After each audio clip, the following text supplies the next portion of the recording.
That lady carried a unique poise which emanated an inexplicable beauty when she smiled. Even Zhao Ye's disposition and beauty seemed to pale before her. Forcing himself to remain calm, so as to not lose his bearings before the other party, Xianxia asked, "Are you a student of this academy?" For some reason, he couldn't help but feel anxious and even a little lost before this lady. This was a feeling he had never felt from anyone before. He was in the Master Teacher Academy due to clearing the entrance examination and becoming a student here. Since the other party was here as well, could it mean that she was a student too? It would be great if that was the case. The thought of being able to spend many of the future days with the other party left him with a tinge of anticipation inside. However, the young lady shook her head. "No." Xianxia was taken aback. "Then, are you the kin of one of the elders here?" There were strict rules in the Master Teacher Academy, and other than the students and the staff, no one else was allowed to step onto its premises. If she wasn't a student of the academy, could it mean that she was the daughter or relative of one of the elders here? Otherwise, how could she possibly appear within the academy? However, the young lady shook her head once more.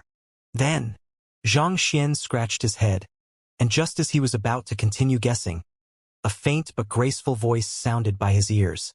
"Follow me." After which, the young lady before him began walking in a certain direction. "You can speak." Xianxia was stunned. He hadn't heard a word from the other party back when they were on the verdant mountain, so he'd thought that she was incapable of speech. Who would have thought that not only could she speak, her voice would be so moving as well? "Of course I can." The young lady rolled her eyes with a smile. This fellow was truly a fool. Back on Verdant Mountain, she had killed a ferocious spirit beast who had tyrannized the region, thus winning her the gratitude of countless other spirit beasts who resided in the area. Therefore, those spirit beasts paid her a visit to express their gratitude. But in fear of disturbing her rest, they ended up gathering and lingering in her surroundings instead. Yet, that fellow had thought that she was under attack and forcefully pulled her down into the lake. They ended up swimming underwater for a long period of time in an attempt to escape from the pursuit of the other spirit beasts. Even at the very end, he thought that he had saved her life. He was truly a funny person. But despite the misunderstanding, she knew that he had done it out of the goodwill of his heart. Considering his bravery in charging into an army of spirit beasts to save her, she eventually chose not to point out the misunderstanding. He had saved her once, and she had returned the favor by resolving the issue regarding his soul.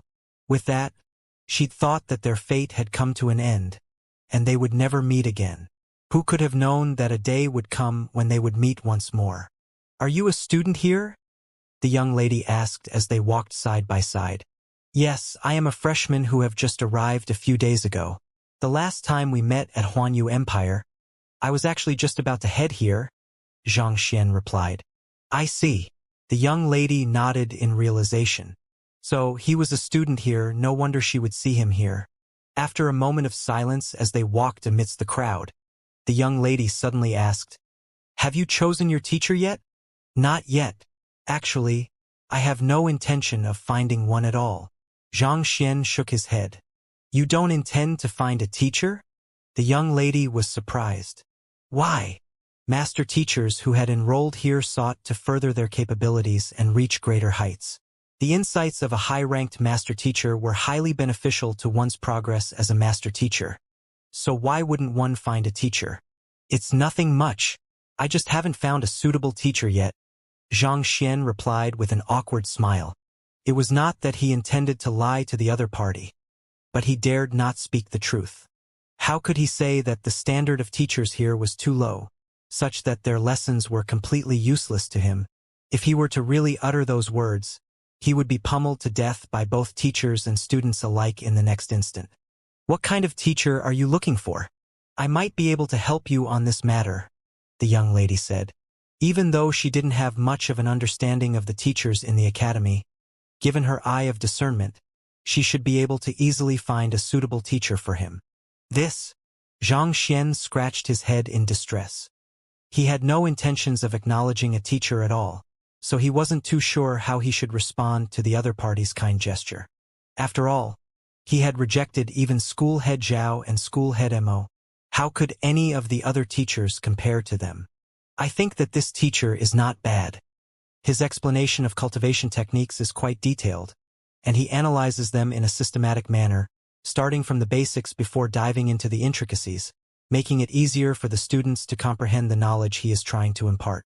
There was yet another moment of silence between the duo before the young lady suddenly stopped before one of the platforms and gestured to an old man who was in the midst of lecturing a crowd. Xianxia glanced at the plaque hanging beside the old man and noted that he was from the Celestial Designer School. Having to deal with complicated mechanisms every day, celestial designers tended to have logical and systematic minds.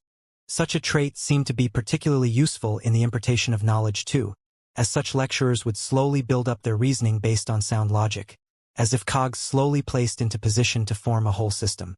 This made their lectures far easier to understand and much more memorable.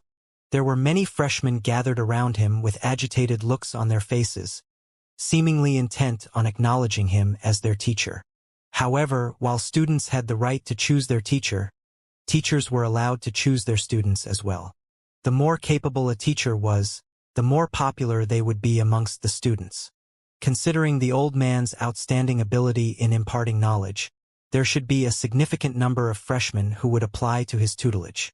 However, it remained to be seen how many he would accept. He is indeed a good teacher, but he isn't suitable for me. Xianxia shook his head. Actually, you don't have to find a teacher for me. I don't intend to acknowledge a teacher for the time being. Let's talk about you instead. What's your name? My name. The young lady was just about to reply when agitated exclamations suddenly sounded from the students around. I heard that a beautiful teacher has arrived in the academy, and she is going to hold her public lecture soon. Let's go and take a look. What is there to look at? We are searching for a teacher, not a partner. I heard that she is a master teacher dispatched here from the Qingyuan conferred Empire Master Teacher Pavilion to engage in experiential learning. Despite not even reaching 20 yet, she is already a 6-star master teacher, and even the 10 great master teachers have to regard her with respect. Is that true? My uncle is a teacher here, and I heard this news straight from him. If we can acknowledge her as our teacher, we will surely be able to rise to great heights in the future. If she truly is a teacher from the headquarters, her view must be much broader than ours. Right? What is her name? I don't think there is anyone who fits her profile from the teacher information documentation I purchased earlier. She is a new teacher in the academy, and not even the Ashen Moon faction or the True Helios faction has seen her yet. So naturally, they don't have any information on her. However, I did manage to get her name from my uncle. If I recall correctly, I think it is Luo Ruoxin. That is a beautiful name. All right, I have decided. I shall go and listen to her public lecture. Amidst the bustle, many freshmen and seniors rushed forward excitedly, seemingly fearing that they wouldn't get a good spot if they were to be late. Beautiful teacher? Seeing the excited crowd, Xianxia was rendered speechless. Just because a person was pretty didn't mean that they would be good at teaching. Let's head over as well. Hearing the mutters from his surroundings, the young lady shook her head and made her way over as well. You wish to see the beautiful teacher as well? Xianxia was taken aback.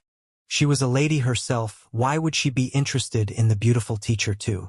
The young lady simply flashed Xianxia a mysterious smile before proceeding ahead. Xianxia was bewildered, but he could only continue following behind the other party's back. Soon they arrived before a stage.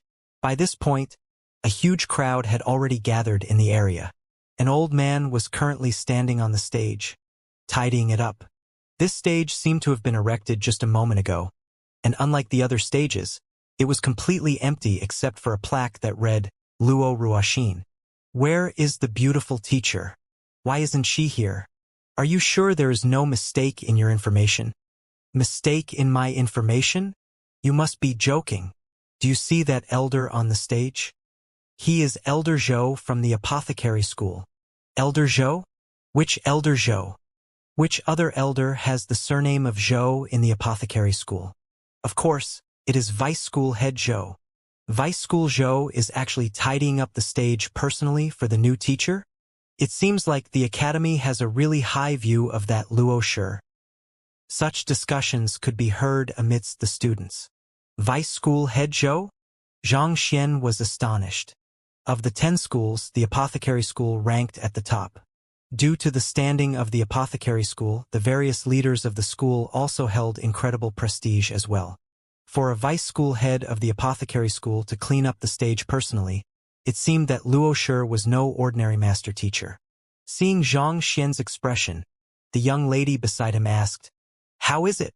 Are you interested in taking Luo Shi as your teacher?" "Not really." Zhang Xian shook his head. "Why? There are so many people here who seem to be interested in her. Why aren't you?" the young lady asked.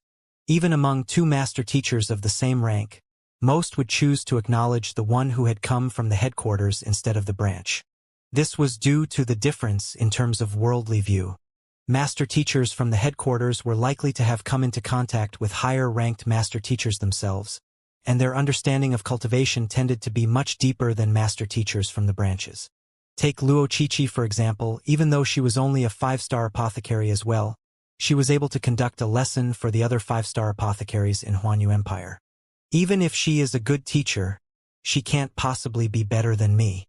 Why should I acknowledge a person who can't even match up to me as my teacher? Zhang Xian said confidently. So what if the other party had come from the headquarters? Could the cultivation techniques she had learned be more detailed and aligned with nature than the Heaven's Path cultivation techniques? That was impossible. Besides, even though the other students are calling her a beauty, I highly doubt that is the case. If she is truly as beautiful as the others claim her to be, why is she not here yet? Perhaps she might even be hideous. Zhang Xian continued with a smile.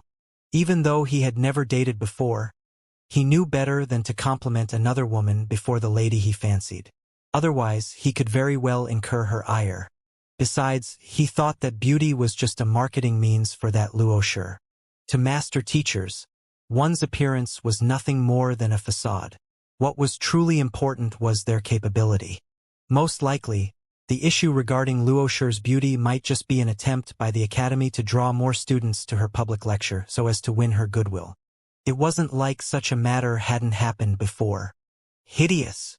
The eyes of the young lady narrowed into slits. That's right. Don't worry. You will see once she appears. Zhang Xian nodded confidently. Just as he was about to continue, Elder Zhou on the stage suddenly caught sight of something and his eyes lit up. He hurriedly flew over and clasped his fist toward the young lady standing beside Zhang Xian. "Luo Shi, you are here. We have already prepared the stage for you." "All right." The young lady nodded before turning to Zhang Xian with an unreadable smile. "You said that I am hideous, right? Why you are? Luo Ruoxin, Luo Shi." Zhang Xian's body stiffened as his eyes bulged from their sockets. "You aren't a student, but a teacher?" Zhang Xian was flabbergasted. He'd thought that the young lady who seemed to be of the same age as him would be a student of this academy, but who would have thought that she was a teacher dispatched from the headquarters? It was just a moment ago that he'd said that the teacher dispatched from the headquarters would be hideous when it turned out to be the young lady he was interested in. He couldn't help but fidget awkwardly. If the young lady before him could be considered hideous, there would be no one in the world who was deserving of the word pretty. Even though her disguise had dulled her ravishing features, her ethereal disposition and elegant bearing still shone through, making it impossible for anyone to avert his gaze from her. Looking at the silly fellow before her panicking, Luo Ruoxin chuckled before turning around and leaping onto the stage.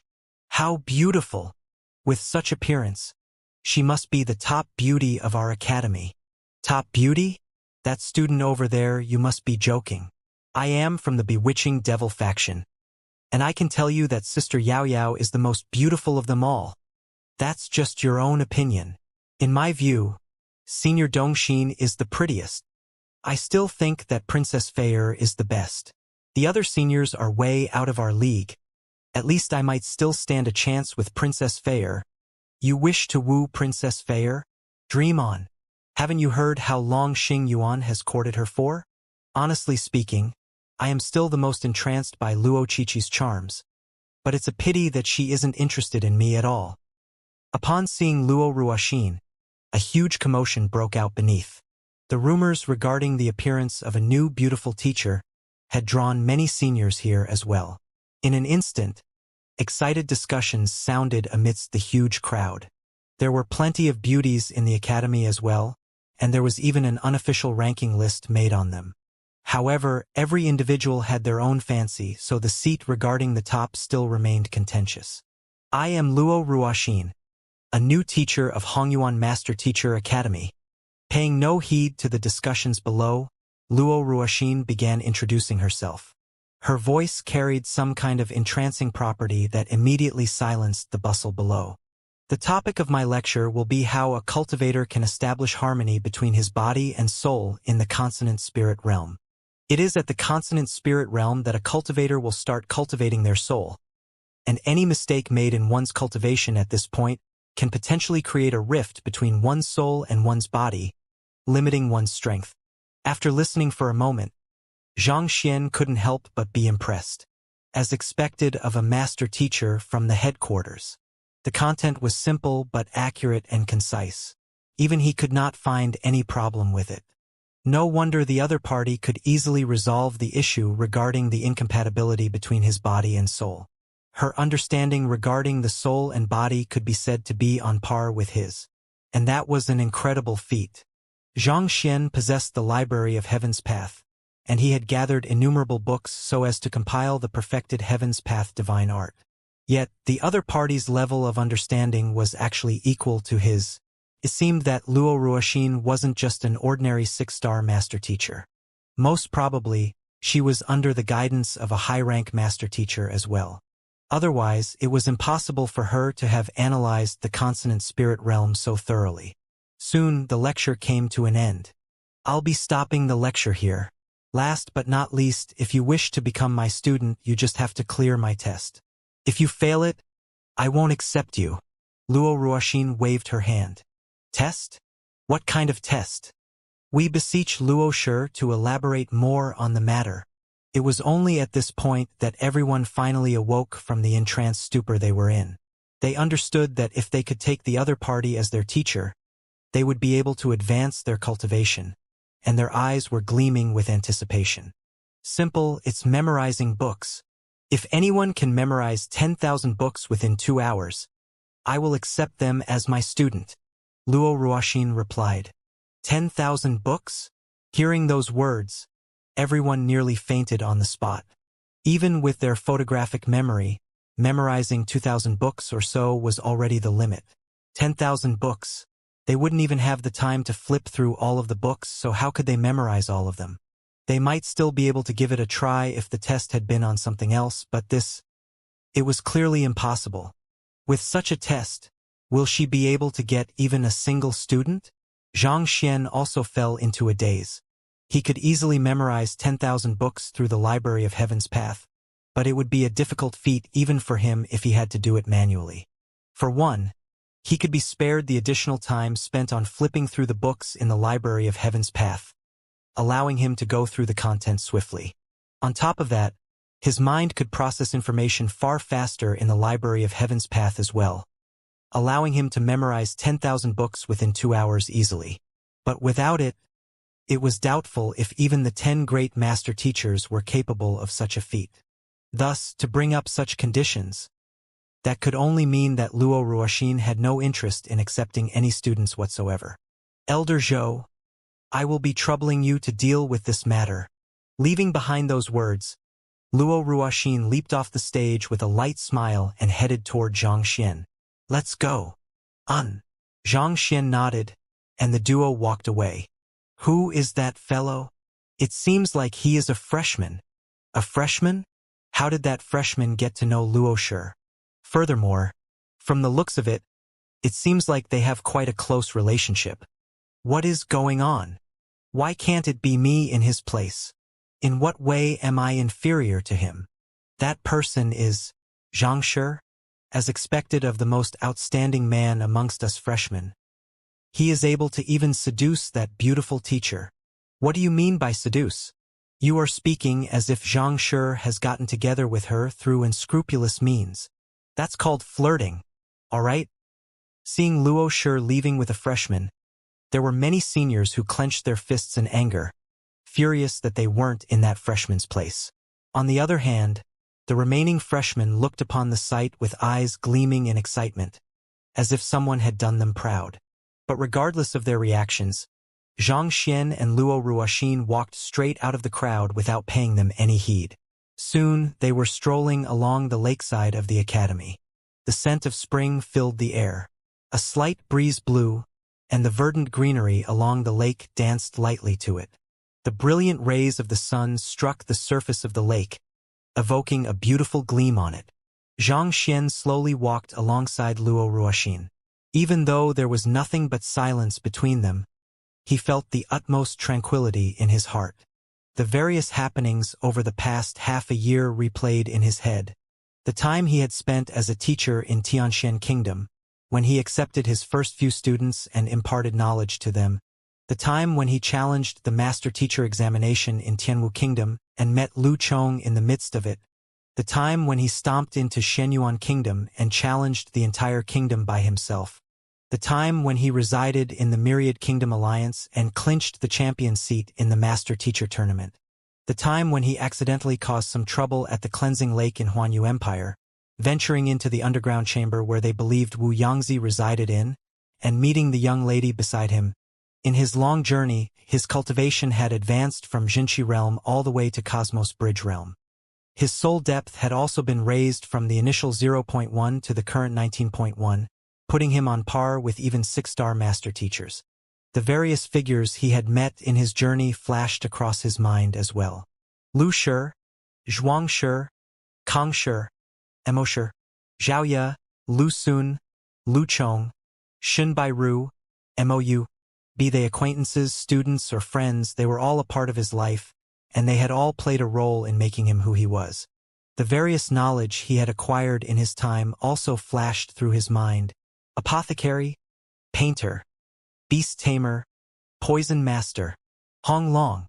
Just as these memories were floating in his head, he suddenly felt an intense rumbling in the library of Heaven's Path in his mind, and it was growing more and more intense as time passed.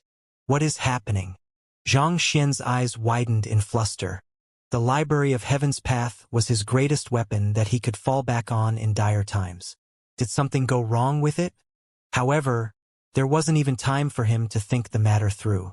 With his mind on the verge of exploding, the sight before him grew blurrier and blurrier. Eventually, his body swayed weakly and put-ong. He collapsed to the ground. Before losing consciousness altogether, he seemed to see Luo Ruoxin rushing over toward him and remarking, "Why is he fainting again? Is his body that weak?" Weak? Zhang Xian felt like crying at this very moment. The previous time he'd fainted was primarily due to the incompatibility between his soul and body, and this time, his library of Heaven's Path was suddenly acting up for no apparent reason. I am really not weak. It is just a coincidence. Not only am I not weak, I am very fit as well. Trust me. However, before Zhang Xian could utter those words, his consciousness had already faded to an endless abyss of darkness. An unknown period of time later, Zhang Xian finally roused from his temporary coma. Opening his eyes abruptly, he realized that he was lying on the bed in his elite sector residence. Following which, Zhang Xian suddenly heard an excited voice, and a beautiful lady with a flawless complexion came into sight. "Teacher, you are finally awake. Little Qi, why are you here?" Zhang Xian asked in surprise. The person before him was no other than the student whom he had accepted back at Huanyu Empire, Luo Qiqi. After leaving the underground chamber, they had left for Hongyuan City together. However, after reaching the city, they had separated as Zhang Xian headed for the academic sea to liaise with Hong Shi, and the others while Luo Qiqi returned back to the academy to report on the progress of their mission. "I heard from school head Zhao that you are currently residing in the elite sector, so I came over to look for you. However, on my way there, I saw you fainted by the lake, so I carried you here," Luo Qiqi answered. "I fainted by the lake? Then, Xianxia frowned. You wish to ask about Luoshi, is that right? She was beside you when I arrived, and she took a look at your condition and said that you were fine before entrusting you to me. Luochi replied. Entrusted me to you? So, she has already left. Xianxia couldn't help but feel a little disappointed within upon hearing that news. But giving it some thought, they were nothing more than acquaintances who had a prior encounter before enrolling in the academy. The other party had no obligation to send him back to his residence. Besides, she was currently a teacher and he was currently a student. Regardless of the reason, it wouldn't be appropriate for them to get too intimate with one another.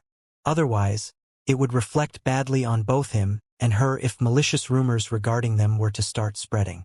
That's right. I heard that Luoshi only arrived in the academy yesterday. How does teacher know her? Luochi asked out of curiosity. Based on what she had heard thus far, Luoshi was a master teacher dispatched here from the headquarters. It was only yesterday that Mu Shi arrived in the Master Teacher Academy together with her, and before that, Zhang Shi had been together with them at Huanyu Empire. Thus, it seemed unlikely for them to know one another. How do I know her? It's just a coincidence, right? The both of you share the same surname. Is there any chance that you knew one another before this? Zhang Xian asked. Luo Ruoxin and Luo Qiqi shared the same character in their surname Luo. At the same time, they were also extraordinarily beautiful ladies as well. Could they be related with one another? There are many people out there who possess the Luo surname. You are thinking too much into it. Luo Qiqi couldn't help but chuckle at that deduction as she shook her head. Her teacher had always been a rather intelligent person. Why would he suddenly ask such a silly question? Considering the immense size of the master-teacher continent, there should at least be a few 100 million people in the world who possessed the surname Luo. What were the odds of two people possessing the Luo surname being related? That's true. Zhang Xian scratched his head. It was only in the spur of the moment that he'd asked the question, and he hadn't thought too much into it. How long have I been out for? Zhang Xian asked as he sat up from his bed. Around 3 days. Luo Qiqi replied. 3 days. Zhang Xian was astonished. He was also out for 3 days the previous time. Why did it seem as if he was fainting more and more regularly recently, and for 3 whole days at that? That's right. The 3-day period for students to acknowledge their teacher is already over. Luo Qiqi shook her head with a bitter smile on her face. Her teacher had truly fainted at an untimely moment. These 3 days should have been crucial to the future of the freshman, but he ended up sleeping through it. However, based on what she knew about her teacher, it shouldn't be a huge issue. Since he had rejected even Elder Mo and Elder Zhao, there should be no other person in the academy who would worthy of becoming his teacher. I see. As expected, after hearing her words, the young man before her shook his head, but it didn't seem like he was too affected by the issue. Instead, he seemed to be more worried about his acquaintance instead. So, how many students did Luo Shi eventually take in? If I recall correctly, Luo Shi didn't take in a single student at all. The requirement she set was simply too strict. Memorizing 10,000 books within 2 hours is an impossible feat. Luo Qiqi shook her head. She didn't take in a single student? Zhang Xian was perplexed. Since she was a teacher of the academy, why didn't she take in a single student? Yes, I am not too sure what is going on, but this matter had everyone baffled, Luo Qiqi replied. According to the rumors, Luo Ruoxin had been dispatched to Hongyuan Master Teacher Academy by the headquarters for experiential training, so she should have accepted a few students in order to complete her training. But if that was the case, why did she set such strict requirements? It was as if she was uninterested in accepting any students at all. After pondering for a moment, Zhang Xian eventually shook his head and said, I will ask her about it when I get the chance to. Putting Luo Ruoxin's issue aside, Zhang Xian's attention finally fell on Qiqi, and with just a single glance, he was startled. You have made a breakthrough? The previous time he met her, Luo Qiqi was at Cosmos Bridge Realm Pinnacle, the cream of the crop of the Grade 2 students. Yet, in just a few days, she had made the breakthrough to Transcendent Mortal 7 Dan Perfect Harmonization Realm. Yes, it is all teachers' credit. As a reward for the mission, I received school head Zhao's meridian and bone cleansing, allowing me to overcome my previous bottleneck. Luo Qiqi smiled. If not for the meridian and bone cleansing from school head Zhao, even though she was already at Cosmos Bridge Realm Pinnacle, it would have still taken her several months or even an entire year in order to take the next step forward. Beyond Consonant Spirit Realm, one had to not only accumulate sufficient jinqi but nourish one's soul as well in order to make a breakthrough.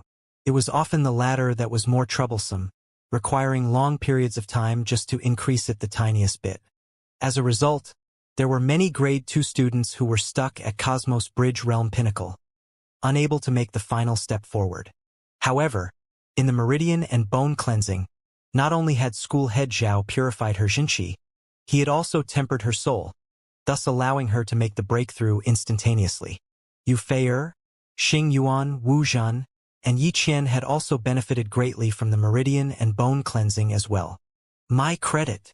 Zhang Xian blinked. Why was this his credit? And what did this have to do with school head Zhao? Did teacher forget about the mission at the underground chamber? You saved us and helped us retrieve Elder Wu Yangzi's body. That's a huge contribution to the blacksmith school. Luo Qiqi explained. Ah! Hearing those words, Zhang Xian suddenly understood why Yuan Hong's attitude toward him abruptly changed after paying a visit to the school head's office. At this point, Luo Qiqi suddenly bowed deeply and said, Teacher, I apologize for handing the zither forging technique to the blacksmith school without your approval. I ask of you to punish me. She had only managed to obtain the zither forging technique manual with her teacher's assistance. But without the latter's approval, she had handed it over to the school. You are the one who inherited Wu Yangzi's heritage. You can do whatever you want with it. Besides, the best way for the zither forging technique to shine is through handing it over to school head Zhao, so I believe that your decision was the right one as well, Zhang Xian said. Luo Qiqi was the one who had become Wu Yangzi's student, so it was only right for the technique to belong to her. In this respect, it wouldn't be right for Zhang Xian to dictate what she could do with it. Thank you, teacher. Even though Luo Qiqi knew that her teacher would agree to it, she didn't expect him to approve of her actions immediately. After all, the zither forging technique was an incredibly valuable smithing technique which many were dying to lay their hands on. His magnanimity was indeed worthy of respect.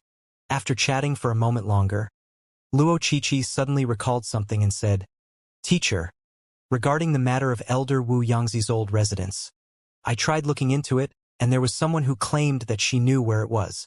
I made an appointment with her tonight, and it is going to be time soon. I will have to head over to meet her. Tonight. Zhang Xian glanced at the window outside, and only then did he realize that the sun was beginning to set beyond the western horizon, and the sky was beginning to dim. I see. Let me grab some food first, and I will accompany you to the meeting, Zhang Xian said after some contemplation. The 3 days of sleeping had already emptied out whatever that was in his stomach. I knew that teacher would be hungry, so I prepared some food. Luo Qiqi chuckled as she flicked her wrist, and a huge spread materialized before her. Thank you. Looking at the delicacies before him, Zhang Xian's appetite was whetted, and he immediately dived into action. While stuffing his mouth, he made use of this opportunity to immerse his consciousness into the library of Heaven's Path. The reason he'd fainted 3 days ago was due to the rumbling in the library of Heaven's Path. Since he had woken up, it was imperative that he should check what had happened to it. As soon as his consciousness entered the library of Heaven's Path, he froze. Something is different about it. Previously, the library of Heaven's Path had been a large hall with towering shelves filled with books, expanding all the way to the horizon.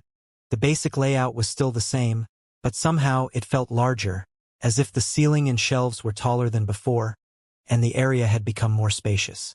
It seemed like the rumbling had caused several changes in the library of Heaven's Path. Not only had it grown larger, it had also become much more majestic and grander.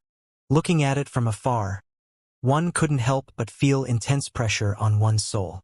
The library of Heaven's Path felt like a moon reflected in the water before, ethereal and transient. At this very moment, however, it felt palpable, as if it was a real library standing before him. The Library of Heaven's Path seems to have materialized further, but what is the use of it? Xianxia muttered doubtfully. He stepped forward and attempted to grab one of the books on the shelves, but just like before, his hand simply slipped through it. In other words, even though the books seemed much more tangible than before, they were still illusory. They could be seen but not touched. Where are the books I have gathered before? Xianxia mumbled as he walked around the library. Fortunately, he soon arrived at a section where the books he had gathered previously were. It seemed like they hadn't disappeared due to the changes in the Library of Heaven's Path. Walking up to them, he casually grabbed one and began flipping through it. Voila! With the flipping of the books, the sight before Xianxia blurred as the content of the book dove straight into his mind, etching itself onto it. Xianxia widened his eyes in astonishment. Even when reading in the Library of Heaven's Path previously, he'd needed to read the words one by one in order to memorize them. But at this instant, he was able to memorize the content of the book just by flipping through the pages. After several tries, he had verified the matter.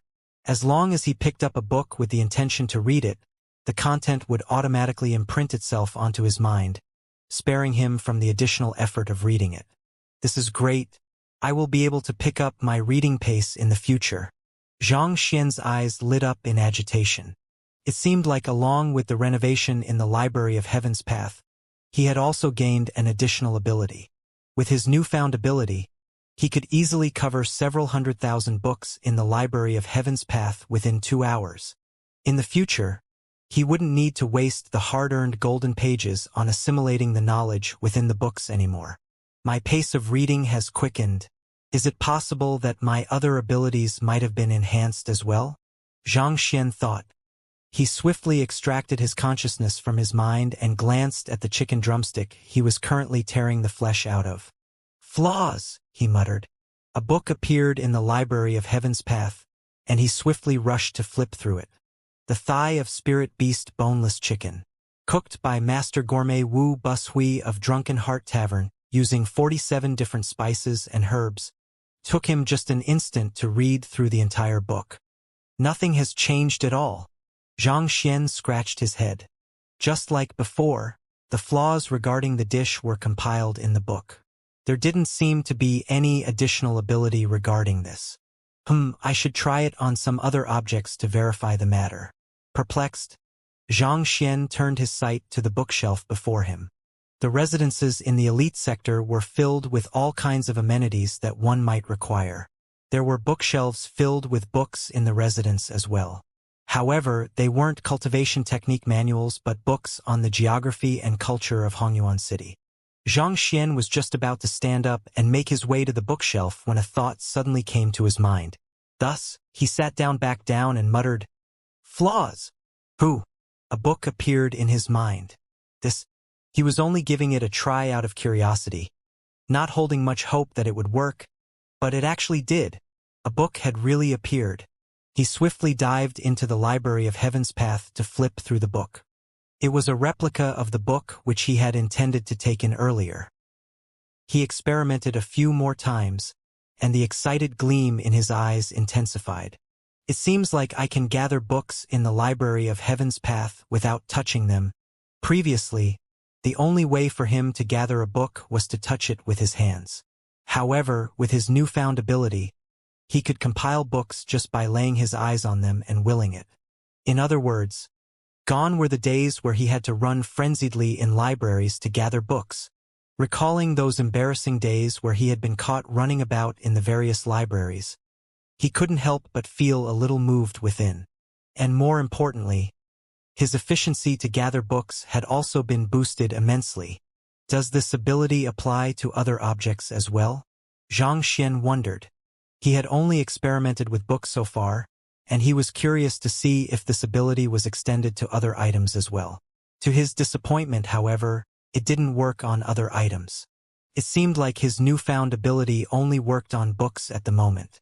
He could gather books just by laying his eyes on them, but as for artifacts and other items, he still had to lay his hands on them in order to find their flaws. Frustrated, he shook his head. He had gotten excited over nothing. If he could discover the flaws of other objects without touching them, he would be spared a lot of trouble, and his ability would be far more versatile as well. Perhaps it was due to the Library of Heaven's path having yet to reach the required level or an innate flaw in the heavens itself, but he simply couldn't realize the ability at the moment. Or maybe I am just lacking practice. I should give it a few more tries just to be sure. The indignation Xianxia felt made him unwilling to give up, and he began experimenting once again. And while he was busy experimenting with his abilities, Luo Qiqi, who was sitting beside him, was stunned.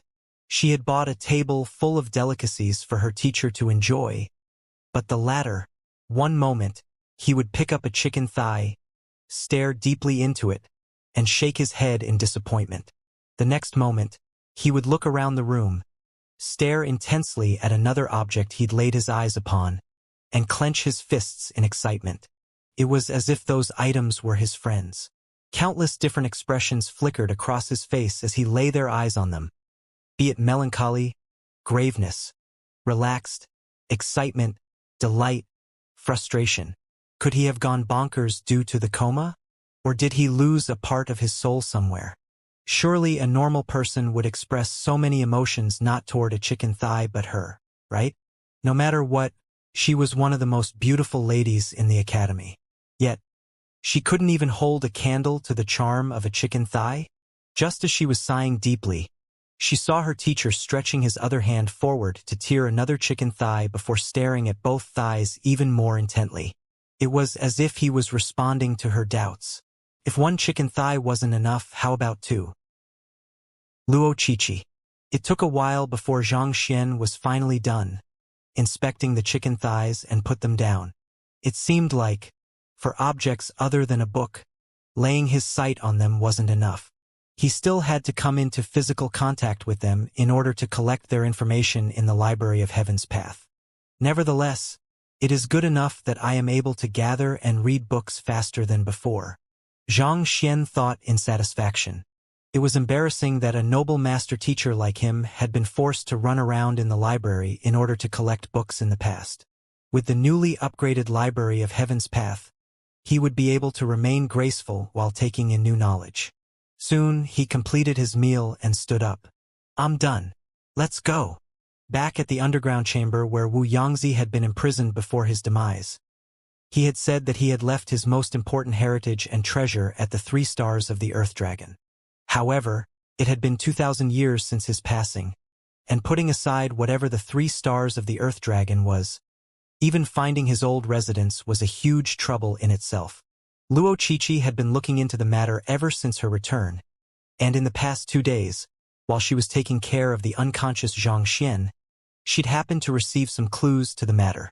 All right, Luo Qiqi nodded. As they were walking out of the residence, they suddenly saw a young lady standing before the door, seemingly intending to knock on it. Upon seeing Xianxia, she quickly clasped her fist and bowed. Zhang Shi, Ran Xiaoxiao? Xianxia asked doubtfully. It was the person who had challenged him back when he'd first received the keys to the residence, as well as the second runner-up in the Grade 1 annual tournament. She had challenged him to a duel of impartation of Heaven's will, only to end up falling under his control and defeating the first runner-up Wu Chan and third runner-up Xiao Nan in his stead. Yes. I came here to thank Zhang Shi for your guidance. Ran Xiaoxiao smiled.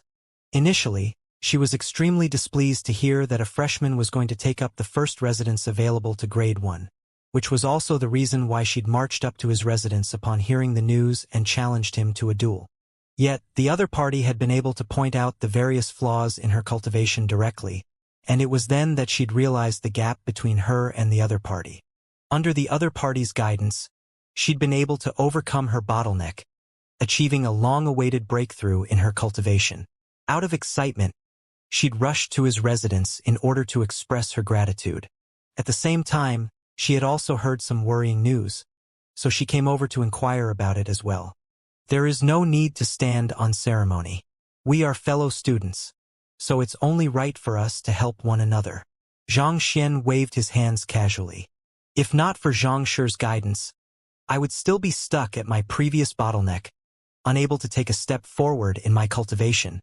Ran Xiaoxiao was just about to bow deeply to express her gratitude once more, when she suddenly caught sight of the figure beside Zhang Xian and widened her eyes.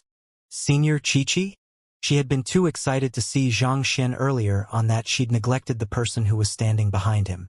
To her astonishment, it was the most famous Grade 2 senior of the academy, Luo Qiqi. Luo Qiqi nodded in response to her. Ran Xiaoxiao was one of the top 5 geniuses of the Grade 1 students, so it was natural that Luo Qiqi had heard of her as well. You too? Ran Xiaoxiao blinked rapidly in shock.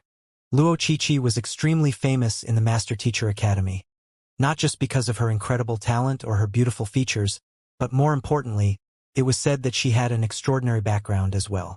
She was known to be very diligent, spending most of her time studying and cultivating. Thus, she rarely had any interactions with the opposite sex. Why would she be in Zhang Shi's residence? On top of that, the sun had already disappeared beyond the horizon, and darkness had set into the sky. For two people of the opposite gender to meet under the same roof in the middle of the night, what could they be up to? I am learning pill forging from Zhang Shi. He is my teacher, Luo Qiqi replied. Teacher? Ran Xiaoxiao widened her eyes in disbelief upon hearing those words. Zhang Shi is just a Grade 1 student in the academy, and on top of that, he only arrived a few days ago. For a Grade 2 genius like you to acknowledge him as your teacher, not to mention you are also one of the school belles. If word spreads, won't a riot occur amongst the men of the academy? If you are here to thank me, there is really no need for it. As fellow master teachers, we should help each other wherever we can.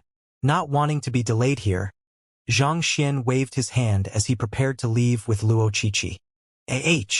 Hearing those words, Ran Xiaoxiao suddenly recalled the other reason she was there, and she quickly spoke up. Actually, there is another matter I need to talk to Zhang Shi about. Oh, over the last few days, as I was walking around the academy, I heard some news. The student populace is saying that you have offended quite a few student factions, and it seems they are going to coordinate with one another to deal with you, Ran Xiaoxiao said worriedly. I offended the student factions? When did I? Zhang Xian was taken aback. He did refuse to purchase the teacher information documentation from the factions back then. But surely, they wouldn't be that offended over such a small matter? Besides, it should be his freedom to decide whether he would buy something or not. For student factions consisting of master teachers to band together against him over such a small matter, that was plain ridiculous. You didn't offend them? Seeing the confusion on the other party's face, Ran Xiaoxiao shook her head. These student factions spend the entire year gathering information on each teacher in order to compile them into a book so as to sell them to the freshmen. However, their business ended up being foiled by Zhang Shi, and their morals were even questioned for their doings. How could they possibly not be angry? I foiled their business? Zhang Xian scratched his head in confusion. But I didn't do anything at all. What the heck did I foil? I have been unconscious the past 3 days, so what could I have possibly done? Or are you saying that I actually sleepwalked and did something that even I am unaware of? You didn't do anything? Ran Xiaoxiao sighed deeply in frustration. Does Zhang Shi know the freshmen Jun Ruohuan, Song Chao, and Luo Xian? I do, Zhang Xian replied. The 3 of them have distributed their own version of the teacher information documentation in your name for free, and the content of the book has been shown to be even more detailed and accurate than those sold by the other student factions. This has caused a huge uproar amongst both the freshmen and seniors alike, Ran Xiaoxiao said. They distributed the teacher information documentation for free? Zhang Xian's eyelids began twitching uncontrollably. That explained everything. It was out of goodwill for the trio that he'd compiled a version of the teacher information documentation based on the information he had gathered from the others so that they could better choose their teacher, but those fellows actually distributed them freely to the other freshmen. Not to mention, they even used his name. While the other factions were selling theirs at 100 middle-tier spirit stones each, they were giving them away for free, and their version was even more accurate at that. That was practically spoiling the market. Of course, they would incur the ire of others. However, it was unlikely that Jun Ruohuan and the others were intentionally trying to screw him over. Most likely, they were just intending to build up a good reputation for him amidst the student populace, just that they failed to think the matter through. As a result, they ended up offending most of the student factions. Once a freshman offends the student factions, he will find himself hindered throughout the academy. Xianxia, you must be careful. If things really come down to it, it might be necessary for you to consider joining a powerful student faction so as to come under their protection, Ran Xiaoxiao advised. She was a member of a student faction as well, so she was conflicted for a moment after hearing the news. But eventually, she still decided to inform Zhang Xian of this issue. Zhang Xian might be powerless against the student factions as an individual, but if he could come under the umbrella of one of the more formidable factions, it would be harder for the other factions to do anything to him. Thank you. Knowing that the other party had chosen to inform him of this matter at the risk of falling out with her faction, Zhang Xian thanked her earnestly. To be honest, while it might be troublesome, he didn't really fear the student factions. After all, from the start of his journey from Tianxian Kingdom until now, there was no lack of people he had offended. If they knew what was good for them, they would learn to stay out of his way. Otherwise, he didn't mind showing them his true prowess. Even the boss of the Spirit Emporium was nearly driven insane by him, let alone a couple of students. I will be taking my leave then. After saying all that needed to be said, Ran Xiaoxiao clasped her fist and left. Those student factions are troublesome to deal with. Teacher, you must be careful, Luo Qiqi said with a frown as she watched Ran Xiaoxiao's departing back. Having spent several years in the Master Teacher Academy, she had seen plenty of the filthy doings of those student factions. If they were to really put their mind to it, they could even force a student to retire voluntarily in just a single day. This was the reason those without backing or power had to join a student faction. Otherwise, they would be too vulnerable to survive in the academy. I understand. Knowing that the other party was saying those words for his sake, Zhang Xian nodded. Luo Qiqi was worried, but considering how Zhang Xian had school head Mo and school head Zhao's protection, those student factions shouldn't dare to act too brazenly. Thus, she decided not to think too much into it. The duo walked along the streets, and soon, they arrived at a gazebo beside the lake. This is the location I have agreed on with the other party, Luo Qiqi said as she came to a halt. Who is it? Are they a student of the academy? Zhang Xian asked. I am not too sure either. I sent the request at the Sucker Tower, and someone responded to me. We made an appointment to meet here. Unfortunately, there are no additional details regarding the other party's profile, Luo Qiqi replied. I see. Zhang Xian nodded. The Academy's Sucker Tower was a place where the students or even teachers could post requests such as to seek assistance on certain subjects they were unsure of, or to help them with a certain problem in exchange of certain rewards. Often, the reward tended to be academic credits. In a sense, it worked in a similar fashion to the Wall of Dilemma in the physician guilds. It had been 2,000 years since Wu Yangzi had disappeared, and the map of Hongyuan City had also changed significantly over the years. Without any additional assistance, it would take forever for them to track down the location of his old residence. Thus, Luo Qiqi decided to post a request at the Sucker Tower, promising academic credits in exchange. She thought that it would take quite a long period of time before she could receive an answer, but who would have thought that she would receive a response on the third day? However, as the identities of respondents and responders were kept anonymous by the Sucker Tower, it was impossible for her to know who the other party was. Nevertheless, considering that they were in the academy, the other party should either be a student or a teacher. Let's wait a little longer then, Zhang Xian said. At that moment, a breeze suddenly blew, and a figure abruptly emerged from the darkness of the night. Under the dim illumination of the stars, one could barely make out the silhouette of a lady. She was tall, but what particularly stood out was her slender waist, which one could easily wrap around with a single hand. But despite her slender waist, she had a curvaceous figure which would send the hearts of males running in agitation. Who? Soon, the figure landed in the gazebo. Finally, Luo Qiqi managed to catch sight of the other party's appearance. She was a young lady in her late 20s. Just like Yufei and Luo Qiqi, she had a beautiful face with distinctive features, but unlike the duo, she commanded a bewitching air around her. Senior Yao Yao? Taken aback, Luo Qiqi quickly clasped her fist and greeted her. Oh, so it's you. Recognizing Luo Qiqi and Hu Yao Yao asked curiously, are you the one who is seeking out Wu Yangzi's old residence? That's right. Luo Qiqi nodded. Do you have any news regarding that? I do know something about it. Hu Yao Yao nodded. Hearing the other party's confirmation, Luo Qiqi clenched her fists tightly in agitation. However, at that moment, she suddenly caught sight of the look of confusion on her teacher's face. So she quickly filled him in. Teacher, she is a grade 5 student from our academy, Senior Hu Yao Yao. Hu Yao Yao. Zhang Xian scratched his head. Hu Yao Yao, Luo Qiqi, Ran Xiao. Was this a trend in the academy? Why did all of the ladies he had met had such names? You don't know me?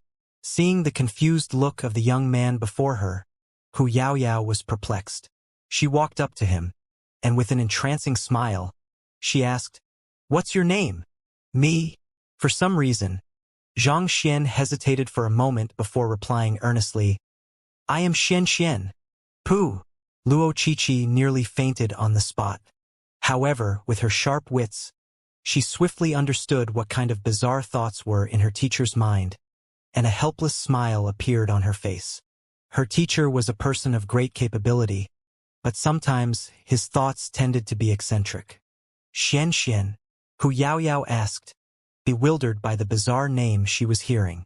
Fearing that the other party might misunderstand his intentions, Luo Qiqi quickly replied, He is my apothecary teacher, Zhang Xian. Zhang Xian? So, you are the freshman who wrecked the business of our student factions. Hearing that familiar name, Hu Yao Yao suddenly recalled something, and a glint flashed across her eyes. A chilling smile emerged on her flawless face as she examined the young man before her, determined to see what it was about him that dealt such a heavy blow to the finances of so many student factions at once. Ever since the establishment of the Master Teacher Academy, there had never been a freshman who had caused such a huge uproar in the academy before, resulting in nearly all of the student factions incurring huge losses. However, no matter how she looked at the young man before him, he had an honest face and an earnest gaze, completely unlike how the rumors made him out to be. She couldn't help but feel a little surprised. Hu Yao Yao turned to Luo Qiqi and asked, You just said that he is your apothecary teacher? What is going on? Just like her, Luo Qiqi was a reputable figure in the academy, famed for both her talent and beauty. In terms of prestige, the other party might be beneath her at the moment, but that was only due to her young age. She had no doubt that, with sufficient time, Luo Qiqi would be able to surpass her. Thus, she had been keeping tabs on this young lady since shortly after she enrolled at Hongyuan Master Teacher Academy. Yet, such an outstanding person actually said that Zhang Xian was her apothecary teacher. This was particularly astonishing. Just like I have said, Zhang Shi has been guiding me on pill forging. Luo Qiqi replied shortly, choosing not to go into detail. Since you know where the old residence of Elder Wu Yangzi is, can you tell us where it is? Once we confirm the location, I will compensate you with 2 academic credits. I don't want the 2 academic credits. Since Luo Qiqi was unwilling to explain, Hu Yao Yao also chose not to probe into the relationship between her and Zhang Xian. You don't want them? Luo Qiqi frowned. The Sucker Tower was basically like a market, a platform for students to liaise with one another and conduct trades. Since the other party had accepted the request, it could only mean that she had acknowledged the reward as well. If so, what did the other party mean by rejecting the reward? Fiddling with her hair, Hu Yao Yao replied with a smile. I can tell you where Elder Wu Yangzi's old residence is, but you have to tell me the reason why you are willing to spend such a heavy price for the information. It had been 2,000 years since Wu Yangzi had disappeared from the face of the world. There had been many people who had inherited his old residence in this period of time, so any treasure left there should have already been swiped clean by others. Yet, Luo Qiqi was offering 2 academic credits to purchase information about his old residence. It was clear that she was up to something. Pardon me? But I can't tell you that. Luo Qiqi shook her head. Wu Yangzi was the most famous blacksmith in the history of Hongyuan Empire, so there was no doubt that the treasures he had in his possession would surely be of exceptional value as well. There might be a few who would attempt to do them harm out of greed if news regarding Wu Yangzi's treasure was to be made known. Oh! Seeing that Luo Qiqi was unwilling to talk about it, Hu Yaoyao said, "If you refuse to say it, it only means to say that our deal is through, and I won't be able to tell you where Elder Wu Yangzi's old residence is located. Let me just tell you this. I am the only one who knows where it is. Even if you were to search through all of the books in the academy, you won't be able to find his old residence without my help." Luo Qiqi turned to Xianxia, and upon seeing him shake his head, she said, "I see, but we will still have to turn down your offer if that is the case. We will manage it one way or another." Following which, she clasped her fist and bowed. "I apologize for wasting your time. We will be taking our leave now." After which, she left the gazebo together with Xianxia. They were determined to find Wu Yangzi's treasure, but even so, they knew that they mustn't let anyone else learn of it. Otherwise, not only would they be unable to obtain the treasure, their lives might even be threatened as well. Wait a moment. Seeing that the other party would rather abandon the deal than speak of their goal, Hu Yaoyao's lips curled up as she said, "Since you are unwilling to speak of it, allow me to change the conditions then." Luo Qiqi halted in her footsteps and turned around. "You should have heard the news by now, right? Xianxia has offended nearly all of the student factions in the academy, including mine. As long as you hand him over to me, I will show you to Wu Yangzi's old residence." Hu Yaoyao said. "Hand him over to you?" Luo Qiqi frowned as her face darkened. "Hu Yaoyao, I respect you as a senior, but this is a grave humiliation. You want me to hand my teacher over to you?" She had already introduced Xianxia as her teacher, but the other party still demanded that she hand him over. This was no different from a direct slap to her face. As the saying goes, a day as one's teacher, a life as one's father. If she couldn't even protect her own teacher's dignity, what remaining pride would she have? Realizing the problem in her words, Hu Yaoyao swiftly apologized. "I apologize for my inappropriate remark. Even though Xianxia is your teacher, he is a grade 1 student of the academy as well.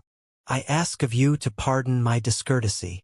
Teachers were highly respected in the master-teacher continent. Heaven, earth, kin, teacher, sovereign. 2. Beneath the heaven and earth, the position of one's teacher was even above that of one's country.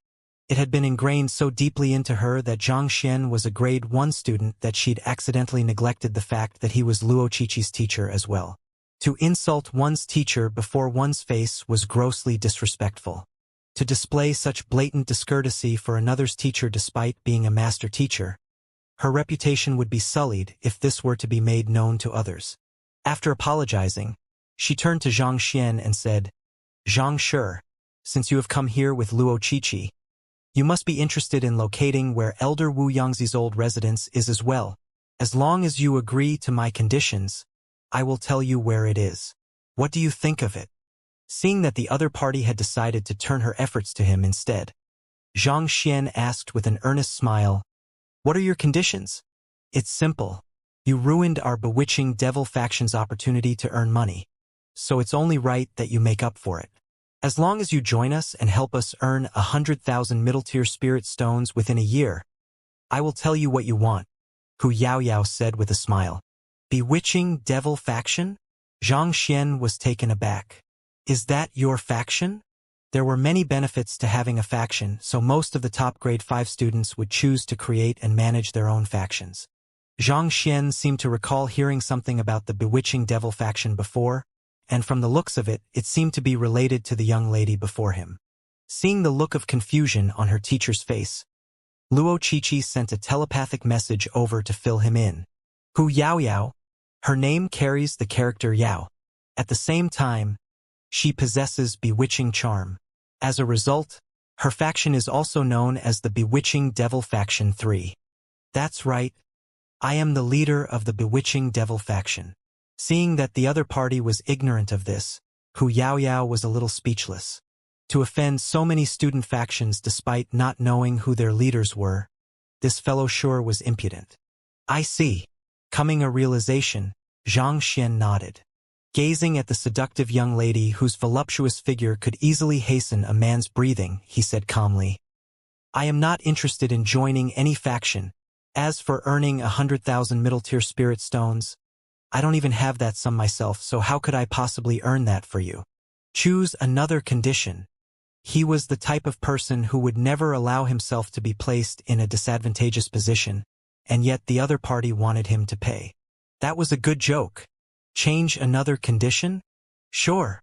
Hu Yaoyao stretched her back lazily, accentuating the beautiful curves on her body. Serve as my servant for a year, and I will forgive you for crossing my bewitching devil faction. At the same time, I can tell you where Wu Yangzi's old residence is as well. Servant. Zhang Xian was speechless. That lady was truly going further and further. Shaking his head, he replied, I wouldn't even accept you as my maid, and you want me to be your servant? You sure have a vivid imagination. Zhang Xian meant those words. In his opinion, the only thing that was commendable about the other party was her beauty. But even that paled far in the face of Luo Ruoxin. He wouldn't even be interested to have her serve as his servant. And yet she wanted him as her servant? Dream on. Hearing the arrogant words from the young man before her, Hu Yaoyao's face reddened in fury, and she snapped. Then there's no way our negotiation can go on. I wish you luck in your endeavor then. Born with both talent and beauty, she was a prideful person. She had always been respected and admired by others, and she'd thought that she was already doing the other party a favor by offering to take him in as her servant. Yet that fellow turned her down so haughtily. He would regret his decision.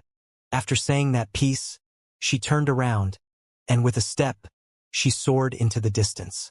Exerting her strength as a transcendent mortal 9-dan chrysalis realm expert, she swiftly disappeared from the view of the duo. In truth, the bewitching devil faction was one of the larger student factions in the Master Teacher Academy. As its leader, she had no lack of academic credits or spirit stones. The reason she wanted Zhang Xian to join them or to serve as her servant was because he had embarrassed all of the seniors with his previous deed. If she could make him submit to her, her reputation would surely soar amidst the student populace. However, that fellow didn't know what was good for him. Since the other party had already rejected her so bluntly, there was no room for negotiation. After Hu Yaoyao left, Luo Qiqi turned to Zhang Xian and said, She is the leader of the bewitching devil faction, and I heard that she spent a great deal of effort compiling the information in the teacher information documentation. Yet, her effort ended up in vain, so it's inevitable that she carries some hostility toward you. She was intentionally trying to humiliate you, so there is no need to take it to heart. Don't worry, I won't. Zhang Xian smiled. But with this, we have reached an impasse. All right, leave this to me. I will find a way to make her spit out the location of Elder Wu Yangzi's old residence obediently. Leave it to you? Luo Qiqi frowned. Hu Yaoyao is an extremely prideful and cunning person. It won't be easy to make her speak. In the past, there had been a handful of people who had attempted to do in Hu Yaoyao, and all of them had ended up paying a heavy price for their actions. Even with her teacher's capability, it wouldn't be easy for him to make Hu Yaoyao reveal the location of Elder Wu Yangzi's old residence. Don't worry, wait for me at my residence in the elite sector. I will be back very soon. Zhang Xian instructed with a smile before he activated the Eye of Insight and followed Hu Yaoyao's trail. In any case, he was already in a hostile relationship with the bewitching devil faction. There was no way he could mend the relationship anymore, so perhaps he could attempt another method instead. Teacher. Seeing Zhang Xian pursue Hu Yaoyao, Luo Qiqi froze for a moment before yelling. Senior Yaoyao is a student of the Terpsichore school. She specializes in soul attacks, so you must be careful. However, Zhang Xian's figure had already disappeared amidst the night sky. Perhaps he hadn't heard her words at all. Zhang Xian didn't hear Luo Qiqi's voice. Executing the red dust heaven ascending step, he flew silently at an altitude close to the ground. His eye of insight had grown extremely sharp after undergoing the third acknowledgement of Celestial Master Teacher. Even though Hu Yaoyao's trail was extremely faint, he could still see it as clear as day. Where is she heading to? Xianxia was perplexed. The trail first lingered around the lake before abruptly heading for a hill. The hill looked extremely remote, and it seemed unlikely that there would be anyone staying on it. Why would the other party visit this hill at this ungodly hour? Under the concealment of the night, Xianxia advanced ahead. The hill was filled with many short shrubs, and at its very peak was an octagonal gazebo. There were many of such gazebos throughout the academy. The purpose of it was so that the students could stop by them any time they wished in case they suddenly stumbled upon an enlightenment in their cultivation. Often, inspiration came suddenly and left as abruptly. If one were to miss that moment, one might miss it forever. Sticking close to the greenery, Xianxia slowly advanced toward the gazebo. Before long, he saw a bewitching figure standing within. Starlight fell upon her blurred silhouette, creating a beautiful painting. From afar, that entrancing profile was reminiscent of a beautiful goddess of the night, rendering it impossible for one to pull his gaze off her. Other than Luo Ruoxin, Xianxia had never felt anything toward any women before. Nevertheless, he still had to admit that Hu Yaoyao did possess fatal charm. "Isn't it about time for you to come out?" At that instant, the entrancing figure abruptly spoke up, breaking the silence of the night. "Did she notice me?" Xianxia jolted in astonishment, but soon, he shook his head. In order to not leave a trail behind him, he had executed the red dust heaven ascending step to remain floating in the air. On top of that, he had been keeping a safe distance from Hu Yaoyao, following her only by her faint trails through the eye of insight. With all of the safety precautions he had taken, it would be difficult for even a Saint Realm expert to notice his presence. The next moment, resounding laughter suddenly erupted. "Haha, Yaoyao sure is sharp. I only arrived just a moment ago, but you have already noticed me." With the sound of the wind, a tall figure suddenly emerged from the other end of the hill and leaped into the gazebo. Judging from his appearance, he seemed to be in his early 30s. His aura felt powerful, reminiscent of a torrential river. Just like Hu Yaoyao, he was a transcendent mortal 9-dan expert as well. Upon reaching such a realm, it was already impossible to discern the other party's age through their outer appearance. He might look like he was in his 30s on the outside, but chances were that he was already in his 50s or 60s. Even so, given the lifespan of 200 years for a transcendent mortal, he could be considered to be young. Before Hu Yaoyao could speak, another faint voice sounded by the side, and yet another figure walked into the gazebo. "As a cultivator of the true Helios art, your presence feels like the searing sun in the sky. How can anyone possibly miss that?" It was a lady as well. She seemed to be of the same age as Hu Yaoyao, and she possessed a beauty not paling to the latter. However, the dispositions they commanded were the complete opposite of one another. As if a succubus, every single movement and gesture from Hu Yaoyao would tug at one's heartstrings, leaving one tempted to make her their own. On the other hand, the other lady had an aura of poise and indifference. Despite her beauty, the coldness she exuded left others standing a distance away, not daring to get close. True Helios art. Could that man be the leader of the true Helios faction, Shuizhenyang? Xianxia thought as he looked at the two new figures in the gazebo. He had heard by chance that the leader of the true Helios faction was a grade 5 student named Shuizhenyang, so he immediately thought of the other party. Just as Xianxia was deep in thought, another figure stepped into the gazebo. Indeed, that fellow sure doesn't know how to conceal himself. Otherwise, Yaoyao wouldn't have noticed him so easily. It was as if that figure was a specter of the darkness. If he hadn't talked, not even Xianxia would have noticed him. It seemed as if he had just materialized out of nowhere. Long Tsongyue, you might be able to tread silently in the night due to your frigid moon art, but you ended up making yourself neither a man nor a woman. Don't even compare yourself with me, Shuizhenyang harumphed. You are the one who is neither a man nor a woman. Are you asking for a beating? The young man named Long Xianxia flew into a rage. Do you think I will be afraid of you? Come. It has been too long since I have been able to work those joints of mine. Xianxia drove the Xianxia in his body, and the next moment, an aura reminiscent of flames gathered around him as he prepared to make an attack. Ha! A defeated loser dares to speak so haughtily to me? Since a fight is what you want, a fight is what you'll get. Long Xianxia sneered coldly. In an instant, a tense atmosphere weighed down between the duo. Enough! To fight right after meeting one another. Can't the both of you tone down a little? Don't you know we have some important matters to discuss tonight? Xiao harumphed in displeasure. Along with her words, the tense atmosphere gradually dissipated. The duo harumphed coldly and said, Humph! I guess we can fight on another occasion. For now, we should discuss about the matter we have at hand. Since everyone is gathered, Dong Xian, you can start now. With the duo toning it down, Xiao turned her gaze to the other lady of the group and gestured for her to begin. The cold-faced lady, Dong Xian, paused for a brief moment before reporting, Okay, I went to that place and observed it for 2 days. Just as Xianxia has said, I am certain that the item exists. However, the difficulty in obtaining it seems to be greater than our initial estimates. I fear that it will be hard to succeed with just the 4 of us. Indeed, it won't be easy for us to succeed. Putting aside the difficult geographical terrain where the place is located, those 2 fellows guarding it are also beyond our capability, Xianxia said with a frown.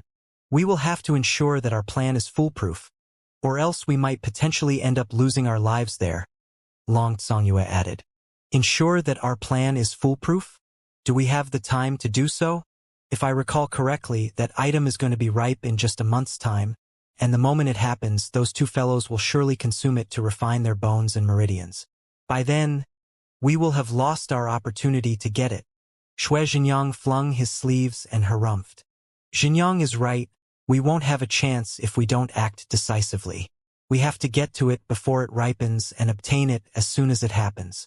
Otherwise, if we lose this opportunity, it will take us at least several dozen years of hard work in order to reach Half-Saint. Xiao nodded with a frown. We all understand that logic, but the problem lies with how we can breach the defense of those 2 huge fellows. Xianxia shook his head before turning the cold-faced young lady. Dong Xian, you are famed genius of the Beast Tamer School. Do you have any idea how we can deal with those 2 fellows? Those 2 fellows possess the ancient bloodline, so it will be hard to distract them with ordinary items. Didn't I tell you all to purchase some origin-heavy water before I went to scout? That item has the effect of purifying the ancient bloodline, so it might work as a bait against them. As long as we can distract them momentarily, we might be able to get to the fruit, Dong Xian said before turning the group to ask, So, have you bought it yet? How can we possibly have the money to buy it? A single bottle of it costs more than 100,000 middle-tier spirit stones. It is not like you don't know how much money we have at hand. Xianxia replied with a bitter smile. Even as grade 5 students, it was still hard for them to fork out 100,000 middle-tier spirit stones at once. Origin-heavy water? Hearing those words, Zhang Xian's heart suddenly leaped in agitation. In total, there were 5 dawn to the quintuple incandescence golden body. Even though he'd fused many physical body cultivation techniques with it, he still needed 4 items to serve as a catalyst to cultivate the last 4 dawn. The 3rd incandescence happened to require the origin heavy water. However, Zhang Xian had known its name before. Regarding its appearance or where he could find it, he had no idea whatsoever. He'd never thought that he would receive news about it from the mouths of these people. It seemed like they were intending to purchase the origin heavy water, 100,000 middle-tier spirit stones. That is equivalent to 10 high-tier spirit stones. How expensive it is! Zhang Xian exclaimed in frustration within. Based on his understanding of the quintuple incandescence golden body, if he wanted to fully cultivate the 3rd incandescence, he would at least require 10 bottles of the origin heavy water. However, he only had 10 high-tier spirit stones at the moment, which was far from sufficient for him to obtain enough of it. Hearing Xianxia's complaint, Dong Xian asked. Didn't a new batch of freshmen arrive just a few days ago? I thought you all would have made a killing there. The student factions of the academy would usually be able to earn substantial wealth for themselves whenever new students arrived in the academy. On top of that, this was the once-in-a-decade massive intake of the academy, and according to the rumors she had heard, there should be 30,000 freshmen this year. With so many of them, even if they were to earn just 3 middle-tier spirit stones from each of them, they would still easily scrape together 100,000. Make a killing? We even made a loss, you know? Haven't you heard of that matter 2 days ago? Long Xianxia shook his head in frustration. Heard of what? I came here as soon as I could to deliver this news to you all, so I haven't heard anything yet. What happened? Did the academy interfere in the matter? Dong Xian asked bewilderedly. She had spent the past few days in that area in order to gather intelligence for their operation. As a result, she had only returned earlier that night, so she wasn't too sure about the happenings in the academy. However, it was a convention for the senior to exploit the freshman, and the academy had never interfered with it in previous years. There shouldn't have been any reason for them to do it that year. Besides, the practice had its merits as well. Firstly, it could dampen the conceit that most freshmen came in with, teaching them that there was always a mountain higher than the other. Secondly, participating in a faction also served as a social platform for master teachers to interact and coordinate with one another, which helped them to build camaraderie to deal with the otherworldly demons if the time ever came. Since the academy didn't interfere in this matter and the freshmen had no choice but to step right into their scam, the various factions should have been able to earn a substantial sum. But if that was the case, why did the others look as if they had made a loss instead? A freak amidst the freshmen wrecked our entire business. The entrance examination this year was conducted by your beast tamer school, so you should know some details regarding it, right? Long Xianxia said. Yes. Dong Xian nodded. It was conducted by Elder Mo, and he started preparing for it since several months ago. As a genius of the beast tamer school, she had a close relationship with most of the teachers and elders there. As such, she had been let in on the matter regarding the entrance examination even before it had been announced. In preparation for the examination, Elder Mo had been going around capturing malicious spirit beasts, and Dong Xian had helped capture a few of them herself as well. The rules of the entrance examination this time around are rather simple. Obtain the inner core of a transcendent mortal 4-dan pinnacle spirit beast, and you will obtain 1 point. Do you know how many points that freak of a freshman earned? Long Xianxia asked. It had been several days since the freshman examination had finished. As the leader of the Ashen Moon faction, it wasn't too difficult for him to gather some intelligence regarding the happenings there. How many? Looking at the look of disbelief on the other party's face, Dong Xian couldn't help but feel a little curious at how well the freshman did. Since he is a freshman, his cultivation should probably be at Consonant Spirit Realm Pinnacle. Even if he were to make the breakthrough to Cosmos Bridge Realm, it would already be an incredible feat for him to kill 3 Consonant Spirit Realm Pinnacle Spirit Beasts within a single day. 3 of them would give him 120 points. Could his score have exceeded 1,000? A Consonant Spirit Realm Pinnacle Spirit Beast was worth 40 points. It was already rather formidable for one to slay 3 spirit beasts of the same cultivation realm as one in a single day. Even if one were to multiply that by 10, that would only be 1,200 points. Scoring 1,200 points was indeed an incredible feat for a freshman, but surely it wouldn't produce such a look of disbelief on the face of the leader of the Ashen Moon faction? Hearing those words, Long Xianxia scoffed. 1,000 points? If it was only that much, would I need to be so shocked? Let me tell you this straight. He obtained a grand total of 43,724 points. How many did you say? 43,000 points. Hearing those words, Dong Xian nearly fainted on the spot. She had participated in the capture of those spirit beasts, so she knew how difficult it was to locate and hunt them down. On top of that, they had targeted the aggressive spirit beasts who had a record of hurting others, and they were far more difficult to deal with than the spirit beasts enclosed in a cage. Every single of them was incredibly cunning, and a lapse in one's concentration could easily lead to one's death. Yet, A freshman had actually obtained more than 40,000 points in such an examination. Wasn't this joke a little too much? How many spirit beasts must he have killed to obtain such a result? Could he have single-handedly slaughtered every last spirit beast in the mountain? That's not all. The points he obtained weren't from killing the spirit beasts, but by taming them. Long Tsongyue added. Taming them? Dong Xian exclaimed sharply. Taming a spirit beast was far more difficult than killing one. Even her, a renowned genius of the beast tamer school, would have to spend several months or even years in order to achieve the required intimacy to tame one. Yet, to tame multiple spirit beasts in a day, not to mention enough of them to obtain 40,000 points.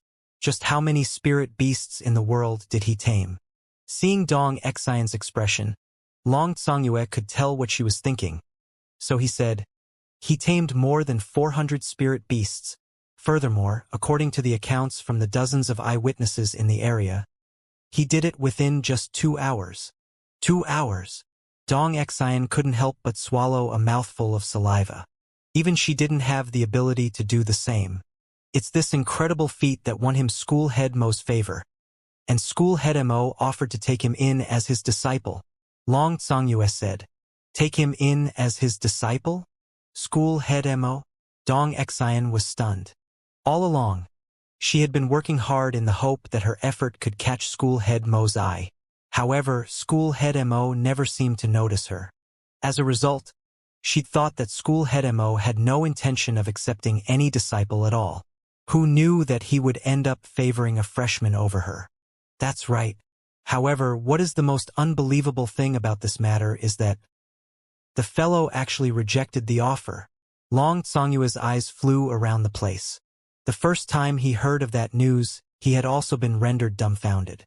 To actually reject School Head Mo, one of the 10 great master teachers, he sure was gutsy. At this moment, Dong Xian felt as though she had been struck by lightning. Countless students in the academy were vying to become School Head Mo's student. And yet that fellow actually rejected the offer? Did he have a screw loose somewhere? That's not all, there is still more to come. After that fellow heard many people had failed the examination, he gave away his points away to them so that they could all clear the examination. Long Tsongyue said, gave away his points? Dong Xian widened her eyes in astonishment as her body swayed weakly from side to side.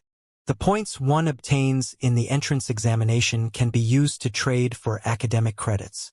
Given his accomplishment in the examination, he could easily have received 10 academic credits. Even if he has no interest in academic credits, he could easily apply for 20 high-tier spirit stones from the academy with his score, and yet he gave them away. The points could be traded for academic credits and high-tier spirit stone. Upon hearing those words, Xianxia nearly spewed blood from his mouth. If he'd known that those points could be traded for academic credits and high-tier spirit stones, he would have never idled around in the entrance examination. He would have surely rushed around the mountain, taming and killing as many spirit beasts as he could. At the very least, he would have strived for 1,000,000 points. Or if it came down to it, he could even have handed the Byzantium Helios beast over. Consonant Spirit Realm spirit beasts were worth 10 points. Cosmos Bridge Realm spirit beasts were worth 100 points. Perfect Harmonization Realm spirit beasts were worth 1,000 points. Ethereal Treading Realm spirit beasts were worth 10,000 points. Chrysalis Realm spirit beasts were worth 100,000 points. Half-Saint beasts were worth 1,000,000 points. Nascent Saint beasts were worth 10,000,000 points. Then a Saint beast should be worth at least 100,000,000 points, right? Furthermore, that fellow was at Saint Wundan Pinnacle, which meant for 100,000,000 points. Calculating by proportion, wouldn't that mean that he could receive 100,000 academic credits or 200,000 high-tier spirit stones from the academy? Regret dyed Xianxia's guts green. 1. If he had that many academic credits and high-tier spirit stones, would there be anywhere that he couldn't go? He would be able to make his round through all of the libraries in the academy, and perhaps he might already be on his way to a conferred empire now. I will look for Elder Mo later. Perhaps I might still be able to exchange the Byzantium Helios beast for some academic credits. Xianxia thought about the matter for an instant before eventually shaking his head. But putting aside the fact that the entrance examination is already over, which means that the Academy has the right to refuse to give me the corresponding academic credits and high-tier spirit stones, even if I am able to do so, I won't be able to explain to them how I managed to capture the Byzantium Helios beast. On top of that, it would reveal my possession of the otherworldly demon puppets. It would be impossible for him to explain the presence of the otherworldly demon puppets at the moment, and even if he could, they were currently his greatest trump card, so it would be unwise for him to reveal their existence as well. Thus, even though it was a huge shame, Xianxia still decided to drop the matter in the end. To be honest, even I can't help but be in awe of how generous that fellow is. Long Tsongyue continued. But that still isn't all. When you hear what he did afterward, you will surely go mad. Oh! Suppressing her shock, Dong Xian turned to look at Long Tsongyue. On the other hand, Hu Yaoyao and Shui Zhenyang were listening to the conversation between the duo silently. Judging from the looks of helplessness on their faces, it was likely that they had long heard of it. Shortly after clearing the entrance examination, that fellow headed to the blacksmith school, and God knows what he did.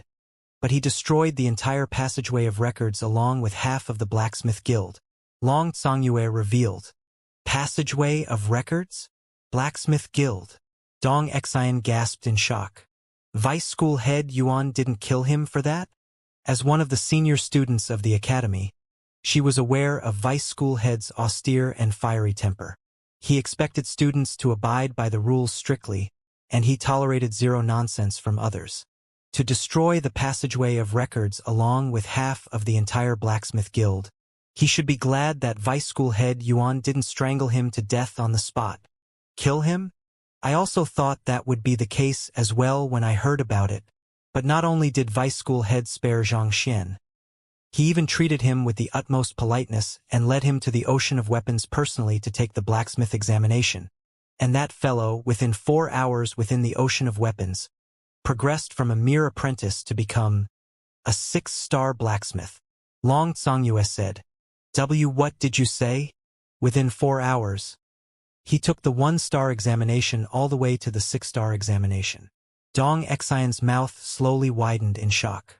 No words could explain what she was feeling at the moment. That fellow's previous deeds were incredible, but it was at least remotely possible. The world was huge, and there were all kinds of incredible geniuses out there. They weren't so arrogant as to think that they would be the top of the world. But what the heck was with clearing the 1-star to 6-star examination within 4 hours? More importantly, the prerequisite to taking the 6-star examination was for one's cultivation to reach transcendent mortal 9-dan chrysalis realm. This wasn't just a condition imposed by the blacksmith guild, but that it was fundamentally impossible for a cultivator beneath that cultivation realm to clear the examination. For one, the purity and quantity of their jinqi would be insufficient to evoke the heat in the flames, making it impossible for them to melt most ores that 6-star blacksmiths were expected to process. Are you sure you aren't messing with me? That matter alarmed school head Zhao, and he insisted on taking that fellow in as his teacher's student, or in other words, his junior, but that fellow rejected it yet again.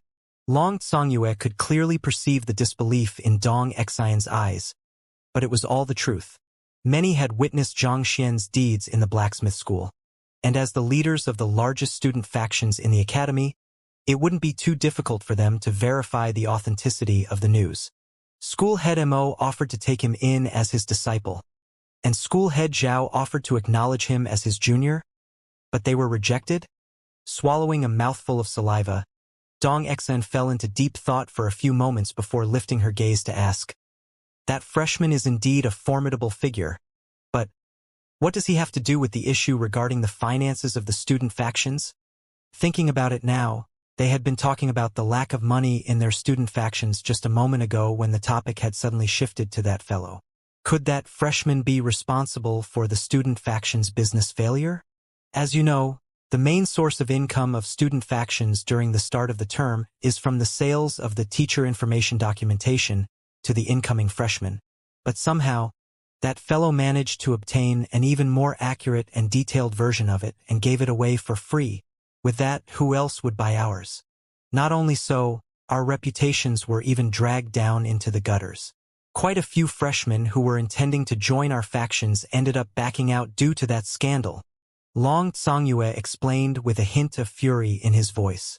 That matter had caused significant losses to his Ashen Moon faction. So he'd ordered an investigation into the culprit of the affair, Xianxia. Who could have known that the results of the investigation would be so baffling? If it had been any other freshman, he would have stomped right up to them and given them a good pummeling so as to beat the rules into their bones. But this fellow, how could he dare to touch a person whom school head Mo and school head Zhao favored? Not expecting such a situation, Dong Xian was at a loss for words.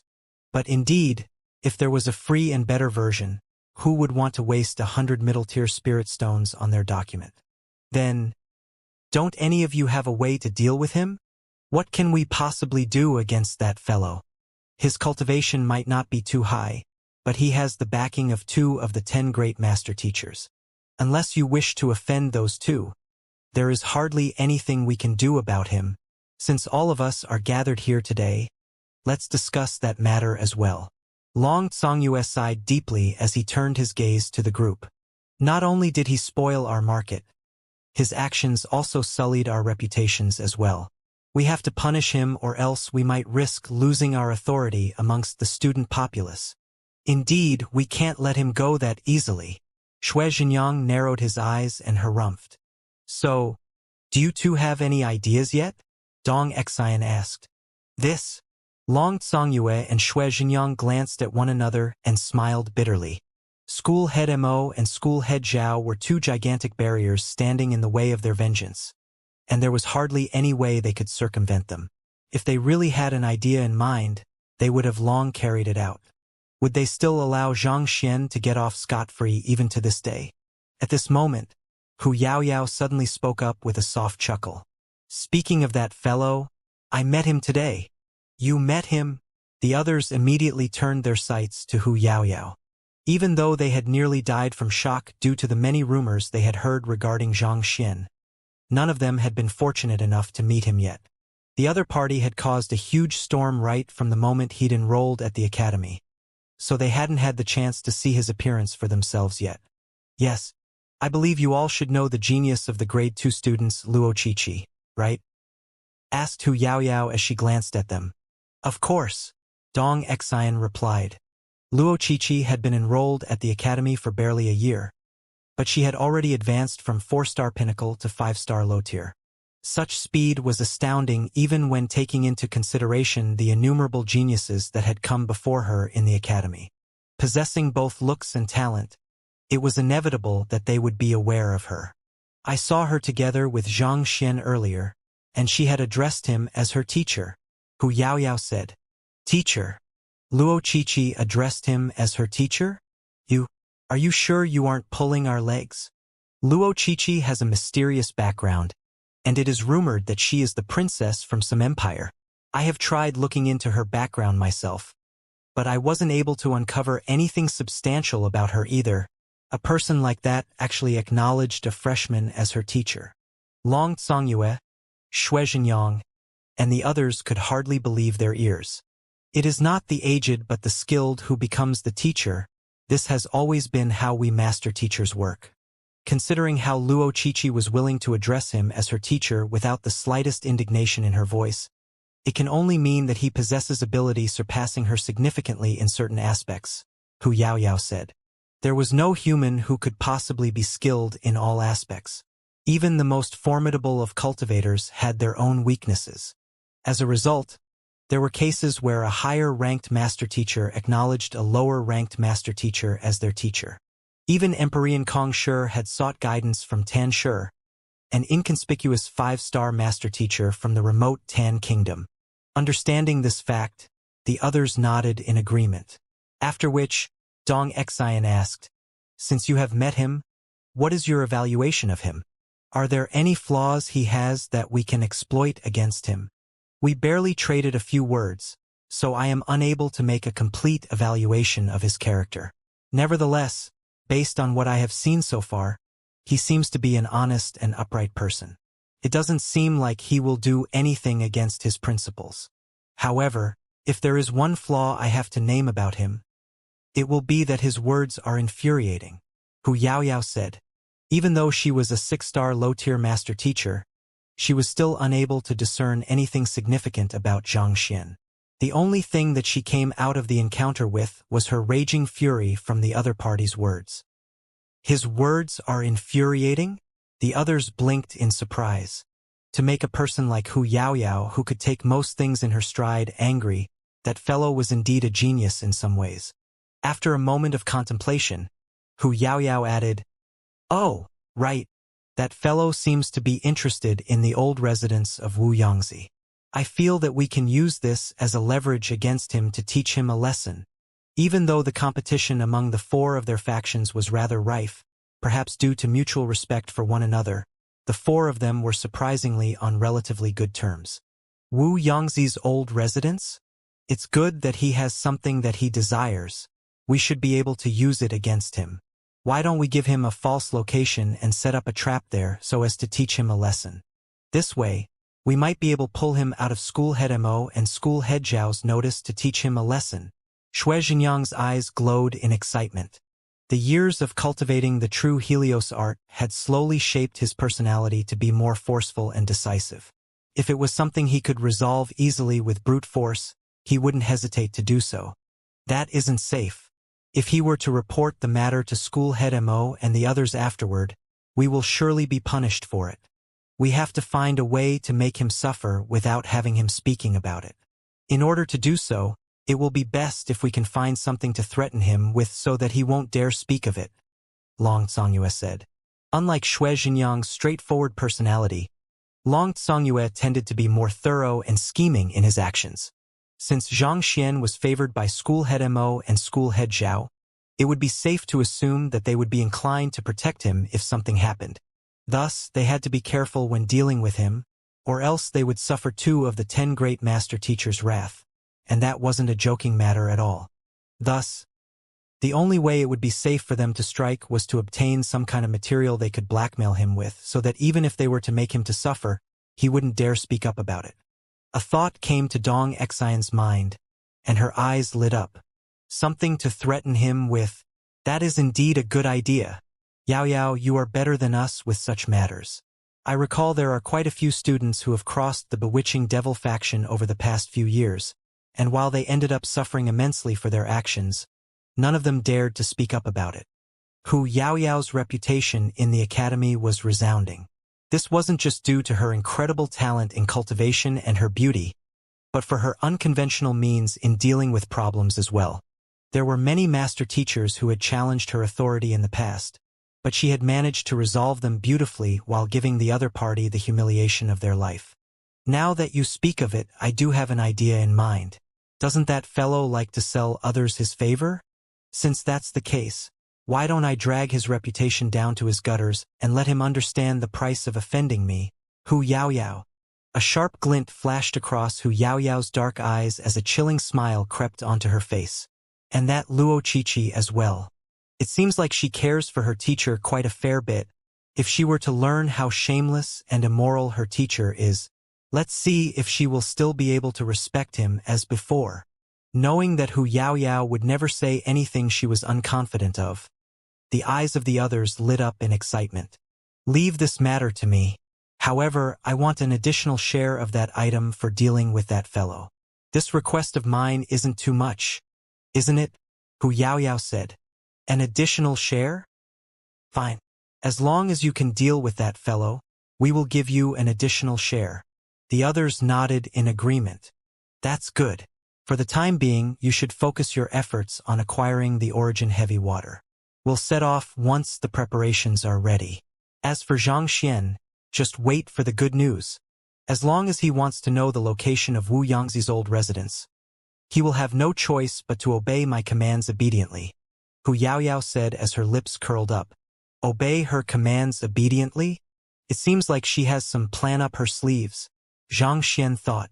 Considering how confident Hu Yaoyao sounded, it seemed she had already found a sure-kill way to deal with him. Zhang Xian mused over the various possibilities for a moment, but without anything else for him to work with, it was impossible for him to determine the other party's next course of action. Thus, he could only give up in the end. If the other party was going to go after him, he would just have to deal with it accordingly when the time came. At the very least, he did know of the other party's intentions, so he wouldn't be caught completely off guard when something happened. After Hu Yaoyao and the others were done negotiating, they swiftly left the gazebo and flitted down the hill. Only after ensuring that everyone was gone did Xianxia finally stand up. Even though I know that she means me harm, I still have to get the location of Wu Yangzi's old residence out of her. After a moment of hesitation, Xianxia eventually decided to follow Hu Yaoyao. He activated the Eye of Insight and hurried off in the direction the latter had departed in. As for the treasure which Hu Yaoyao and the others seemed to be targeting, that had nothing to do with him, so he had no intentions in getting involved either. As for the heavy origin water, since he knew that it was possible to procure it with high-tier spirit stones in Hongyuan City, he would just have to earn sufficient money to purchase it in the future. Thus, the only thing left for him to do was to find Wu Yangzi's old residence. Considering Wu Yangzi's prestige and standing in Hongyuan City back then, it was likely that his treasure would hold great wealth. Thus, as long as Xianxia could lay his hands on it, he would not need to worry about having insufficient funds for his cultivation anymore. Following Hu Yaoyao's trail, he soon arrived at a vast courtyard. There are so many ladies here. As Xianxia slowly crept within manner, he soon realized that something was amiss. For some reason, the number of female students in this manor was disproportionately higher than the male students. Furthermore, each and every one of them had an elegant figure and beautiful face. While they were unable to compete with top beauties in the academy such as Hu Yaoyao and Luo Qiqi, the charm that they exuded would still be irresistible for most men. The number of male master teachers had always been higher than the number of female master teachers, yet the number of female master teachers here far exceeded the male master teachers. Xianxia found the situation before him completely bizarre. The density of people increased the further Xianxia progressed, so he had no choice but to slow down in order to avoid detection. It was fortunate that he possessed the Eye of Insight, allowing him to clearly discern the actions of others and take precautions in advance. On top of that, he possessed the Heaven's Path Xinqi and Red Dust Heaven Ascending Step, allowing him to move discreetly without alarming others. An hour later, following the trail, Xianxia soon found himself penetrating into the depths of the manor. Xinru, keep watch for me outside. I will be preparing some things, and I don't want to be interrupted. After advancing a moment longer, Xianxia suddenly a crisp voice ahead of him. It was Hu Yaoyao's voice. He swiftly rushed to hide behind a huge tree in the vicinity. Following the source of the voice, he saw Hu Yaoyao standing right before a room. Yes, the lady named Xinru replied with a nod. Xinru was a young lady in her 20s, and she possessed an exceptional figure and beauty as well. Is Hu Yaoyao intending to prepare her hand to deal with me? Having eavesdropped on the conversation among Hu Yaoyao, Shui Zhenyang, Long Tsongyue, and Dong Xian, he knew that Hu Yaoyao was intending to deal with him. This might be a good opportunity to see what the other party was up to so that he could come up with a suitable countermeasure for it. With such a thought in mind, Xianxia slowly flew to the top of the room which Hu Yaoyao was standing before. His movements were as light as a feather, leaving no sound whatsoever. After landing on the roof, he gently pried open one of the brick tiles above and peeked down. Just as his gaze fell into the room, Hu Yaoyao stepped into the room as well. Under the warm glow of the many night illumination pearls embedded in the room, Hu Yaoyao could be seen dressed in a crimson silk robe, which further accentuated her perfect figure. Her smooth white skin, long and slender neck, exquisitely shaped earlobes, silky pitch-black hair. No matter how one looked at her, Hu Yaoyao was like a bewitching devil that one couldn't avert one's gaze from. Voila! Just as Xianxia was staring intently to see what Hu Yaoyao was up to, the other party abruptly walked up to her bed frame and gently pulled at the knot by her waist. The crimson robe she was wearing immediately slipped down her body, revealing her pristine skin. From top to bottom, there was not a single piece of cloth on her. Her beautiful figure lay bare in the room. Xianxia was speechless. He'd thought that the other party would prepare some kind of artifact or trap to deal with him, so he'd climbed onto the roof to peek on the other party. hoping that he could perhaps use this to blackmail her into revealing Wu Yangzi's old residence. Who knew that the other party would strip off her clothes as soon as she returned to the room. This was way too weird. The sky had darkened just a moment ago, so she couldn't possibly be intending to go to sleep. But if that was the case, why was she taking off her clothes? He truly couldn't understand what was going on in that woman's head. Never mind, I shouldn't look any further. Knowing that his actions would be nothing but despicable if he were to continue peeking, he decisively placed the roof tile back. If he were to be branded as a perverted peeping Tom because of this matter, that would be truly unfortunate. Just the thought of it sent shivers down his spine. Hu Yaoyao's room was situated at the highest point in the area, and it was the largest one as well. Sitting on its roof, he could easily see everything in the other courtyards. In a few of them, he saw a few ladies dressed in resplendent outfits moving about. Their elegant garments and their bewitching movements left him in an entranced state with just a single glance.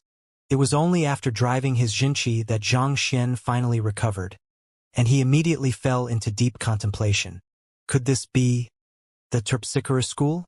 The fact that they were able to make him momentarily lose his senses through their dancing meant that their gestures carried the ability to beguile souls, and the only occupation in the academy that was capable of such a feat was Terpsichore. This also explained why this manor consisted mainly of women as well. It will be awkward for me to remain here considering that Hu Yaoyao is naked inside, but since I am already at the Terpsichore school, I might as well pay their library a visit so that I don't make this trip a waste. Knowing that it would be suspicious for him to remain here, Xianxia decided to postpone the matter for the moment and visit the library so as to deal with his innate fetal poison. Having made up his mind, Xianxia activated his eye of insight and began scanning his surroundings. Soon, his gaze fell on a towering building in the distance. 3 elegantly calligraphed words, carrying both elegance and an historic aura, came into sight: Terpsichore Compendium Pavilion. I should go over to take a look. With eyes gleaming with excitement, Xianxia flitted off into the darkness. The Terpsichore Compendium Pavilion was large and majestic, standing tall and conspicuous even amidst the deep darkness of the night. In several breaths, Xianxia landed on the branch of a large tree just outside the building. The libraries of the academy require a student token and academic credits to enter. Xianxia scratched his head in distress. He'd thought that he would be able to access the library freely as a student of the academy, but based on what he saw at the entrance of the Terpsichore Compendium Pavilion, that didn't seem to be the case. Just like the ocean of weapons in the blacksmith school, the doors to the libraries could only open by scanning one's student token and paying the required amount of academic credits. Unfortunately, Xianxia had neither of the two, so it was impossible for him to enter. If he were to attempt to barge in and trigger some kind of protective formation due to it, he might even attract the attention of the school's elders, bringing himself trouble. But I am already here. Am I to return empty-handed? Xianxia muttered in frustration.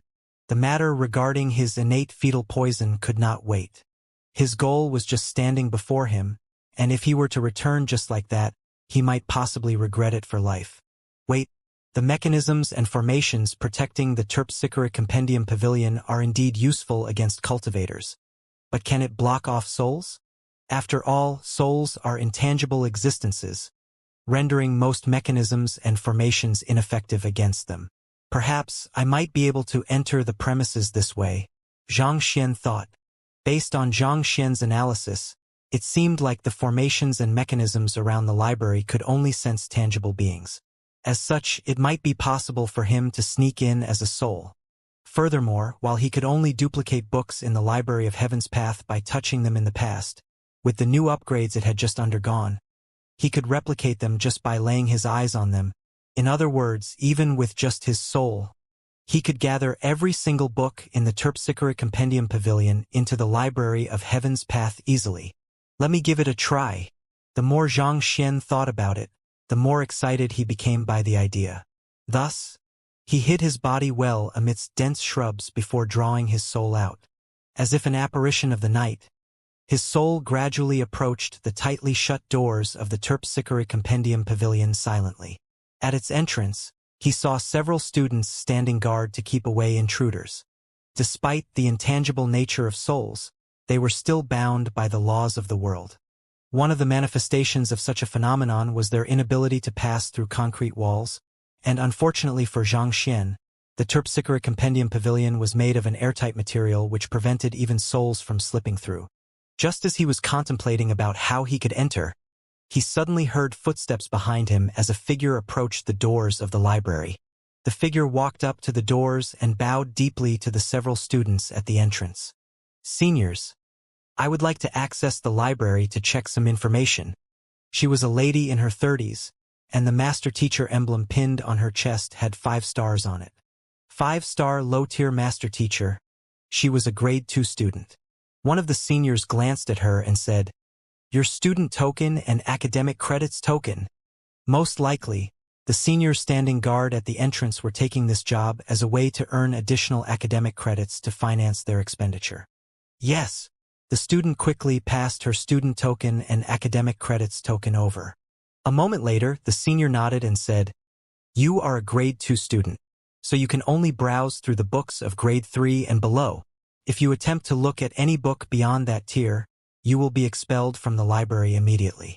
On top of that, you are only given 20 hours of reading time for each academic credit you spend, and you are not allowed to take out any books from the library." "Yes," the student nodded in response.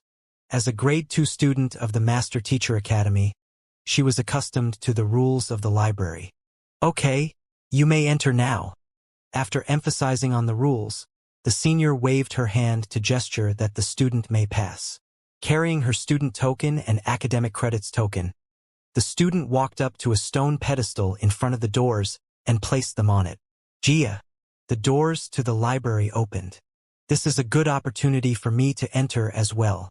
Upon seeing a chance to slip into the building, Xianxia immediately got to action and dived in behind the student as well. After entering the doors, a vast hall immediately appeared before his eyes. The walls were embedded with night illumination pearls of all sizes, making its interiors as bright as day. Shelves of books were positioned orderly in the hall, and the books on them were innumerable. As expected of the Master Teacher Academy, their collection of books is indeed astounding. Xianxia's eyes lit up. Terpsichore was one of the more remote occupations, so the number of books on them was severely limited. However, the members of the Master Teacher Academy were all master teachers who had unique insights and had their own understanding of the occupation. Over time, more and more books had been added to the collection, resulting in the impressive compendium that lay before him at this very instant. "I should collect them all first and look at them later." Considering the number of books that were in the library, it would take a considerable amount of time if he had to go through them one by one. Xianxia's soul moved to the very first bookshelf at the corner and began scanning through them. "Flaws," muttering in his head. He could feel that book after book was being replicated in the library of Heaven's Path. It was as if his eyes were scanners, allowing him to replicate the content within books entirely just by laying his eyes on them. This allowed him to copy books at a rate far quicker than he did by running. "This is really great," Xianxia thought excitedly. Walala! Books were filling up the shelves in the library of Heaven's Path at an unprecedented rate. 4 hours later, Xianxia was finally done taking in all of the books in the hall, and he compiled them into a Heaven's Path manual. On to the second floor. After Xianxia was done with the first floor, he proceeded on to the second floor. There were significantly fewer books here than on the first floor, but the content covered within them was more profound. Just like apothecaries and blacksmiths, terpsichores were also ranked from 1 star to 9 star.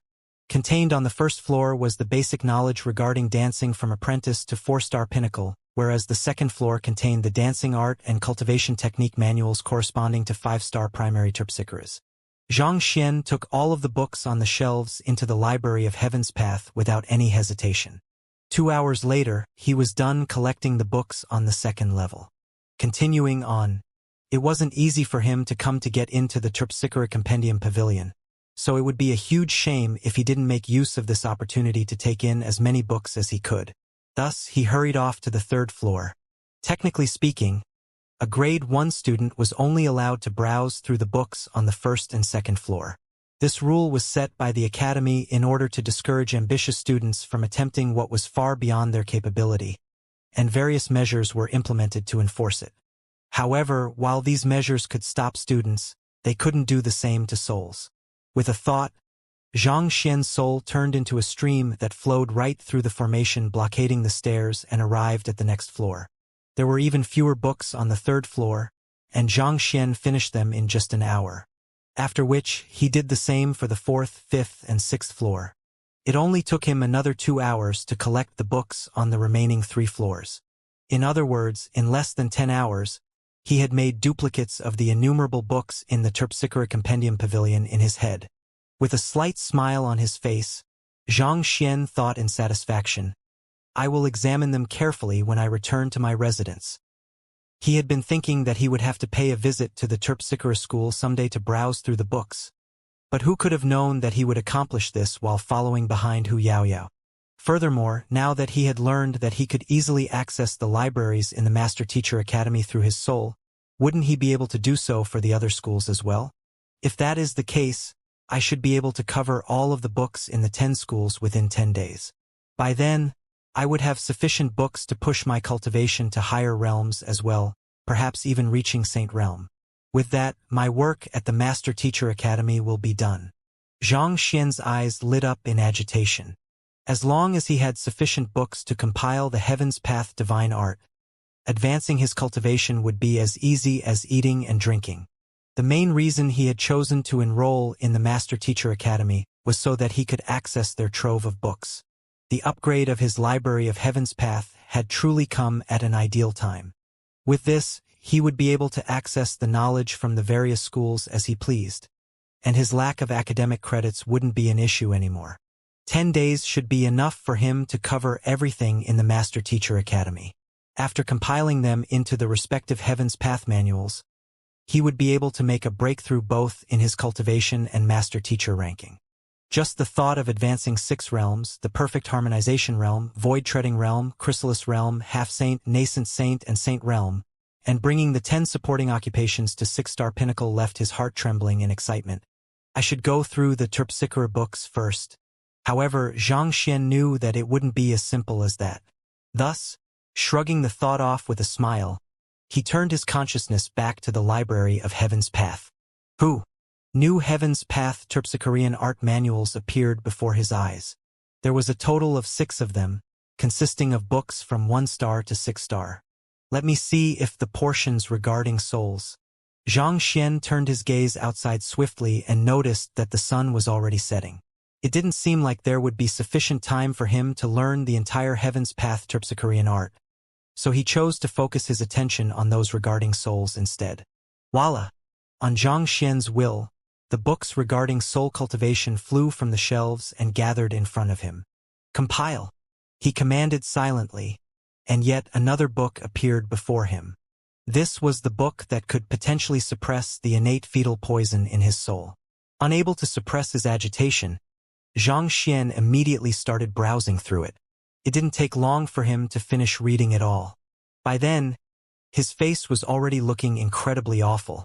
These are only methods to strengthen one's soul, and they aren't even complete. They won't be much help in dealing with the innate fetal poison. The books he had collected were sufficient to form a Heaven's Path manual, but it was only effective in strengthening one's soul. Against the innate fetal poison, it was nearly completely useless. In other words, after all the effort he had put in that night, he didn't have a way counter the innate fetal poison to alleviate the threat he was under yet.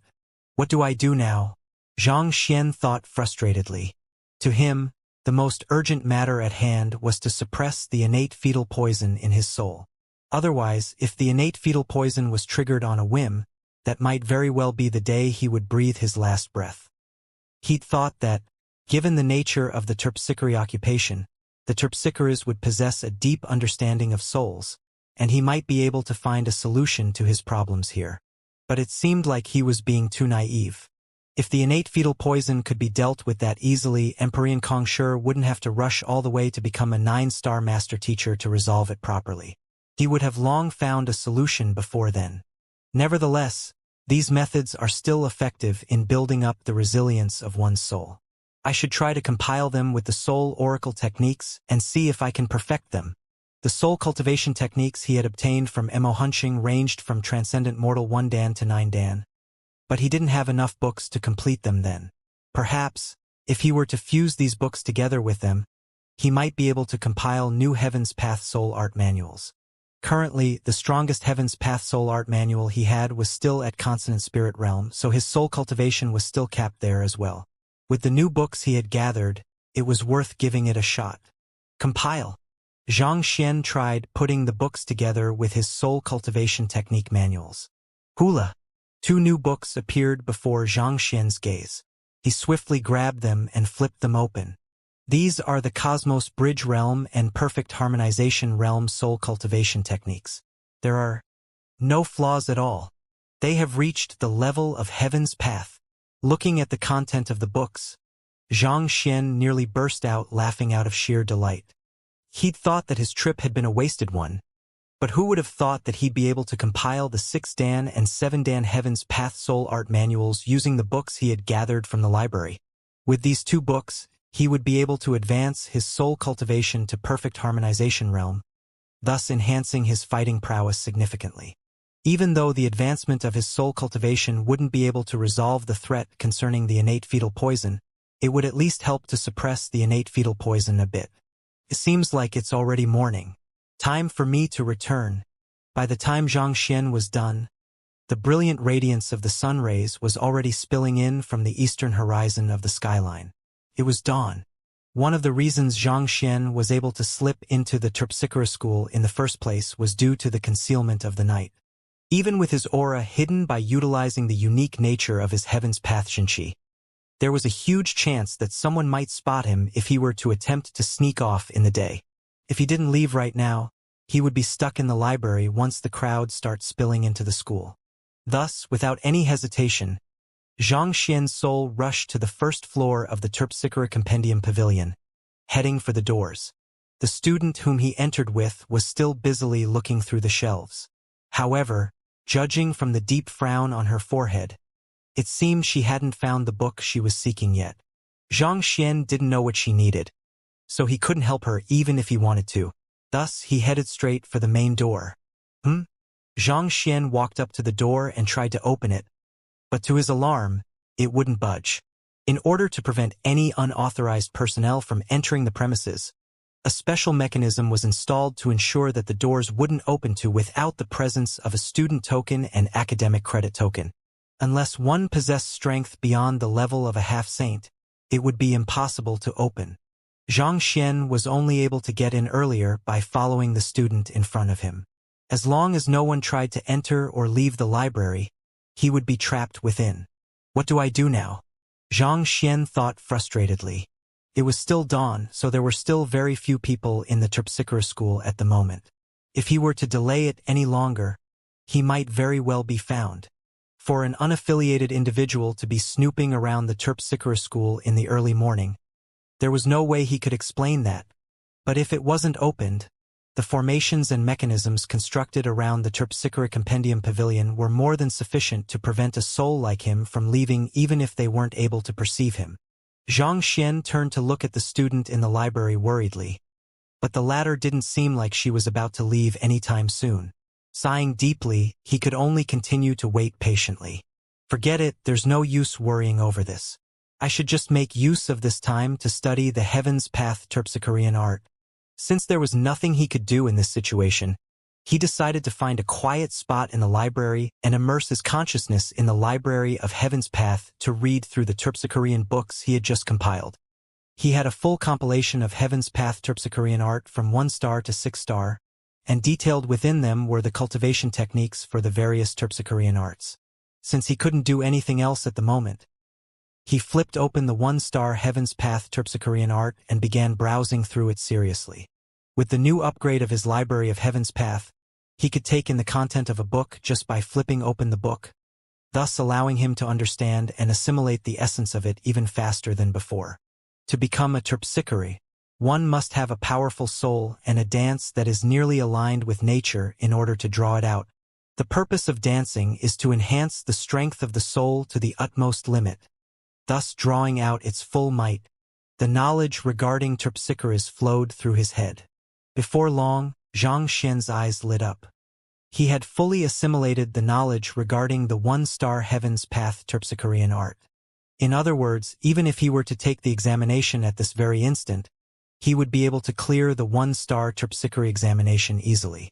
The prowess of a Terpsichore was highly dependent on their soul, and Xianxia had cultivated his soul to be beyond 10 meters large. The level that others could hardly reach in their life, he could achieve it as easily as merely eating or drinking. Drawing his consciousness out of the library of Heaven's Path, Xianxia noted that the student was still busy looking for her book and had no intentions of leaving yet. Thus, he moved on to study the two-star Heaven's Path Terpsichorean art. While martial artists wield their battle techniques, and Terpsichores wield their Terpsichorean arts, Terpsichores essentially aim to utilize their art form as a weapon for murder. The world trembles beneath a dance, and in the next moment, a soul perishes. The dance serves as a medium for Terpsichores to engage in soul attacks. Reading the content in the book, Xianxia couldn't help but nod in agreement. Terpsichorean arts, just like the soul techniques of soul oracles and the impartation of heaven's will, were offensive techniques for dealing with souls. But different from the others, Terpsichores utilized their dance as a medium to amplify the effectiveness of their offense. Since it serves as a medium, does it mean that, once one reaches the very peak, one will be able to engage in powerful soul attacks even without using the dance as a medium? As Xianxia continued to read on, a certain line appeared before him. Engage in powerful soul attacks even without using the dance as a medium? Does that mean the swordless realm? Xianxia thought in agitation. He might not know much about Terpsichorean arts yet, but he did have some mastery in the field of swordsmanship. Based on what he knew, if one were to cultivate their swordsmanship to the peak, they would be able to utilize even a blade of grass or a pebble by the roadside as a sword. Going further, they might even be able to execute the full prowess of a sword art without a weapon in hand. That was to say, the sword only served as a medium in order to execute the techniques. Even without a sword in hand, one could still execute a sword art, perhaps even more fluidly, completely, and agilely. What Xianxia was reading was very unlike the knowledge imparted in the conventional books that Terpsichores read.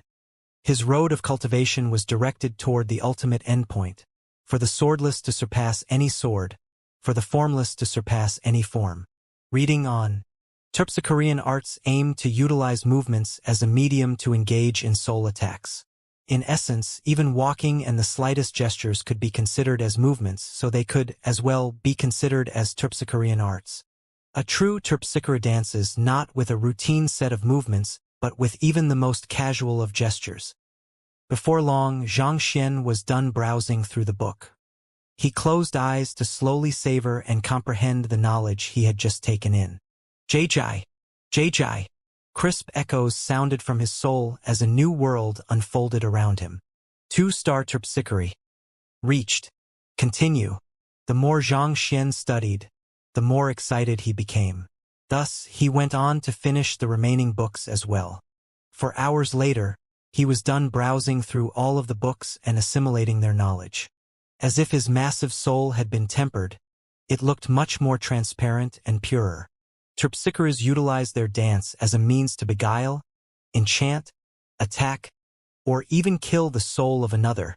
Even though Xianxia had never learnt Terpsichorean arts before, he had comprehended the most profound and innate essence of the occupation. Currently, his knowledge regarding the occupation was unmatched by anyone beneath 7-star. If he were to take the examination at this very moment, he would definitely qualify for 6-star pinnacle.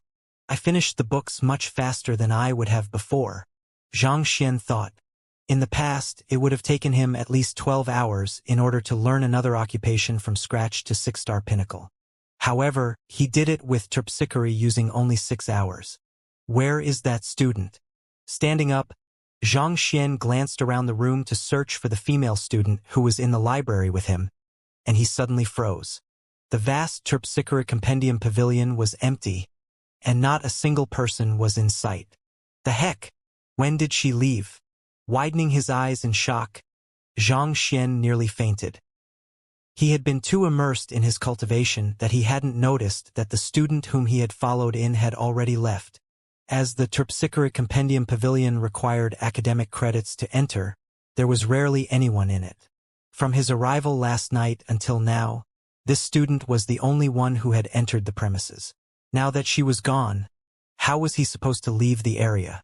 Was he going to be locked in there for several days straight? Xianxia felt a tinge of helplessness. What the heck was this? If only he'd known, he wouldn't have immersed himself so deeply into his cultivation. It's nothing much for me to be confined here, but my body is still in the vicinity. If someone were to find it, I will be in deep trouble. As a soul, he was highly indiscernible and was unaffected by the mechanisms and formations governing the Terpsichore Compendium Pavilion, so being trapped here wasn't too much of an issue for him. The problem was his body. Even though he had hidden it in the best spot he could find, it would be a stretch to say that it would be able to hide from the discerning eyes of the many master teachers of the Terpsichore school for extended periods of time, especially in the day. It would be a calamity if he were to be found by anyone. Seeing that it was already nearing noon, Xianxia could no longer hold himself back any longer. He rushed up to the door, hoping to find a gap or any other openings which he could escape through. However, after circling around the entire Terpsichore Compendium Pavilion, he could only sigh deeply in frustration. Looks like there really is no way for me to escape. The mechanisms and formations set up in the Terpsichore Compendium Pavilion were extremely powerful, and it was impossible for anyone to force them open. If Xianxia's physical body was there, he could have compiled a book on them just by touching them, and exploiting its flaws, he would have been able to escape easily. Incapable of touch, however, his soul was unable to do so. His eye of insight was currently too weak to see through the formation and mechanisms as well. Was he doomed to continue waiting helplessly here until someone arrived? Xianxia's eyes twitched as helplessness washed over him. Forget it, I will just continue to wait. Surely there will be someone who will visit the Terpsichore Compendium Pavilion by the end of the day. Since Xianxia was unable to find a better solution to his dilemma, he could only resign himself to fate. Just as he was about to find a place to bide his time, Jia! The doors suddenly creaked open. Someone is here?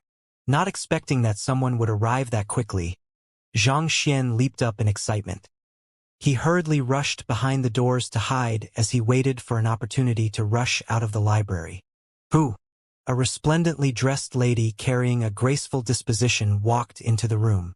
After stepping across the threshold, she was just about to walk toward the shelves when her eyebrows suddenly knitted together. She glanced at the direction where Xianxia was hidden and howled, "Who is it? Come out!" Sensing her gaze on him, Xianxia's body stiffened in tension.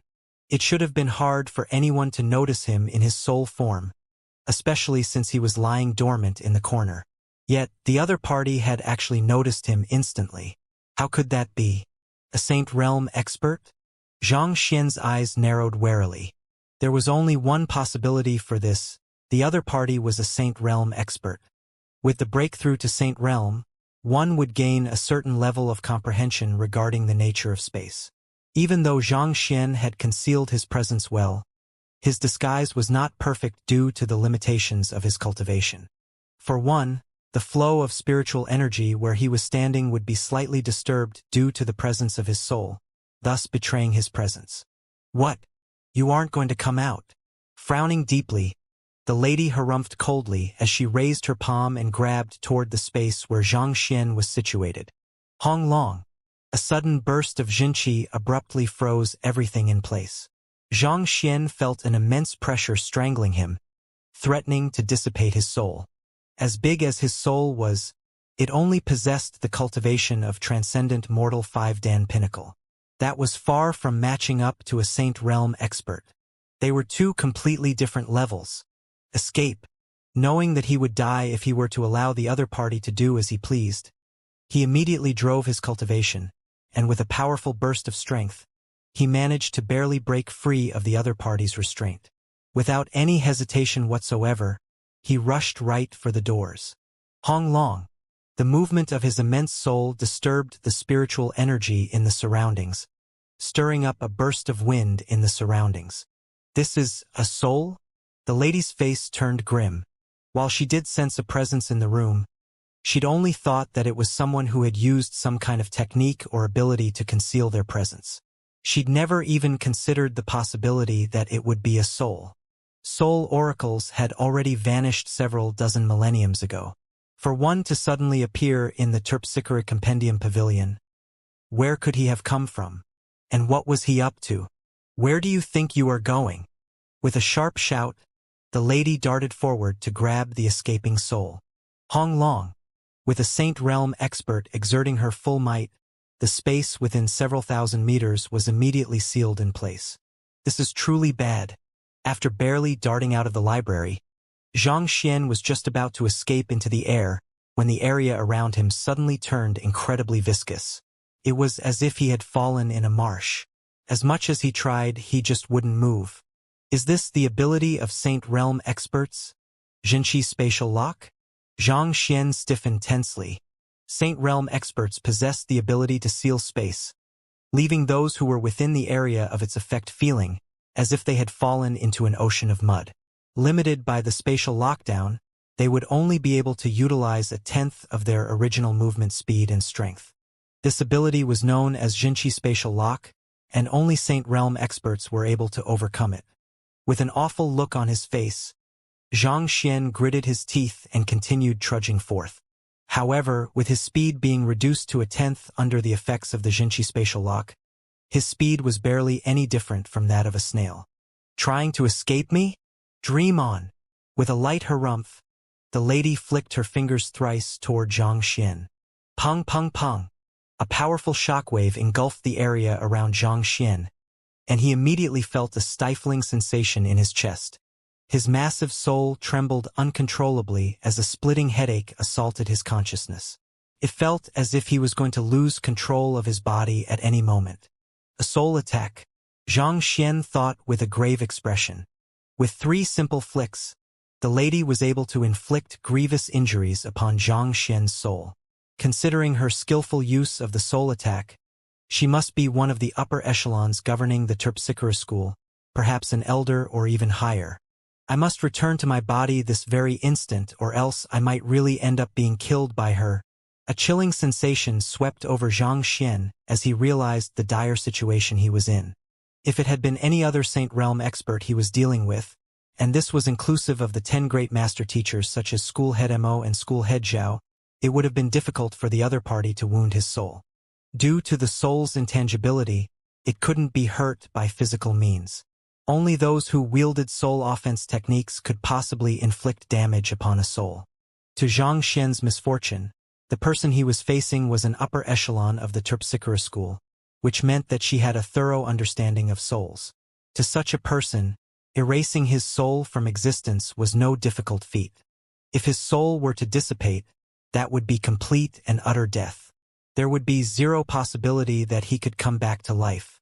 There was no way he could survive the attacks of a Saint Realm Terpsichore as a soul, so the only chance he had at surviving this ordeal was to return back to his physical body. This would reveal the location of his body, but he had no other option at the moment. After all, this was a much better alternative than having his soul dissipated on the spot. Bearing the excruciating pain his soul was in, he rushed right for the tree at the courtyard, where his body was located. However, before he could get far, he heard yet another harumph beneath him. You still wish to continue on? Voila! The lady raised her palm and thrusted it at the air several times. An overwhelming force tore through space and struck Xianxia. For an instant, Xianxia felt as if he had been struck by a comet, and his soul flipped several times in the air, nearly ripped apart by the sheer force of the attack. It was fortunate that his large soul had allowed him to distribute the immense force across his soul body, thus reducing the severity of the damage he sustained. At the same time, as a cultivator of the Heaven's Path soul art, his soul energy was particularly pure, granting exceptional resilience to his soul. Otherwise, he would surely have been killed under the blow.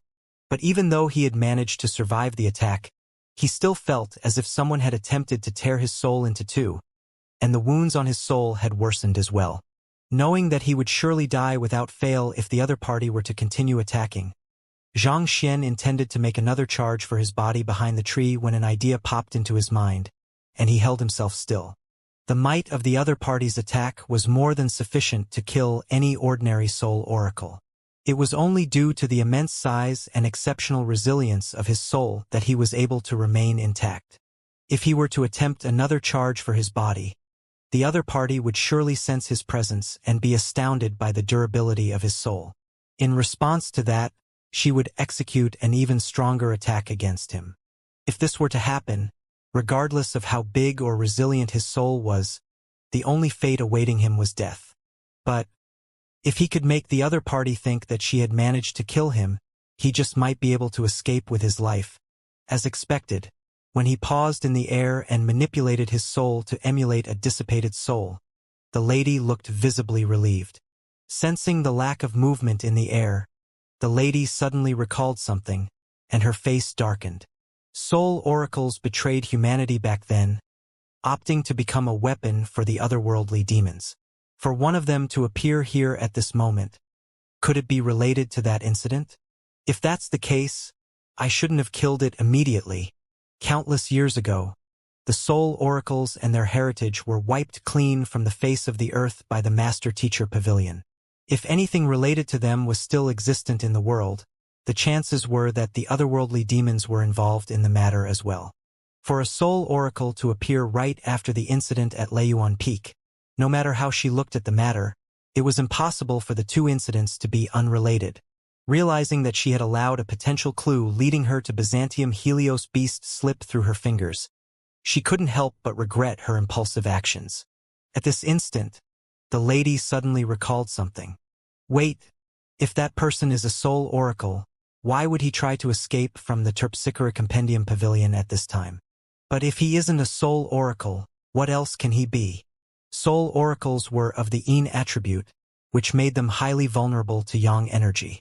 As a result, they dared not appear in broad daylight, or else they would be putting themselves at risk of being seared by the sun rays. Even if they managed to survive the exposure to the sun rays, they would be in for a round of excruciating pain and a sharp decline in their cultivation afterwards due to the searing Yang decline. Considering how that the other party had rushed out as soon as he found an opportunity to do so, he clearly did not fear the sun. Could that mean that he wasn't a soul oracle? But if that was the case, what else could he be? As a Saint Realm expert, she knew that the world was far larger than she could ever imagine. There were many unique occupations with mystical means that ordinary cultivators could hardly fathom.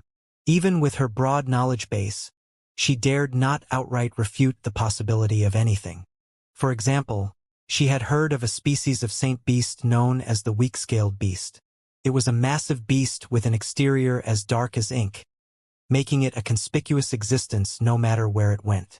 However, as soon as it stepped into water, its body would immediately turn completely transparent, as if it was invisible. Could the fellow she had just encountered be such a life form as well? This was a plausible hypothesis as well.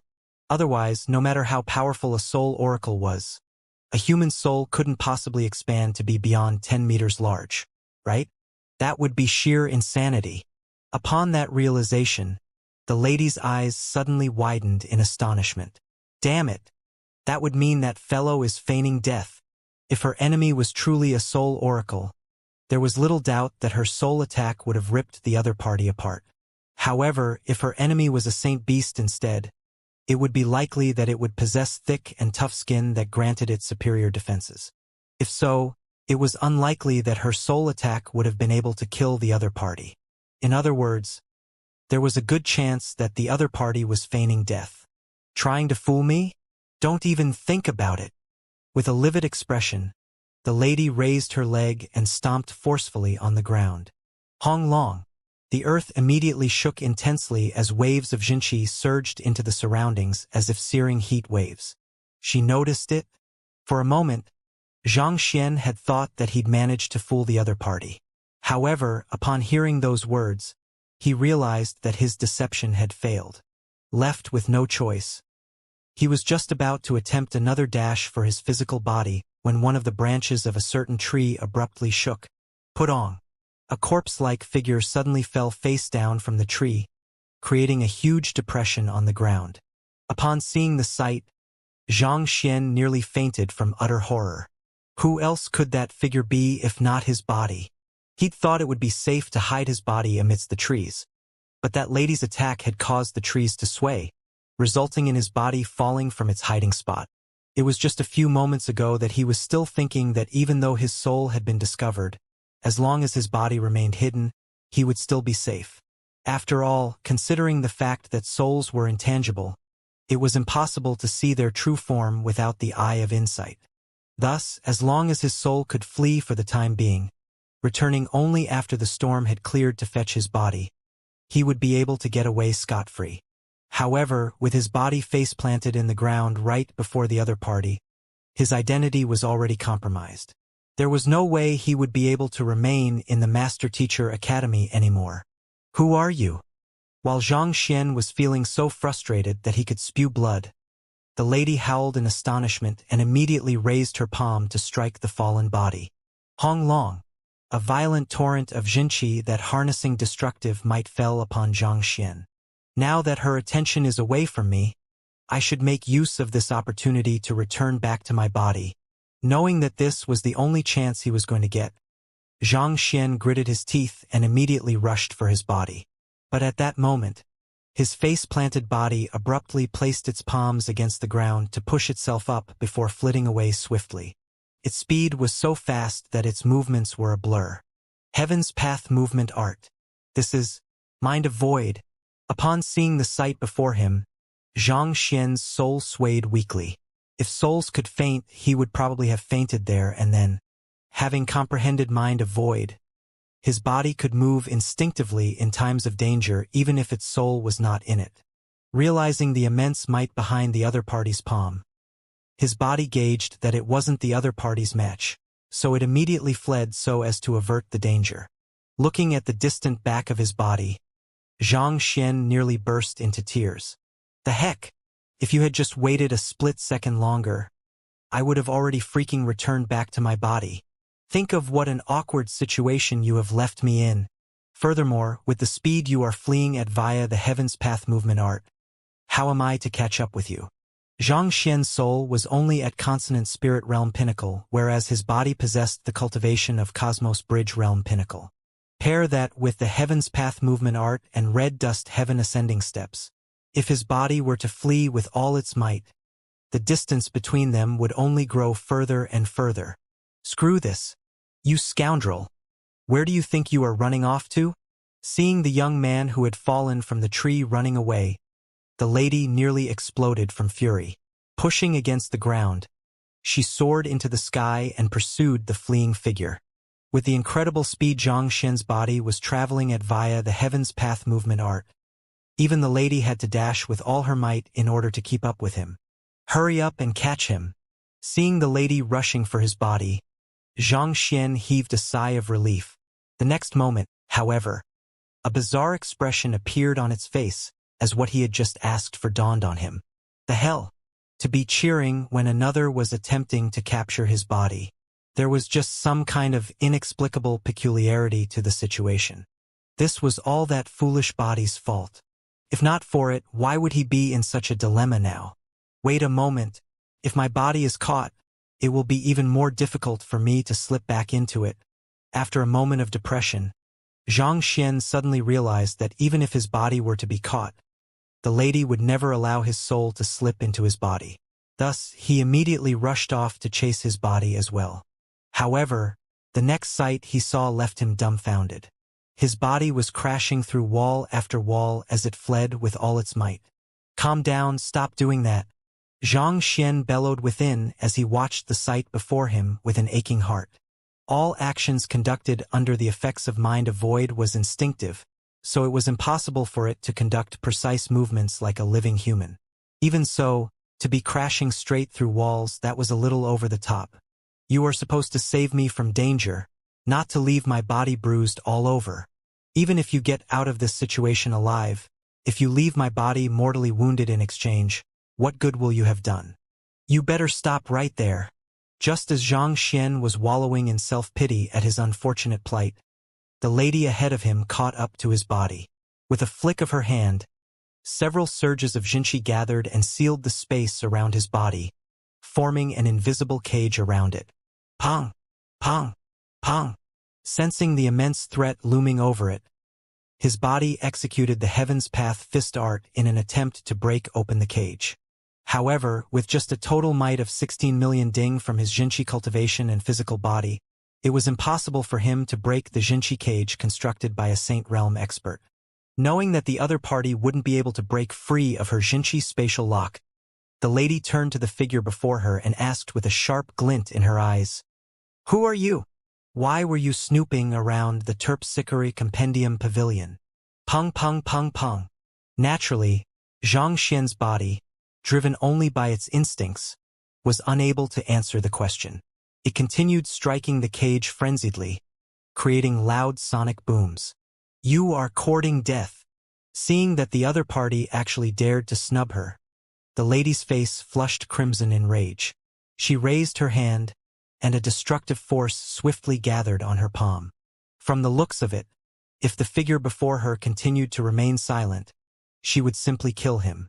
Mind of Void was an ability that only the most powerful soul oracles possessed.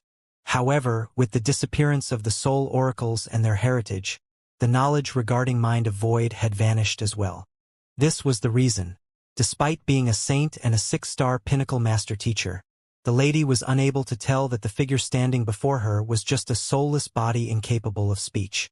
"If my body is smashed into minced meat, it will be of no use even if I do get it back." At this moment, Xianxia finally arrived at the scene. Seeing that the lady preparing her hand to smash his body into pieces, his soul nearly dissipated from fright.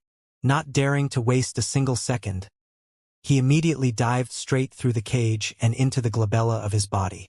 Unlike the Jinshi spatial lock, the Jinshi cage didn't harness the spatial laws of the world and could only block physical beings.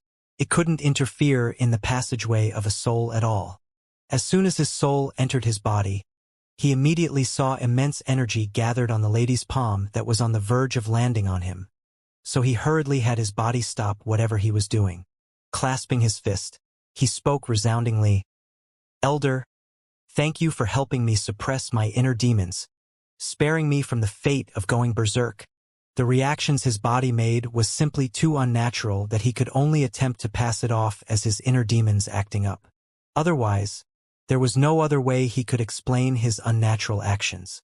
Naturally, he couldn't talk about Mind of Void either, as it was intricately linked with the soul oracles. As for the soul the other party noticed earlier, as long as he adamantly denied it, there was no way the other party could investigate the matter and trace it back to him. Inner demons? As expected, upon hearing those words, the lady in the sky dissipated the violent energy in her hand. However, given that she didn't dispel the Jinshi cage, it seemed that she still carried some doubts towards Xianxia's words. From the looks of it, it seemed that she was intending to hear Xianxia's story out. But if she were to detect any falsehood in his words, she wouldn't hesitate to kill him. "Indeed, I am a freshman of this academy, and I was intending to enter the Terpsichore Compendium Pavilion to read up on some books, so as to prepare myself for the Terpsichore examination. However, on my way here, an inspiration suddenly struck me, and in order to prevent others from interrupting me, I can only hide on a tree for the time being," Xianxia explained. "Sudden inspiration?" The lady frowned. Cultivators did have moments of sudden enlightenment from time to time, and they disappeared as abruptly as they appeared. Thus, it was important for one to muse over it as soon as possible so as to not allow it to slip their minds. For this purpose, the academy had built innumerable gazebos all over the academy, so as to allow students to rush in and focus their attention on developing their sudden inspiration. If that fellow really had a sudden stroke of inspiration, it wouldn't be too far-fetched for him to hide in the midst of the trees for fear of being interrupted. "What is the relationship between you and the thing hiding in the Terpsichore Compendium Pavilion then?" But of course, just because it was logical didn't mean that it was necessarily true. Ultimately, this was just a one-sided story from the other party. She wasn't ready to believe it so easily. It was just a moment ago that she spotted an uninvited guest within the library, and the next moment, this fellow fell from the tree. It was difficult to believe that the both of them weren't related. Pardon me, but I am not very sure what Elder is asking me. I was in the midst of pondering about the details regarding the dance of the rippling cloud robe, when a stroke of inspiration hit me, but due to a slight mistake I made, my cultivation almost went berserk. I have only recovered from my berserk state just a moment ago, so I'm not too sure what has happened in between. Xianxia replied sheepishly. It was best for him to feign ignorance and deny his involvement vehemently right from the start. Once it was established that he was involved in the incident, the matter could potentially spiral out of his control. Dance of the Rippling Cloud Robe? That is a grade 6 terpsichorean art that only 6-star terpsichores are able to comprehend. What is a freshman like you pondering over it for? Are you taking me for a fool? The lady harumphed in displeasure. The fellow before her seemed to be only in his early 20s, and he had also just said for himself that he was a freshman of the academy. Yet, he also said that he was musing over a grade 6 terpsichorean art. It was obvious that there was a clear contradiction in his words, so it was inevitable that she would get even more suspicious of him. Thus, she began gathering power in her palm once again, ready to make a move should the other party fail to come up with a good explanation for his words.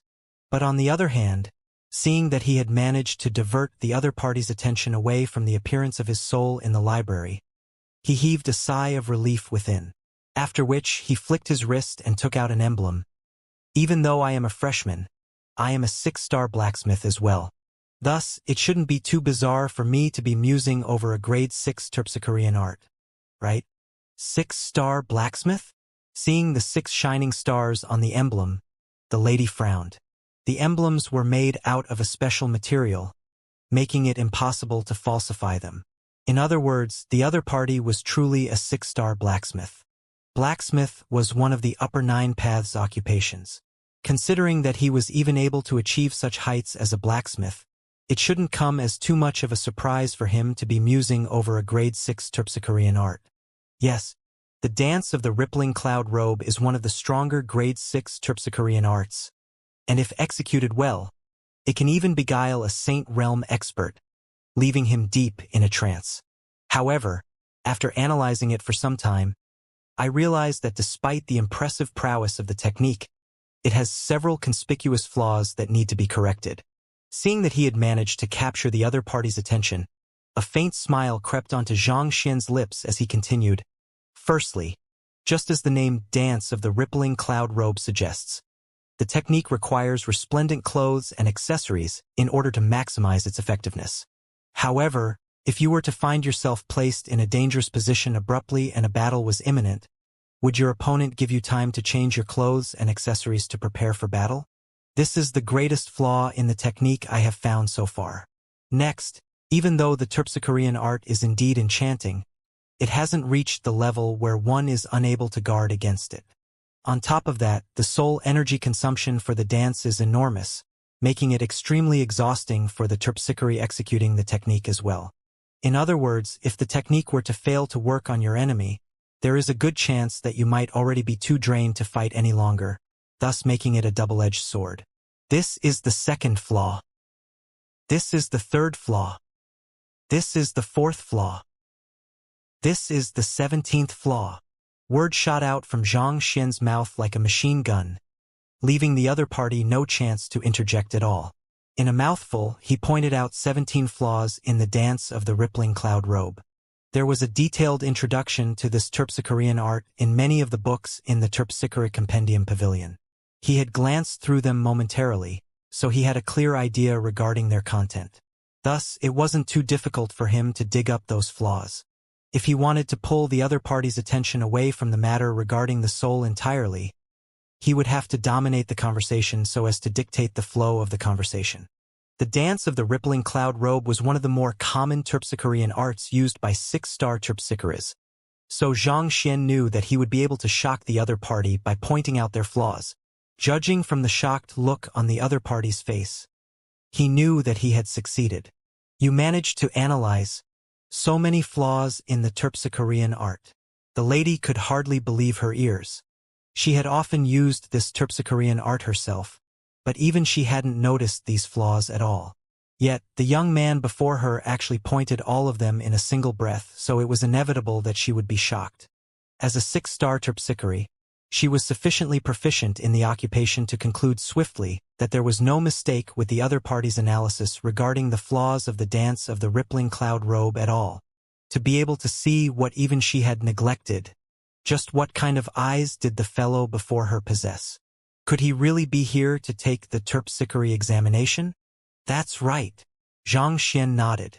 Do you have any proposed solutions for the flaws you have listed?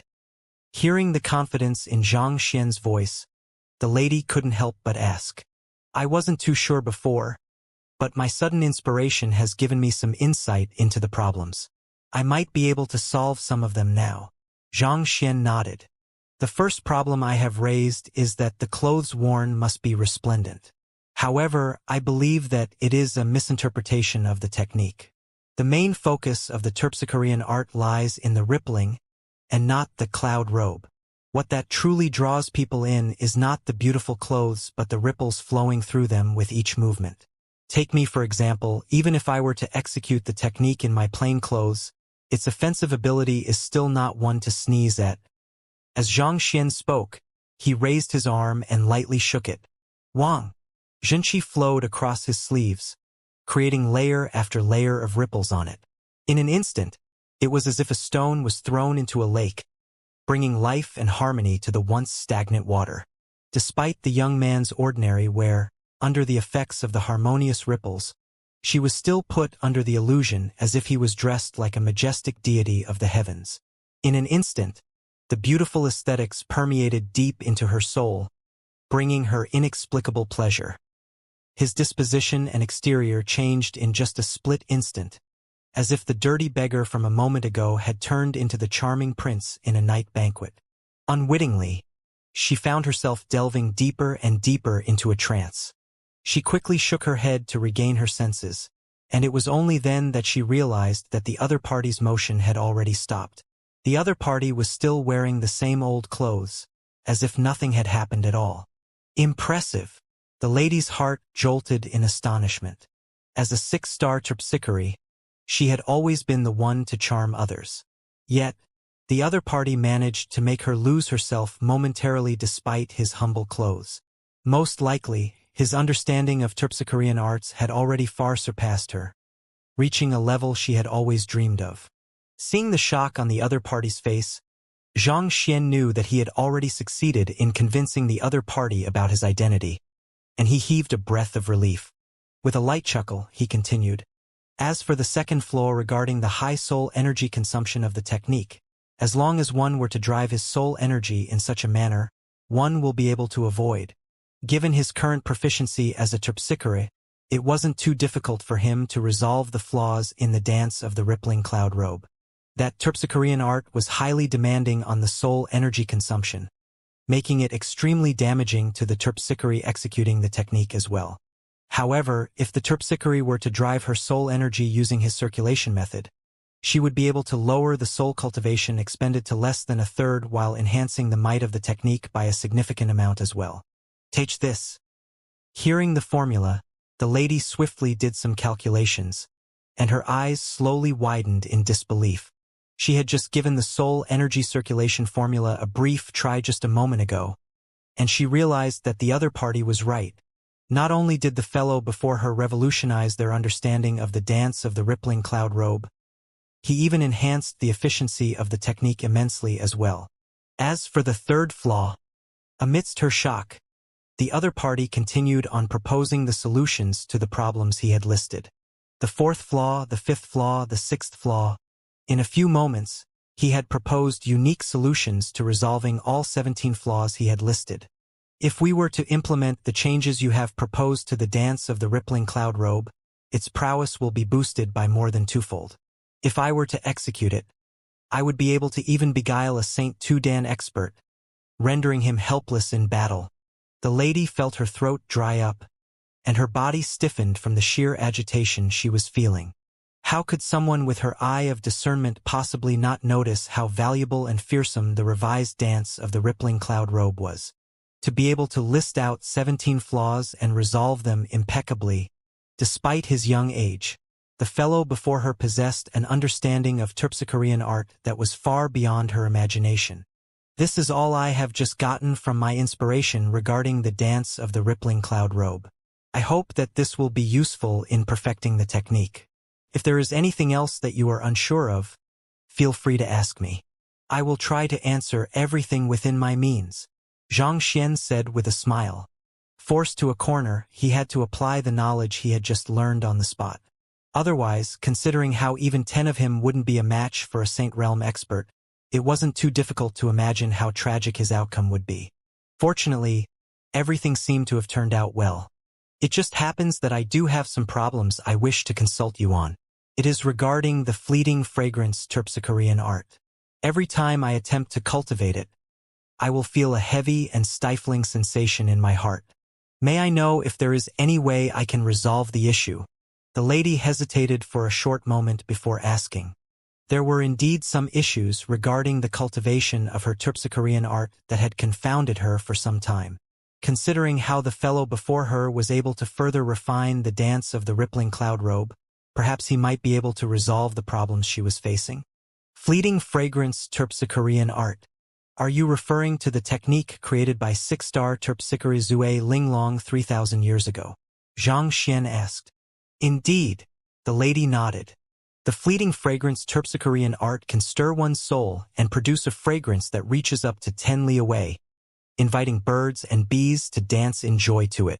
It is one of the most advanced grade 6 Terpsichorean art, possessing immense power. If you feel a heavy and stifling sensation in your heart upon its execution, if my deduction fails me not. Frowning deeply, Xianxia paused for a brief instant as he assessed the lady before him before asking, "You haven't been in love before, have you?" That's right." The lady shook her head. She had dedicated her life to the Terpsichore, spending her time doing nothing but cultivate. Never had she met a man who had caught her eyes, so naturally, she hadn't had the opportunity to fall in love as well. That's indeed the problem. Zue Linglong created the fleeting fragrance Terpsichorean art in the days when she first came to know love. Innocent and pure, she and her lover and vowed to spend their days together until their hair loses its color and their lives come to an end. This Terpsichorean art consisted only of a few simple movements, but it reflected her expectations for the blissful life ahead of her. You have never been in love before, so it will be hard for you to grasp this kind of emotions. As a result, your intent is not aligned with your dance, and forcefully executing it will only cause you to suffer injuries instead. Xianxia explained. Alright, why don't I modify this Terpsichorean art for you to remove this flaw? If you wish to learn it. With a light chuckle, Xianxia turned to the other party and said, I can teach you. Teach me. The lady's eyes lit up. The fleeting fragrance Terpsichorean art was currently the strongest technique she possessed, but she had never been able to successfully cultivate it. If she could master the technique after its modification, it would surely augment her fighting prowess significantly. Xianxia contemplated for a moment before saying, That's right. The core of this Terpsichorean art lies in its intent. Even though you have never experienced the deep anticipation in wanting to spend your life together with a person you deeply love, you have experienced the loneliness and determination in striving for excellence in your cultivation. Even though that is a different emotion from the former, it doesn't pale in its intensity.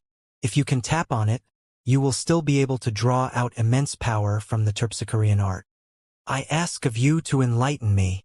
The lady clasped her fist and bowed. From their previous conversation, she could already tell that the other party's understanding of Terpsichorean arts far surpassed hers. Master teachers believed in taking the proficient as their teacher. Even though she was a Saint Realm expert, it wouldn't be a humiliation for her to humbly seek guidance for the doubts she was facing from someone weaker than her. Okay. Seeing the other party's polite attitude, Xianxia nodded in commendation. A true master teacher should always remain humble and prepared to learn from the strengths of others, regardless of how young or weak they might be. After a moment of contemplation, Xianxia reshaped the fleeting fragrance terpsichorean art to fit the intent the other party was capable of drawing out. He reconfirmed the feasibility and effectiveness of the technique before imparting it to the other party. Hearing the details of the revised fleeting fragrance terpsichorean art, the lady slowly went through every part of it so as to better comprehend the technique, and the astonishment on her face gradually increased. Realizing that the technique imparted to her was tailored to her needs, she turned to the other party with eyes filled with awe. The lady hurriedly dispelled the Jinshi cage around Xianxia, clasped her fist, and earnestly apologized. "Pardon me, I was reckless." If she had been thinking that the other party intended to steal something from the Terpsichore Compendium Pavilion earlier, such a thought had already vanished from her mind by this moment. While the collection of books in the library was beneficial to most students and teachers, it was already no longer useful in advancing her proficiency as a terpsichore. Since it was useless to her, considering the fact that the other party's comprehension of the terpsichorean art was even deeper than hers, what could possibly interest him in there? It seemed like the young man before her really had nothing to do with that fellow she had found hiding in the Terpsichore Compendium Pavilion earlier. The entire matter was just a coincidence. "May I know how I can address you?" Having thought this matter through, the lady's attitude became much politer than before. "Elder, you are too polite. I am Xianxia, a freshman who is just enrolled at the academy." Xianxia quickly replied. "Xianxia? You are Xianxia." Taken aback, the lady's eyes slowly widened into huge circles. "You know me?" Xianxia asked. "Of course, you are the student whom school head Mo proactively wanted to take under his wing and school head Zhao wanted to acknowledge as his junior. These two matters have spread like wildfire amongst the teachers in the academy. I would have to be living under a rock to not have heard of it," the lady said with a bitter smile. This freshman had broken far too many records right after his arrival. While he might still be little known amongst the student populace, he had already caused a massive stir amongst the teachers. Never in the history of the Master Teacher Academy had there been a student who had earned the favor of two school heads, only to reject the both of them flatly. "I thought that Xianxia only possesses outstanding talent in beast taming and smithing. To think that your understanding of terpsichorean arts has reached such astounding depths as well," the lady said with eyes gleaming in admiration. She had tried looking into Xianxia's background at one time, and according to the rumors, he had a teacher who was sufficiently capable to even offer pointers to Pavilion Master Mo. How could such an outstanding figure possibly intend the Terpsichore school harm? There was no benefit that the Terpsichore school could offer him. Thus, it could only mean that she had wronged him. "Elder, you are too courteous. The study of terpsichorean arts is deep and expansive. I have barely scraped the surface," Xianxia quickly replied. Each occupation that had withstood the test of time was powerful and profound in its own right. Even though Xianxia had gained a deep understanding of terpsichores over the past few hours, it was just the tip of the iceberg of the entire occupation. As such, his words were not just humility. The lady nodded. "To be able to remain humble despite your achievements. It is no wonder school head Mo and school head Zhao have such a high opinion of you. My name is Wei Ranxue, and I am an elder of the Terpsichore school. Honestly speaking, your mastery as a terpsichore is far above mine, so you need not address me as elder. Just little Wei will do. I might have more problems regarding terpsichorean arts that I will require your advice on in the future, so I will be in your care." Since the other party had offered her valuable guidance, he could be considered as half a teacher to her. As such, despite her older age and higher cultivation, she couldn't accept Xianxia addressing her as elder. "All right then." Seeing the other party's earnest expression, Xianxia could only nod in agreement. In truth, such a situation was nothing much. This was somewhat similar to the relationship between him and Luo Qiqi. Despite the latter's higher cultivation and older age, she still addressed him as teacher nonetheless. This was one of the master-teacher traditions, taking the proficient as one's teacher, as well as an acknowledgement of a master-teacher's desire for knowledge. Recalling the matter beforehand, Wei Ranxue turned to look at Xianxia thoughtfully. "Xianxia, I seem to recall you saying that you are here to take the terpsichore examination. Does that mean that you don't have an emblem yet? I have been learning my terpsichorean arts from my teacher all along, so I haven't had a chance to take the terpsichore examination yet, Xianxia said. You have never taken the terpsichore examination? This is no problem at all. Unlike those upper 9 paths occupations, where one has to go through all kinds of examinations in order to obtain their emblem, with my testimony that your comprehension of terpsichorean arts is beyond mine, I will apply for a 6-star terpsichore emblem for you right now and deliver it to you later. Wei Ronshua chuckled. The ranking system amongst the upper 9 paths was much stricter, and one had to go through all kinds of examinations in order to advance a rank. At the same time, there was a rigid prerequisite on one's cultivation realm as well.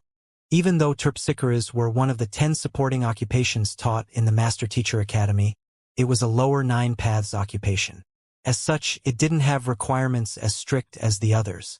As long as Wei Ronshua served as a guarantor of his abilities, she would be able to apply for a 6-star pinnacle terpsichore emblem for him straight away, thus sparing him the trouble. Thank you for this. Not expecting the other party to volunteer to help him apply for the 6-star terpsichore emblem, Xianxia's eyes lit up, and he immediately clasped his fist in gratitude. Once the application passed, he would have 2 6-star supporting occupations. For more, and he would be able to take the 6-star Master Teacher examination. You're too polite, Wei Ronshua replied. With a smile on her lips, she invited, If Xianxia doesn't mind, do you want to take a seat in the terpsichore hall? I wish to learn more about your insights regarding terpsichorean art. That, with my current state, I think I shall not impose on you. Furthermore, I have only just recovered from my berserk state, so I will need to rest for a moment, Xianxia said as he glanced at his muddied clothes. His body was first face-planted into the ground before bashing through innumerable walls in an attempt to escape. He had also been injured by the other party's soul attack, thus leaving him with both internal and external injuries. Therefore, he needed to return to his residence to recuperate from his wounds. Pardon me for my discourtesy. It was only at this moment that Wei Ronshua recalled that the other party had just gone berserk a moment ago, so she immediately apologized in embarrassment. I'll be bidding farewell now then. Heaving a sigh of relief, Xianxia turned around and walked away. The terpsichore school was severely lacking in male students, and considering that it was already noon, it was inevitable that Xianxia would catch the gazes of many as he walked amidst the crowd. However, he couldn't care less at the moment. Rushing forward, he soon returned back to his residence in the elite sector. Teacher, you are injured? As soon as Xianxia walked into the room, Luo Qiqi immediately walked up to welcome him. However, upon seeing his unkempt look, she froze in shock. Don't worry about it. It's not a problem at all. I'll go take a rest first. Too exhausted to explain, Xianxia pushed open the doors to his room and walked in. His physical wounds weren't a problem. By circulating his heaven's path Xinqi, he would be able to recover from the swiftly. The main problem lay with his soul. He had taken several heavy blows from a Saint Realm expert, leaving his soul with a feeling as if it had been ripped apart. If not for the extraordinary resilience of his soul, it might have already dissipated by now. Xianxia took out a high-tier spirit stone from his storage ring. Without any hesitation, he began driving his cultivation technique, and pure spiritual energy began flowing from the high-tier spirit stone into his body, mending his injuries. The wounds on his soul were more difficult to treat than his physical injuries. Even with the Heaven's Path soul art and a high-tier spirit stone, it still took him some time. Only after relentless effort over 4 hours did his soul finally regain the glow and power it had before. Recalling the various matters that had happened today, a feeling of helplessness couldn't help but wash over Xianxia. I really should be more careful the next time I wish to browse through books. He had been thinking of taking all of the books in the Master Teacher Academy into his library of Heaven's Path and leave the Empire, but it seemed like this thought was far too naive. For one, there were many restrictions imposed on the libraries throughout the Academy. Even as a soul, it wouldn't be easy for him to enter or leave those areas. It was fortunate that he had read the Heaven's Path terpsichorean art up to 6-star beforehand. allowing him to convince the other party that he wasn't there to cause any harm. But there was no guarantee that he wouldn't be caught before he was done reading through the books the next time, or that the person he encountered would be as patient and rational as Xianxia. Forget it. I should focus on cultivating my soul first. In the Terpsichore Compendium Pavilion, Xianxia had managed to compile 2 Heaven's Path soul arts. Now that his soul energy had recovered, it was about time for him to start cultivating. The higher his soul cultivation was, the faster he could browse through the books, and the better he would be able to conceal himself from others. Xianxia took his clone out and imparted the simplified versions of the Heaven's Path soul art to him as well. Constructed out of a god artifact, his clone possessed an incredibly resilient body. His core weaknesses came mainly from his low Xianxia and soul cultivation realm. Due to the lack of a suitable soul cultivation technique, his soul cultivation realm had been stuck at consonant spirit realm for quite a long time. Since Xianxia had managed to obtain the next 2 dawn of the Heaven's Path soul art, it was best for them to cultivate together. After all, his clone was also a part of his fighting prowess as well. Xianxia and his clone drew their souls out of their bodies simultaneously, and holding a high-tier spirit stone each, they began to drive their Xianxia according to the cultivation technique they had. Pure spiritual energy flowed into their souls, and the aura they exuded swiftly grew stronger and stronger. After an unknown period of time, Honglong, with a sudden jolt, both of their souls achieved a breakthrough, reaching Cosmos Bridge Realm. However, they didn't stop cultivating there. Cosmos Bridge Realm Primary Stage, Cosmos Bridge Realm Intermediate Stage, Cosmos Bridge Realm Advanced Stage. An hour later, both Xianxia and his clone souls reached Cosmos Bridge Realm Pinnacle simultaneously. Even though his clone was cultivating the simplified version of Heaven's Path soul art, his rate of cultivation was able to remain on par with the main body due to it being nourished by the 9 Hearts Lotus over an extended period of time. Kacha. Just as they were about to strive for a higher realm, with a Kacha, the high-tier spirit stones in their hands abruptly shattered into dust. Both the souls of the main body and the clone were 10 meters tall, so the spiritual energy required for them to achieve a breakthrough was significantly higher than normal souls as well. As a result, 1 high-tier spirit stone was only barely enough for them to advance from Consonant Spirit Realm Pinnacle to Cosmos Bridge Realm Pinnacle. Continue, Xianxia said through gritted teeth. If advancing to Cosmos Bridge Realm Pinnacle would take him a high-tier spirit stone, it was hard to imagine how many more he would require in order to reach perfect harmonization realm or even higher. Exhaling deeply, Xianxia took out the remaining 8 high-tier spirit stones he had and split them equally between him and his clone. Let's start. Drawing his soul out once more, Xianxia resumed his cultivation. Spending 1 high-tier spirit stone, he managed to make the breakthrough to perfect harmonization realm. Spending yet another one, he reached perfect harmonization realm intermediate stage. Before long, he was done consuming all 4 high-tier spirit stones, and his cultivation stopped at perfect harmonization realm advanced stage. To think that even 4 high-tier spirit stones wouldn't be sufficient for him to reach pinnacle. Isn't this rate of consumption a little way too high?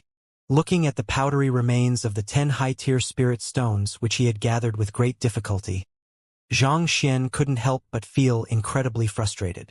He was only at perfect harmonization realm, but the rate of consumption of spirit stones was already astounding. Without a doubt, the number of spirit stones he would require would only increase exponentially. Where in the world was he supposed to gather that much money? He'd thought that he had already become a little tycoon with 10 high-tier spirit stones in his possession. But in the blink of an eye, he was poor once again. Origin Heavy Water costs 10 high-tier spirit stones per bottle. I need 10 bottles to cultivate the 3rd incandescence of quintuple incandescence golden body. So in other words, I require 100 high-tier spirit stones. Considering that I have expended 4 spirit stones cultivating from Cosmos Bridge Realm Pinnacle to Perfect Harmonization Realm Advanced Stage, in order to reach Pinnacle, I will need 2 high-tier spirit stones or perhaps even more. Beyond that, Ethereal Treading Realm, Chrysalis Realm, Half Saint, the number of high-tier spirit stones will only increase exponentially. Without at least 100 high-tier spirit stones, I won't be able to go far. Xianxia's head began aching. It seemed like his wish of reaching Saint Realm within 10 days was nothing more than a pipe dream at this point. Putting everything aside, just the lack of spirit stones was already a huge problem in itself. I really should start finding a way to earn more money. Xianxia rubbed his glabella in distress. It was clear that he would need to find a stable source of income, but several hundred high-tier spirit stones was no small sum. It would be hard to find a viable solution at a whim. I should take a look at how much I have progressed for the time being. He could slowly contemplate the issue regarding earning money in the future. For the time being, he looked inward in order to assess his current strength as a result of the recent breakthroughs. With his soul reaching perfect harmonization realm, his strength had soared once more, leaping from 3,200,000 ding to 10 million ding. Factoring in the 8 million ding he could harness from both his physical body and Jinchi cultivation, he had a maximum of 26 million ding at his disposal, putting him on par with a Chrysalis Realm primary stage expert. Chrysalis Realm primary stage 25 million ding, intermediate stage 28 million ding, advanced stage 31 million ding, pinnacle 34 million ding. It must be said that the rate at which he was growing was truly frightening. Xianxia turned to his clone and noted that the latter had also stopped at perfect harmonization realm advanced stage. Noticing Xianxia's gaze on him, his clone's eyes gleamed in excitement. "Shall we have a duel?" Xianxia shook his head awkwardly. I'll pass." Even though his clone's cultivation was mainly derived from his soul, his physical body was simply too powerful. It would be a grave mistake to gauge his strength just by his soul cultivation alone. Furthermore, it seemed his physical body was gradually growing stronger as he advanced his soul cultivation. With Xianxia's current strength, he could easily defeat opponents with higher cultivation realm than him. But even so, he was still a far way off from matching with that fellow. If he were to challenge the other party to a duel, there was not a shadow of a doubt that he would be utterly crushed. It was already extremely embarrassing that he, as the main body, was unable to defeat his clone. Why would he intentionally ask for a beating on top of that? Returning his clone to his storage ring, Xianxia pushed open his door and walked out. As he made his way to the main hall, Luo Qiqi suddenly walked up to him and greeted him. Xianxia had already changed into a fresh set of clothes. With the advancement of his soul cultivation, his eyes seemed to have grown a little profounder, and his aura had become more indiscernible, creating an unfathomable aura around him. "Teacher, Senior Hu Yaoyao has just sent a letter over inviting you to a night banquet," Luo Qiqi said as she assessed Xianxia with doubtful eyes. Yesterday, when her teacher had returned injured in the afternoon, she'd thought that it was a result of a confrontation with Hu Yaoyao while trying to get the location of Elder Wu Yangzi's old residence out of her. But considering the fact that Hu Yaoyao had sent an invitation letter to them just a moment ago, that possibility could be eliminated.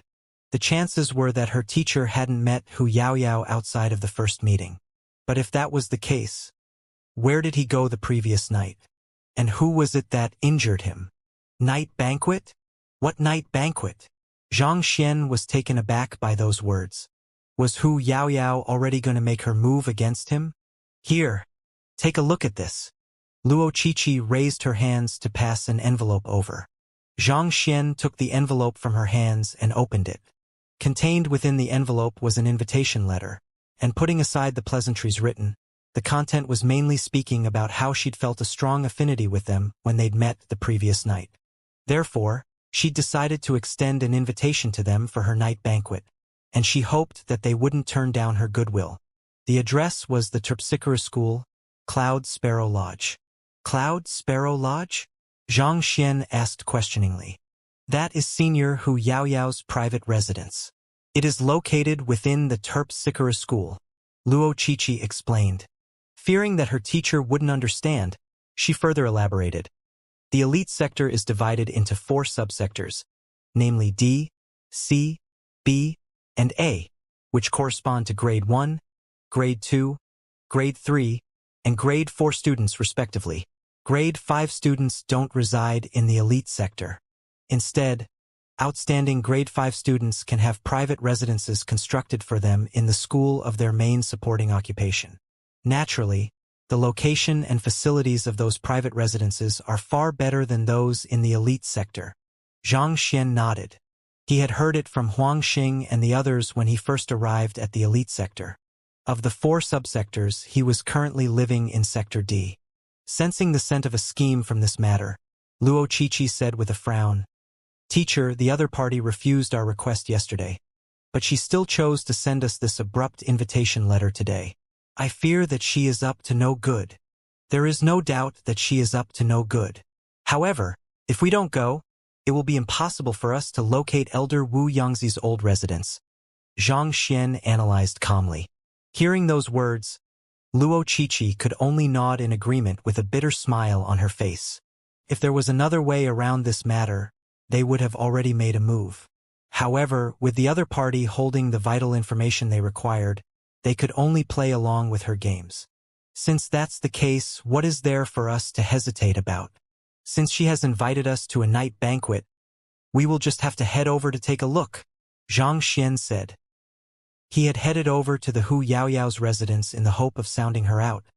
But in the end, due to the other party abruptly stripping, he could only abandon his original intention. It was just a matter of time before they would have to confront one another. This night banquet might be a trap prepared for him, but it was also an opportunity to get the location of Wu Yangzi's old residence out of her. Naturally, Zhang Xian wouldn't give this chance up so easily. He was severely lacking money at the moment. If he could find Wu Yangzi's treasure, he might be able to free himself from the troubles he was facing. Hearing her teacher's decision, Luo Qiqi made up her mind as well and asked, "Then, should we head off now?" "Now?" Zhang Xian glanced at the sky, and only then did he realize that the sun had already set. It was already afternoon by the time he returned from the Terpsichore school, and his recuperation and cultivation had taken him around 5 hours or so. As a result, by the time he was done, the sky was already pitch black. "Let's head off then."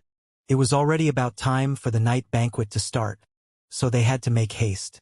Leaving the residence, the duo headed straight for the Terpsichore school. While the Terpsichore school wasn't as large as the blacksmith school, its size was still nevertheless impressive. It took some time before the duo arrived at the courtyard where Zhang Xian had seen Hu Yaoyao stripping last night. "So, this is the Cloud Sparrow Lodge," Zhang Xian nodded. Based on what he had seen yesterday while following Hu Yaoyao, the residence was much more majestic and larger than the surrounding residences and those in the elite sector as well. This residence wasn't called the Cloud Sparrow Lodge initially. According to the rumors, back when Senior Yaoyao was taking the 6-star Terpsichore examination, she wore a magnificent dress and performed the dance of the rippling cloud robe. Her dance was so alluring that it attracted the excited chirping of the visiting cloud sparrows, and their calls resounded for a very long time even after the dance had ended. In commemoration of that event, this residence was renamed the Cloud Sparrow Lodge, explained Luo Qiqi via Xianxia telepathy. Knowing the story behind the name, Zhang Xian nodded in response. The dance of the rippling cloud robe did possess such astonishing capability when paired with resplendent clothes. It could easily beguile humans and beasts alike, sending them into a feverish state. Cloud Sparrow was a small savage beast that possessed minimal fighting prowess. However, it was a connoisseur of art, and its excited chirping could be considered the greatest applause and recognition to a dancer. That matter solidified Senior Hu Yaoyao's standing in the Terpsichore school, and even the head of the Terpsichore school accepted her as her direct disciple. Luo Qiqi continued. The head of the Terpsichore school was naturally one of the 10 great master teachers as well. Being the direct disciple of such an incredible figure, little had to be said about Hu Yaoyao's standing in the Master Teacher Academy. This was also one of the reasons the bewitching devil faction had grown to become one of the largest factions in the academy with innumerable followers.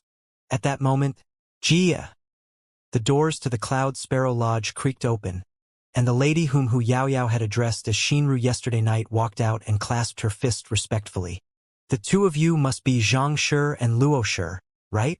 As Zhang Xian had been too focused on Hu Yaoyao the previous night, he'd neglected the lady before him.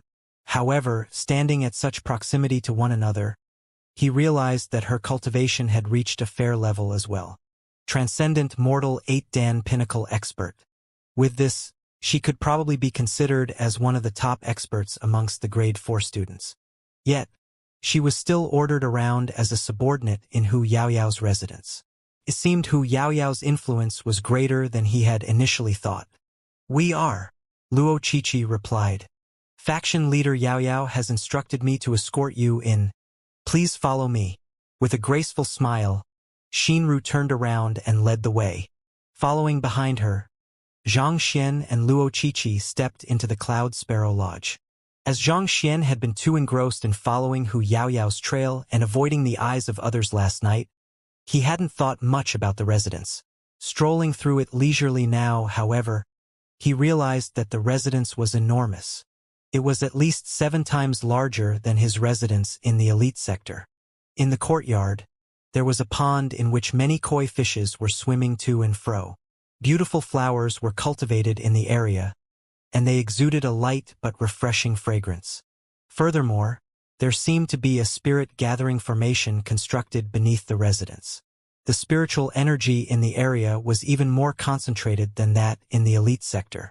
Even if an ordinary human incapable of cultivating were to live in this residence, their body would be nourished by the concentrated spiritual energy, leaving them energized and invulnerable to most common illnesses.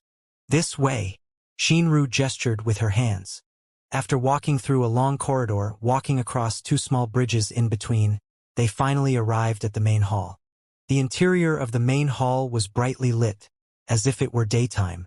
"There is no one inside?" Stepping into the main hall, Zhang Xian scanned the room, and he was surprised to see that it was devoid of people. There were small wooden tables laid out for both the host and the guests in the vast room, and they were filled with fine wine and food.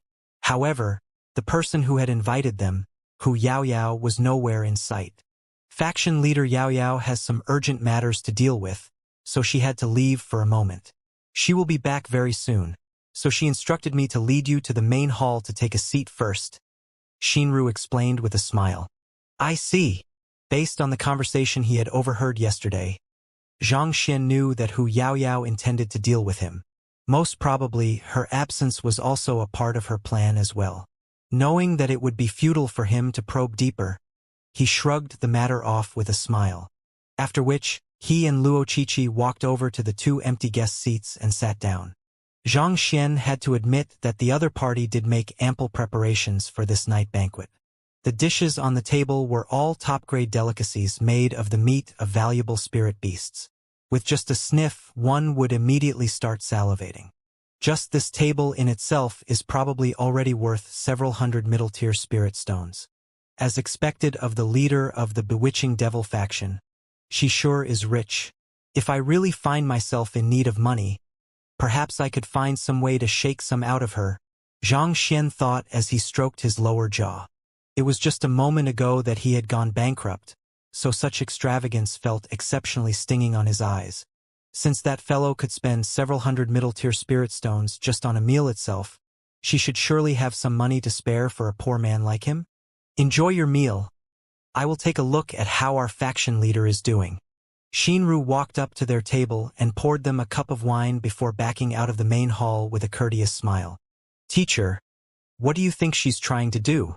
Looking at the lavish spread before her, Luo Qiqi was bewildered. "Regardless of what she is up to, I will make her reveal the location of Elder Wu Yangzi's old residence today."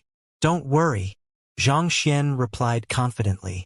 If it had been a day ago, he would have been hesitant to speak such words. However, after a night of studying at the Terpsichore Compendium Pavilion, he was now a 6-star terpsichore whom even Wei Ranxue was in awe for. No matter what Hu Yaoyao was up to, he was confident that he would be able to deal with whatever she was going to throw at him. If it came down to it, he could even utilize his terpsichorean art and beguile her to resolve the situation. "All right." Luo Qiqi was still a little apprehensive inside, but she still nodded in response. She had no idea where her teacher's confidence came from, but since he dared to utter such words, he must have an idea in mind. After chatting casually for a moment, silence gradually returned to the room. As Zhang Xian raised his wine cup, he activated his eye of insight and scanned the room discreetly. A moment later, a slightly perplexed expression flickered momentarily across his face. Other than the spirit-gathering formation, there was no other formation or mechanism that he could see through his eye of insight. Didn't Hu Yaoyao intend to deal with him? Why hadn't she prepared anything then? Did she really think that she could subdue him without any preparation? Just as Xianxia was in deep thought, Luo Qiqi suddenly called out, "Teacher, look over there." Turning his sights to the direction her finger was pointing toward, Xianxia saw a 2-meter-tall weapon rack with a slightly yellowish shield hanging on it. There were slight traces of patina 1, which hinted at the long history behind it. "It is probably just a decorative artifact," Xianxia replied. "Judging from the design of the weapon, it was probably smithied as an ornament. It wasn't uncommon for large clans to hang such items in their main hall in a display of power. I have read many books regarding Elder Wu Yangzi, and according to the records, he smithied a total of 124 weapons in his life, and 17 of them are shields. One of them, the Blazing Moon Copper Shield, has a bizarre fiery moon design, and it resembles that of this shield," Luo Qiqi said with a frown. "Blazing Moon Copper Shield?" Hearing those words, Xianxia began examining the shield more carefully. Even though it was quite a distance away from them, with their keen eyes, they could still easily see the fiery moon reminiscent of the sun inscribed onto it. Unlike ordinary shields, it also had an irregular hexagonal shape. On the whole, the shield seemed exceedingly queer. Realizing the significance of Luo Qiqi's words, Xianxia asked agitatedly, "You mean that this is a shield smithied by Elder Wu Yangzi?" "Yes." Luo Qiqi stood up and walked toward the corner of the main hall and began examining the shield carefully. The more she studied the shield, the grimmer her expression became. Still in his seat, Xianxia turned his gaze to the shield as well. While the shield was ancient, it had an extremely complex workmanship that, based on Xianxia's comprehension of smithing, bore a striking resemblance to that of the zither forging technique. "I have insight." Lines of insight rippled in Xianxia's eyes as the information regarding the shield appeared before him. This was indeed left behind by Elder Wu Yangzi. Xianxia was taken aback. He'd thought that it was only an imitation, but the evidence was pointing to it being authentic. It is said that Elder Wu Yangzi smithied the Blazing Sun Copper Shield in remembrance of his late wife, so he never put this artifact up on sale before. Many thought that it had disappeared along with him, but to think that it would actually be here, Luo Qiqi exclaimed in shock. Clenching her fists tightly, she continued, "It seems Senior Yao really does know where the old residence is. There is a high chance that she might have unearthed it from there." Xianxia also shared the same thoughts as Luo Qiqi. Since this shield had never been put on sale before, there was a high chance that it had been hidden in Wu Yangzi's old residence, and Hu Yaoyao had managed to find it by some stroke of luck. After examining the shield, Luo Qiqi was just about to return to her seat when she abruptly froze again. "There's also a sword here." On the wall not too far away from them hung a sword in its scabbard. A weapon rack had hindered her view of it from her seat, so Luo Qiqi hadn't noticed it previously. It was only after walking up to the shield that she managed to get a clear view of the sword. Just like the shield, the sword hilt and scabbard also carried traces of age on it. With just a single glance, one could tell that it was an ancient artifact. Walking up to the sword to assess it, Luo Qiqi's frown deepened. Eventually, she took it down from the wall. Luo Qiqi wasn't the type to take the possession of another easily. For her to take the initiative to step forward to take down the sword, it could only mean that she had noticed something peculiar about it. Knowing this, Xianxia asked, "What? Was this sword smithied by Wu Yangzi as well?" "Yes. If I'm not mistaken, this should be the Blazing Moon Blade that Elder Wu Yangzi left for his daughter. This sword has also never been sold on the market before. If there is a fiery sun inscription on the blade, that would mean that my deduction is correct," Luo Qiqi explained as she placed her hands on the scabbard and the hilt each and pulled. Voila! A chilling glint flashed from the body of the sword, sending a shiver down the spines of those in its vicinity. "A good sword that is," Xianxia exclaimed. Even though this sword wasn't on par with his Glacier Rain sword, it was still an incredible creation that had managed to reach spirit pinnacle. There's indeed a fiery sun. With her eyes fixated on the sword, delight surfaced on Luo Qiqi's face. But before her delight could bloom into a smile, a light buzz sounded from the sword. Wang! The sword trembled violently, as if the spirit within it was protesting in fury. This is bad. Hearing that sound, Xianxia narrowed his eyes. He hurriedly stood up and rushed up to her, but despite his swift reaction, he was still a step too late. As if sapped of her strength, Luo Qiqi's figure abruptly staggered and fell weakly to the side. Xianxia immediately caught Luo Qiqi's falling figure and placed his forefinger and middle finger on her wrist to feel her pulse. A moment later, he heaved a sigh of relief. Thank goodness there isn't anything wrong with her. It seems she has only lost her consciousness.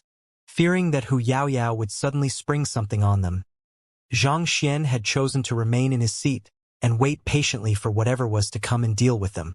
He'd thought that the other party would resort to using formations and mechanisms against him, but who could have known that she would spike the sword instead?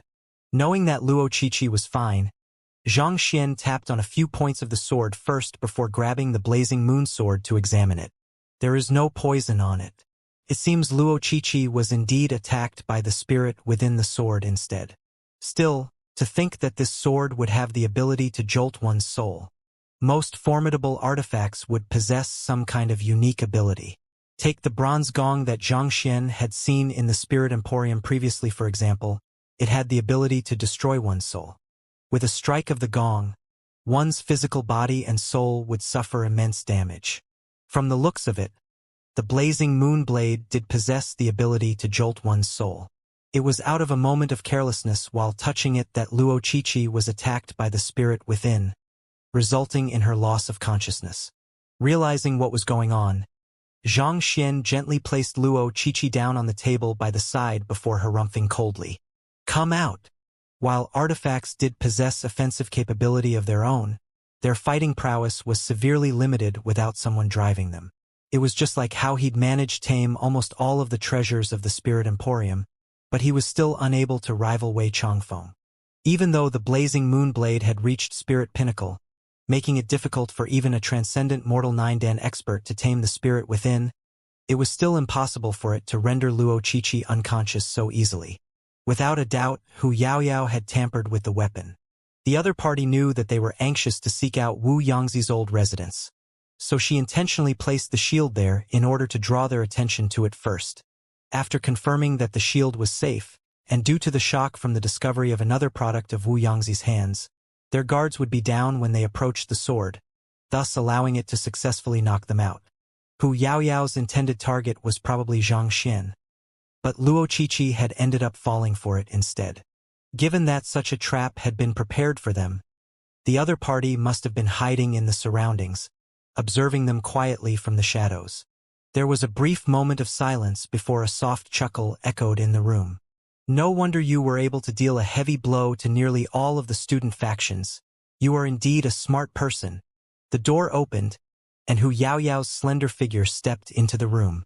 She was dressed in a burgundy dress which emphasized her curvaceous figure beautifully. It seemed she had devoted more effort to dressing up for this occasion. She looked much more charming and seductive than the previous day. For a grade 5 student to pick on a freshman, don't you think that this will reflect badly on your reputation? Xianxia glanced at her figure impassively. My reputation? I invited you to my night banquet out of goodwill, but in my moment of absence you took my sword without permission. Don't you think that the one whose reputation will be reflected badly is you? Hu Yaoyao stepped forward leisurely and chuckled. A slight and refreshing fragrance drifted from her body, tingling one's senses. It was no wonder her faction was known as the Bewitching Devil faction.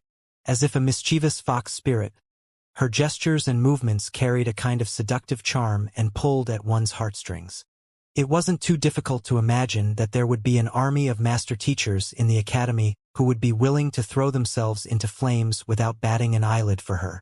But while this kind of deadly charm might be effective on others, Xianxia remained completely unfazed by it. Shaking his head, He gazed at Hu Yaoyao nonchalantly, as if merely looking at yet another human being.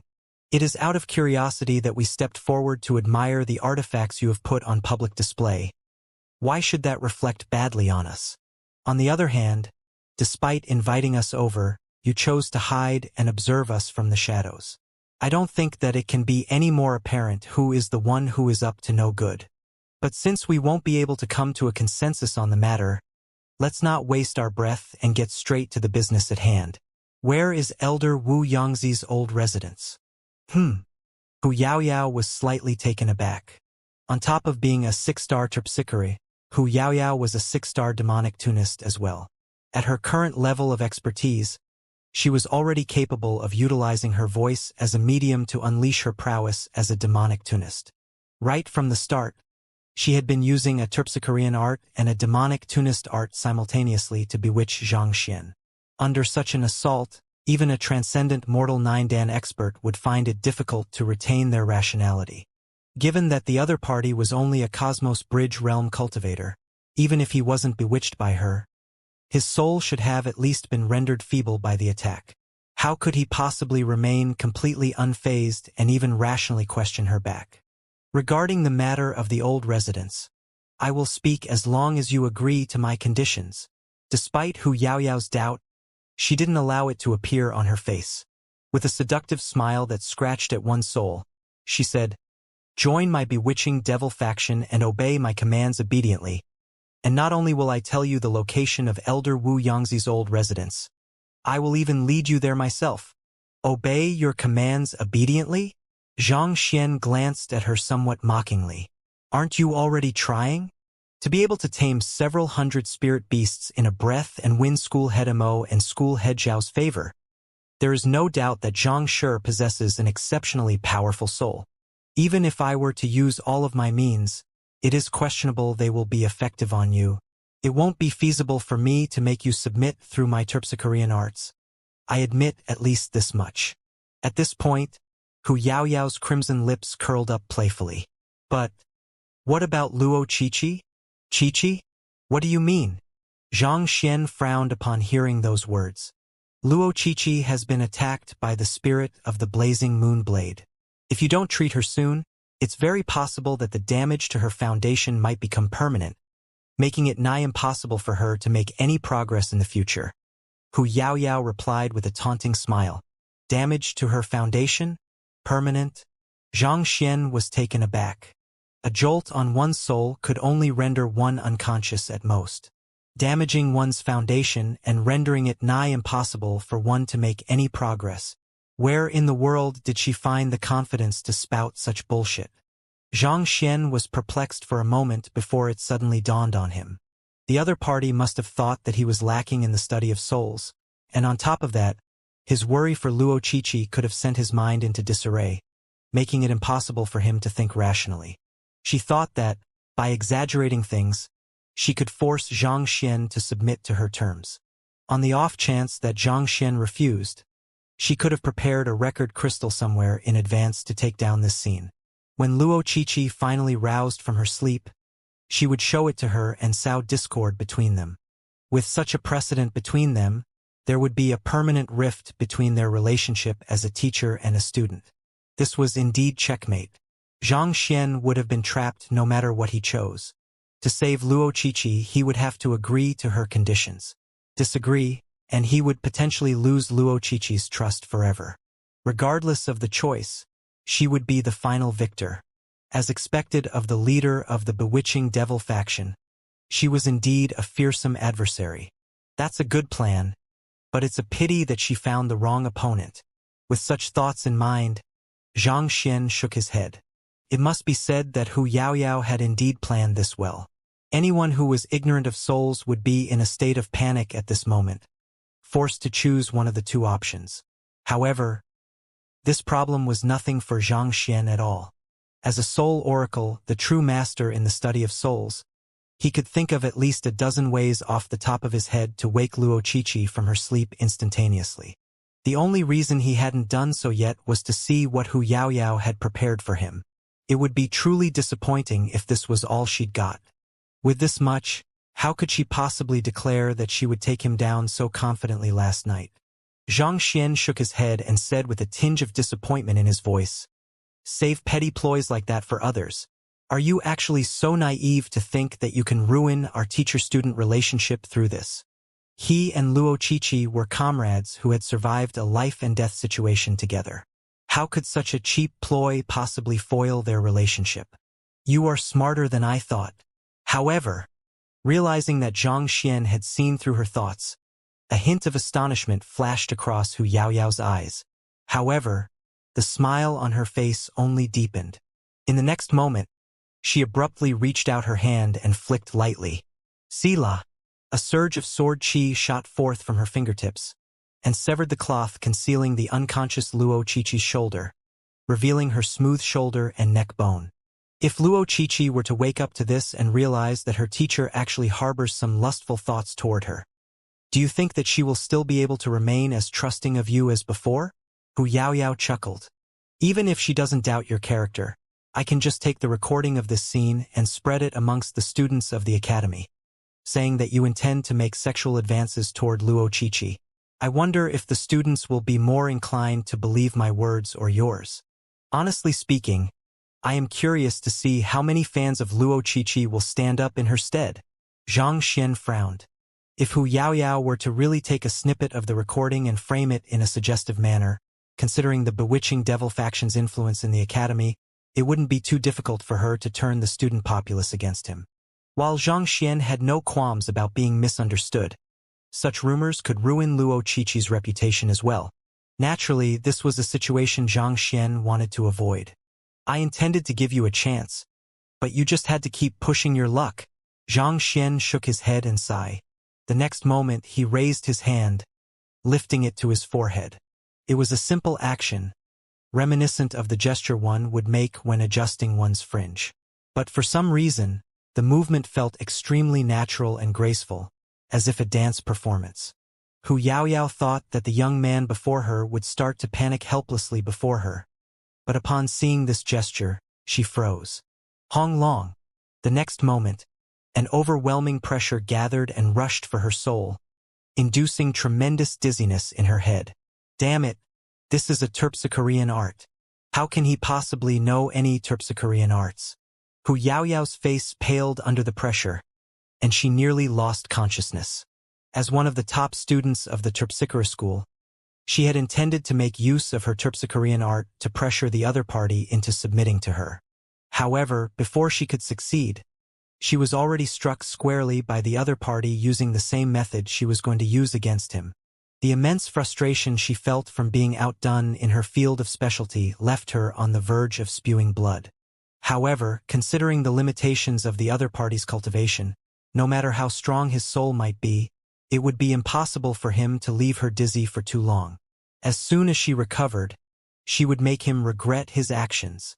Vowing angrily, Hu Yaoyao was just about to focus her soul energy to dispel the dizziness in her mind, when she suddenly felt a searing energy gushing right for her. To dare assault me, you are courting death. Realizing that the other party was attempting to launch an attack on her in her weakened state, Hu Yaoyao strenuously lifted her palm to retaliate. Based on the intelligence she had received, Zhang Xian was only a Cosmos Bridge Realm pinnacle cultivator.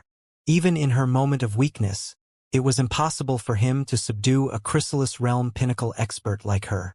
At Chrysalis Realm, one's power would have crystallized into the form of a golden core, granting them strength almost reaching up to that of a saint.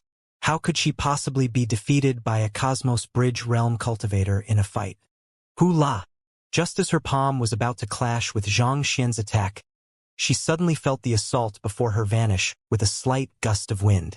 The next moment, she suddenly felt yet another immense might gathering behind her. How did he withdraw his attack so quickly? Narrowing her eyes, Hu Yaoyao's heart leaped in shock. In her moment of weakness, it had already taken all she had to focus all of her might to protect her front. She could clearly feel a violent strength reminiscent of the raging torrents of a river rushing for her. But with her reaction dulled by vertigo, it was impossible for her to retaliate on time. Pong! Struck squarely on her back, Hu Yaoyao's face paled as her entire figure catapulted forward before crashing heavily onto the ground. Pooh! Blood spewed from her mouth. In this short encounter, she had already sustained grievous wounds. Feeling her internal organs being jolted from their original position, Hu Yaoyao was overwhelmed with shock.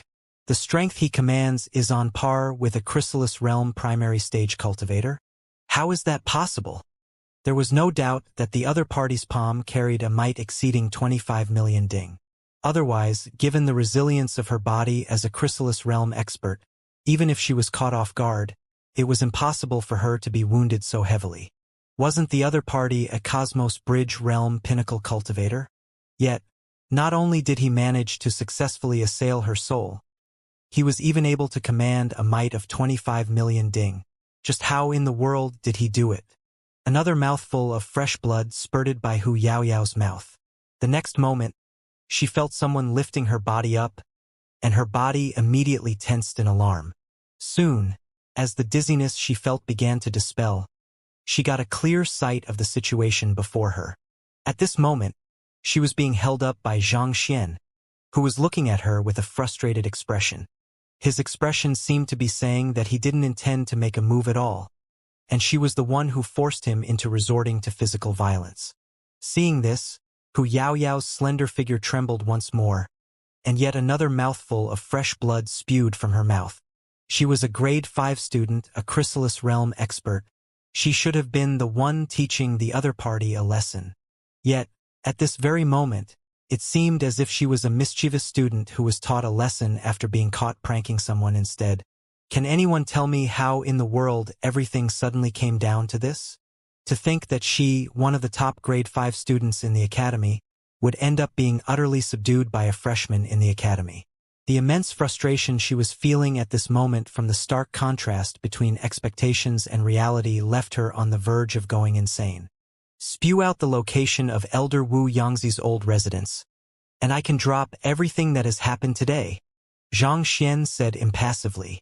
With Zhang Xian's mastery of terpsichorean arts, which was on par or even higher than most 6-star pinnacle terpsichoras, and his extraordinarily powerful soul, it wasn't impossible for him to assail Hu Yaoyao's soul while she was unguarded.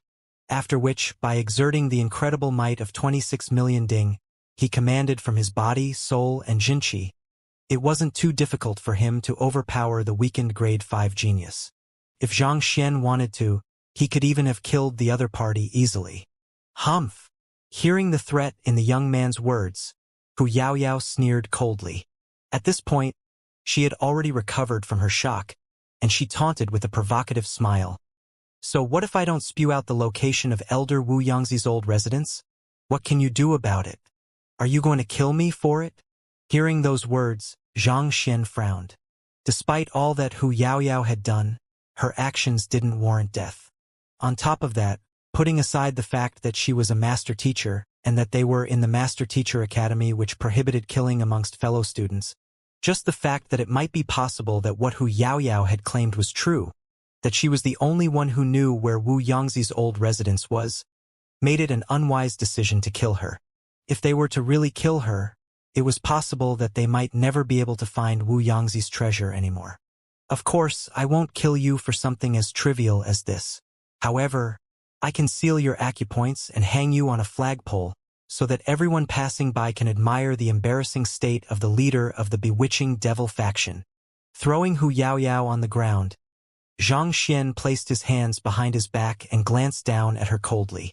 Are you trying to compete with me who can be more shameless? Ha, you must be joking with me. When I was at the peak of my shamelessness, you were still playing in the mud. You dare. As expected, upon hearing those words, Hu Yaoyao's smile vanished, and her face turned livid.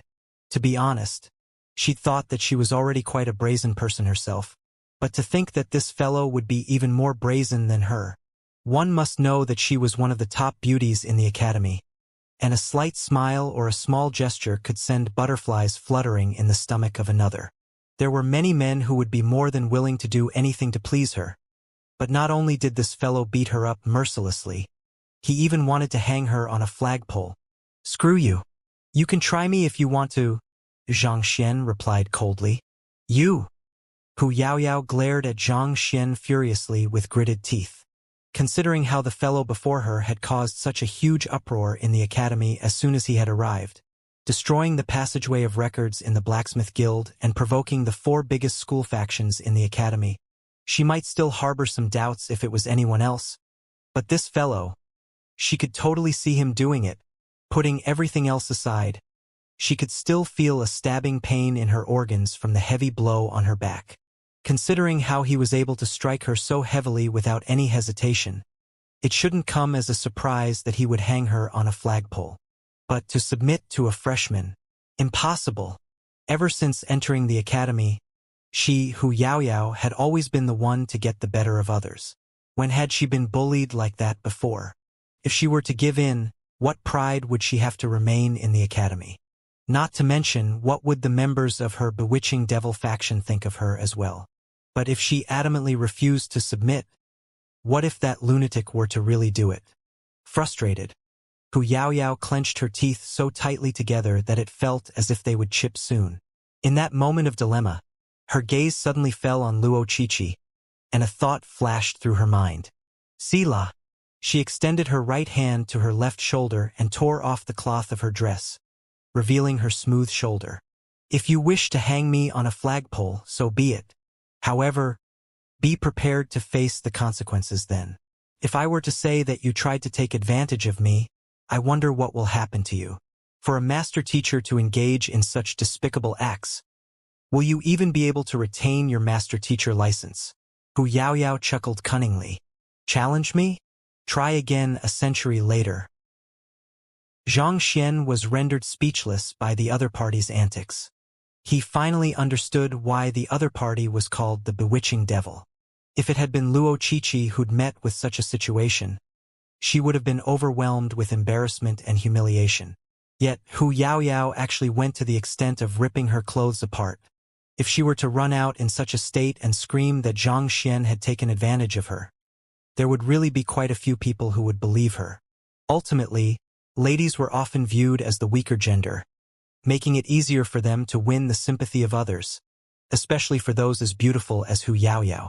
Even though Zhang Xian had nothing to fear as he hadn't done anything at all, the Master-Teacher Pavilion wouldn't act without concrete evidence on hand, and it was illogical to think that a Transcendent Mortal 6-Dan cultivator could actually take advantage of a Transcendent Mortal 9-Dan cultivator. But considering the large fanbase that Hu Yaoyao had, he would definitely face a fair bit of trouble following such rumors. That would truly be annoying for him. All Zhang Xian wanted to do was to spend his time in the Master-Teacher Pavilion peacefully, reading his books and making some breakthroughs in his cultivation before leaving quietly. Why was this simple wish of his so difficult to achieve? Seeing the young man before her fall speechless, Hu Yaoyao's eyes curled into crescents, and she chuckled softly. Enduring the severe pain her body was suffering from, she stood up and walked up to Zhang Xian. Standing half a chi one away from him, she taunted, "What? Are you scared now?" With their bodies nearly pressed against one another, Zhang Xian could clearly smell the unique fragrance that she exuded, troubled by her actions. However, Zhang Xian frowned and subconsciously took a step backward. Just as he was considering whether he should send another fist at the other party to make her behave, an astonished voice abruptly sounded. "Teacher and Senior Yaoyao, what are you two doing?"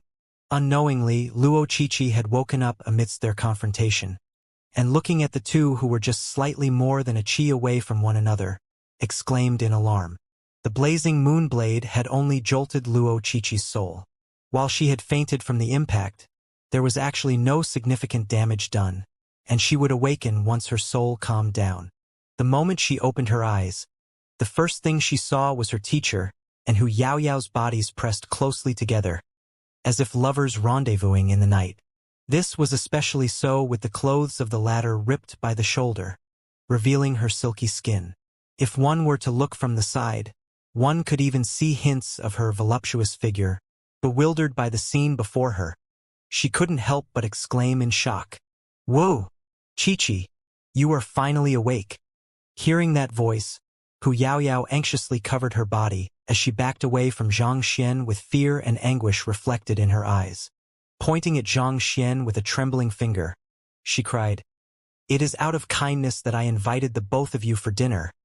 But your teacher actually tried to take advantage of me. With this, how can I possibly face others in the future? The more Hu Yaoyao spoke, the more miserable she looked. With her face still pale from the injury she had incurred previously, she seemed like a damsel in distress, bullied by a hoodlum but had no way to redress her grievance. Stop fooling around.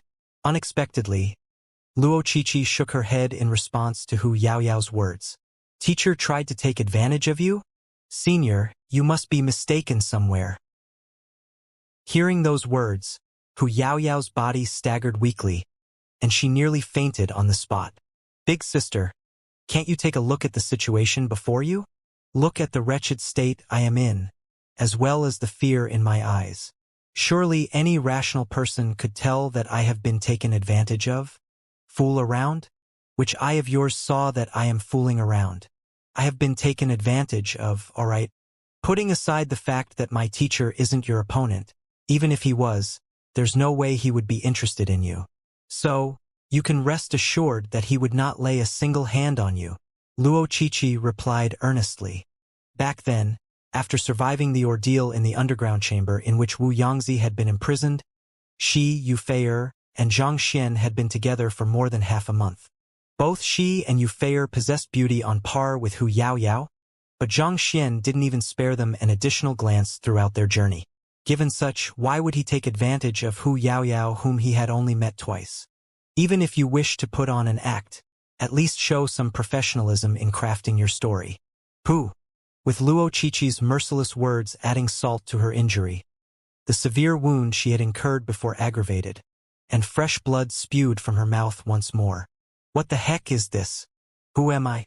A famed beauty of Hongyuan Master Teacher Academy, an existence whom no man can remain unmoved before, Hu Yaoyao. Yet, when I said that I have been taken advantage of, not only did you toss aside my words as if they were nothing, you even said that he was completely uninterested in me. What right does he have to be uninterested in me? Why won't he lay a hand on me? Hu Yaoyao spat through gritted teeth. The more she thought about the matter, the angrier she felt. At this moment, she could almost explode from sheer fury. Calm down. My teacher is an unparalleled talent, so his standards are extremely high. It's only natural that he's not interested in you, Luo Qiqi consoled. Hu Yaoyao's body trembled in frenzy, unable to believe what she was hearing. Are you sure you are consoling me? Why does it feel like you are pricking my heart with a needle instead? I am Hu Yaoyao. To think that a day would come where I would actually be snubbed by a man. The outcome of this matter had Hu Yaoyao nearly going insane from the sheer ridiculousness of the situation. However, she didn't remain frenzied for too long. No matter what, she was still a grade 5 student, the leader of one of the largest student factions in the academy. Despite her raging fury, she still managed to forcefully calm herself down. Harumphing coldly, she said, Fine. Even if he is uninterested in me, it's a fact that he bears lustful intentions toward you. If you don't believe me, look at your clothes. Luo Qiqi might have been able to remain confident of her teacher's morals when looking at the matter as a third party, but when she was involved in it as well, surely her confidence would waver. Me? It was only then that Luo Qiqi realized that her clothes had been ripped apart by a surge of sword qi as well, baring her smooth shoulder. Really? Luo Qiqi's eyes lit up as she hurriedly turned her gaze to her teacher, only to meet with his clear and pure eyes. Thus, she could only shake her head with a bitter smile and say, Teacher isn't interested in me either. Hu Yaoyao's body trembled uncontrollably yet again. What in the world was this? She had made meticulous preparations to drag Zhang Xian's reputation into the gutter, leaving him incapable of raising his head before others. But who could have known that Luo Qiqi would actually be so trusting of him? If he is uninterested in both you and me, who in the freaking world can catch his eye then? Hu Yaoyao had always used her appearance and figure to deal with men, and never once had she failed before. Yet on this day she'd suffered a crushing setback. Not only so, even at this point, she could still feel her organs churning within, leaving her face paler and paler. When had she, Hu Yaoyao, suffered such a crushing blow before? If others were to learn of this, how could she continue to keep her head high before them? It was just the previous day that she declared confidently to Dong Xian, Shui Zhenyang, and the others that she would definitely subdue Xianxia, and she had even invited them over to watch the show she had prepared. But if there was still any show to be seen at this point, it would only be her humiliating herself. As fury swiftly grew and clouded her mind, she furiously roared, "I will kill you!" She could no longer care less about anything else at this moment. Gathering immense might in her hand, she thrust her palm forward to strike Zhang Xian. Dong, dong, dong. But before her palm could reach Zhang Xian, a series of knockings suddenly sounded from the door, following which, the calm voice of a lady called out, "Yao Yao, are you in there?" "Teacher." Hearing the voice, Hu Yaoyao immediately leaped in shock. "Teacher? Could that person be school head Wei?" Luo Qiqi exclaimed in astonishment. It was common knowledge in the academy that Hu Yaoyao's teacher was the head of the Terpsichore school. Since Hu Yaoyao was addressing the person at the door as her teacher, it could only mean the latter was school head Wei. School head Wei? Teacher. Zhang Xian was taken aback for an instant as well. However, in the next moment his eyes lit up. He hurriedly rushed up to Hu Yaoyao, grabbed her hands, and placed it on his chest. "What are you doing?" Not expecting Zhang Xian to suddenly rush forward to grab her hands, Hu Yaoyao was flabbergasted for a moment before hurriedly retracting her hands. "Sila!" But unbeknownst to her, her finger had been hooked onto Zhang Xian's clothes. As a result, when she retracted her hands, she ended up tearing a portion of his clothes as well. In the next moment, the Jinqi of the young man before her abruptly flew into disarray, and his face reddened. With a spurt of fresh blood, he suddenly flew backward. Pong! His back crashed into the doors of the main hall, and even though he managed to land on his feet eventually, his ghastly pale face and trembling limbs seemed to indicate that he could collapse at any moment. "What are you doing?" Seeing the other party grab her hands at one moment and spurting blood and flying backward in the next, Hu Yaoyao was completely bewildered. She couldn't understand what he was up to, but an ominous premonition grasped her heart, telling her that she was going to be in for a round of misfortune. Yao Yao. However, the situation left her no time to think the matter through. After hearing the commotion in the room, school head Wei immediately rushed forward to strike open the door with her palm. Pa! In the next moment, a lady who seemed to be in her 30s flitted into the room with a gust of wind. "Teacher!" School head Wei. Upon seeing the figure who entered, Hu Yaoyao and Luo Qiqi immediately bowed deeply without any hesitation. The lady was none other than the head of the Terpsichore school, one of the 10 great master teachers. "What happened?" School head Wei asked with a frown. She had barged in after hearing the fighting sounds in the room. After entering, she saw Hu Yaoyao standing unharmed at the center of the room. On the other hand, however, a severely injured young man was lying feebly against the wall not too far away. Zhang Shi. Taking a closer look at the severely injured young man, school head Wei couldn't help but exclaim in astonishment. On the other hand, Zhang Xian was also stunned by what he saw. The lady was none other than the Saint Realm expert whom he had met earlier this afternoon, Wei Ranxue. When did she become the head of the Terpsichore school? Wasn't she just an elder? But considering that the 10 great master teachers were also known as the 10 great elders, it wasn't really a mistake to say that she was an elder of the academy either. Seeing Zhang Shi, who was half a teacher to her, lying by the side of the room severely injured, Wei Ranxue immediately asked anxiously, "Zhang Shi, what's wrong?" With a pale face, Zhang Xian said weakly, "Thank goodness you came at a timely moment. Otherwise, Hu Yaoyao might have really violated me." "Violate you?" Upon hearing those words, Hu Yaoyao nearly fainted from anger. "Brother, that's my line.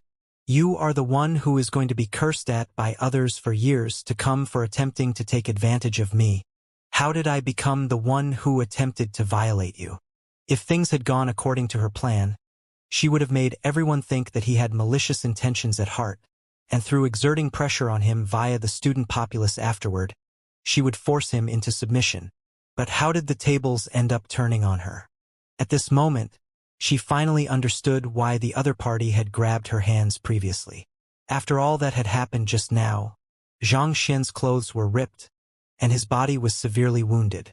No matter which angle one looked at him from, he seemed like a pitiful person who had been humiliated and was powerless to retaliate. Teacher. On the other hand, Luo Qiqi clutched her forehead with her hand. She knew that her teacher wasn't a person who would allow himself to be bullied. And as she had expected, the tides ended up turning on Hu Yaoyao instead. Trying to frame my teacher? You'd better prepare to have the favor returned to you. Violate you? Wei Ranxue was taken aback as well. With grave indignation on his face, Zhang Xian spoke through gritted teeth. That's right. She invited me over, hoping to learn Terpsichorean arts from me, but I rejected her. Who could have known that sword over there would assault Luo Qiqi and me? If not for the fact that I haven't recovered from my internal injuries yet, how could I possibly be humiliated like that? Why you? How dare you slander me? Hu Yaoyao was on the verge of going insane. Learning Terpsichorean arts from you?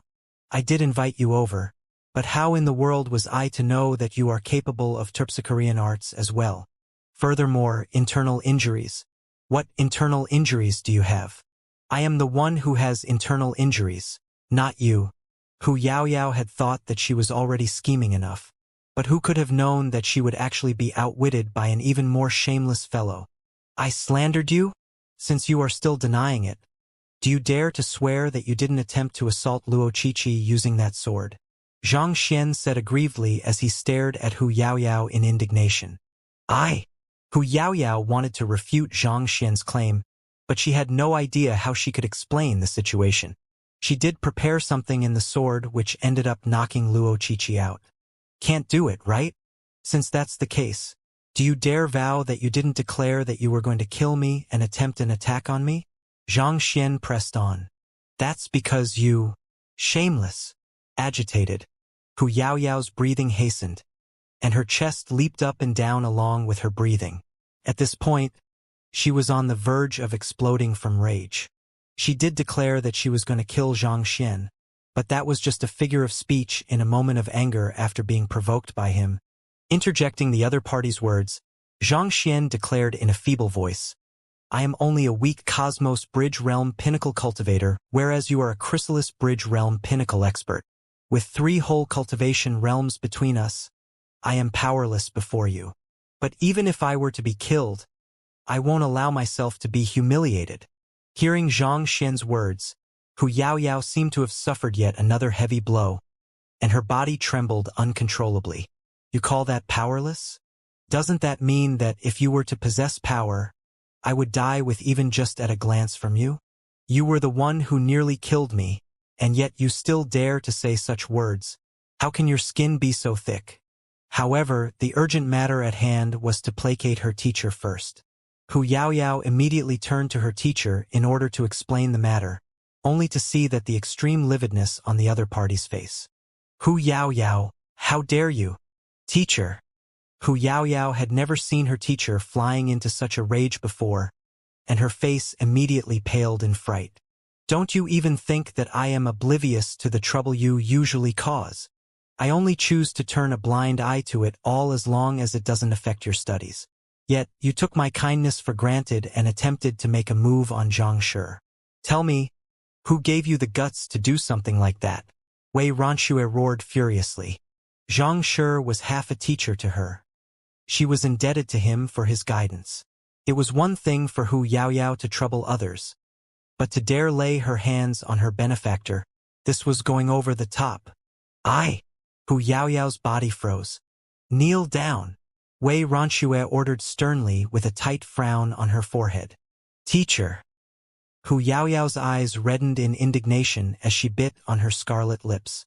After a moment of hesitation, her knees fell to the ground. She was filled with hatred for Zhang Xian, but she dared not to defy her teacher's orders. Little Wei, it's fine. I believe that she only did it out of a moment of folly. At this point, Zhang Xian suddenly spoke up. Little Wei. Hu Yaoyao almost failed to resist the urge to claw at her hair. Her teacher, Wei Ranxue, was one of the 10 great master teachers, a 6-star pinnacle master teacher, as well as the head of the Terpsichore school. Yet, a 20-year-old freshman actually dared to address her as Little Wei. This student of mine has always been mischievous. I usually leave her to do as she pleases as long as she doesn't go overboard. But I didn't expect her to go for you as well. If I don't punish her strictly today, she will never learn her lesson, Wei Ranxue replied. With her eye of discernment, she could tell that something was amiss with the situation. It was unlikely that things were as what Xianxia had put it out to be. However, considering Hu Yaoyao's character and her past deeds, she could roughly fathom the happenings. Her student had always been mischievous, but too busy with her work as a school head. She never really had a chance to discipline her student over such matters. Thus, she decided to make full use of this opportunity to teach her student a harsh lesson so that she wouldn't cause even greater trouble in the future. Putting everything aside, given the deep understanding of Terpsichorean arts that Xianxia possessed, she had been thinking about how she could convince the latter to conduct a lecture in the Terpsichore school for the students. But by the time she knew it, Hu Yaoyao had already provoked him. Are you intentionally working against me? How do you expect me to convince him to conduct a lecture in our school after such a matter? Teacher. Not expecting her teacher to trust Zhang Xian's words over hers, Hu Yaoyao panicked. Enough! I am speaking to Xianxia. There's no place for a junior like you to butt in. Reflect on your actions silently. Wei Ranxue flung her sleeves and harumphed. Junior. Hu Yaoyao's body trembled. Those words, did that mean that the other party was her senior too? But wasn't he just a freshman in the academy? Xianxia, allow me to apologize to you in the stead of my troublemaking disciple. Here is a miniature restorative pill. It should be of some help in the recovery of your wounds. Flicking her wrist, Wei Ranxue took out a jade bottle and passed it over. Miniature restorative pill? The grade 6 pill. Zhang Xian was astonished. Miniature restorative pill was a well-known grade 6 pill that was effective even on injured Saint Realm experts. Just a single one of them was easily worth several high-tier spirit stones in the market. To give it away so casually, the other party was so generous that he was already starting to feel a little embarrassed. How do you want me to deal with this troublemaking disciple of mine? Xianxia, feel free to speak your mind. I'll surely do as you request. Seeing Zhang Xian take the pill, Wei Ranxue heaved a sigh of relief before continuing. Since the other party had taken her miniature restorative pill, it was unlikely that he would ask for something extreme in exchange. How to deal with her? Zhang Xian fell into a moment of contemplation. In truth, had Hu Yaoyao not tried to sow discord in the relationship between him and Luo Qiqi, he wouldn't have flown into a rage either. It was due to her lack of respect for the sacred relationship between a teacher and a student that he was determined to teach her a stern lesson, so as to let her know that there were some boundaries that one simply shouldn't exceed. Step beyond the boundary, and an action would be nothing but despicable. I am lacking an apprentice recently, so why don't you have her follow me for 3 months, and we will call this matter off? After a moment of contemplation, Zhang Xian proposed. Hu Yaoyao had yet to reveal the location of Wu Yangzi's old residence, so it was best to keep her around for the time being, so that he would have plenty of opportunities to try to get it out of her. Apprentice. Hearing the request, Hu Yaoyao nearly fainted on the spot. She, a 6-star terpsichore, was going to serve as an apprentice to this fellow? What kind of joke is this? There is no way my teacher will agree to this. Otherwise, what will become of my teacher's dignity? Just as Hu Yaoyao was certain that school head Wei would reject the other party's request, she saw the latter's eyes lit up in agitation. That will be for the best. Allow me to thank you in place of Yaoyao then. Zhang Shi's comprehension of Terpsichorean arts had reached an astounding level. If Hu Yaoyao could become his apprentice and learn from him, she would definitely progress leaps and bounds as a terpsichore. Honestly speaking, even Wei Ranxue was feeling a little envious of the opportunity presented to Hu Yaoyao. So how could she possibly turn it down? Teacher. Hearing those words, Hu Yaoyao exclaimed in a panic. Enough! It's only due to the good karma you have accrued over the past few lifetimes that you are given the opportunity to become Xianxia's apprentice. From today on, you shall leave this residence and follow Xianxia. Study well and return accomplished. Interrupting the other party's words, Reincarnation said. As the other party's teacher, she did have the right to make such a decision in the stead of her student. Apprentice! Xiao muttered sorrowfully through gritted teeth. At this point, she felt as if tears would spill from her eyes at any moment now. Her teacher actually agreed to that fellow's request. Why? She had invited that fellow over to teach him a lesson and take him in as her subordinate. Yet, in a bizarre twist of events, she became the other party's apprentice instead. What the heck was this? Thank you, little Wei. Seeing the other party agreeing to it, Xianxia heaved a sigh of relief. Xianxia, here is your terpsichore emblem. Also, do take my personal token with you as well. There are many rules in the academy, so you might find yourself inconvenienced on many aspects. However, with this in hand, you should be spared lots of trouble. Reincarnation had made the application with the Terpsichore Guild headquarters right after she returned earlier in the afternoon, and it didn't take too long for her to receive the approval from them. After obtaining the 6-star emblem for Xianxia, she immediately went to look for Xiao to have her pass it on to the latter. But who knew that she would see such a sight as soon as she arrived? Thank you, Xianxia said as he took the emblem and token from Reincarnation's hands. Honestly speaking, he hadn't expected the other party to be so efficient. I won't impose on you any longer then, farewell. After chatting for a moment longer and deciding that Xiao would report to his residence tomorrow, Xianxia left the Cloud Sparrow Lodge with Luo Qiqi. After the duo left, Xiao turned to her teacher and asked anxiously, Teacher, why? She couldn't understand why her teacher, one of the 10 great master teachers, would actually make her serve as an apprentice to that fellow. Xianxia's understanding of Terpsichorean arts has reached an extremely profound level such that he could even be my teacher. The dance of the rippling cloud robe which you have danced for your 6-star Terpsichorean examination previously, he has identified 17 flaws in them and corrected them impeccably. Here is the manual which I have edited based on his guidance.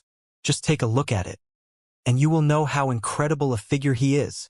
Flicking her wrist, Reincarnation whipped out a book. After hearing Xianxia's explanation regarding the flaws and the solutions to them, she immediately returned back to her residence to compile them into a book, and in the midst of doing so, she had gained a deeper insight of Terpsichorean arts as well. At the same time, she couldn't help but be awed time and time again by the ingenious modifications the other party made to the dance of the fleeting cloud robe. If Xiao had danced the version modified by Xianxia in her 6-star Terpsichorean examination, perhaps what she would have attracted wouldn't just be a few cloud sparrows but a mighty dragon of the heavens.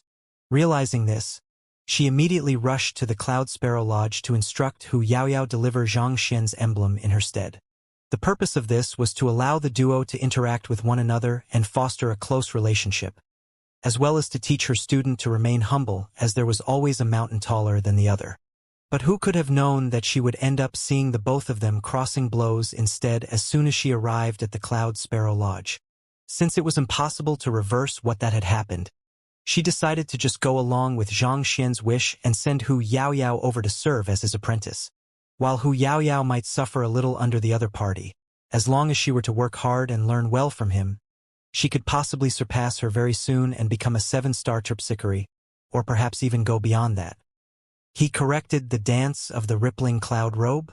There is a flaw in it. Xiao replied subconsciously in disbelief. This dance had been passed down for innumerable years, and despite having cultivated it for a very long time, she had never found anything amiss with it. Yet, her teacher said that that fellow had identified 17 flaws in it? Perplexed, Xiao flipped open the book and began browsing through it. Just a split moment later, she was already drawn in by the content of the book. Her leisurely gaze slowly turned grim, and her face turned a shade paler with each page she flipped. As a talented 6-star Terpsichore, even though her understanding of Terpsichorean art still wasn't able to match school head Reincarnation's, it was still something she could take pride in. In the book, her teacher had marked the flaws out clearly along with their implications, and the modification to resolve the respective issues were written beneath them. As a veteran practitioner of the dance of the rippling cloud robe, she could swiftly tell that there wasn't any mistake with the analysis. Teacher, are these modifications really made by him? After a long moment of silence, Hu Yaoyao gulped down a mouthful of saliva before slowly turning her gaze to her teacher. Wei Ranxue nodded affirmatively. If she hadn't witnessed it personally, she would have also found this hard to believe. It was only due to the exchange she had with Xianxia that had her convinced of the latter's deep understanding of Terpsichorean arts. Hearing the confirmation by her teacher, Hu Yaoyao suddenly recalled how her soul was assaulted by Xianxia previously, leaving her in a state of dizziness. Back then, the other party didn't even dance at all. In other words, he had turned a casual gesture into a Terpsichorean art. Even her teacher was incapable of such a feat. All right, study hard and serve Xianxia well. This is a precious opportunity. Don't waste it. Knowing that it would take some time for her student to accept this, Wei Ranxue left her with a piece of advice before leaving the residence to give her some space to think things through. Hu Yaoyao was a rare genius with an astounding talent for Terpsichorean arts, but it was exactly due to that which gave rise to her excessive pride. Perhaps this setback might help her to mature both as a terpsichore and a master teacher. After her teacher left, Hu Yaoyao turned her gaze to the modified manual once more, and a short moment later, she started to dance. She wanted to try for herself to see if the modified manual was feasible in practice or not. As her beautiful figure moved gracefully around the room, it was as if flowers had instantaneously bloomed in the area. A bewitching scent gradually drifted from the main hall. As the koi fishes in the courtyard caught the scent, they fell into a trance and, put on! They sunk to the bottom of the pond. The flowers in the residence, captivated by the scent, began swaying along in harmony, and their petals fluttered in a calm breeze. If there had been a human in the residence, he would have been fallen into a stupor as well. Not even a half-saint expert would have been able to remain unfazed before it. A moment later, the dance finally stopped. As Hu Yaoyao's body came to a halt, everything settled down and returned back to normal. However, she continued standing in a daze, as if she had been overwhelmed by her own dance as well. At this moment, a single thought dominated her mind. This was what a true Terpsichorean art should be. Everything she had learned before couldn't even come close to this. Unknowingly, tears began streaming down her cheeks in her moment of agitation. I am crying. Hu Yaoyao muttered blankly as she placed her hands on her cheeks and felt the moisture on it. Even though she was able to draw out significant prowess from her dance of the rippling cloud robe in the past as well, she had been missing the very quintessence of the Terpsichorean art, leaving her far from truly mastering it. However, at this very moment, she felt as if the Terpsichorean art had fused with her soul, becoming a part of her.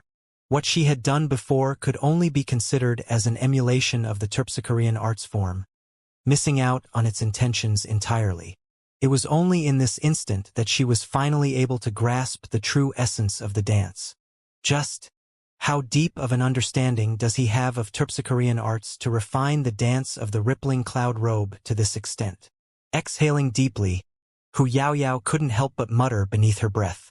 Faction leader, Dong Xian, Shui Zhenyang, and Long Tsongyue seeks an audience. Just as Hu Yaoyao was immersed in her thoughts, Xinru suddenly walked into the room and reported. Bring them in, Hu Yaoyao said. She thought that she would definitely be able to take down Xianxia tonight, so she had gone ahead to invite the others over to show off her work. Who could have thought that someone was indeed taken down, but the person ended up being her instead. How did it go? Where is Xianxia? How did you deal with him? As soon as the group walked into the main hall, Shui Zhenyang immediately asked. Indeed. Tell us how you taught him a lesson. Did you force him to listen to you through brute force? Or did you convince him by bewitching him? Long Tsongyue added. In their perspective, since Hu Yaoyao had declared that she would be able to do it, she would surely succeed. After all, her ability in this field was truly no joke. To be honest, even they would be a little apprehensive at the notion of going up against her, especially after hearing about the vicious methods she had used to deal with her opponents. How I taught him a lesson. Hu Yaoyao turned around and bowed slightly towards the group. Xianxia's private apprentice, Hu Yaoyao, greets you all. Apprentice. Xianxia's apprentice. For a short moment, Xue Zhenyang and the others were stupefied by what they had heard. What is going on? Didn't you say that you would teach Xianxian a lesson? How did you end up becoming his apprentice instead? There were two types of apprentices. One type was those who were new to the occupation, having yet to receive even their one-star emblem. They would follow an official member of the occupation and learn under them.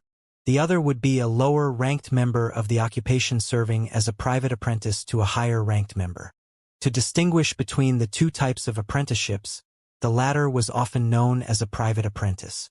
While the goal for a private apprentice was to learn from their master, the truth was that their standing was beneath that of even a student, and they were expected to deal with all sorts of miscellaneous issues for their master. As the top students of the academy, each of the four of them had private apprentices under them. For example, Xinru was Hu Yaoyao's private apprentice. But weren't you going to make Zhang Shi submit to you? Why did you become his private apprentice instead? I failed. I wasn't Zhang Shi's match. You all can leave now. After reintroducing herself, Hu Yaoyao waved her hand to gesture for the rest of them to leave, unwilling to speak anymore. They had come to celebrate the victory, but after hearing those words, Dong Xian, Xue Zhenyang, and Long Tsangyue could only leave with bewildered looks. What is going on? After leaving the residence, the trio stared at one another in confusion. From the looks of it, it seems her plan has failed, and she even ended up being taught a lesson by Zhang Xian instead, Dong Xian said.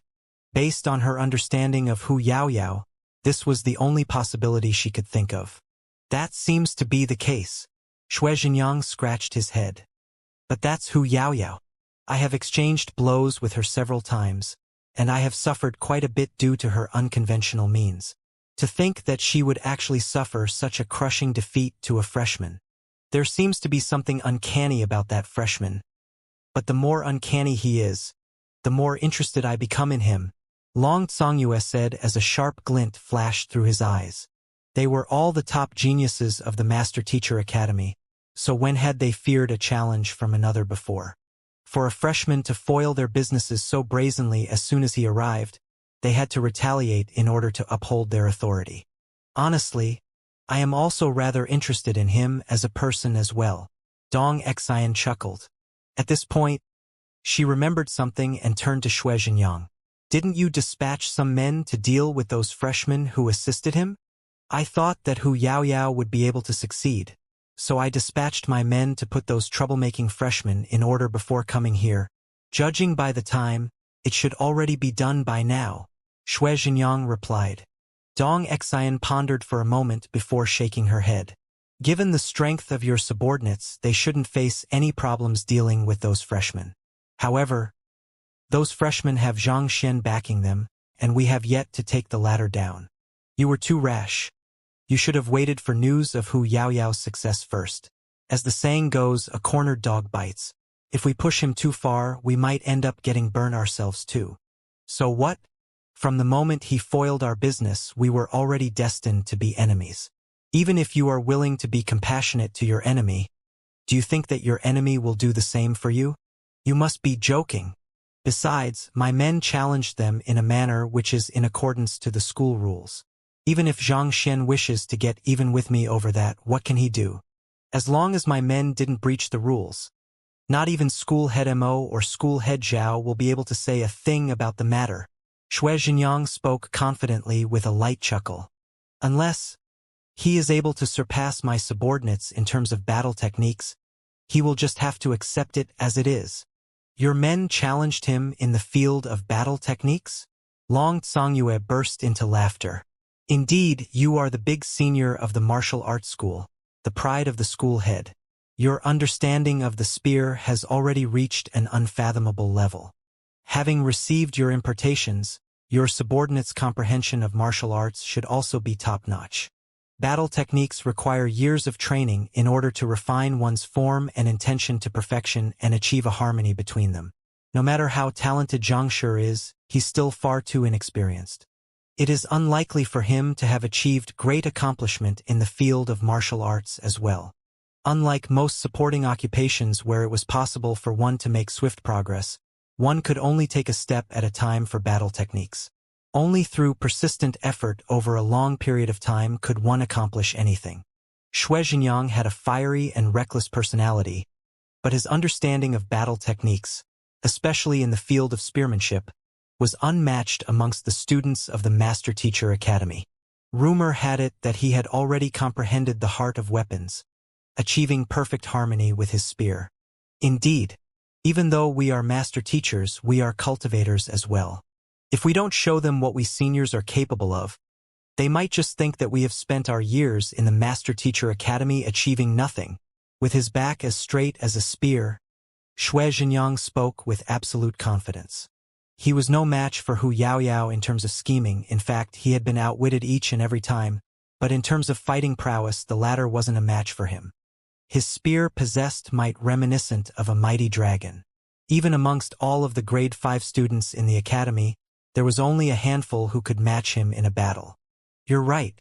Supporting occupations are important, but the most important aspect of a cultivator is ultimately still strength. Let's head over and see your subordinates teach those freshmen a lesson. Long Tsongyue chuckled softly. All right, Xianxia nodded. With this, the trio began walking toward the freshman living quarters. Shortly after leaving Hu Yaoyao's old residence with Luo Qiqi, as Zhang Xian reached his residence in the elite sector, he saw Ruohuan Gongzi standing anxiously outside his door. Zhang Shi, Senior Qiqi. Upon seeing the both of them, Ruohuan Gongzi's eyes immediately lit up, and he rushed up to them. I was just about to find you, Zhang Xian harumphed coldly. Find me? Ruohuan Gongzi was taken aback. You were the one who distributed the teacher information document to the other freshmen for free, right? Zhang Xian questioned coldly. That fellow had distributed the book that he had compiled for them to the other freshmen without his knowledge, and he had even used his name in doing so. Due to that incident, he had become an eyesore for all of the student factions. He had done nothing at all, but this grudge just suddenly fell on him, bringing him so much trouble. He hadn't even confronted Ruohuan Gongzi to settle this score with him, but the latter had already come knocking on his door. He sure was brazen. That was the least I could do. Zhang Shi need not thank me for it. Upon hearing those words, Ruohuan Gongzi waved his hands magnanimously, as if saying that he only did what he had to. The least that you could do? No need to thank me for it? Zhang Xian nearly choked on his saliva. The other party had screwed him over so badly, but why did he act as if he had done an anonymous good deed instead? As frustrated as Zhang Xian was feeling at this very instant, seeing the grim expression on Ruohuan Gongzi's face, it seemed that the latter had something urgent that required his help.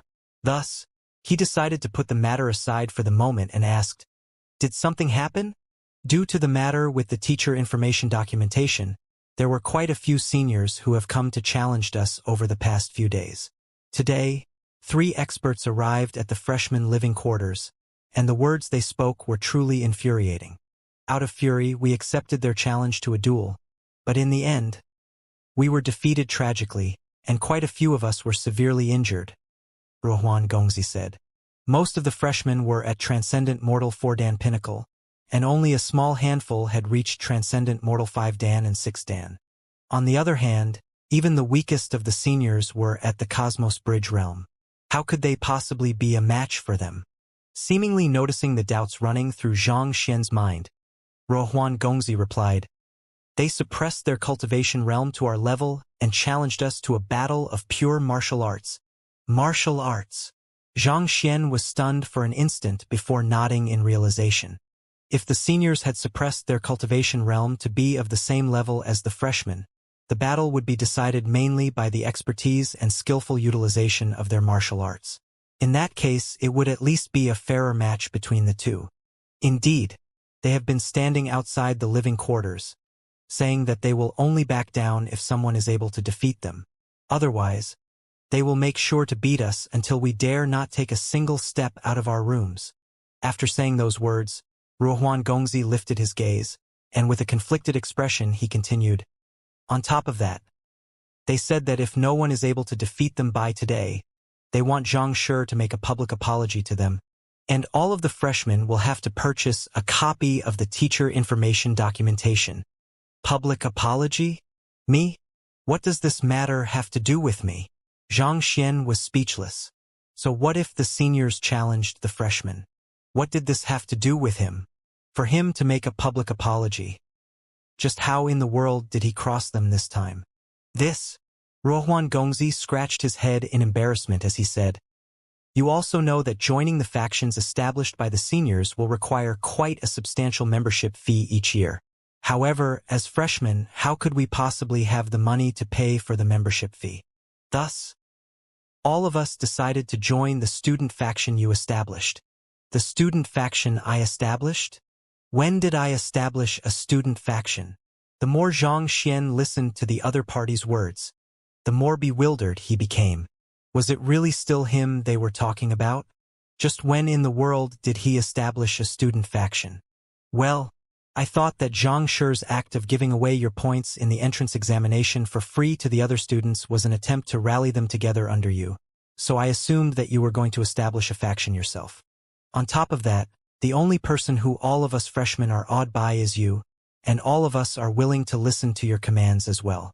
Thus, after some discussion, we decided to start a student faction with you as the leader," Ruohuan Gongzi said. "I am the leader?" Zhang Xian felt as if the world had gone mad. Unknowingly, he actually became the leader of a faction. It was as if they were pushing him into a sea of flames. "Indeed, Xianxia, we hope that you won't turn this position down. Without an affiliation to any student faction, it is too difficult for a freshman to thrive in the academy. In fact, one might even be hindered at every step taken. Of the 30,000 freshmen, you are the only one who commands the respect and admiration of everyone. If you don't step up to the position as the leader, who else can?" Ruohuan Gongzi said anxiously. "Besides, the seniors have been doing whatever pleases them, oppressing the freshmen as and when they like just because they have been in the academy for a longer period of time than we have. If we don't unite together to fight back against them, we will never be able to stop their tyranny." Hearing those words, Zhang Xian hesitated. He was displeased at being pushed to the forefront of the conflict despite having done nothing at all. But Ruohuan Gongzi's words did carry some truth in them. Without being affiliated with any student faction, it would be hard for a freshman to survive in the academy. Due to the matter with the free teacher information documentation, there were already a fair number of seniors who carried hostility toward the current batch of freshmen. If they didn't unite together to fight back, their life could be made extremely difficult. Didn't you guess that such a situation would happen when you gave the teacher information documentation out for free? Zhang Xian glanced at Ruohuan Gongzi coldly. As knowledgeable master teachers, how could Song Chao, Luo Xian, and the others be unaware that their actions would offend the seniors? Back then, we only did that out of indignation. The seniors had intentionally raised the price of the teacher information documentation, knowing that we would have no choice but to purchase it. On top of that, they conducted forceful deals, pummeling the students who refused to purchase it to serve as a warning to the others against rejecting them. Furthermore, even if we were to buy from one of the student factions, we might end up offending another student faction instead, thus resulting in us getting bullied regardless of the choices we make. Therefore, after some discussion with the others, we agreed that instead of living pathetically under their oppression, we might as well stand up and return the favor. As a result, we decided to distribute the book which you'd given us to the other freshmen. Ruohuan Gongzi's face reddened as he added, "For this matter, I ask of Xiangshi's forgiveness. We only did it because we were forced into a corner as well." "Geez," Zhang Xian sighed. Having attended the public lecture event, he had a rough idea of the situation there as well. He had stopped by a member of the True Helios faction, and the latter took a particularly arrogant attitude with them, threatening that, "If you don't buy my teacher information documentation, you will be making an enemy out of the entire True Helios faction." Considering that the freshmen who had just enrolled into the academy were the weakest amongst the student populace and that they had no connections to tap into either, they couldn't afford to offend any of the student factions. Xianxia was fortunate in the sense that he had won Elder Mo's favor during the entrance examination. As a result, most seniors wouldn't dare to provoke Xianxia in fear of bringing Elder Mo's ire upon themselves. Realizing this, Xianxia sighed in resignation and asked, "Fine. Since you have initiated a student faction in my stead, what is it called? I should at least know this much, right?" Seeing that Xianxia had accepted the matter, Rohuan Gongzi heaved a sigh of relief and replied, "The student factions are often named after their leader. For example, the true Helios faction's name is derived from Shui Zhenyang 1, and the Ashen Moon faction's name is derived from Long Tsongyue 2. Thus, we also took your name into consideration in naming our faction, so as to make it apparent who our leader is." "My name? So, our faction is called the Xianxia faction?" Xianxia asked. "No, it's called—" At this point, a look of excitement appeared on Rohuan Gongzi's face as he said, "Xianxia faction! Xianxia faction!" Upon hearing the name, Xianxia nearly spurted a mouthful of blood. "I understand that the names of most student factions have 2 syllables, so you wanted to do the same as well. I know that unlike Shui Zhenyang and Long Tsongyue, my name only has 1 syllable, but surely you can just add my surname in as well. Xianxia faction. Xian your head. Look at the names of the other student factions. True Helios faction, Ashen Moon faction. Each of them sounds majestic and impressive, but as for mine, don't you think it sounds a little too cute for the name of a faction?" Yes, our initial intention was to go with Xian faction, but there were quite a few people who opposed to it, saying that it is an inauspicious name, as if casting doubt on the future of our faction. They proposed for it to be named Xianxia faction instead.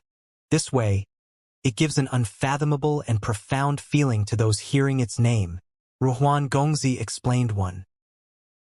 Xianxia's body swayed weakly. To think that even his name would be scorned. "Those seniors have come to challenge our faction, and as you are the leader of our faction, it's only natural that they've demanded an apology from you. However, none of us are a match for them, so I can only ask for Xiangshi's help with this issue." After explaining the matter, Rohuan Gongzi revealed the purpose behind his visit. His initial thought was to first build up Xianxia faction and only bring Xianxia in once everything was in place. But who could have known that the other party would go to the extent of blockading their entrance? Left with no choice, he could only head here to ask Xianxia for help.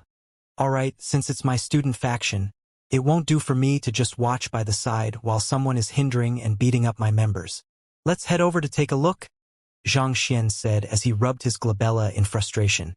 At this moment, Xianxia felt like he was Zhao Kuangyin too, being forced to don the yellow robe 3 after the coup at Qin Bridge. Even when idle, disaster would still somehow find its way to him, as if he was a magnet attracting trouble. Without any prior warning, he suddenly found himself as the leader of a faction. Just what in the world was this? It would be too late even if he were to turn down the position now. The seniors and the other student factions had already decided that he was the ringleader behind the mess, and they would do everything they could to bring him down. Rather than standing against them alone, he might stand up as the leader of the Xianxia faction and organize its members to stand against the seniors together. Honestly, his only goal here was to read books and live his life in peace. But somehow, he found himself becoming the nemesis of the seniors and the messiah of the freshmen. Just the thought of it left him feeling a little stifled. Unlike Xianxia, who had been given the highest of privileges right after his enrollment in the academy, freshmen usually lived in shared dormitories in a corner of the academy. With Rohuan Gongzi leading the way, it didn't take long for the trio to arrive at the dormitories. The area was filled with many high-rise buildings, and a vast square stood at the very center of the buildings. There were several dueling platforms on the square with chairs and tables scattered around them. Looking at the sides of the square, there were quite a few cleaning tools lying in the corner. It seemed this was the area where duels were often conducted, and it was frequently cleaned to maintain the area. At this moment, the square was packed with countless freshmen. Even though it was already in the middle of the night, There were several torches lit around the square, and quite a number of night illumination pearls were floating above as well, bringing light to the area. On the dueling platform at the very center of the square, 3 men stood proudly as they gazed down at the crowd beneath them with an air of superiority. "Those 3 are the seniors who came to challenge us," Ruohuan Gongzi said. Xianxia turned his gaze to the trio. Instead of the usual master-teacher robe that students wear, they were dressed in tight training clothes. The first one seemed to be in his late 20s, and he was slightly taller in stature than the other 2. There was a well-groomed beard on his face, and what was particularly striking about him was the aggressive glint in his black eyes. Held in his hand was a majestic 9-ring saber which was nearly half of his height in length.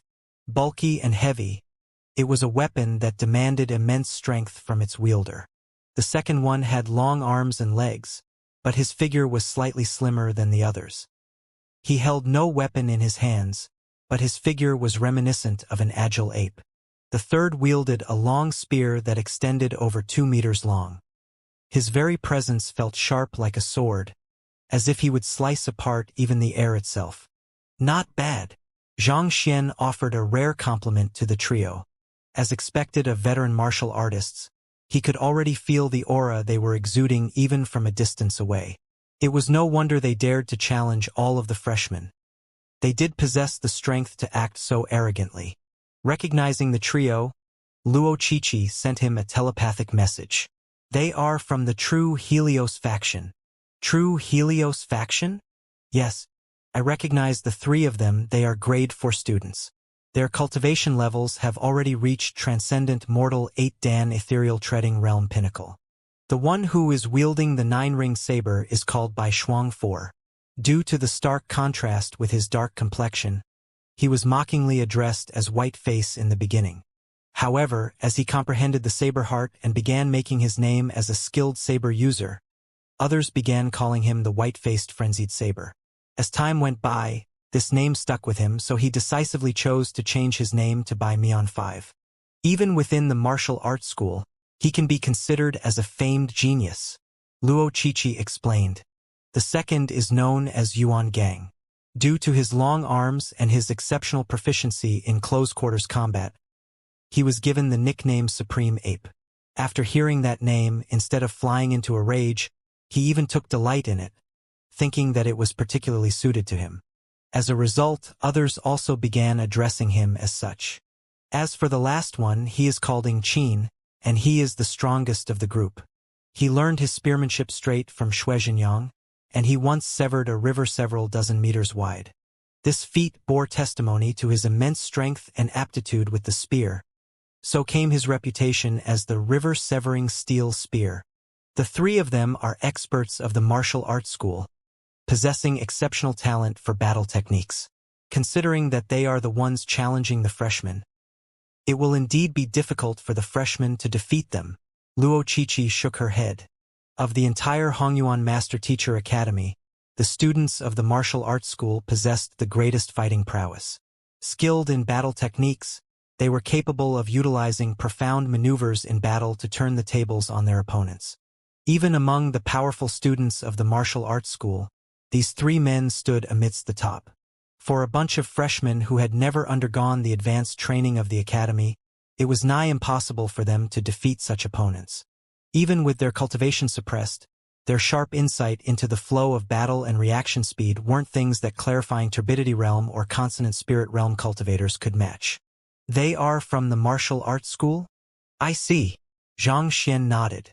Back then, when he was traveling to Hongyuan City, Luo Qiqi had touched on the martial arts school while introducing the basic system of the Master Teacher Academy to him.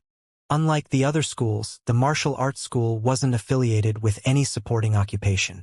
It was constructed for the sole purpose of raising the fighting prowess of the master teachers. Most of the students of this school had achieved a profound understanding in the study of martial arts, making them unmatched in a duel against their peers. Taking the trio on the dueling platform, for example, even amongst ethereal treading realm pinnacle experts, they could be considered as the cream of the crop. Considering the skills that they possessed, it was no wonder they dared to provoke all of the freshmen at once. They indeed had nothing to fear. "Is there anyone else?" While they were speaking, another freshman was defeated by Supreme Ape Yuan Gang. The latter sneered coldly as his gaze swept across the crowd. Is this all this batch's freshman has? I thought that you were still all right, but it seems like I overestimated all of you. With capability like yours, you all still dared to create a faction. How laughable. I'll fight you. Hearing the other party mocking them, a freshman couldn't suppress his rage and stepped forward. This freshman was at Consonant Spirit Realm intermediate stage, so Yuan Gang suppressed his cultivation to equal his. As soon as the battle started, Yuan Gang's figure immediately disappeared. Before the freshman could even process what was happening, he was already struck in his chest, and the impact sent him flying from the dueling platform. They aren't a match for them at all. Xianxia shook his head.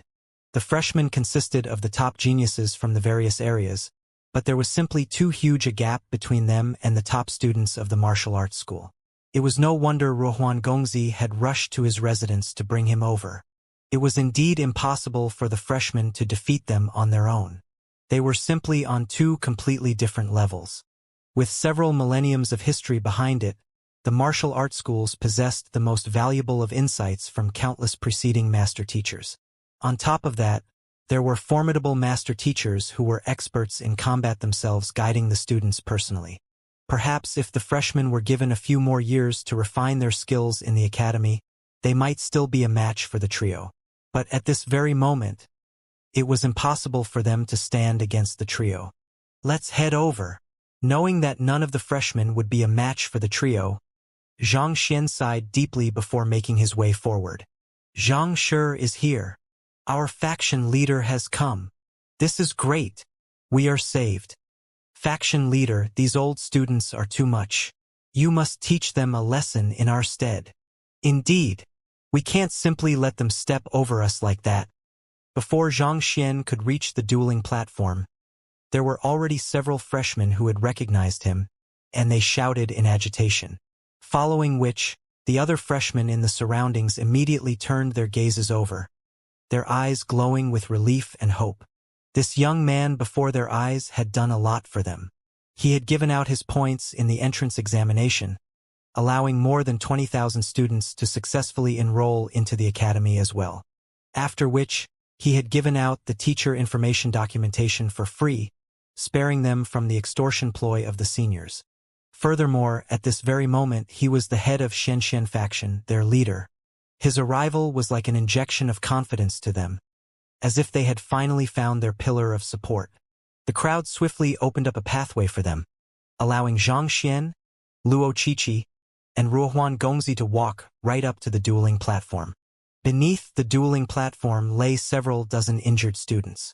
Even though their injuries weren't too severe, they were left in quite an unsightly manner. Xianxia.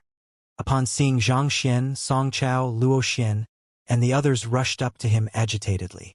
Ever since they had known Xianxia, there had not been a single occasion they could recall in which the latter had been incapable of something. The trio on the dueling platform might be impressive, but they had absolute confidence in Xianxia. In their view, it was already a certain victory for them from the moment Xianxia arrived on the scene. While a wave of excitement washed across the crowd beneath, the trio on the dueling platform also glanced down to look at Xianxia. So, he is the legendary Xianxia? He looks so. The dark-faced Bai Mian sneered. Regardless of whether he is so or not, we must make him learn the price of offending our true Helios faction. Supreme Ape Yuan Gang harumphed. Be careful when you strike later on. Our faction leader has already warned us about his incredible background. It'll suffice for him to learn of our prowess. There's no need to go too far. It won't be in our favor if this matter reaches the elders. Ingqin instructed. Don't worry. We know what to do. He's just a freshman. I'll leave him on his knees, begging for mercy within 3 blows. Bai Mian declared confidently with a sneer. With a flick of his wrist, his immense saber flew in an arc, creating a deep resounding whir in the air. Stabbing his saber into the platform, he glanced at Xianxia coldly and asked, You are Xianxia? His voice was overflowing with aggression toward Xianxia. Looking at the hostility the other party was exuding, as if he had wronged the other party grievously somehow. Xianxia could only nod helplessly.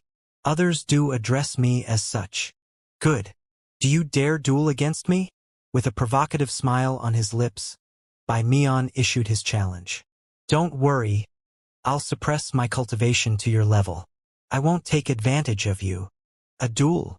Seeing the other party challenging him to a duel right away, Xianxia sighed deeply before replying, That's fine by me, but if I am not mistaken, you seem to have said that you want me to apologize to the true Helios faction and have all of the freshmen purchase the teacher information documentation if the freshmen lose this confrontation. Is there such a matter? That's indeed the case. Bai Mian nodded smugly. Since you have imposed a bet on the duel, what do you have to offer if you lose then? Xianxia questioned. Us. Bai Mian was slightly thrown off his momentum by the question. However, he recovered swiftly and answered, There's no way we will lose. A higher grade student challenging a lower grade student. While it was a challenge in name, it couldn't be clearer to everyone that this was just a means to teach the other party a lesson and impose hierarchical order upon them. Given such, how could they possibly lose?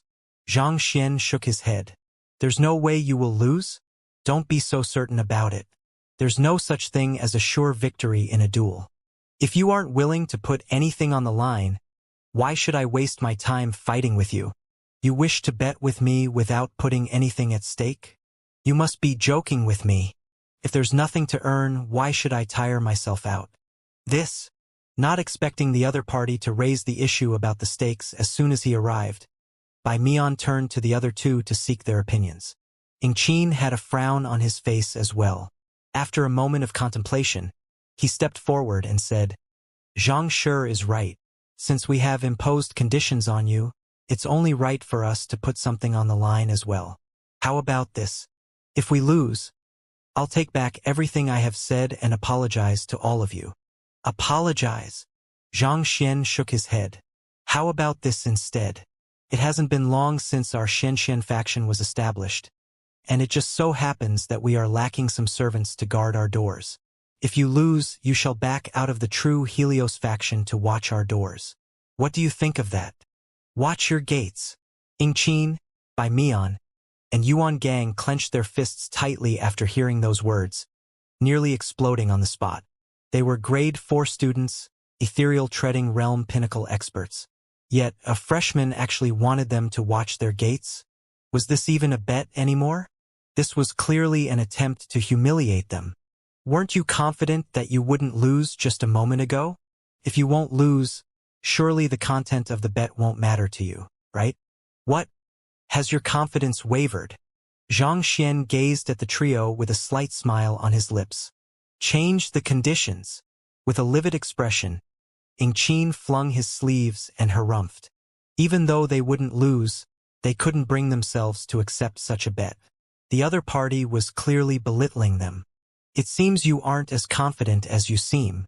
Well, there's no need to be embarrassed about losing. Everyone loses sometimes.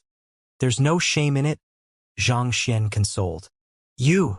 Hearing those words, Ingqin, Bai Mian, and Yuan Gang nearly spewed blood. What do you mean by embarrassed?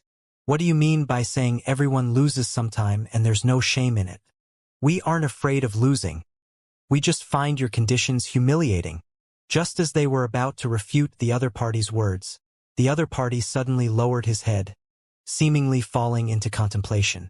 If you are really that afraid of losing, why don't I offer some guidance to some of the freshmen and send them up to fight against you? If that's still too much for you to accept, how about those you have just defeated? Surely you should be a little more confident with that. I don't think I can go any lower than this. You! Seeing how the other party was going further and further, Ingqin's fury peaked. Fine. We will accept your conditions. You'd better pray that you are as capable as your mouth, or else just wait and see. Upon receiving the other party's agreement, Xianxia nodded in satisfaction before issuing a set of instructions. Good. Ruohuan and Song Chao, send a few men to construct a gate at the entrance.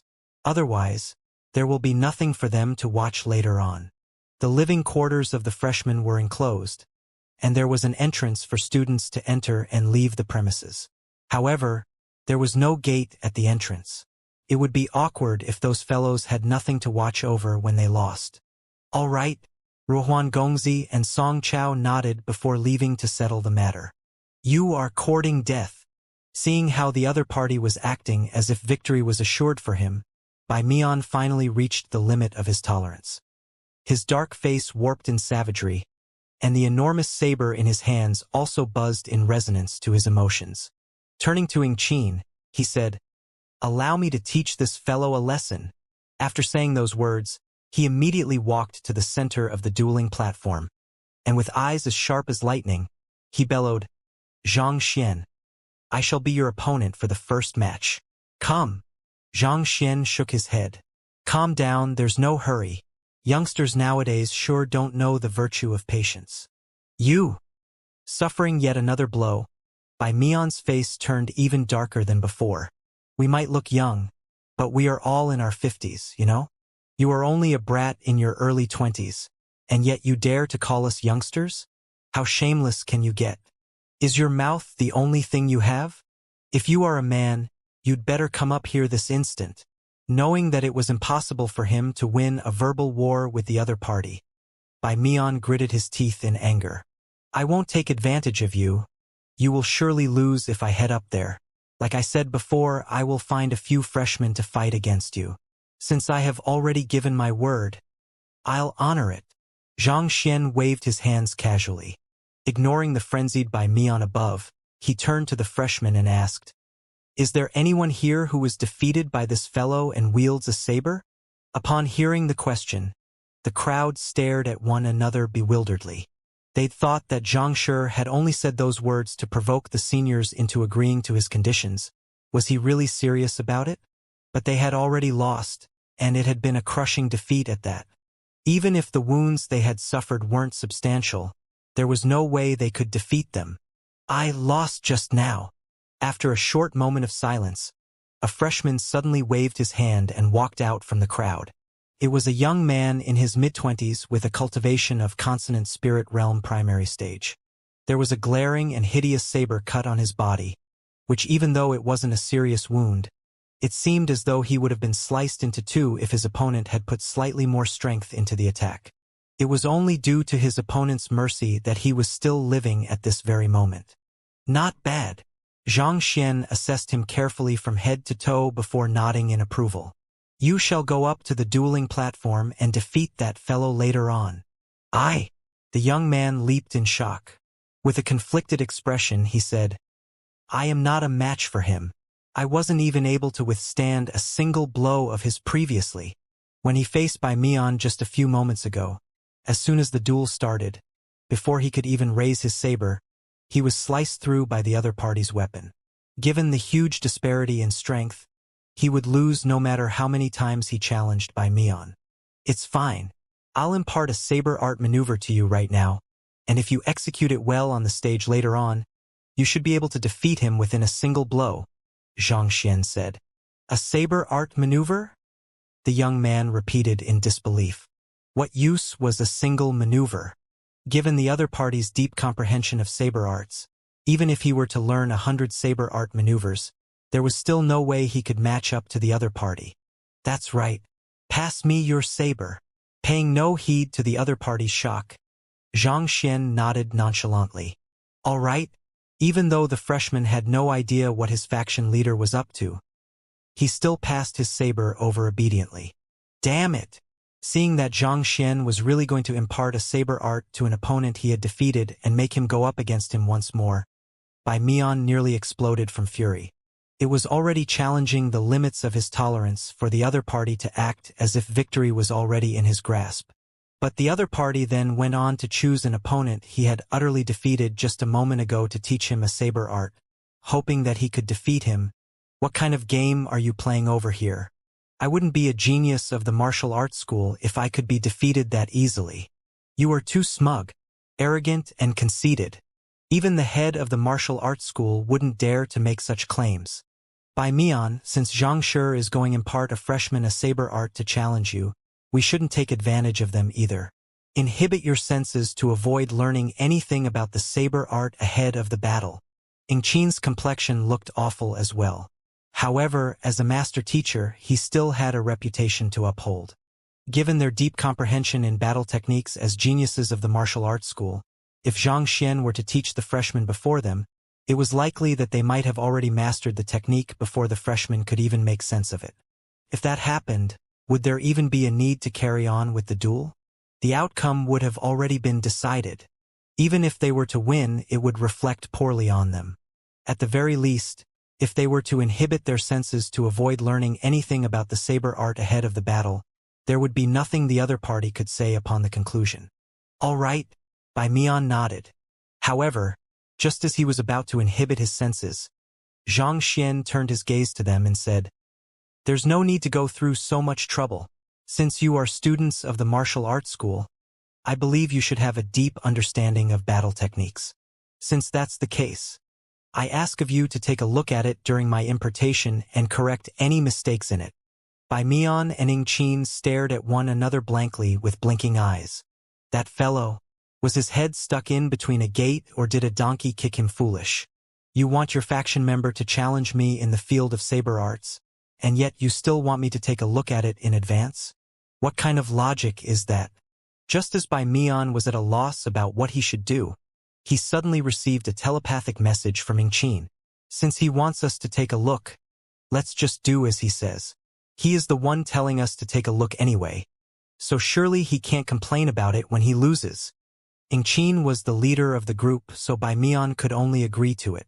Thus, he focused his gaze on the young man imparting a saber art below. It will only be a single move, so watch closely. Ignoring the dumbfounded crowd, Xianxia chuckled, and with a slight flick of his wrist, he performed a diagonal slash. The saber moved at an extremely slow speed, as if the slow stroke of a brush on paper. You call this a saber art? Bai Mian was completely flabbergasted.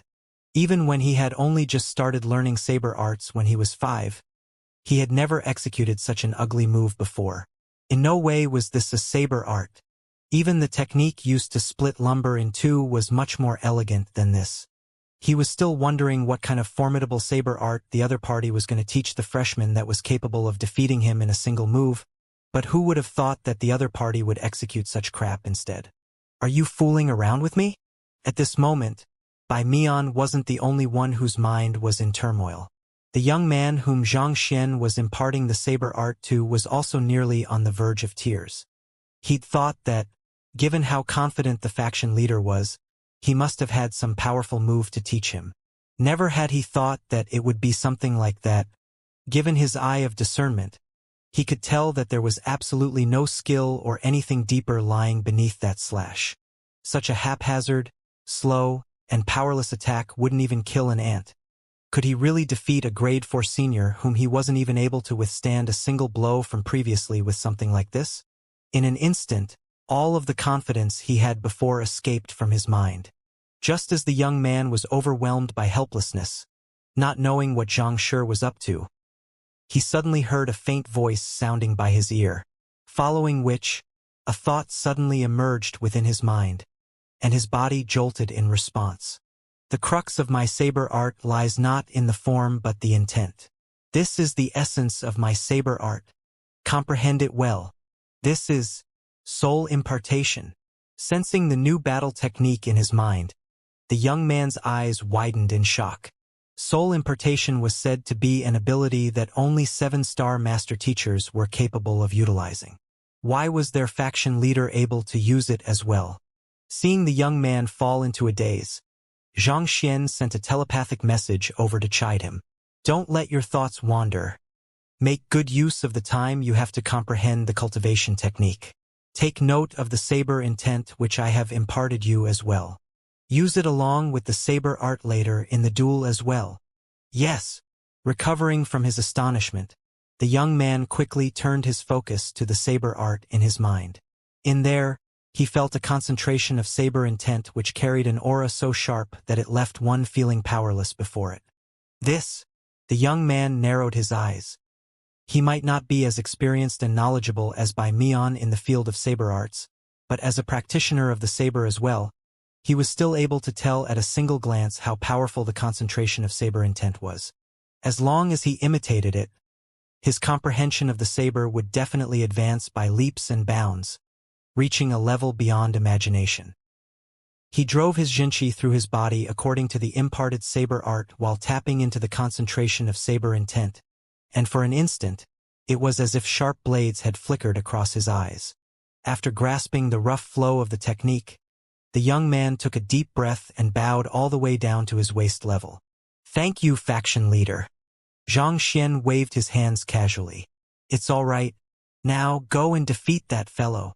Not only did Bai Mian possess an exceptional aptitude for saber arts, he had also immersed himself in its training for several decades now. Even if Xianxia were to impart the simplified Heaven's Path saber art to the young man, it would still be difficult for him to defeat Bai Mian right now. Thus, Xianxia could only impart a portion of his saber intent as well. Weapon intent was something fleeting and intangible. Just like a sensation or a certain state of mind, it was impossible to describe it entirely through words. Even if one had comprehended it, it was nigh impossible to transfer saber intent to another party. However, Xianxia cultivated the Heaven's Path saber art, which was the most direct interpretation of the quintessence of the world, making his saber intent wholesome and flawless. By tapping into his capabilities as a soul oracle as well, it was still possible for him to transfer a portion of his saber intent over without it dissipating for the other party to use. Yes. Taking a deep breath, the young man nodded. With a leap, he stepped onto the dueling platform. If he had still been a bit apprehensive at the thought of facing Senior Bai Mian earlier, thinking that there was no chance he could defeat the other party, at this very moment, having learned a move from the simplified version of the Heaven's Path saber art and harnessing Xianxia's saber intent within him, all fear had vanished from his mind. "You really think you can win against me like that?" Seeing the fellow really leaping up to the dueling platform to challenge him after learning a completely useless saber art which couldn't even be used to chop lumber, Bai Mian felt as if he was about to explode with anger. "Pardon me." The young man nodded before raising his saber. In an instant, an aura that felt as if it could split the heavens burst into the air, and in the next moment the saber was already falling on Bai Mian. Voila! Despite the young man's consonant spirit realm primary stage cultivation, the cold glint of his saber extended across several zhang instantaneously, as if a streak of lightning, tearing through space to crush Bai Mian.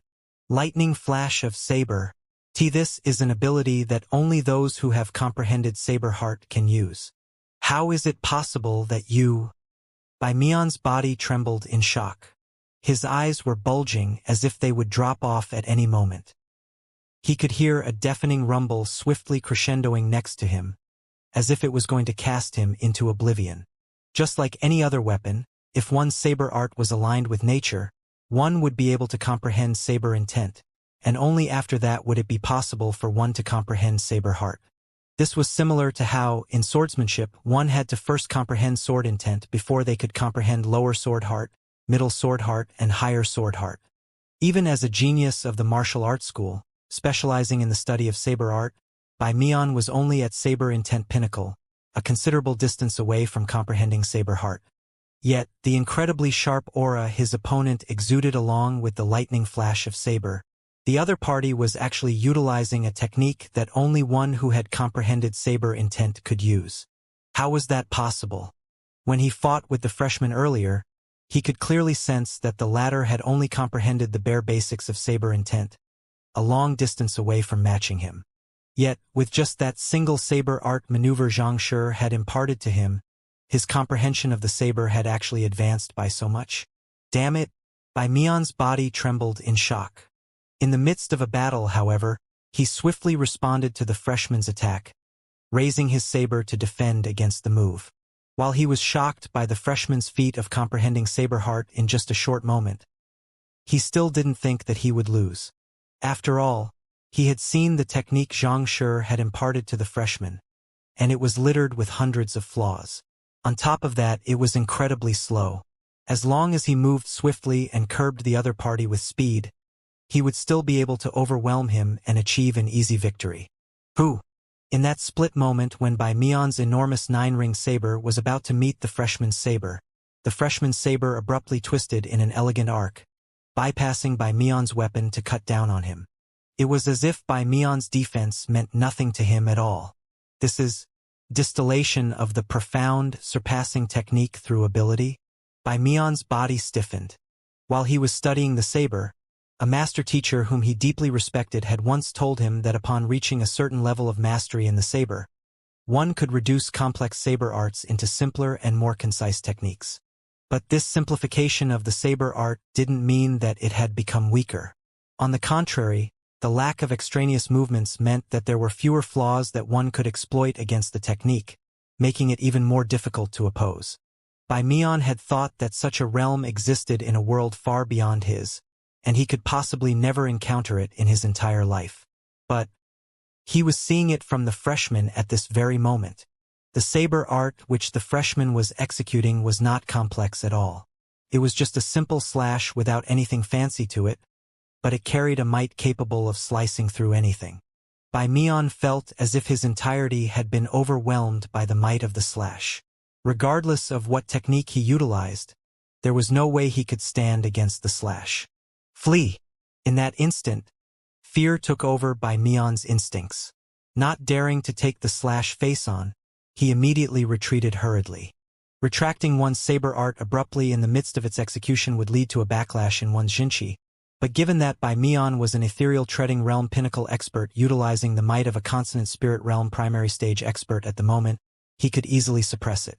Thus, despite the seeming distressed state he was in, he hadn't suffered much damage from this move. Voila! Taking 2 steps back, Bai Mian was just about to raise his saber art to counterattack when the freshman before him swung his saber furiously once more at him. This time, the attack felt even sharper and more powerful than before. The slash had harnessed the remaining force from the previous slash to amplify its might more than twofold. At that moment, it seemed as if a tempest had struck the dueling platform. This is accretion of saber might? Bai Mian was on the verge of spurting blood. He had thought that after the freshman had put his might into the first blow, his strength would surely decline considerably. Who knew that not only would that not be the case, he would even amplify his second slash significantly through accruing the might from the first. Even the first slash was already beyond his capability, so how could he possibly withstand the might of 2 slashes at once? Thus he retreated once again. Hoo-hoo! Seeing Bai Mian retreating once again, the freshman felt a burst of confidence, and he launched his third slash decisively.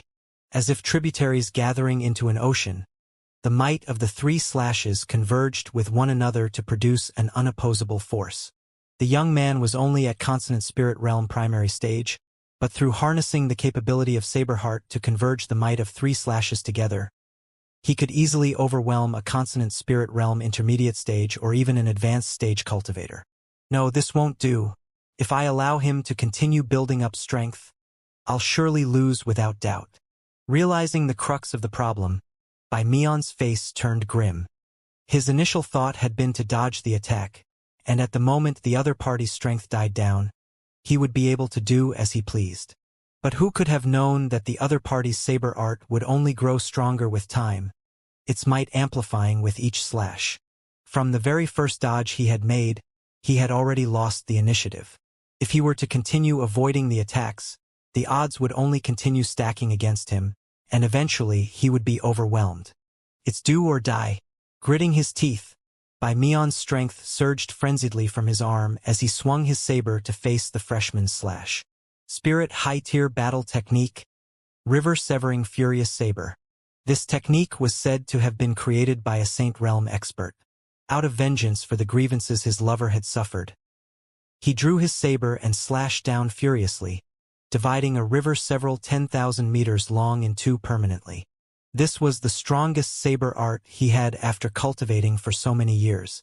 Even though he was lacking Xianxia to execute it perfectly after suppressing his cultivation to consonant spirit realm primary stage, through his deep understanding of saber arts, he still managed to pull it off. Saber chi immediately gushed forth from his saber to collide with the freshman's ferocious slash. Hong long.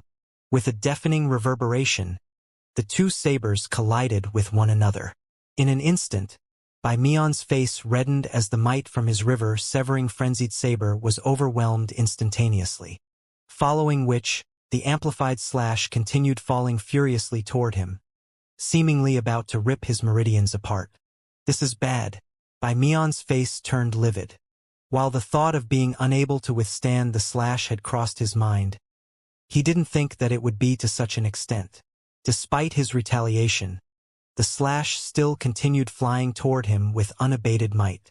In that desperate moment, Bai Mian roared furiously, and his cultivation, which he had suppressed initially, began rising rapidly. Consonant Spirit Realm Intermediate Stage. Consonant Spirit Realm Advanced Stage. Consonant Spirit Realm Pinnacle. Cosmos Bridge Realm Primary Stage. His cultivation had to rise by an entire realm before he was able to dispel the overwhelming saber chi before him. Pong! Due to Bai Mian's forceful counterattack, the freshman was knocked back, and a mouthful of fresh blood spewed from his mouth. Even though he had sustained some damage from the last attack, his eyes were glowing with excitement. You have lost. The other party had been forced to unseal his cultivation in order to withstand his blow, which meant that he had broken the rules, and thus, he had lost. Upon hearing those words, Bai Mian's face turned as pale as a sheet of paper, and he muttered feebly, I have lost.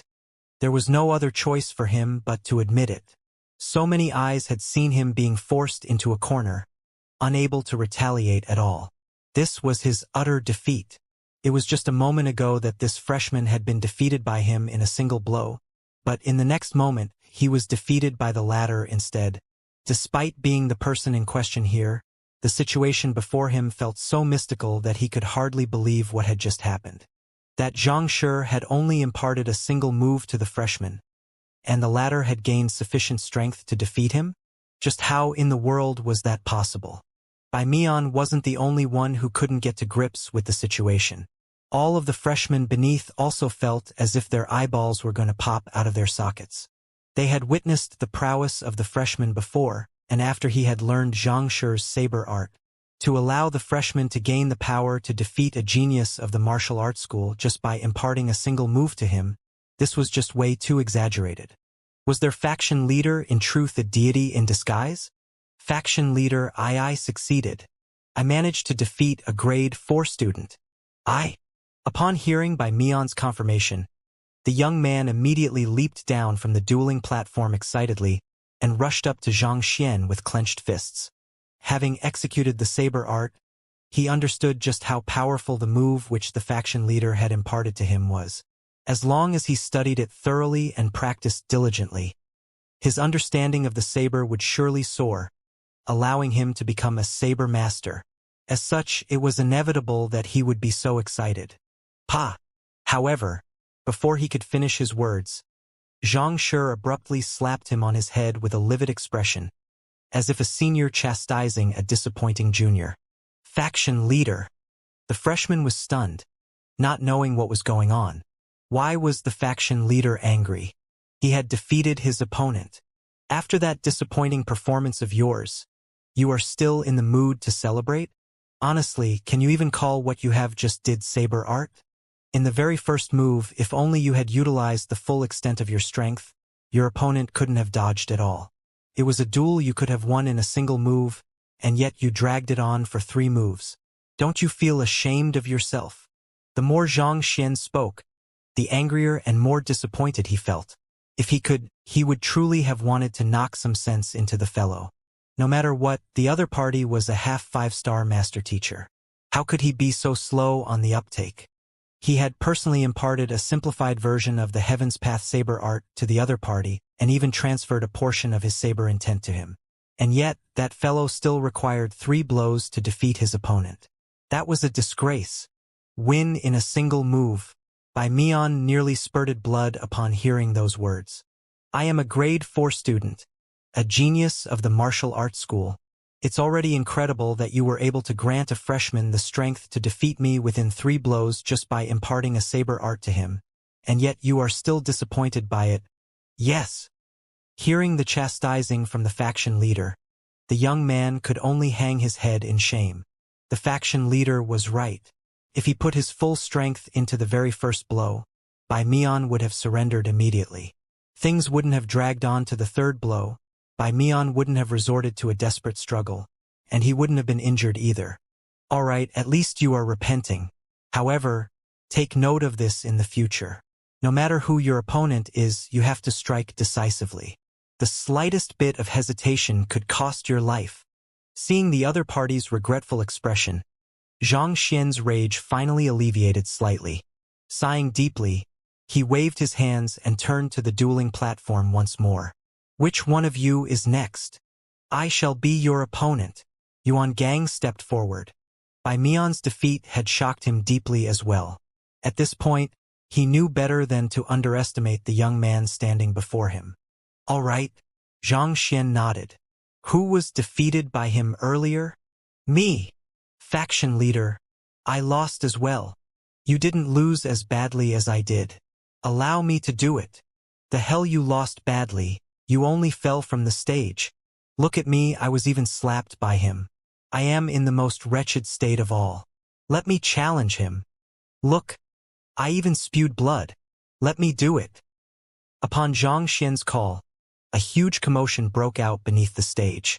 All of those who had been injured previously immediately rushed up indignantly, howling in agitation. They had witnessed how the freshman who had been defeated in a single blow earlier turning the tables on by Mian after Zhang Shi's guidance. If they could learn a thing or two from Zhang Shi as well, their fighting prowess might be able to soar like his. With such a good opportunity lying before them, only a fool would give it up. To think a day would come that I would see such a sight before me. On the stage, Yuan Gang and Ying Qin's mouths twitched. The heck? The freshmen had always gone out of their way to avoid any confrontations with their seniors. After all, the disparity in strength was as clear as day. Never had they seen any freshmen volunteering to challenge the seniors so energetically before. Moreover, it was one thing for them to fight over the opportunity, but screw their competition over who was in a more wretched state. The more wretched one's state was, the weaker they were in the previous confrontation. To still be vying for the opportunity after being defeated so tragically, what do you take us seniors for? Aren't you all being too arrogant? Watching as the crowd below argued over who was in a worse state, Ying Qin's face turned more and more livid. There were even a few of the freshmen who had regretful expressions on their faces, as if lamenting how they hadn't allowed Yuan Gang to get a few more punches on them. Eventually, Ying Qin came to the limit of his tolerance, and he sent a telepathic message to Yuan Gang. Make sure to subdue them decisively. You mustn't show them any mercy at all. It'll be a grave humiliation on us and the true Helios faction if we lose again. In truth, Bai Mian's loss had already introduced some doubts into their minds. They realized that they had grossly underestimated Zhang Shi's capability. However, the arrow was already knocked, and it was too late for them to back down. No matter what, they had to win the next round. Otherwise, they just might end up becoming the gatekeepers of the Xianxia faction. Don't worry, I'll give it my all. Yuan Gang nodded grimly. While the duo was speaking, Zhang Xian was done picking out his next competitor as well. It was a young fellow whose face was bruised to the point that there was not the slightest uninjured area to be seen. His nose and teeth were slightly crooked, and a stream of blood flowed uncontrollably from the edge of his mouth. I remember that fellow, but I don't recall beating him up so heavily. Could it be that, just so he would appear more wretched than the others, he chose to beat himself up? Upon seeing the appearance of the other party, Yuan Gang's eyelids began twitching uncontrollably, and he nearly keeled over. As a 5-star high-tier master teacher, he had an eidetic memory. When he was fighting with the other party, he had only used the light breezy hands to knock him off the dueling platform. Yet, at this very moment, the other party's facial features were warped hideously, and blood was dripping down from his mouth. Just how freaking severe was his injuries? If he had suffered such severe injuries earlier in the battle with him, he couldn't possibly still be standing here. Someone would have already sent him to a physician. Most likely, he had beaten himself up intentionally just so he could receive Zhang Shi's guidance. Or else, The situation simply didn't make sense. Just as Yuan Gang was feeling extremely frustrated within, Xianxia begun imparting a battle technique to the other party. In his view, it was highly likely that Bai Mian had only been defeated by the freshman due to his carelessness. Thus, this time, he widened his eyes to pay attention to every single detail regarding the fist art which Zhang Shi was imparting to the severely injured young man. However, just like the previous saber art, no matter how he looked at it, he just couldn't see any deeper technique or intention behind it. After a while, he was completely bewildered. He could easily execute a fist art like that back when he was only 3. Did Zhang Shi really think that he could be defeated with that? Nevertheless, there is something peculiar about Zhang Shi. I should remain on my guard. Later, I shall attack my opponent as soon as we get on the stage. Unable to comprehend the essence hidden within Zhang Xian's fist art, Yuan Gang decided to just achieve a swift victory. Given his deeper insight into battle techniques and the control of his strength, as long as he could gain the initiative, it shouldn't be too difficult for him to defeat a freshman swiftly. Right after he had decided his plan for the battle, the bruised young man finally stepped onto the dueling platform. "Senior," the young man greeted. "Let's hurry up and get it over with," Yuan Gang said.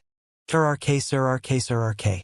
With a series of creaking sounds, Yuan Gang's slender body abruptly grew taller, and his limbs grew longer as well. Spirit High-Tier Battle Technique, Supreme Ape Transformation. Having spent more than a decade cultivating this battle technique, he had already fully grasped the essence of it, allowing him to bring out the full might of the technique. "Here I come." Without giving the other party an opportunity to even respond, Yuan Gang immediately charged forward as soon as the duel began. His movement was as swift as the silhouette of an eagle swooping down for its prey. In the blink of an eye, his figure was already standing right before the bruised young man, and with his fingers bent into hooks, he clawed ferociously at him.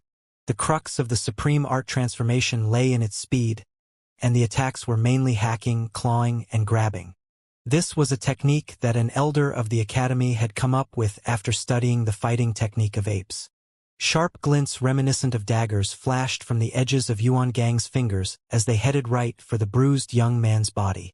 Not bad. Looking at how Yuan Gang went for his opponent decisively without holding back, Qing heaved a sigh of relief. They had already lost a match. If they were to lose another, they would have lost the bet. It was fortunate that Yuan Gang wasn't an inflexible person who allowed his pride to get over his head. Knowing that there was something peculiar about his opponent, he opted to go with his strongest move right from the start. Yuan Gang's claw harnesses great power.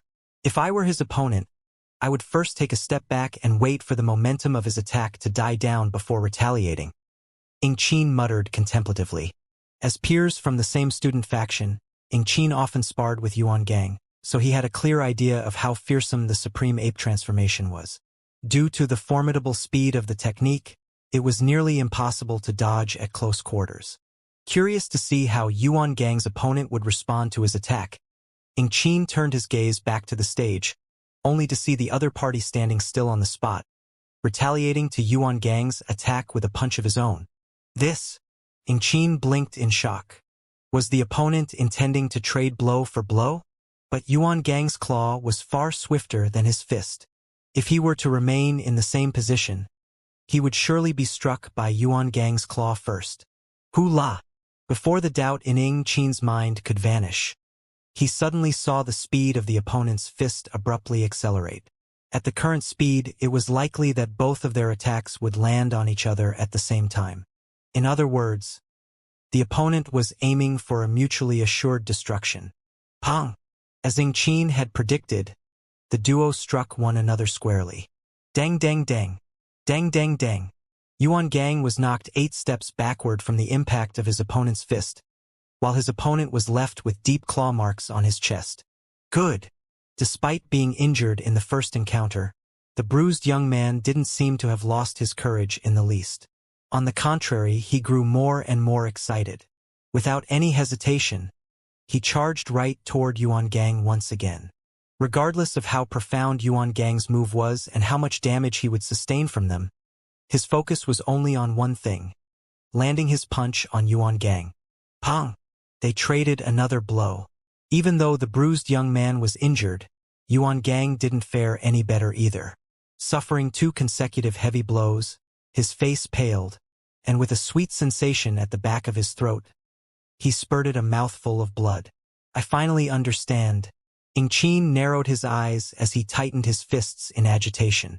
It is indeed a good plan. Xianxia is a formidable opponent. At this moment, he finally understood the reasoning behind the bruised young man's fighting style. Ultimately, one couldn't become a master at close-quarter combat just by learning a single move. It required the accumulation of experience and refinement through practice over countless years. Understanding this, Xianxia decisively imparted a fist art with overwhelming offensive ability. Since it is impossible for us to win in a battle of skill, we might as well abandon the very notion of it. We shall go head-to-head with you instead. Even if we suffer grievous wounds in the midst of doing so, we won't let you get off the hook easily either. If you land a blow on me, I will make sure to return the favor twofold to you. As long as I possess sufficient strength and speed in my attacks, the one who will fall ultimately will be you. How vicious! It seems like Xianxia didn't select his candidates randomly. This fellow was willing to even punch himself in order to earn the opportunity, and that reflects how tenacious he is, Ingqin thought with a livid expression. Honestly speaking, he did wonder why Xianxia had chosen the person who had beaten himself up. Given the latter's sharp eye of discernment, surely he should have been able to tell that those wounds were self-inflicted? But at this moment, he realized that it was an intentional action on the other party's part. If a person was willing to hurt himself for an opportunity, how could he possibly back down in a crucial moment? A person with such a personality was the most suited for a battle of trading blows. It seems like Yuan Gang is going to lose. Ingqin shook his head. They were all currently of the same cultivation realm, but considering the incredible might behind the bruised young man's fist art, as well as his determination to win the duel, it was just a matter of time before Yuan Gang fell in defeat. It was not that Yuan Gang was weak, but such a battle simply wasn't his forte. The supreme ape transformation which he cultivated was built on the natural instincts of apes, and this included their natural aversion toward danger as well. As such, Yuan Gang's instinctual response toward harm was not to fight but to flee. Naturally, Yuan Gang also understood the bruised young man's intentions, and he knew that if he wanted to win, he had to attack decisively and persevere to the very end. However, the contradiction between his instincts and actions resulted in an inevitable hesitation in his movements, which hindered him from fighting decisively. Pong pong pong. As expected, after trading 5 blows, Yuan Gang finally reached the limit of his perseverance, and after a stagger, his body collapsed to the ground weakly. He had been defeated by a freshman. That ape guy is not bad. Xianxia nodded in commendation. The Heaven's Path fist art harnessed immense strength behind each of its blows. Even though Xianxia had only imparted a move from its simplified version to the bruised young man, it was still an incredible feat for Yuan Gang to endure 5 punches before collapsing. Faction leader I won. The bruised young man leaped down the dueling platform excitedly and bowed deeply to his faction leader with respect gleaming in his eyes. Previously, when he fought against Yuan Gang, he was unable to even take a single blow from him. Yet, after receiving his faction leader's guidance, he was able to overwhelm Yuan Gang and defeat him. Regardless of whether it was his faction leader's grasp over battle strategy or his comprehension of battle techniques, they had reached a level beyond his imagination. Good, you have done well. Drink this. Xianxia flicked his wrist and passed a gourd over. Yes. Taking the gourd, the bruised young man gulped down the fine wine within, leaving not a single drop behind. The next moment, he suddenly felt a tingling feeling throughout his body, and the injuries he had sustained swiftly healed. That is Saint Recovery medicine. The bruised young man widened his eyes in shock. In order to treat his injuries, his faction leader was willing to even take out a gourd of Saint Recovery medicine for his consumption. To go this far for him, faction leader, from this day onward, I shall remain a member of your faction until the moment of my death. There's nothing in this world that can change my decision. Xianxia's means are indeed incredible. Seeing the freshman who was pummeled recovering entirely from his wounds in the blink of an eye while Yuan Gang was still convulsing on the ground, on the brink of death, Qin shook his head and sighed deeply before turning to look at Zhang Xian with a profound gaze. Regardless of whether it was his ability to impart techniques, his grasp over battle techniques, or his charisma around his subordinates, he was indeed worthy of respect. Taking a deep breath, Qin grasped his spear tightly and said, "Having lost 2 consecutive rounds, we have already lost the bet. However, I find it hard to come to terms with my defeat without witnessing Zhang Shi's prowess with my own eyes.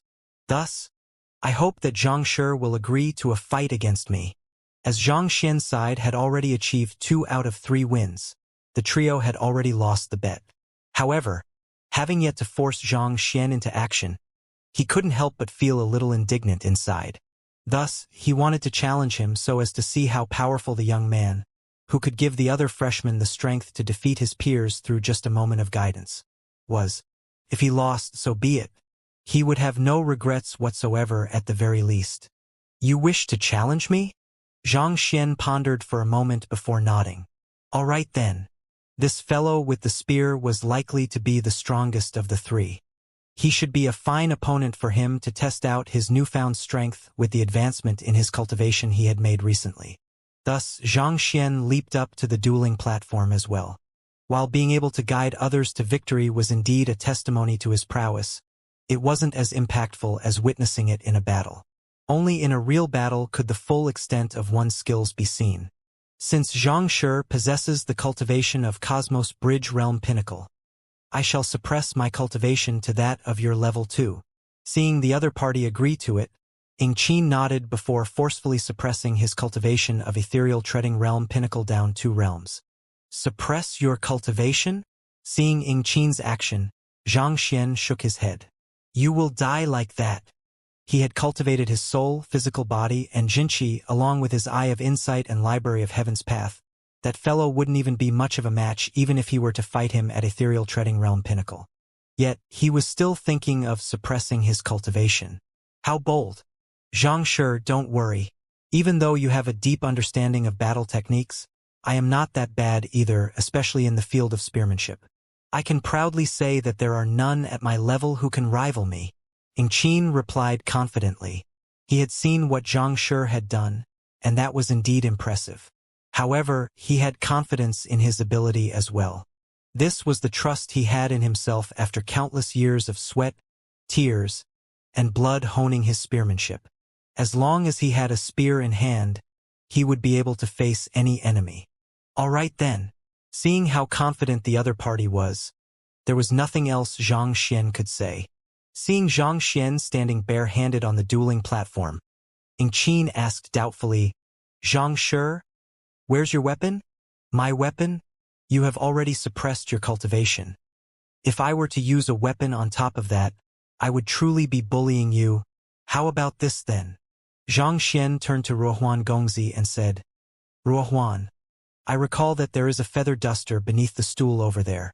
Bring it over to me." "Feather duster?" Qin's body swayed weakly from side to side. "The spear in my hand is a spirit high-tier weapon crafted using the finest Shen jade of the Eastern Sea. It has a length of 2.3 meters, and the tip is specially made out of gelid jadeite essence, possessing incomparable sharpness capable of slicing through metal and carrying the effect to slow down the thoughts of one's enemy. I have such a powerful weapon in my hands, and yet you wish to fight against me using a feather duster? That item is only made out of ordinary bamboo. It would be sliced into 2 with even the slightest touch. How in the world do you expect to fight against me?" Not only him, Ruohuan Gongzi was completely stunned as well. Using a feather duster to deal with a spirit high-tier weapon. "Zhang Shi, don't you think you are going too far humiliating the other party? But what is with the inexplicable joy I am feeling at the sight of this? Great! I'll be right back." With his lips curling up uncontrollably out of excitement, Ruohuan Gongzi immediately ran off. "You!" Seeing the gleeful look on Ruohuan Gongzi's face, Qin felt his innards boiling with fury. "Zhang Shi, I am earnestly challenging to a duel, and since you have agreed to it, I hope that you can take it seriously."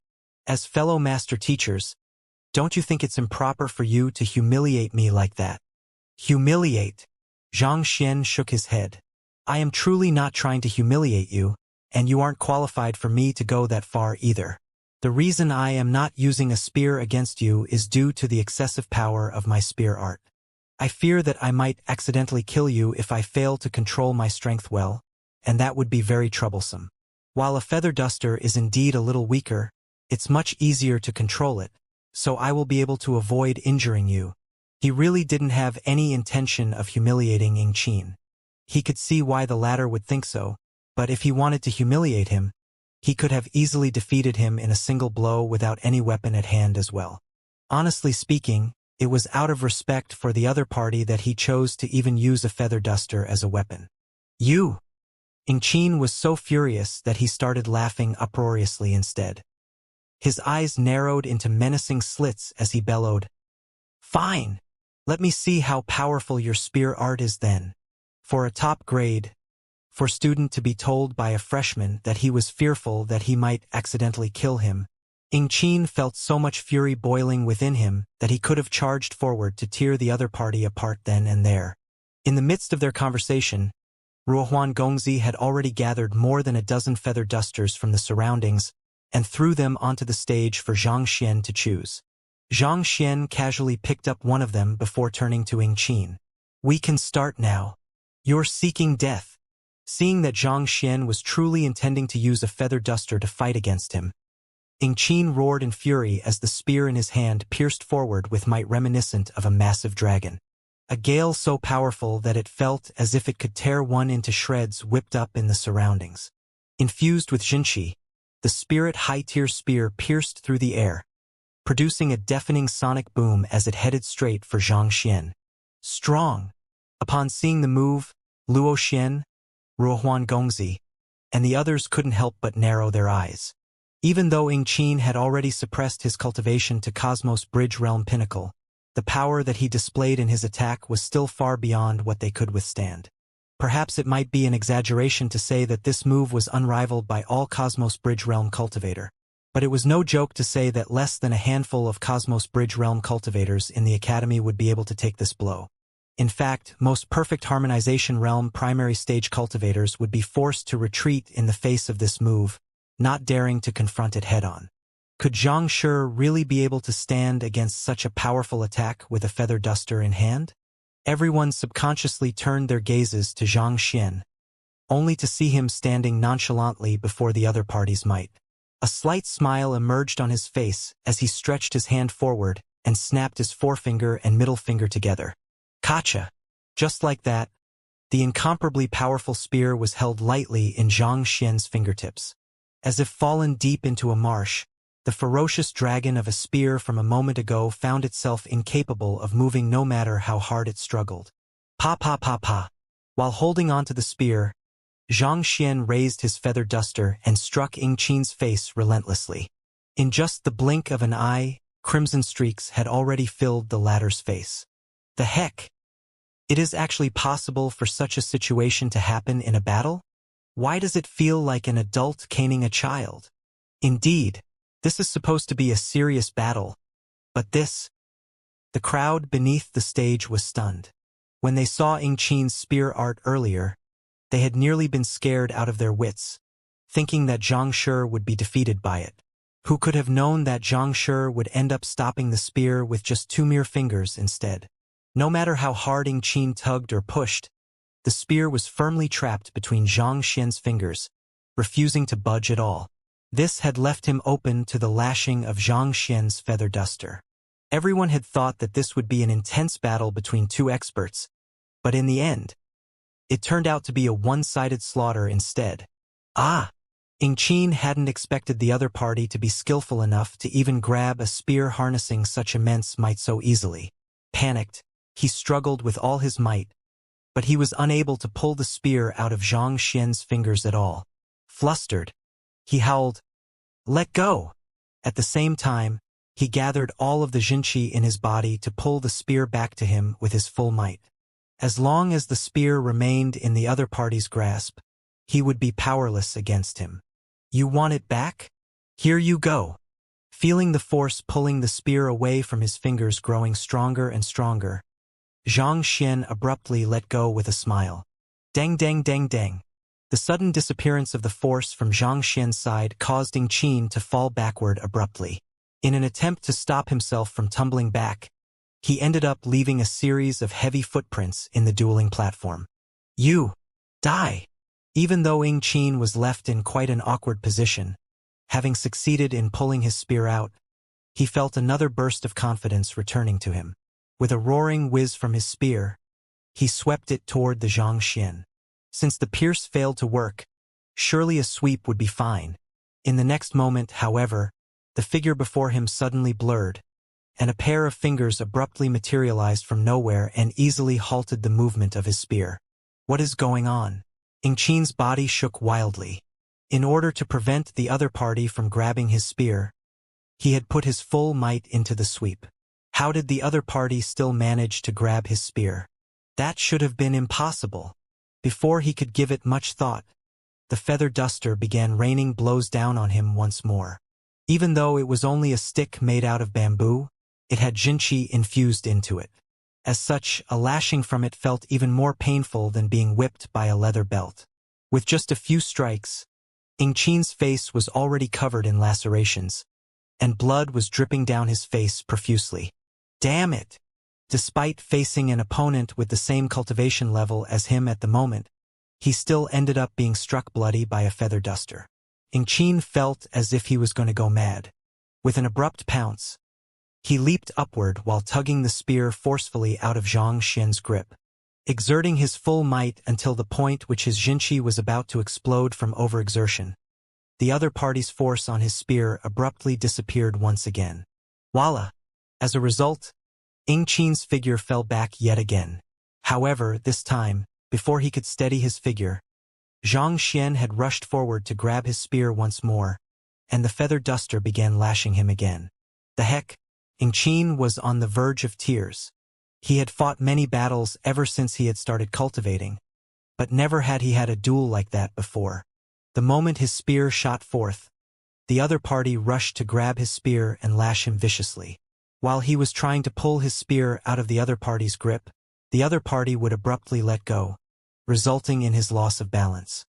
But yet again, making use of his state of vulnerability as a result of his loss of balance, the other party would charge forward to grab his spear again. That's cheating. Can't we have a proper duel? The more he thought about it, the more furious Qin felt. Fury raged furiously in his chest like blazing flames. Hong Long. In his state of rage, he finally let go of the suppression of his jinchi, resulting in his cultivation swiftly surging back to normal. Perfect harmonization realm primary stage. Perfect harmonization realm intermediate stage. Ethereal treading realm pinnacle. In the blink of an eye, he had reached the peak of his strength once again. Upon the recovery of his strength, he immediately turned his attention back to Xianxia once more, seemingly about to charge at him again, only to see the latter had already retreated several meters away. Holding a feathered duster in his hand, the other party questioned him nonchalantly. Are you admitting defeat? Admitting defeat? Impossible. Through the battle we had, I realized that you aren't merely a Cosmos Bridge Realm Pinnacle cultivator. Do you dare fight against me at my full strength?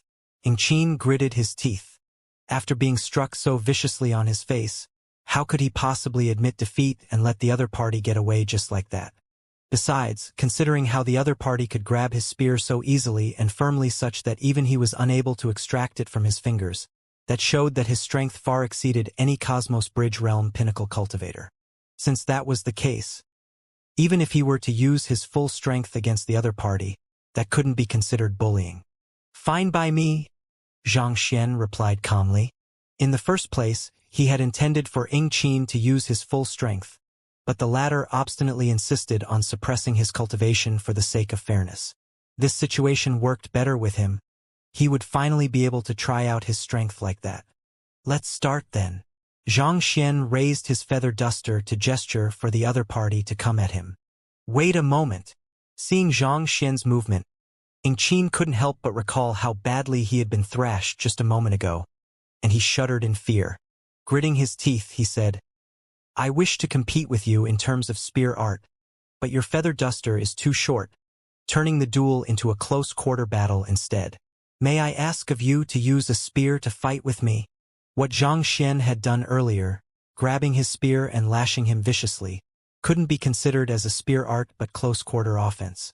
A spear's length granted it a long reach, but at the same time, it also limited its utility in a narrow space. He couldn't allow the other party to turn the battle into a close quarter combat like before, or else even with his restored cultivation, it was extremely likely that he would end up badly thrashed like before. Close quarter combat? Spear. How could Xianxia possibly not understand the other party's intention? Letting out a soft chuckle, he said, "You mean that my feather duster is too short for you, so you want me to fight you with a longer weapon?" "That's right." Ingqin nodded. "Fine by me as well." Xianxia nodded before turning to Ruohuan Gongzi. "Help me tie these feather dusters together, end to end." "Yes." Ruohuan Gongzi nodded as he leaped onto the dueling platform and tied the feather dusters together using some string from his storage ring. With more than a dozen feather dusters connected end to end, the ultimate product was more than 10 meters long, and it resembled a long wooden branch. It was truly a novel sight to watch as the bunch of feather dusters rose up like a flagpole, and countless feathers swayed amidst the wind. "This should be long enough, right?" Xianxia asked as he took the long rod over. "Of course." Ingqin's eyes lit up. Due to his spear being too long, he had been unable to display his prowess in close quarters, which resulted in the eventual lashing he'd received. However, now that Xianxia had made his weapon 10 meters long, the tables would be turned on him. He had no doubt that the other party would be completely crushed, and he would be able to exact vengeance for the humiliation he'd received. Hearing the other party's approval, Xianxia flicked his long spear, made out of more than a dozen feather dusters, to the side, preparing himself for the battle. He then said nonchalantly, "I hope that you won't complain anymore when you lose this time." "Of course I won't. However, you are the one who should be careful," Ingqin replied confidently. The feather duster spear was more than 10 meters long. Provided he could get within a distance of 10 meters of Xianxia, the other party would be helpless before him. Excited, Ingqin swung his spear casually and said, "Let's begin." Seeing the other party's confidence, Xianxia raised his spear vertically upright, as if a lightning rod connecting to the heavens. At the same time, he beckoned with his left hand and chuckled lightly. "Come, I'll give you a 39 meters head start." 1. In his previous life, Xianxia had once seen a picture of a small person holding a 40-meter-long saber taunting his opponent, saying that he would first allow him to get a 39 meters head start. At this moment, this was exactly the kind of feeling Xianxia got. With more than a dozen feather dusters connected together, his weapon seemed just like a flagpole. In comparison, his enemy's spear felt no different from a short twig. With such a long weapon in hand, he felt as if he had nothing to fear. "Let's begin then." With a roar, Ingqin stepped off with his right foot and charged straight at Xianxia, aiming to close the distance as soon as possible. Considering the length of Xianxia's weapon, as long as he could get within a 10-meter radius of him, he should be safe from the other party's offense. The other party had previously used a feather duster to lash him. With this opportunity, he would return the favor to him. "Do you really think it'll be that easy for you to close in on me?" How could Xianxia possibly not understand Ingqin's intentions? With a slight smile, he executed the Heaven's Path movement art and drew an additional 10-meter distance away from Ingqin in an instant before stabbing his feather duster spear toward Ingqin. Who? A feather duster spear 10 meter long couldn't possibly be as agile as a spear or as swift as a sword. Yet, for some reason, it still managed to block Ingqin's advancement. Or to be exact, the spear was precisely positioned such that there was no way for Ingqin to avoid it if he were to continue charging forward with his current momentum. Damn it! Ingqin's complexion turned awful upon realizing that his advancement had been impeded. He immediately twisted his body to dodge the other party's attack before rushing to another location to charge forward once more. However, just as he was about to do so, the feather duster spear appeared right before him once again. The speed this time around was far swifter than previously. Moreover, it was directed at one of his Ming men, leaving him no choice but to avoid it as well. Humph! He immediately leaped backward to dodge the attack before rushing at another direction. With a burst of his Xianxia as an ethereal treading realm pinnacle expert, his speed was as swift as a soaring dragon. But, despite his speed, the Xianxian's feather duster spear seemed to be even faster than him. Every time he attempted to approach the other party, a spear would abruptly emerge to block his path. It was as if the Xianxian knew where he would attack from. As such, despite the bulky and burdensome weapon the opponent was wielding, Ingqin felt as if he was facing an impregnable fortress. No matter how hard he tried, he simply couldn't breach the other party's defenses. This, Ruohuan Gongzi and the others swallowed a mouthful of saliva as they widened their eyes in shock. They had thought that it would be hard for Xianxia to deal with Ingqin when the latter released the suppression on his cultivation. After all, 2 realms was indeed a huge gap to overcome. But who would have thought that with just a feather duster spear, Xianxia would be able to ward off the other party perfectly, leaving him prowling helplessly at a 10-meter distance away. While this couldn't be considered a victory, considering that Xianxia was facing an opponent with a far higher cultivation than him, it was indubitably an impressive feat. It was at that moment that someone amidst the crowd suddenly shouted, "Do you all feel that there's something weird about this battle? I can't really put my finger on it, but it doesn't feel like a duel at all." Indeed, Luo Xian frowned as he felt that there was something amiss with the situation as well. After a moment of contemplation, he muttered, "It is like toying like a monkey? Now that you say it, it does seem like that." Ruohuan Gongzi nodded in agreement. Words of agreement rippled through the crowd as well. At this moment, it seemed as if the awe-inspiring Ingqin from a moment ago was being played by Xianxia like a monkey. Xianxia would stand, unmoving, on the spot and flick his feather duster spear slightly, and Ingqin would suddenly leap backward and rush off in another direction before attempting to charge toward Xianxian again. But before he could charge in, the bamboo spear would arrive before him, and he would leap backward once more. Such a cycle had been ongoing since the start of the battle. Honestly, it truly resembled those street performers played with their monkeys. To play a grade 4 student like a monkey, Xianxia was incredible. Luo Xian, Ruohuan Gongzi, and the others had once viewed Xianxia as a target for comparison, but upon seeing this sight, they could only swallow a mouthful of saliva and watch silently. Even if they were to cultivate for another 10 years, it was doubtful they would be able to wield the strength he had at this very moment. Damn it! As the crowd below realized that, Ingqin had also noticed this detail as well. Furious, he gritted his teeth so tightly that they were on the verge of chipping off. He had thought that with the opponent wielding such a long weapon, as long as he could get into close quarters, he would be able to subdue him easily. Who could have known that the other party would be so skilled with a spear? Every single move that the other party made casually came at trajectory that was difficult for him to defend, and they were all aimed at his Ming men as well. In other words, there was no way for him to get close at all. At this moment, the short reach of his spear became his weakness instead. The other party's spear was more than 10 meters long, whereas his was only 2 meters. With his spear being unable to reach the other party, how could the duel go on? Shouldn't the one with the shorter weapon be at an advantage? Why does it feel as if I am the one being disadvantaged instead? If this goes on, not only will I lose, I will even become a laughingstock. Ingqin thought with a livid expression as he heard the comments from the crowd below. If word were to spread that he had been toyed with like a monkey by a freshman, there would be no way he could keep his head up before his peers and his juniors. That spear of his is crafted by connecting feather dusters together, so its quality is subpar. If I directly clash with it, even if I'm injured in the encounter, I should be able to snap it. Ingqin pondered as he flitted across the battlefield. There was no way he could achieve victory under the current circumstances. The urgent matter at hand was to find a way to close in on his opponent, and the only way to do so was to snap the feather duster spear. Considering that those feather dusters were only made of ordinary materials, with his strength as an ethereal treading realm expert, It shouldn't be too difficult for him to reduce them to dust with his jinchi. All right, I'll do just that then.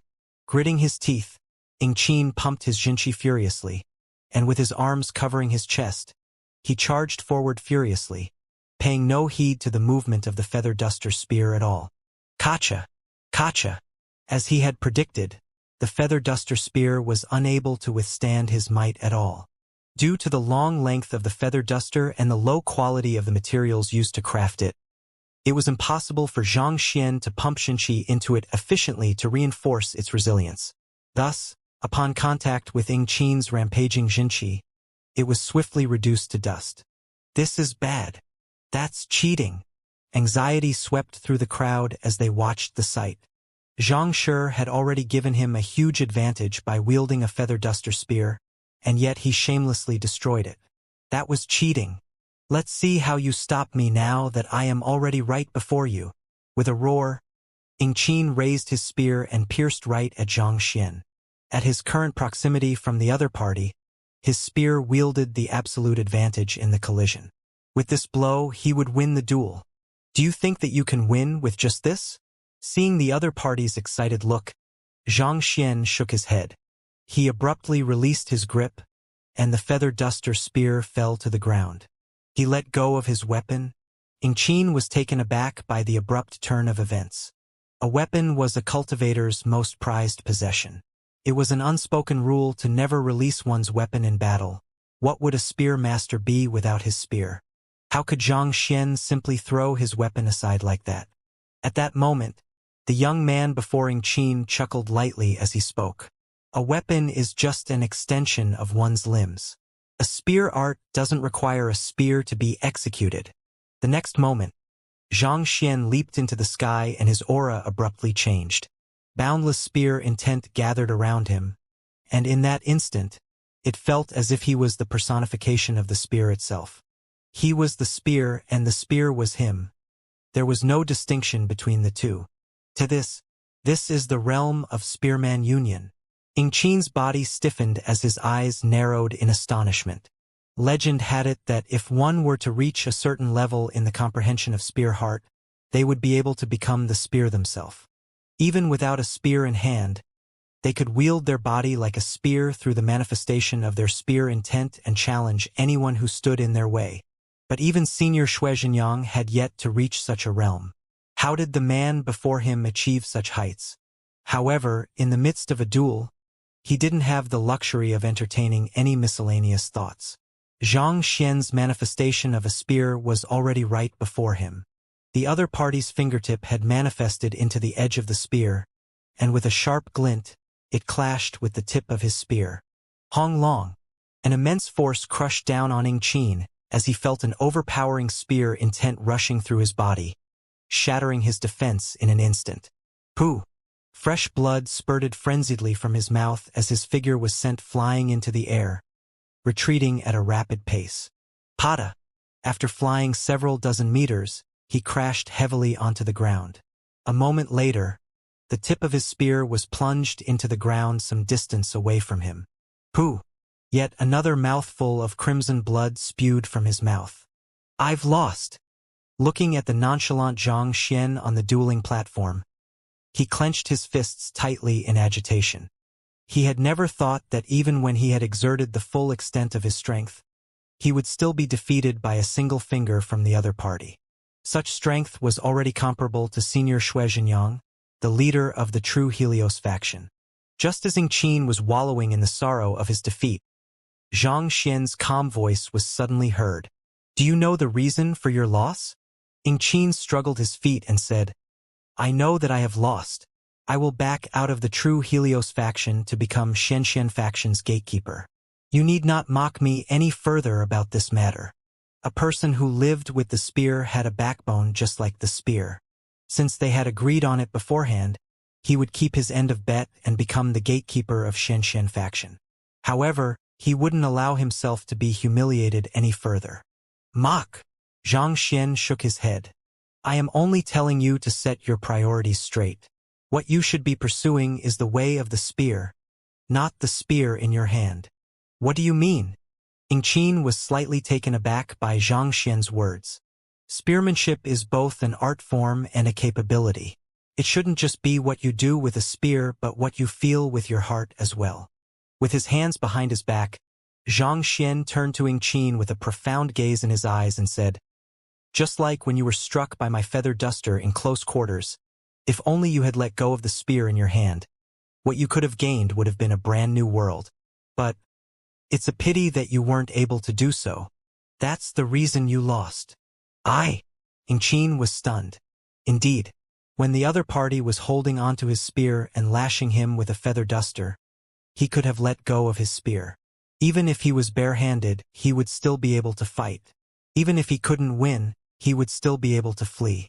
At the very least, he wouldn't have been struck so horrendously as he had been back then. Afterwards, when I fought you with the feather duster spear, it was indeed a wise move on your part to close the distance between us. However, you neglected the fact that spearmanship doesn't simply lie in the spear. In a true spear art, the man is in the spear, and the spear is in the man as well.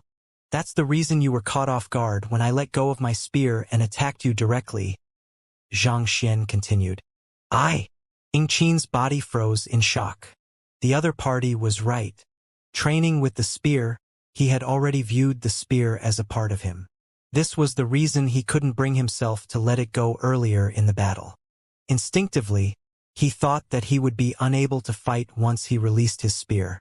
If you aren't able to let go, how can you comprehend the quintessence of the spear and grasp profound spear arts?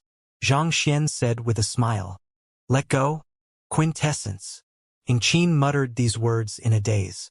Ever since he had started learning the spear, he had thought of his weapon as a part of him, just like his limbs and eyes. How could a human simply let go of their limbs and eyes so easily? But in the previous battle, Xianxia had given him an impactful lesson. Sometimes one had to let go. Letting go could open up a whole world before one, bringing one release and freedom. Perhaps one might even notice something one had never noticed before. Seeing that Qin was starting to understand what he was saying, Xianxia continued, "Spear in the heart, and heart in the spear. That's what spearmanship truly is. The thing you hold in your hand is nothing more than a tool. The heart in the spear is the true spear?" Qin ruminated over those words with his eyes closed. A moment later, exhaling a mouthful of turbid gas, he opened his eyes once more, and the confusion in his eyes had given way to clarity. Put on. Kneeling on the floor, Qin lowered his head in respect. "Thank you for your guidance. I beseech Xianxia to take me as your student and impart your spearmanship to me. Stand up. As long as you work diligently for the Xianxia faction, I will guide you in your spearmanship." Xianxia nodded. The Xianxia faction had just been established, and considering it was a faction consisting solely of freshmen, it was in dire need of credible fighting power. However, Xianxia didn't have the time to protect its members every time something happened, so he needed to bring in sufficiently powerful cultivators to ward off troublemakers. Considering that these three were geniuses of the Grade 4 students, they were indeed the most suitable candidates. This was also the reason Xianxia had provoked them into agreeing to the bet of becoming the gatekeepers of Xianxia faction. He wasn't intentionally trying to humiliate them. He was hoping that through their presence, the troublemakers would have to stop and think for themselves whether they could really afford to provoke the Xianxia faction or not.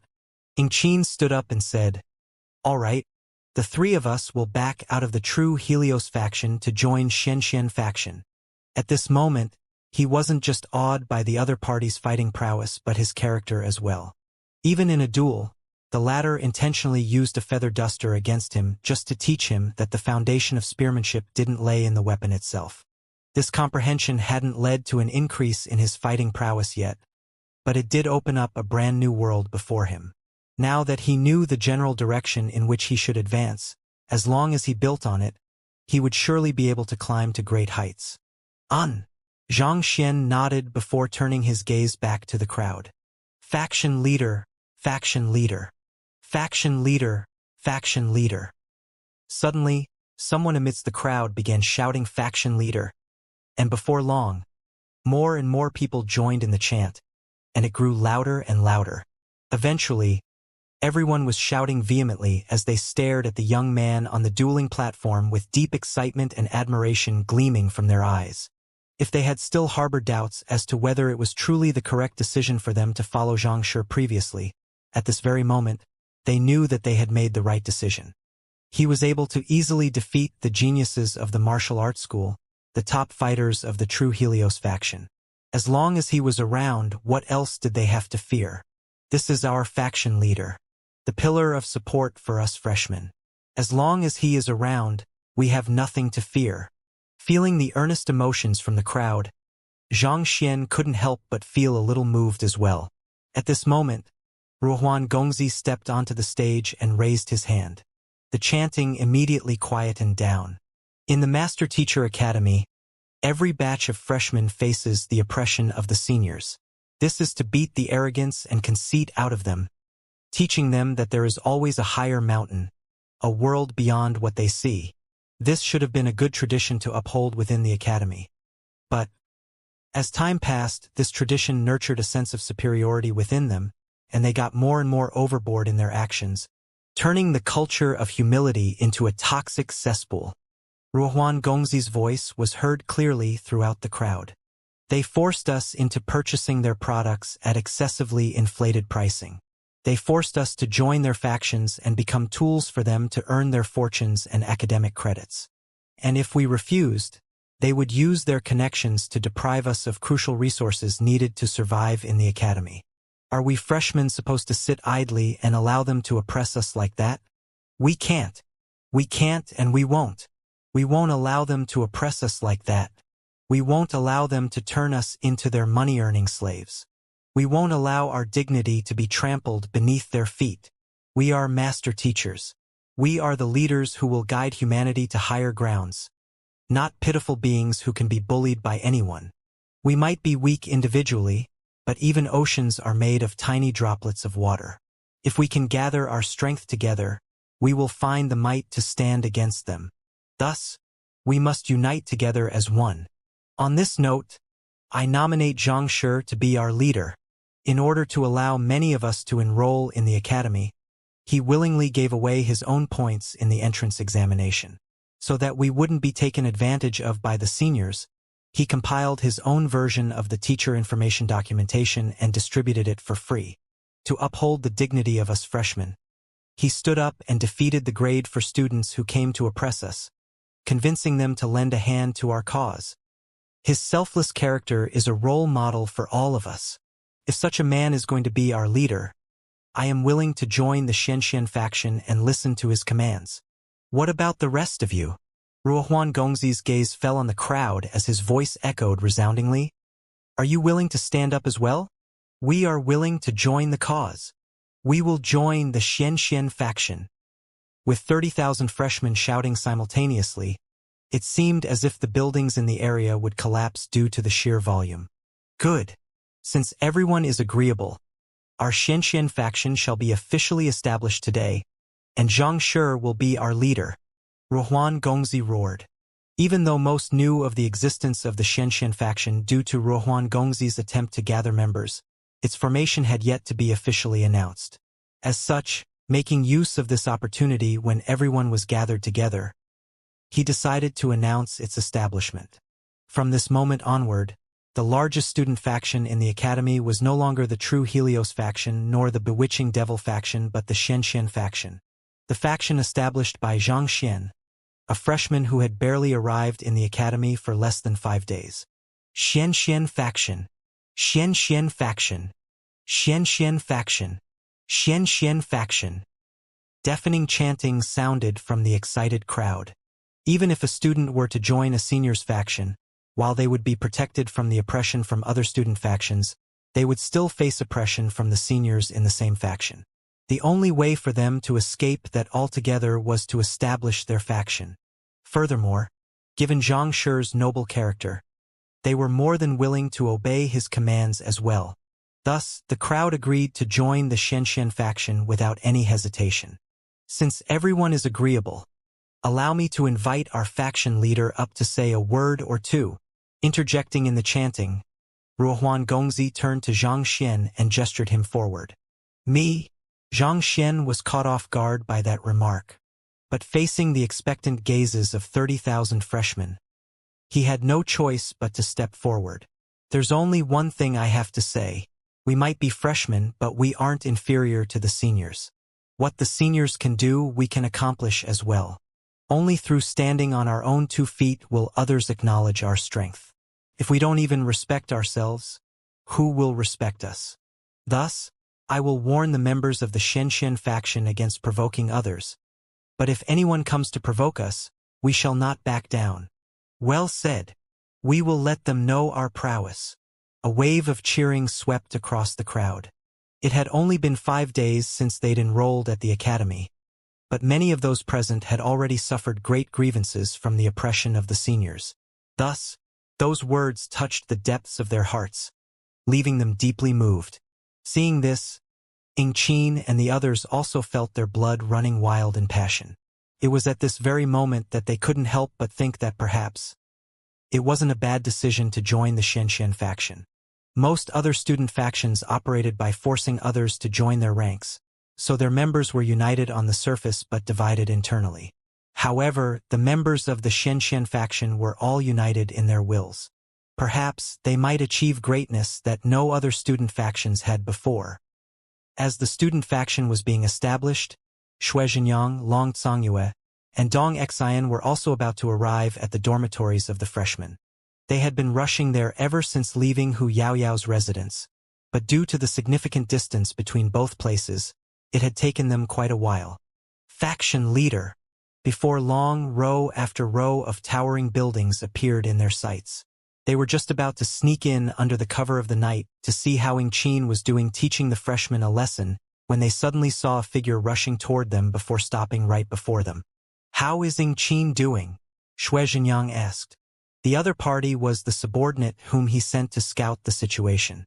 The figure hesitated for a moment before replying. Yingqin, Yuan Gang, and Bai Mian have been defeated by Zhang Shi, and as per their bet, they have left the true Helios faction to join the Xianxia faction. Defeated? Left the true Helios faction. Shuizhenyang was flabbergasted.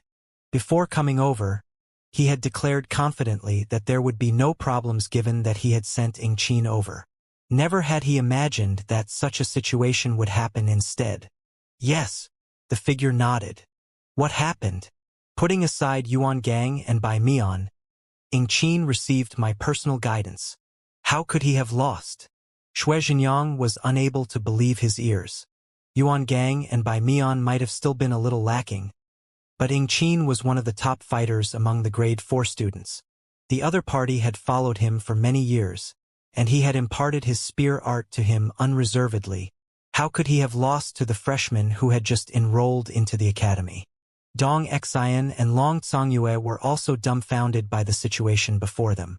Yingqin might not have been a member of their factions, but as one of the most capable members of the true Helios faction, they were acquainted with him as well. An ethereal treading realm expert, 5-star high-tier master teacher, challenged the freshmen to a duel of battle techniques. But lost? Were their ears playing tricks on them? I recorded the scene of the duel. You will understand once you take a look. Knowing that it was hard to convince them of the matter, the figure flicked his wrist, took out a record crystal and passed it over. Shuizhenyang hurriedly took it and infused his jinqi into it. A few moments later, the scene of the duel appeared before everyone's eyes.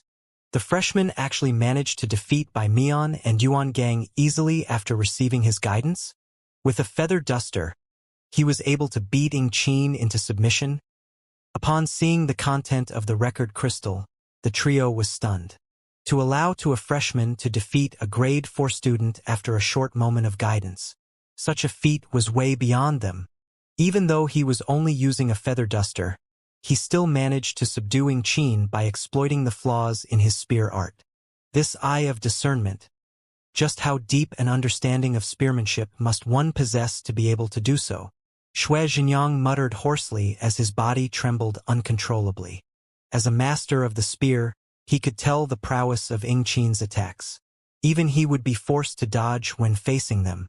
Yet, not only did Yingqin's opponent manage to overcome his spear art, He even did so casually by catching hold of his spear using his fingers, as if it was as simple as picking up a rock at the side of the road. To be able to do this so leisurely, this could only mean that he had seen through the main flaws of Ing Qin's spear art and used them against him. How frightening must his eye of discernment be? It is no wonder Hu Yaoyao ended up becoming his apprentice. His understanding of the spear has reached an unfathomable level. Xinjiang, if you were to fight with him, would you be able to defeat him? Asked Dong Xian, turning to Xue Xinjiang. I. Xue Xinjiang clenched his fists tightly as hesitation flashed across his eyes for a moment. However, his eyes swiftly grew steadfast once more as he said, I might be unable to defeat him now, but as long as I am able to reach the 10th dan of the fallen leaf spear, it won't be hard for me to defeat him. As the leader of the true Helios faction, a celebrated genius of the martial arts school, how could he falter that easily before an opponent? If I recall correctly, you reached 9 dan 3 years ago. If it was that easy to reach 10 dan, you wouldn't have been stuck for so long. Dong Xian shook her head, thinking that it was unlikely for Xue Xinjiang to succeed. Don't worry, I have already comprehended the essence of the 10th dan. All I am lacking now is an impetus for me to make the breakthrough. Back then, in order to overcome his bottleneck, Spear Emperor Lu Xinqing had wandered through the streets to experience the world of the ordinary mortals, and from there, he created the 10 dan of the fallen leaf spear. After a moment of hesitation, an unwavering determination appeared in Xue Xinjiang's eyes as he declared, Tomorrow, I shall leave the academy and wander the world to comprehend the various intricacies of life in order to find the inspiration to achieve the breakthrough to 10 dan. I will not return to the academy until I manage to achieve the breakthrough. The establishment of a student faction was not an easy task. There were all kinds of administrative tasks to be done, such as deciding the organization structure, the rules of the faction, and the registration of the members. By the time they were done, it was already nearing dawn. As a faction established by freshmen, the Xianxia faction had no membership fee. However, it did have a strict organizational system that all members had to adhere to. This was necessary to bring sufficient resources into the faction for its operations. Of course, such important decisions couldn't be decided overnight, and they were still under discussion. Zhang Xian couldn't be bothered with such matters, so he left it up to Rohuan Gongzi, Luo Xian, and the others and returned straight to his residence in the elite sector. However, before he could even take a rest, he suddenly heard knockings on his door. One of the seniors in charge of managing the elite sector stood at the door. Zhang Shi, you have a visitor. Zhang Xian glanced behind the senior and saw a fatty, who stepped forward and greeted, Young master. Thank you, senior. Seeing that it was Sun Chong, Zhang Xian first thanked the senior before pulling Sun Chong into the residence. What happened? It had just been a few days ago that he had visited Sun Chong and the others at the residence. For Sun Chong to come looking for him so suddenly, could it be that something bad had happened? It's Wei Changfeng. After making arrangements for the Spirit Emporium, he visited the residence seeking young master. Sun Chong replied. He is looking for me? Didn't I tell him to follow your instructions? Is he acting defiant? Zhang Xian frowned. Wei Changfeng had become his subordinate after he had wreaked havoc in the Spirit Emporium. However, as he had to return to the Master Teacher Academy, he had instructed Wei Changfeng to obey Sun Chong's commands instead. Could it be that he was refusing to listen to Sun Chong? That's not it. He insisted on meeting young master. Left with no choice, I could only come over to find you, Sun Chong replied. It wasn't easy to gain access to the Master Teacher Academy. Even he had to go through quite a bit of effort before he could reach Zhang Xian's residence. He insisted on meeting me? Zhang Xian frowned. Yes, I asked him what's wrong, but he refused to speak a word. He said that he would only speak before you, so I had no other choice but to come here, Sun Chong said with a bitter smile. All right then, I'll meet him. It was unlikely for a Saint Realm expert like Wei Changfeng to go all the way to seek him for some minor issue. Since he had made such a request, it must be an urgent matter. Thus, Zhang Xian swiftly left the academy with Sun Chong. Soon, they arrived at the residence where Sun Chong and the others were currently living. Young master! Wei Changfeng immediately rushed up upon seeing Xianxia's figure. It had only been a few days since they'd parted, but Wei Changfeng looked as if he had aged several years. His eyes were bloodshot, and it seemed as if he had undergone some kind of turmoil. This what happened? Xianxia asked doubtfully. As a Saint Realm expert, Wei Changfeng could easily live for 1,000 years. As long as he didn't do anything that would sap his life force, it was impossible for him to age so quickly. Furthermore, taking his lifespan into consideration, the aging of several years in his appearance would translate to a loss of several decades of his lifespan. Put on. Wei Changfeng's knees fell to the ground, and he pleaded, "Young master, please save my daughter. She's reaching her limit." Zhang Xian was taken aback.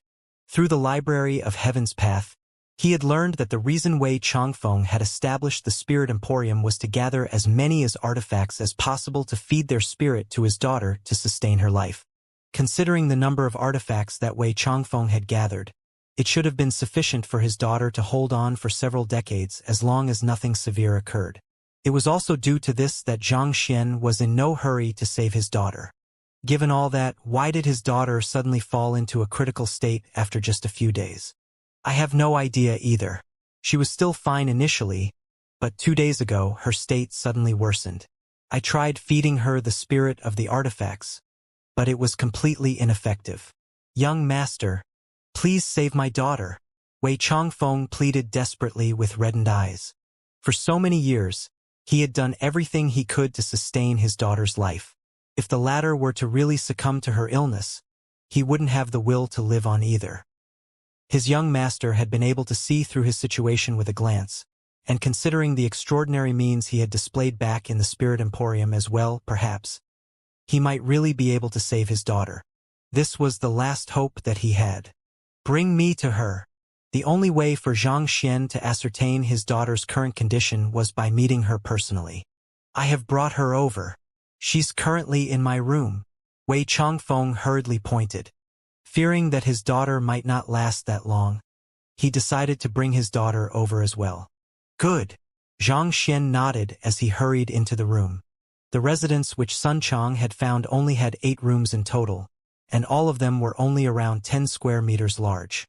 Furthermore, due to the bad positioning of the residence, the rooms were rather dark even in the day. By the corner of the room was a wooden bed, and lying on it was an extremely thin young lady who seemed to be around 15 years old or so. Her face was peculiarly pale, and her black hair had a slight yellowish tinge to it. In a coma, her eyes were tightly shut.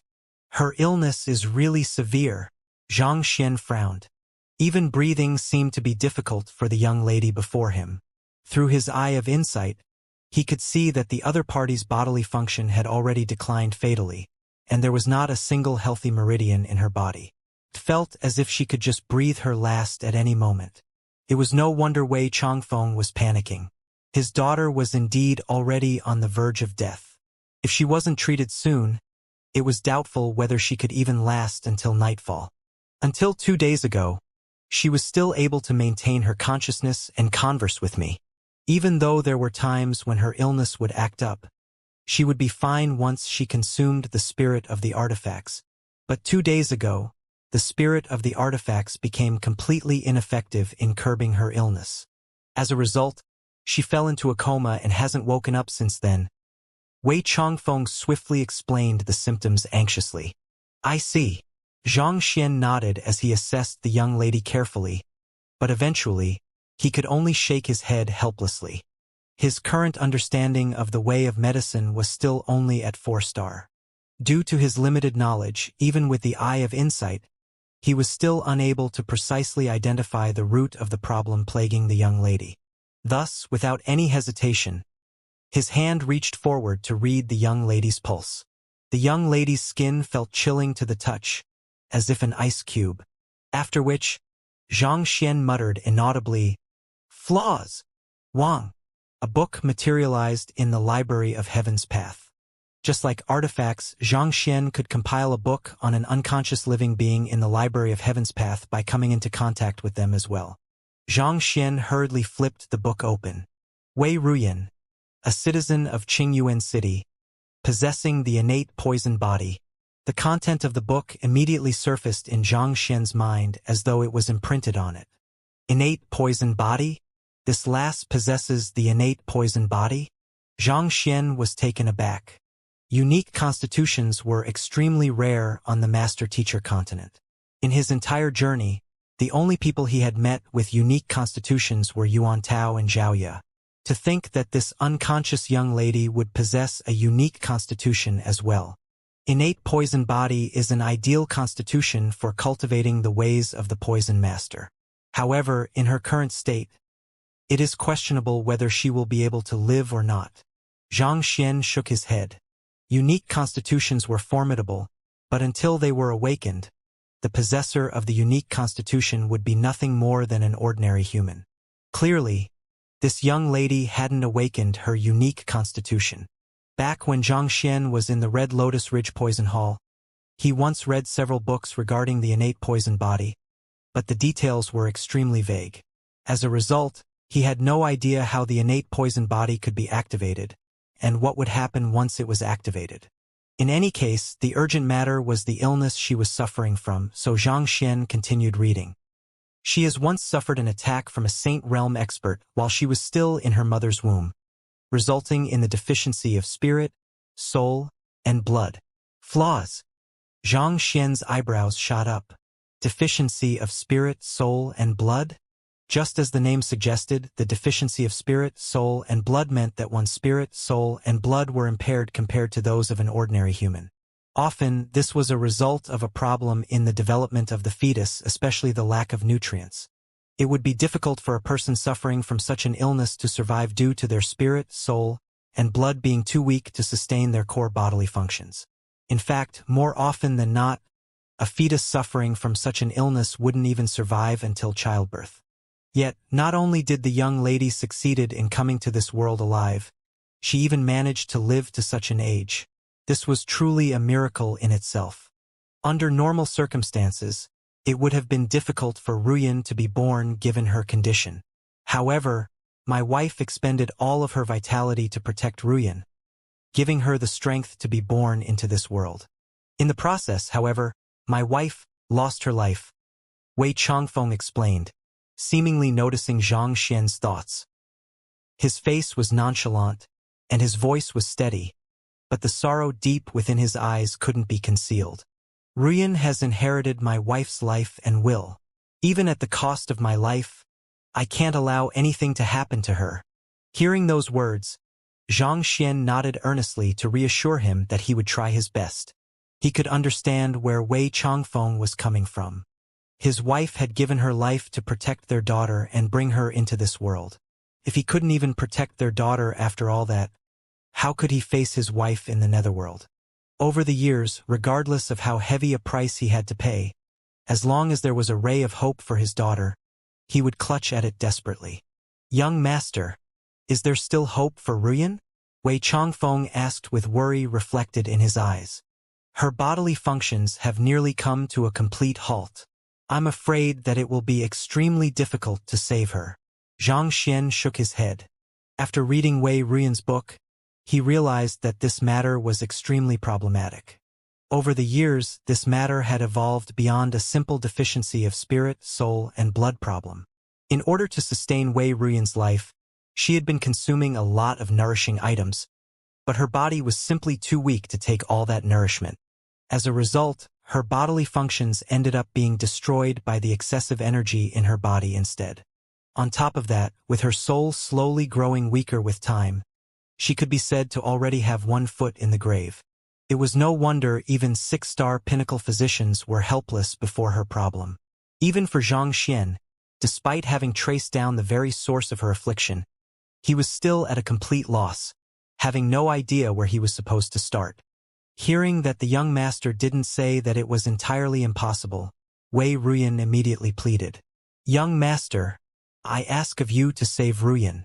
As long as Ruyan recovers, I am willing to serve you for my entire life. Since you have sworn loyalty to me, I will definitely do whatever I can for your daughter. However, the affliction plaguing your daughter is a tricky one to deal with. Not only is your daughter's body in a weakened state, her soul is also far too feeble at the moment. To treat her, we must first find a way to allow her to regain her consciousness. However, to do so, we must strengthen her body first. Xianxia rubbed his glabella in frustration. The reason Wei Ruyan was in a coma was due to her body being too weak to harness her soul. To make an analogy, her body was like a gunny sack while her soul was like water, resulting in her soul gradually weakening over time. If her soul weakened beyond a certain point, her consciousness would eventually fade altogether. But it was impossible to treat her physical body without rousing her consciousness. It was possible to nourish her body through medicinal herbs, but its effectiveness would be severely limited without her will tenaciously driving her body to complement the treatment. This resulted in a paradox. To regain consciousness, she would require a sufficiently strong body to harness her soul. But to nourish her body to become sufficiently strong, she had to regain consciousness first. Such was the difficult situation Wei Ruyan was facing. Even Xianxia couldn't help but feel his head aching at the situation before him. What do we do? Wei Changfeng asked anxiously. Having come into contact with medicinal herbs and treatment methods on a daily basis in order to treat his daughter, even though he had never taken the physician examination, his comprehension of the way of medicine in this specific field could be said to be on par with most 5-star or even 6-star physicians. Even without the young master saying anything, he knew very well the condition his daughter was in. Could it be that the young master was helpless before this situation as well? Was he doomed to watch as his daughter withered before his eyes? Xianxia contemplated for a moment before replying, "Calm down. I have a way to stabilize her condition for the time being. However, it is unlikely to work for long. In order to treat her once and for all, we have to first find a medicinal herb capable of nurturing the soul. As long as I can find a way to peg her soul to such a medicinal herb to nurture it, I should be able to rouse her consciousness, and the rest will be easier to deal with." Even 7-star physicians would have been helpless in such a situation, but Xianxia was different. Possessing the capability of a soul oracle, if it were to come down to it, he could even draw the other party's soul out to nourish it directly before placing it back into her body. However, given Wei Ruyan's current feeble body, if he were to draw her soul out, there was a chance that she might succumb to her frailty and die. Thus, that could only serve as his final resort. Medicinal herb? What medicinal herb do you need? Wei Changfeng asked anxiously. Give me the name, and I'll definitely find it no matter how much it takes. I don't have a specific name to give you, but the medicinal herb must at least reach Saint tier and possess the ability to nurture souls. Furthermore, the herb must be alive. On top of that, I will need a grand intermittence pill, Xianxia said. A living saint herb? And a grand intermittence pill, the G-grade 7 pill. Wei Changfeng's face paled. If it had been anything else, given his strength as a Saint Realm expert and his influence as the head of the Spirit Emporium, it wouldn't have been too difficult for him to find them as long as he were to devote his resources into it. But those 2 items, that would be difficult. This was no longer a problem of whether he had the connections to obtain them or not, but that it was very possible that these items might not even exist in the entire Hongyuan city. If it was on some other occasion, he might still have been able to head to a higher-tier empire to search for those items. However, Wei Ruyan's current condition didn't permit him the luxury of time. Only a living saint herb possesses sufficient vitality to nurture her feeble soul. As for the grand intermittent pill, I believe that you should have heard of it as well. As long as one hasn't hurt one's foundation, one will be able to recover from even the most severe of injuries easily by consuming this pill, and this includes severed limbs as well. This pill is also extremely effective in tackling physical frailty, Xianxia explained. The grand intermittent pill harnessed the ability to stimulate the vitality within a human body, allowing even one's severed limbs to regrow. Considering that Wei Ruyan's bodily functions had nearly come to a complete halt, only a pill of such a level could alleviate her condition. Any pill weaker than that was likely to be completely ineffective on her. I understand. It might still be able to find a living saint herb in Hongyuan City, but where am I to search for a grade 7 pill? Wei Changfeng clenched his fists tightly in distress. As rare as Saint Herbs were, there were still some who cultivated them in Hongyuan City. As long as one could offer them a satisfying price, it wasn't too difficult to obtain it. But it was nearly impossible to find a grade 7 pill here. Xianxia also frowned. Even the most capable of apothecaries in Hongyuan City were at 6-star pinnacle, and it was impossible for them to forge grade 7 pills. Not to mention, the Grand Intermittent pill was one of the more advanced pills amongst grade 7 pills. For the time being, let me see if I can find some other way to strengthen her body. Shaking his head, Zhang Xian turned his sight back to Wei Ruyan. At this moment, Zhang Xian was considering trying the Heaven's Path Xinqi to nourish Wei Ruyan's body. The Heaven's Path Xinqi possessed the ability to allow one to recover from one's injuries swiftly. While Zhang Xian had never tried to see if it was capable of stimulating the regrowth of severed limbs, there was no doubt regarding its ability to heal most wounds. If it could be used as a substitution for the Grand Intermittence pill, they could be spared from the effort of having to find a grade 7 pill. Thus, placing his wrist on Wei Ruyan's wrist, he sent a surge of Heaven's Path Xinqi into her body. Her meridians are completely blocked. Zhang Xian had thought that he would be able to send his Heaven's Path Xinqi throughout Wei Ruyan's body to trigger her vitality, but who could have known that he would meet with a blockade shortly after entry? To his astonishment, the meridians in her body were like sealed tunnels, unconnected to one another. Helpless, Zhang Xian retracted his finger. This is probably a result of the attack from the Saint Realm expert she suffered back when she was still a fetus. As a self-protective mechanism, her body automatically sealed her meridians to limit the damage.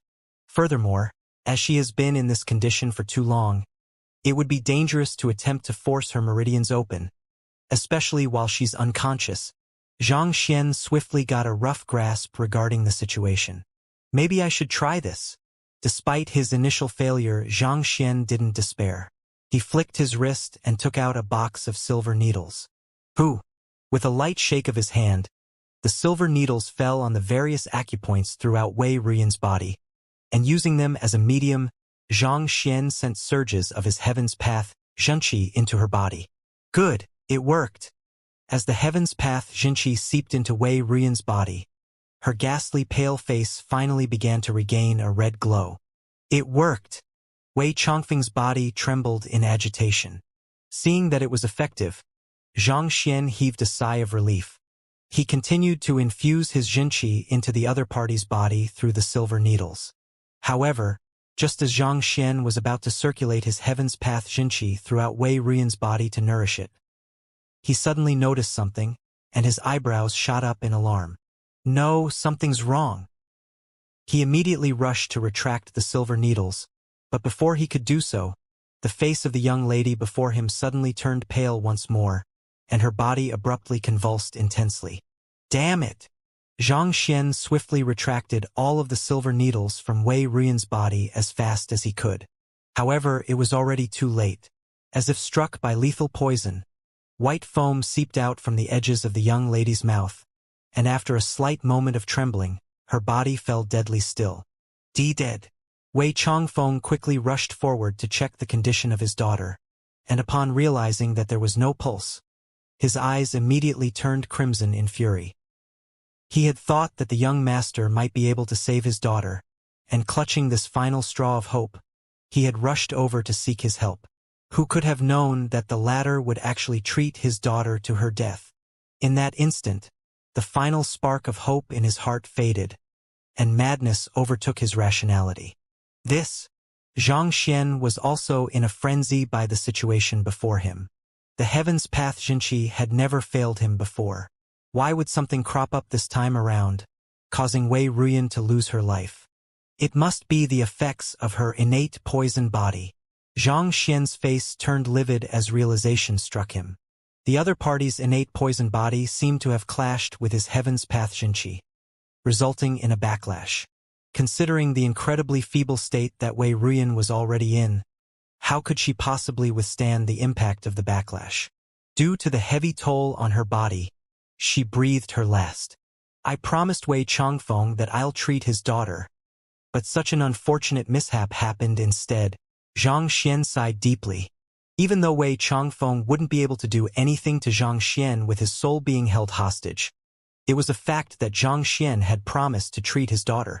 Just a moment ago his daughter had still been breathing, albeit on the verge of death. Yet, in the midst of his treatment, his daughter ended up losing her life. It might have been an unfortunate accident, but there was no way anyone could accept this easily, especially not Wei Changfeng, who had devoted his life to saving his daughter. I must save her.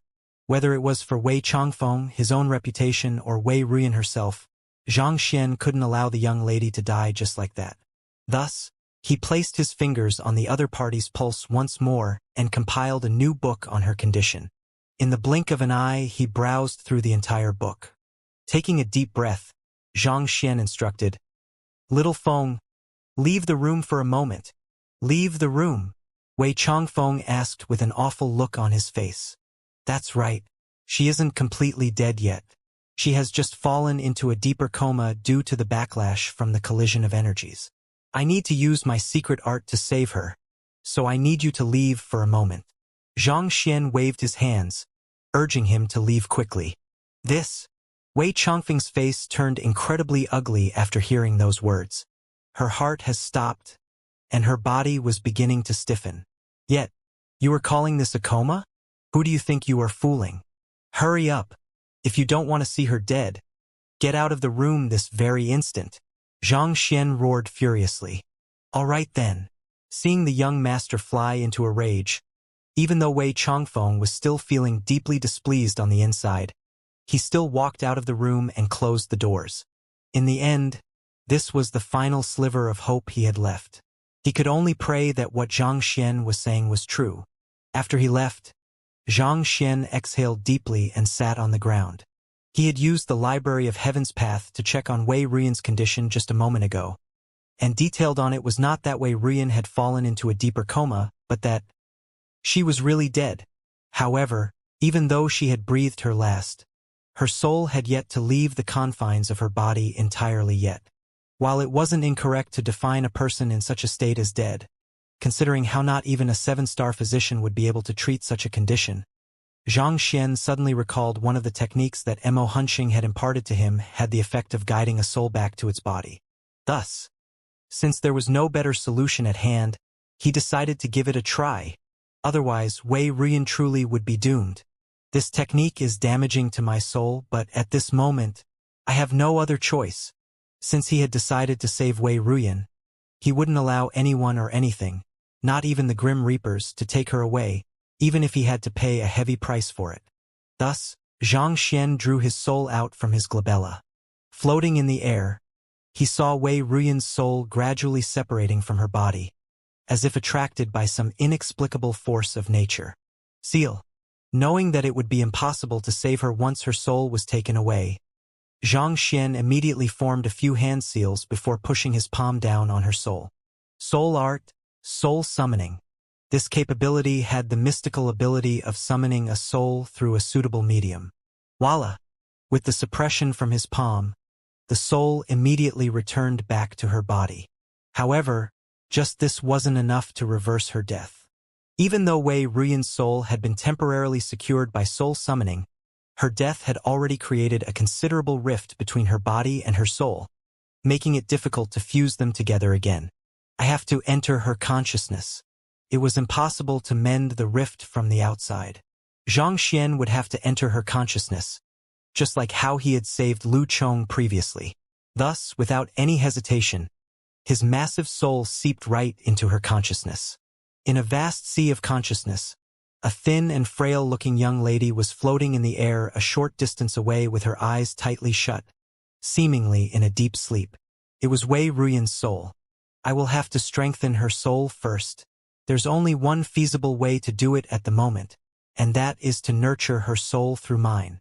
Zhang Xian clenched his fists tightly together. Due to the other party's soul being too weak at the moment, it was impossible to fuse it together with her body. Thus, there was a need to strengthen her soul first. And the best method to do so was to nurture her soul through his. In essence, this method meant feeding a portion of his soul to the other party. Even though it was an effective method, it would also severely weaken oneself as well. As such, unless it was for the closest kin, there was no soul oracle who would be willing to resort to this. To be honest, Xianxia was also a little hesitant to go so far for a person whom he had only met a moment ago. But ultimately, even though Wei Ruyan had already been in an extremely feeble condition back then and could possibly have died at any moment, it was a fact that his treatment had led to her death. Since he had wronged her, it was only right for him to correct it. Besides, the lengths to which Wei Changfeng had gone for his daughter had also touched him. It would be an unfortunate tragedy if the father and daughter were to be separated by the boundary of life and death. Tzzzz. Xianxia's soul reached for Wei Ruyan's finger, and using her arm as a medium, he injected concentrated soul essence into the latter's body so as to nourish her soul. As his soul essence depleted at a rapid pace, it didn't take too long for Xianxia to feel deep fatigue. Soul essence to a soul was just like blood to a body. Giving it away to another was extremely damaging to his soul. The fatigue he was feeling at the moment was only a minor side effect. In the very worst-case scenario, his soul could even lose its stability and dissipate. However, since he had already begun this, it was already too late to back down. Suppressing his fatigue, he continued to pump his soul essence into the other party's soul. Under the massive influx of soul essence, Wei Ruyan's feeble soul finally began to grow denser. It is effective. Upon seeing that his method was working, Xianxia heaved a sigh of relief. However, just as he was about to continue pumping more soul essence into the other party, a thought suddenly flashed through his mind, and his eyes widened in shock. He immediately activated his eye of insight, and his soul began trembling in agitation. Shit, the innate fetal poison is spreading.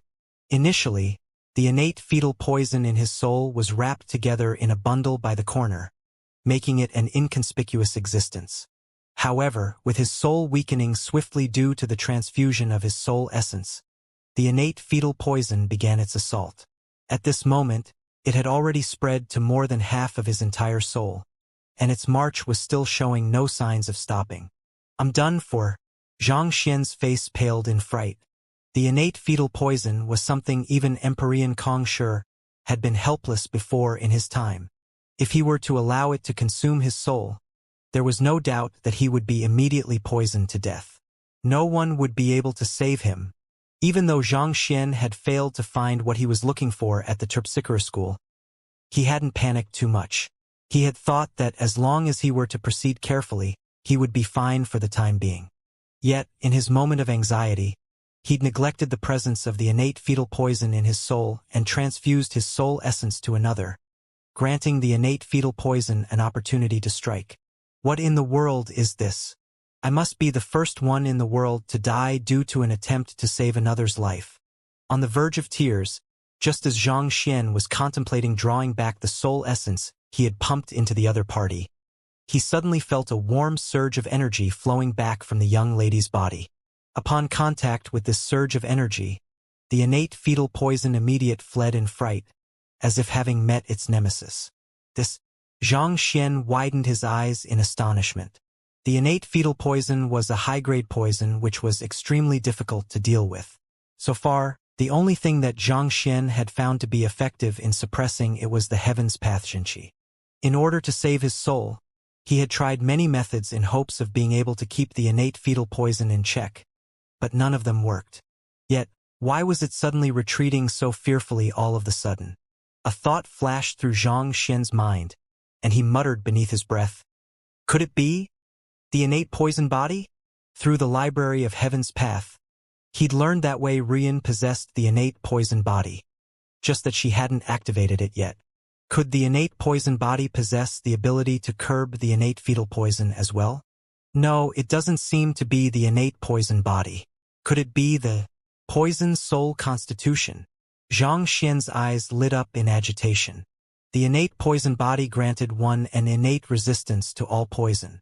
In fact, the consumption of lethal poison would only further temper one's physical body.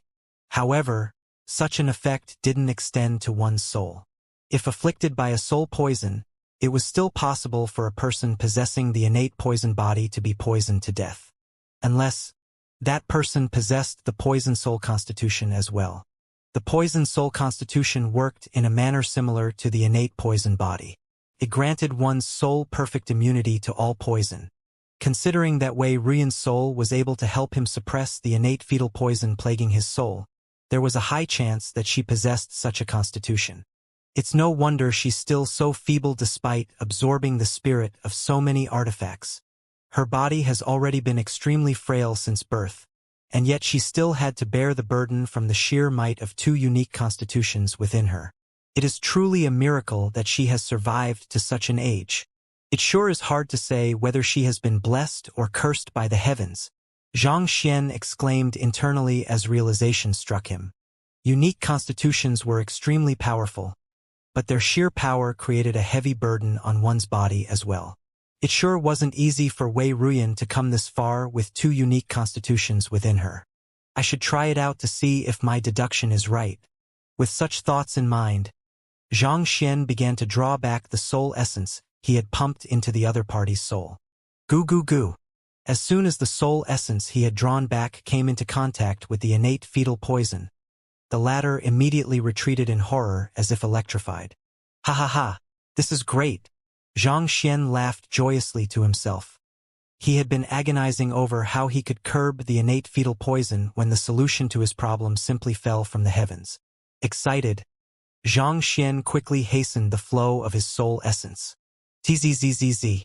As he circulated his soul essence with Wei Ruyan, the innate fetal poison was slowly driven back to the corner where it came from, not daring to make a move at all. Even though he couldn't get rid of it yet, he was at least able to suppress it for the time being. This sure is a blessing in disguise. Only after suppressing the innate fetal poison entirely did Xianxia finally heave a sigh of relief, and excitement gleamed in his eyes. Nurturing the soul of another was never an easy feat to allow Wei Ruyan's soul to recover from its feeble state. He would have to expend a significant portion of his soul essence, leaving him in a severely weakened state. Nevertheless, at this very moment, Xianxia was truly glad that he had made the decision he did. Who could have known that the sacrifice he made for Wei Ruyan would end up saving his life as well? When his soul essence fused with the latter's soul, it also gained a certain degree of the properties of the poison soul constitution as well. At this current moment, even if someone were to feed him lethal poison capable of dissipating one's soul, he would be completely unaffected by it. On the contrary, his soul might even grow stronger as a result of it. I'll have to stop here today. Along with the transfusion of his soul essence, the fatigue Xianxia felt gradually weighed heavier and heavier on him. Eventually, reaching his limit, he had no choice but to extract his soul from the other party's consciousness. Honestly speaking, Wei Ruyan's soul was simply way too feeble.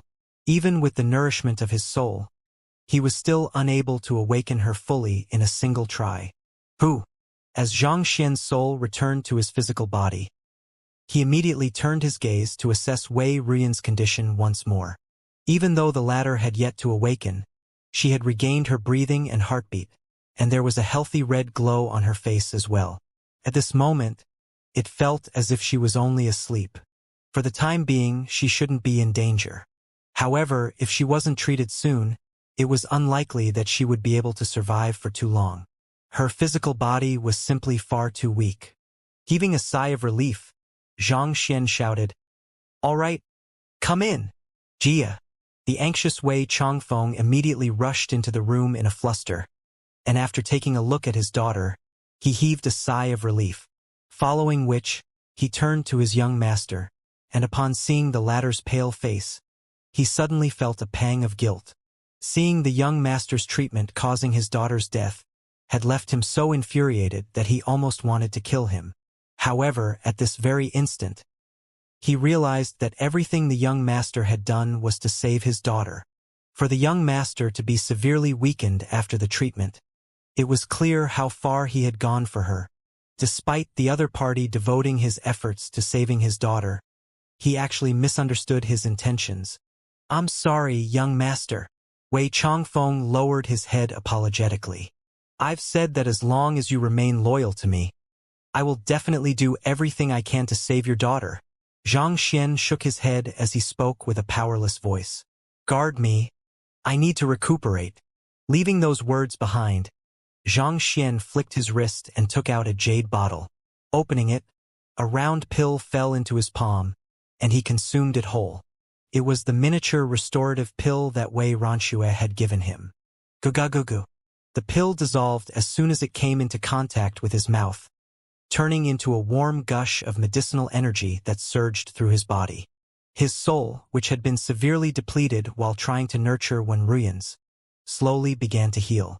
A moment later, he exhaled a mouthful of turbid gas before standing up. Through the medicinal energy of the pill and his meditation, his soul was able to recover to its original state. Young master! Wei Changfeng clasped his fist to greet Zhang Xian. Zhang Xian turned his gaze to the young lady on the bed once more, and after confirming once more that her status had stabilized, he heaved a sigh of relief. We will still need the 2 items which I listed previously. Don't waste your time waiting here. Hurry up and find them. Yes, Wei Changfeng nodded. However, a moment later he frowned. I have given it some thought, and I think that there just might be a living Saint Herb in Hongyuan City. However, I might require young master to lead the way. Where is it? Zhang Xian asked doubtfully. Wei Changfeng was a Saint Realm expert, and yet there was still a place in Hongyuan City which he couldn't access? It's in the Master Teacher Academy, Wei Changfeng replied. The Master Teacher Academy? Zhang Xian was stunned for an instant before realization struck him. Indeed, having been able to enter its premises freely as a student, Zhang Xian had overlooked its tight security. The entire academy was filled with many experts, and there was no lack of Saint Realm cultivators amidst them. Even a person of Wei Changfeng's strength would dare not charge in recklessly. Thus, he required a student such as Zhang Xian to bring him in. Yes, the vice head of the physician school, Yusu, is not only a physician but a herbologist as well. He cultivates quite a few precious medicinal herbs in his garden. So if there is anywhere we can procure living Saint Herb in Hongyuan City, it is from him, Wei Changfeng said. Zhang Xian nodded. That's good. Let's make a move then. The longer we drag it out, the harder it'll be to treat your daughter. Yes, Wei Changfeng replied. After the discussion, just as the duo made their way out of the room, they saw Sun Chong, Wang Ying, and the others standing before them. They turned to Zhang Xian as soon as they saw him walking out of the room and greeted him. Teacher! Young master! Over the past few days of absence, Wang Ying and the others had made significant progress in their cultivation once again. The aura they exuded felt much more condensed than before. With everyone gathered in the same area, Zhang Xian couldn't help but to notice how cramped the residence was once again. Shaking his head, he turned to Sun Chong and asked, Have you found a larger residence yet? Reporting to young master, I have searched the area, but there are simply no larger residences in the vicinity, Sun Chong said embarrassedly. It wasn't that he had been lazing about, but all of the better residences near the Master Teacher Academy he found had already been purchased by the other students. Up until this point, the best residence that was available that he had found so far was still the one they were living in. Knowing that Sun Chong wasn't intentionally slacking off, Zhang Xian didn't blame him. Instead, he turned to Wang Ying and the others and instructed, I see. All right, Wang Ying, Zhang Yang, and Lu Yang, you should help Sun Chong look around as well. The sooner we find a suitable residence, the sooner we can move. This place is simply far too cramped. With another 3 people on the job, they should be able to find a suitable residence sooner. In any case, spending all of their time cooped up indoors cultivating wasn't ideal for them either. There should be a balance between work and leisure. It would do them some good to take a stroll outside and enjoy the city. Yes, Wang Ying and the others nodded. Let's go. After delegating several other matters, Zhang Xian left for the Master Teacher Academy with Wei Changfeng beside him. Even though he still hadn't received his student token yet, he had the tokens of 3 of the 10 great master teachers in his possession, so bringing another person into the academy wasn't a problem for him. After traveling for another hour, they finally arrived at the physician school. The physician school was ranked 5th out of the 10 schools of the academy. Nevertheless, due to the nature of their occupation, there was no master teacher in the academy who was willing to offend them. After all, There was no way anyone could guarantee that they could remain healthy for their entire life. As cultivators, there was a much higher chance that a day would come when they would require the help of the physician school than any of the other schools in the academy. Even before reaching the Tower of Physicians, the building located at the very center of the physician school, Xianxia could already see a large crowd walking in and out of the area. Astonishingly, it seemed to be even more bustling than the blacksmith school. As they were heading over, Xianxia suddenly asked, "The price of St. Herbs aren't cheap. Have you prepared the money yet?" He had no high-tier spirit stones with him at the moment, so there was no way he could afford a St. Herb. Besides, Wei Ruyan was Wei Chongfeng's daughter, so it was only right for the latter to pay. "I have prepared some money. It should be enough to afford a St. Herb," Wei Chongfeng replied.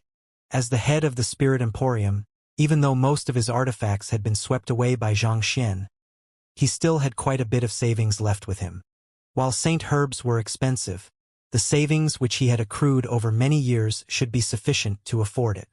"That's good," Xianxia nodded. Advancing ahead, an imposing tower soon came into their sight. Tower of Physicians.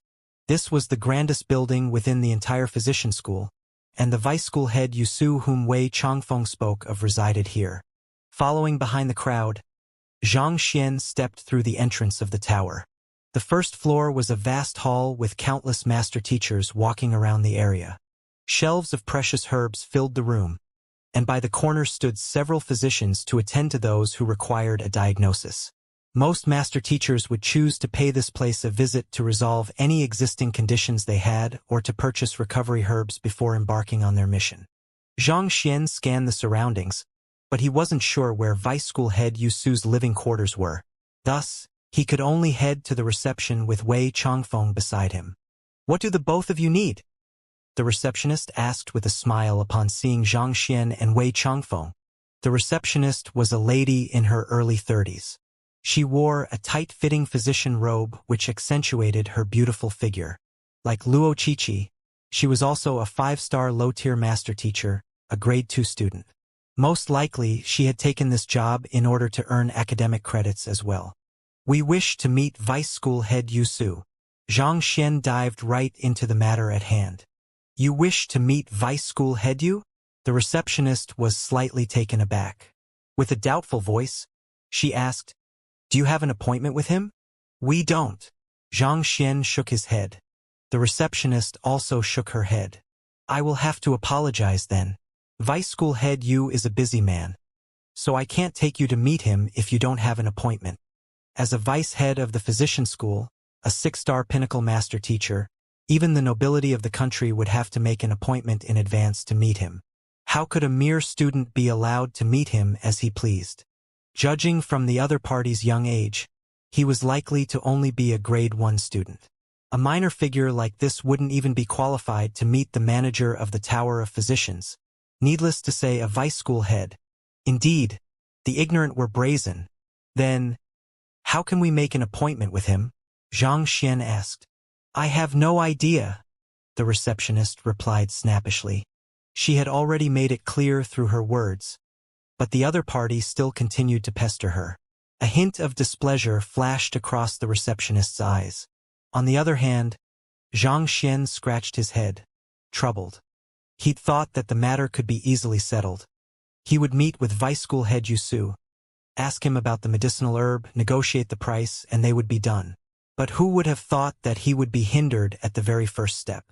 However, considering the other party's standing as the vice head of the physician school, this should have been expected. Otherwise, if he were to meet anyone who sought an audience with him, he wouldn't have any time left for himself anymore. After a moment of hesitation, Xianxia said, "Since that's the case, I have something in my possession that I hope you can pass to Vice School Head Yu in my stead. Perhaps he might be willing to meet me after see it. I apologize, but I am not your courier. If you really wish to meet Vice School Head Yu, please return only after you have the qualification to speak with him.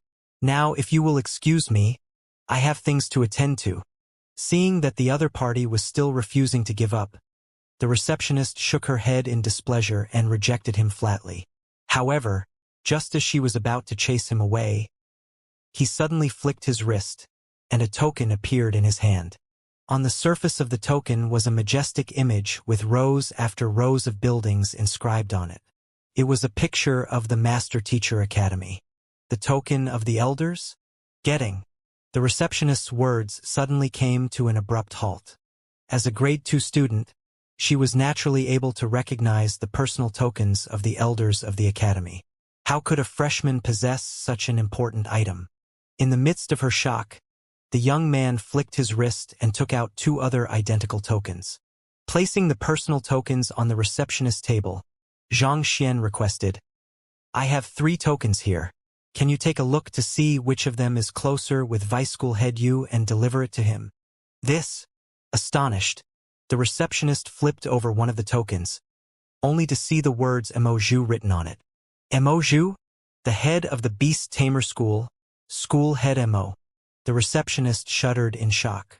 With trembling lips, she flipped over the second token, and she nearly blacked out. Written on the second token was a name as well, Zhao Bingshu. It was the head of the blacksmith school, School Head Zhao. He possesses both School Head Mo and School Head Zhao's personal tokens? The young lady uttered in shock as her trembling hand reached for the third token and flipped it. Wei Ranxue. It was the head of the Terpsichore school. The 10 great master teachers were figures who stood at the very top of the academy, existences far beyond her. Despite being a grade 2 student, she had hardly seen them around in the academy. It was only during the academy's annual celebration and the annual tournament that she would get an opportunity to see them from afar. Yet, the young man before her actually took out 3 of their personal tokens at once. The receptionist felt as if she was going to burst into tears. She had thought that the other party was only a mere freshman. But who could have known that he would have such powerful backing? If you were so formidable, you should have just headed up to meet Vice School Head Yu directly. Why did you even bother wasting your breath on me? While her face had gone pale in shock, the young man before her asked with a doubtful voice, "How is it? Are these tokens useless as well? I knew it, those fellows were indeed bragging. If the tokens won't work, will it be better if I call them over?" Cough, cough. The attendant nearly died from shock. To say that 3 of the school heads were bragging, and even proposed to call them over, just who was the young man standing before her? To think that she had snapped at him just a moment ago. Her face paled as her body shook uncontrollably. There's no need for that. The tokens work perfectly fine. Fearing that she would earn the ire of the school heads, the receptionist hurriedly pushed the tokens back to Xianxia before walking out from the receptionist's desk. "Follow me." Regardless of whether the other party meant those words or not, the fact that he could whip out the personal tokens of 3 of the 10 great master teachers was more than enough to say that he was a figure whom she couldn't afford to offend. Thanks. Seeing that the personal tokens had really worked, Xianxia nodded before following behind the receptionist with Wei Changfeng. Not too long later, they arrived at the entrance of a vast courtyard. "This is the residence of Vice School Head Yu," the receptionist gestured and said. Xianxia turned his attention to the residence. As expected of the residence of the vice head of the physician school, it was indeed much larger than Hu Yaoyao's residence.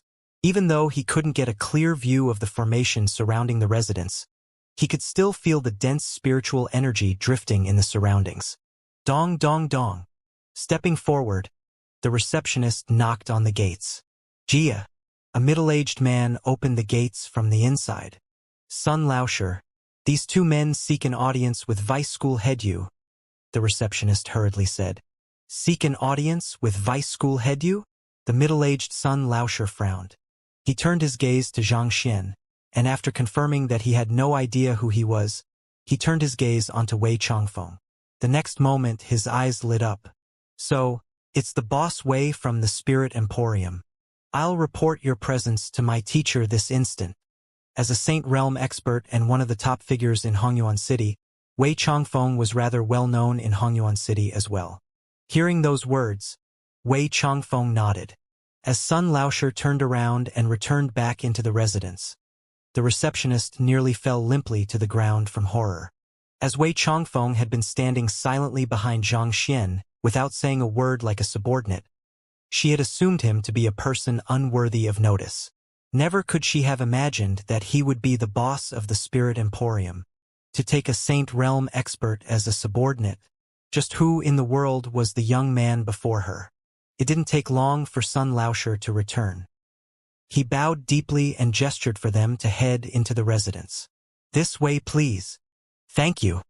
Ignoring the receptionist, who seemed to be on the verge of going bonkers, Xianxia stepped into the residence. The next moment, the refreshing scent of medicinal herbs filled his nose. Concentrated spiritual energy seemed to linger by his ear like a mini whirlwind, producing a soft whimpering sound. Consonance of the spiritual energy? Xianxia was stunned. This phenomenon was a result of a consonance produced by accumulating an overwhelming amount of treasures in an area. Scanning through the courtyard, Xianxia swiftly caught sight of a small medicinal herb garden. That was where the consonance of the spiritual energy was coming from. All kinds of herbs were being cultivated in the garden, creating a beautiful harmony of vibrant colors. It was a pleasure just to look at them. Broken Een grass, Smile embodiment flower, 7 hearts spearmint. There are so many saint herbs here? Xianxia's eyebrows shot up in astonishment. The garden was considerably small, containing only several hundred medicinal herbs. However, every single one of them was a top-grade herb, and one could even see quite a number of saint herbs with just a swift glance. That is a 10-leafed flower? As Xianxia carefully observed them while walking along the garden, his eyes suddenly lit up. The 10-leafed flower was a saint herb as well. Upon reaching maturity, 10 different colored flowers will bloom on the 10 leaves of the medicinal herb, and the flowers corresponded to the 3 hun and 7 pu of a human soul. If they could procure this saint herb to nourish Wei Ruyan's soul, Xianxia was confident that he would be able to awaken her within a single week. At that moment, Wei Changfeng asked him via Zhenqi telepathy, "Young master, will that 10-leafed flower do?" Clearly, he had also caught sight of the same medicinal herb as him. In order to save his daughter, he had studied a great deal on medicine, granting him in-depth knowledge regarding medicinal herbs. Yes, the 10-leafed flower can save your daughter's life. However, it'll be preferable to procure one whose flowers have already bloomed, so as to maximize the effectiveness of the treatment. Xianxia replied affirmatively. The 10-leafed flower being cultivated in the medicinal herb garden was still quite some time away from blooming. However, it was unlikely that Wei Ruyan would be able to wait so long. Even though the effectiveness of the treatment would be lowered using an immature 10-leafed flower, it should still be sufficient to save her life. Hearing the young master's confirmation, Wei Changfeng heaved a sigh of relief. With his goal lying right before him, he couldn't help but feel agitated within. At that moment, Sun Laosher suddenly reported with a resounding voice, "Teacher, Boss Wei is here." Shifting their gazes, they soon saw an old man applying fertilizer to one of the medicinal herbs with a bent back not too far away. The old man seemed to be in his 60s or 70s, and he had a long grayish beard. The medicinal herb which he was tending to was a crimson flower with clear vein lines on it. The old man carefully dug the soil around the crimson flower and poured a scarlet fluid in before placing the soil back. Demonic blood flower? Xianxia frowned. He had read this flower on a book before. Even though it was a saint herb, there were very few people who chose to cultivate it. It wasn't because the flower was inauspicious, but that it was simply too difficult to provide for it. This was because the demonic blood flower required the nourishment of blood to survive. Just cultivating a single demonic blood flower would potentially require the blood of more than a dozen spirit beasts. It seems Vice School Head Yu isn't young anymore, but even though it was hard to provide for, it had an incredible effect as well. Once matured, consuming it could boost a person's vitality, extending their lifespan. This was probably the reason Vice School Head Yu was taking care for it so diligently. Otherwise, why would a master teacher spend so much effort on cultivating such a medicinal herb? Without turning his head over, the old man waved his hands to gesture that he had heard Sun Laosher. The old man first flattened the ground around the demonic blood flower and washed his hands in a basin in front of him before turning his attention to them. I have long heard of Boss Wei's reputation. Pleased to meet you, Vice School Head Wei said with a smile. I have also long heard of Vice School Head Wei's aptitude in cultivating medicinal herbs, and I must say that I am truly impressed by your medicinal herb garden. Wei Changfeng clasped his fist. I dare not claim any aptitude in it. It is just a hobby of mine. May I know the reason for Boss Wei's sudden visit? Asked Vice School Head Yu. As fellow Saint Realm experts, even though they had never met before, they had at least heard of each other's name on other occasions. Considering that they had spoken to one another before, it was likely that Wei Changfeng's visit meant business. Vice School Head Yu sure is a candid man. I do have a request to ask of you. Wei Changfeng bowed. I hope to purchase Vice School Head Yu's 10-leafed flower. 10-leafed flower? Glancing at the saint herb which was pulsating with spiritual energy in the courtyard, Vice School Head Yu shook his head and replied, Pardon me, but that medicinal herb is not for sale. Wei Changfeng immediately panicked. I require the medicinal herb to save my kin. I hope that Vice School Head Yu can do me this favor. I have already said that the medicinal herb is not for sale. Sun Yuan, send our guests out. Vice School Head Yu waved his hands. Yes. Sun Laosher stepped forward and bowed. This way, please. This. Wei Changfeng looked at Vice School Head Yu with an anxious frown. I know that it is somewhat rude of me to suddenly arrive at your residence and ask for your medicinal herb, but I truly need it to save someone. Vice School Head Yu, I am willing to pay any price for your 10-leafed flower as long as it is within my means. It's not a problem of the price, but my teacher simply has no intention of selling any of these medicinal herbs. I ask for your understanding. Sun Yuan bowed. Hearing those words, Wei Changfeng clenched his jaws anxiously. As long as the other party was willing to sell it, even if he had to risk bankruptcy, he would surely purchase it. But if the other party wasn't willing to sell it, he couldn't possibly go to the extent of stealing it, right? Putting aside whether he was a match for Vice School Head Yu or not, just the fact that they were in the Master Teacher Academy quickly dispelled such thoughts. I truly require this saint herb to nourish my daughter's soul in order to save her. I beseech Vice School Head Yu to just do me this favor. Taking a deep breath, Wei Changfeng kneeled onto the floor. Ha!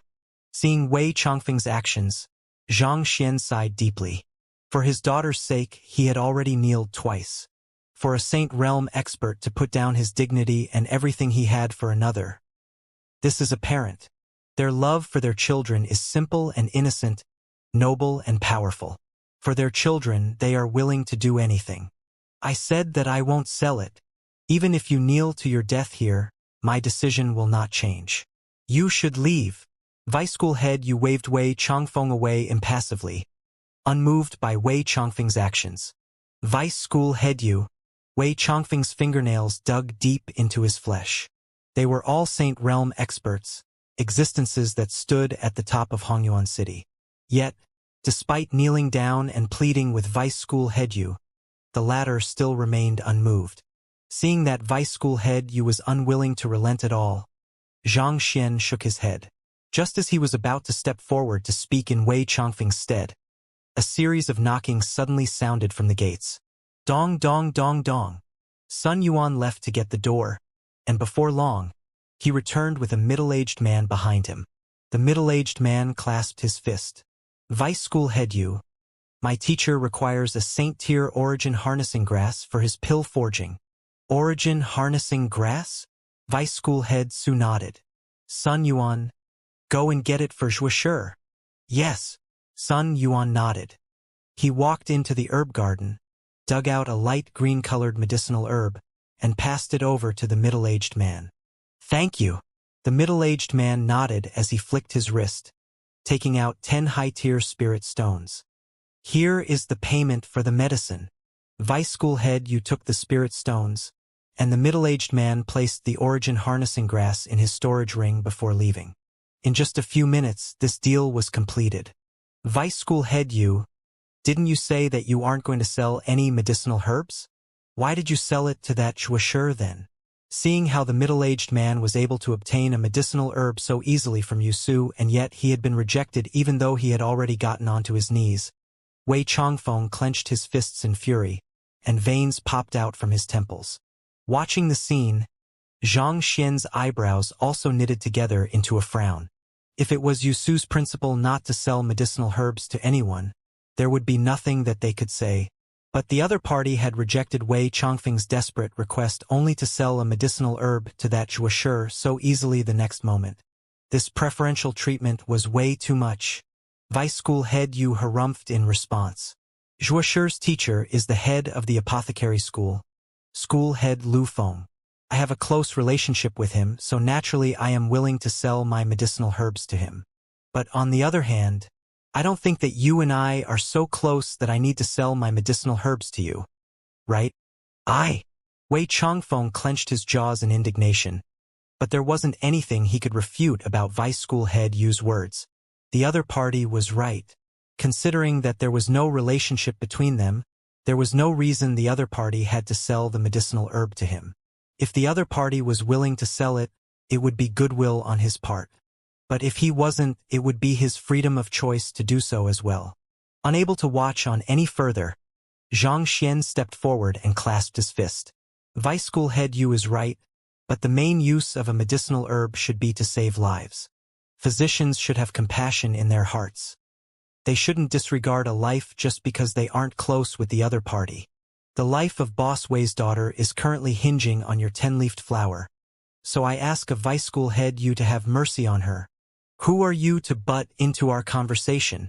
Vice School Head Yu frowned in displeasure. He was a 6-star pinnacle master teacher, a vice head of the physician school. When had he been preached to by another before, not to mention by a 20-year-old brat at that? I am Xianxia, a freshman of the academy, Xianxia replied. Oh, so you are that Xianxia? Vice School Head Yu sneered. I've heard of you. You might have one school head Mo and school head Zhao's favor. But before me, you are nothing more than a junior. Know your place.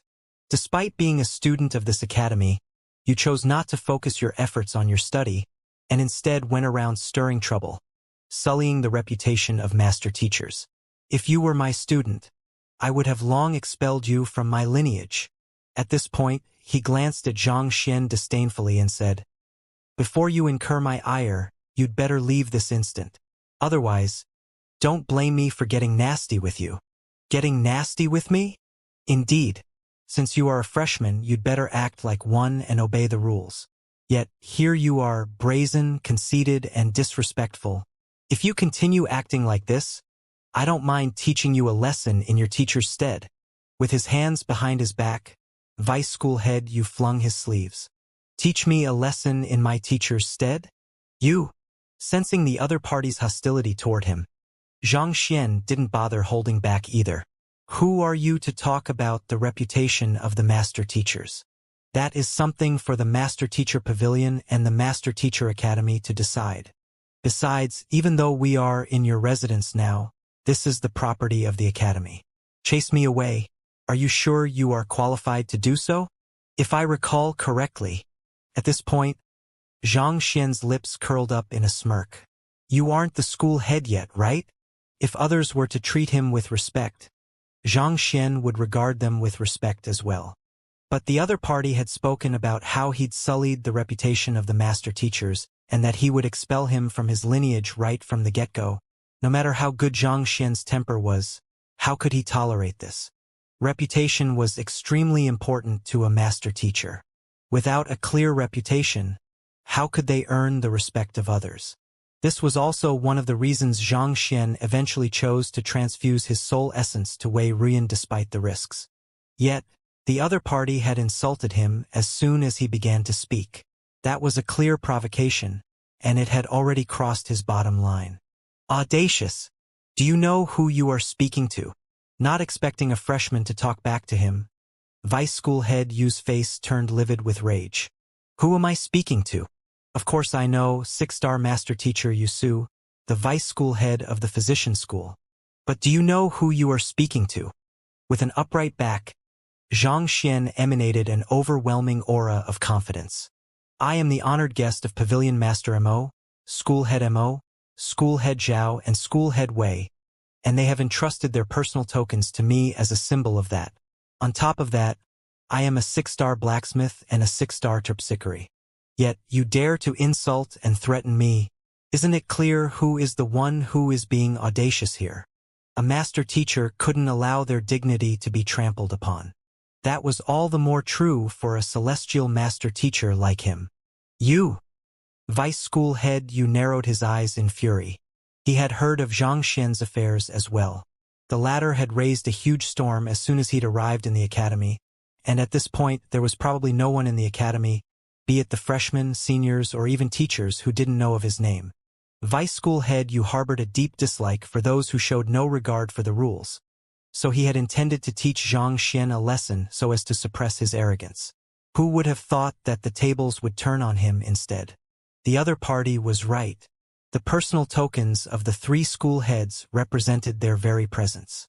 To chase 3 school heads away from his residence was a huge act of disrespect toward them. So it was indeed a faux pas on his part. Even though he was a 6-star pinnacle master teacher as well, his standing was nowhere on par with the 10 great master teachers. I brought my subordinate here to purchase a saint herb from you, and if you have any request for us, we are more than willing to listen. However, despite being a 6-star master teacher, you made a verbal assault on me as a person, insulting me as you pleased. If I report this matter to the academy, I wonder if they will be willing to redress my grievances. Xianxia harumphed coldly. You? Good. Not expecting that the words he had uttered in a moment of fury would actually be used against him, Vice school head Yu's complexion turned incredibly awful. A master teacher should have a bearing worthy of one. As a 6-star master teacher, it was truly unbecoming of him to insult and humiliate a 6-star blacksmith. If this matter were to be reported to the Master Teacher Academy, while it was unlikely that he would suffer any severe punishment, it would indubitably leave a stain on his records. Furthermore, if the students were to learn of his matter, he would be unable to keep his head held high in the physician school. He had long heard of Xianxia's astounding deeds, but he didn't think that his words would be so sharp as well. Knowing that he would only corner himself further if he were to continue bickering with the other party, Vice school head Yu chose to change the topic decisively. It took me a lot of effort to cultivate the 10-leafed flower. However, seeing that you really need it, I can consider selling it to you. Vice school head Yu's abrupt change in his words left Xianxia and Wei Changfeng bewildered. The duo exchanged doubtful glances. However, the price might be a little steep, Vice school head Yu said. Please speak. Wei Changfeng clasped his fist. Even though he had no idea what the other party was up to, it was still good news for him that the other party was willing to sell the 10-leafed flower to him. I need a stalk of cloud mist flower. If you can bring me a cloud mist flower within 2 days, I will trade my 10-leafed flower for it, Vice school head Yu said. Cloud mist flower? Xianxia frowned. Despite being a 4-star physician, he had never heard of this medicinal herb before. Just as Xianxia was going to ask what it was, he suddenly saw Wei Changfeng's face turning pale, and his body began trembling lightly. You know what it is? Xianxia asked. The cloud mist flower is a unique plant that appears only in the cloud mist ridge of Hongyuan mountain range. However, it isn't a medicinal herb. If one dries it first before boiling it in water, it will produce a stream of billowing steam reminiscent of the clouds. The cloud mist flower is an extremely precious tea leaf, Wei Changfeng explained. Tea leaf? Exchanging a tea leaf for the 10-leafed flower. Xianxia was taken aback. The 10-leafed flower was a saint-tier medicinal herb. Even in the market, it would easily fetch at least 10 high-tier spirit stones. To exchange it for a tea leaf, wasn't this too good a deal? Yes, Wei Changfeng nodded. He opened his mouth once again to continue speaking, but at the very last moment, he changed his mind and turned to Vice school head Yu instead. All right, I'll agree to it. Good. I'll be waiting for your good news then. Chuckling lightly, Vice school head Yu waved his hands. Rest assured, as long as you keep the end of your promise, I'll definitely succeed, Wei Changfeng said with his fists clenched tightly behind his back. Taking a deep breath, he turned to Xianxia and said, Young master, let's go. Since the negotiation was over, Xianxia nodded, and the duo left the residence. Shortly after they left, Sun Yuan turned to his teacher and asked, "Teacher, the cloud mist ridge is filled with saint beasts. Even if a master of beast taming like school head Mo were to venture in there, it would be hard for him to return alive. To ask Boss Wei to pick a cloud mist flower from there. Isn't that task a little too dangerous? Too dangerous? Of course I know. But you should have heard about Wei Chongfeng's deeds in Hongyuan City as well. Vermin like him is much better off dead. As for that conceited and disrespectful Xianxia, it would be best if he went along as well. But even if not, he shall learn that a 6-star master teacher isn't a person whom he can offend that easily." Vice school head, you sneered. After leaving the residence, Xianxia couldn't help but ask Wei Chongfeng, "Is there something wrong with the cloud mist flower?" No matter how he thought about the matter, it was bizarre that Yusu would suddenly change his mind and sell the 10-leafed flower at such an inexpensive price. "That's not it. It's just that it isn't too easy to procure the cloud mist flower. Young master, don't worry about this. I'll surely get it by hook or by crook to save my daughter," Wei Chongfeng replied with a determined glint in his eyes. "Is that really it?" Xianxia was still a little doubtful about the matter. His impression of vice school head Yu wasn't too good, and he didn't think that the latter would be so kind as to let go of his 10-leafed flower for a stalk of tea leaf. "Young master, don't worry. This issue might be a little problematic, but I'll surely get it done," Wei Chongfeng assured. Even to save his daughter, he couldn't allow the young master to bear the risk along with him. Although he wasn't able to see how the treatment went, the fact that the young master had needed to consume a whole miniature restorative pill to recuperate reflected how far he had exerted himself in order to save his daughter. The young master had already gone this far to save his daughter, so he couldn't allow him to worry over this matter as well. "All right then, if you truly need help, feel free to tell me. Even though my cultivation might be beneath yours, I do have quite a few aces up my sleeves." Seeing that Wei Chongfeng was unwilling to speak about it, Xianxia decided not to probe any further. "Thank you, young master." Wei Chongfeng nodded. "The cloud mist ridge is quite a distance away, so I'll have to rush a bit to make it back in 2 days.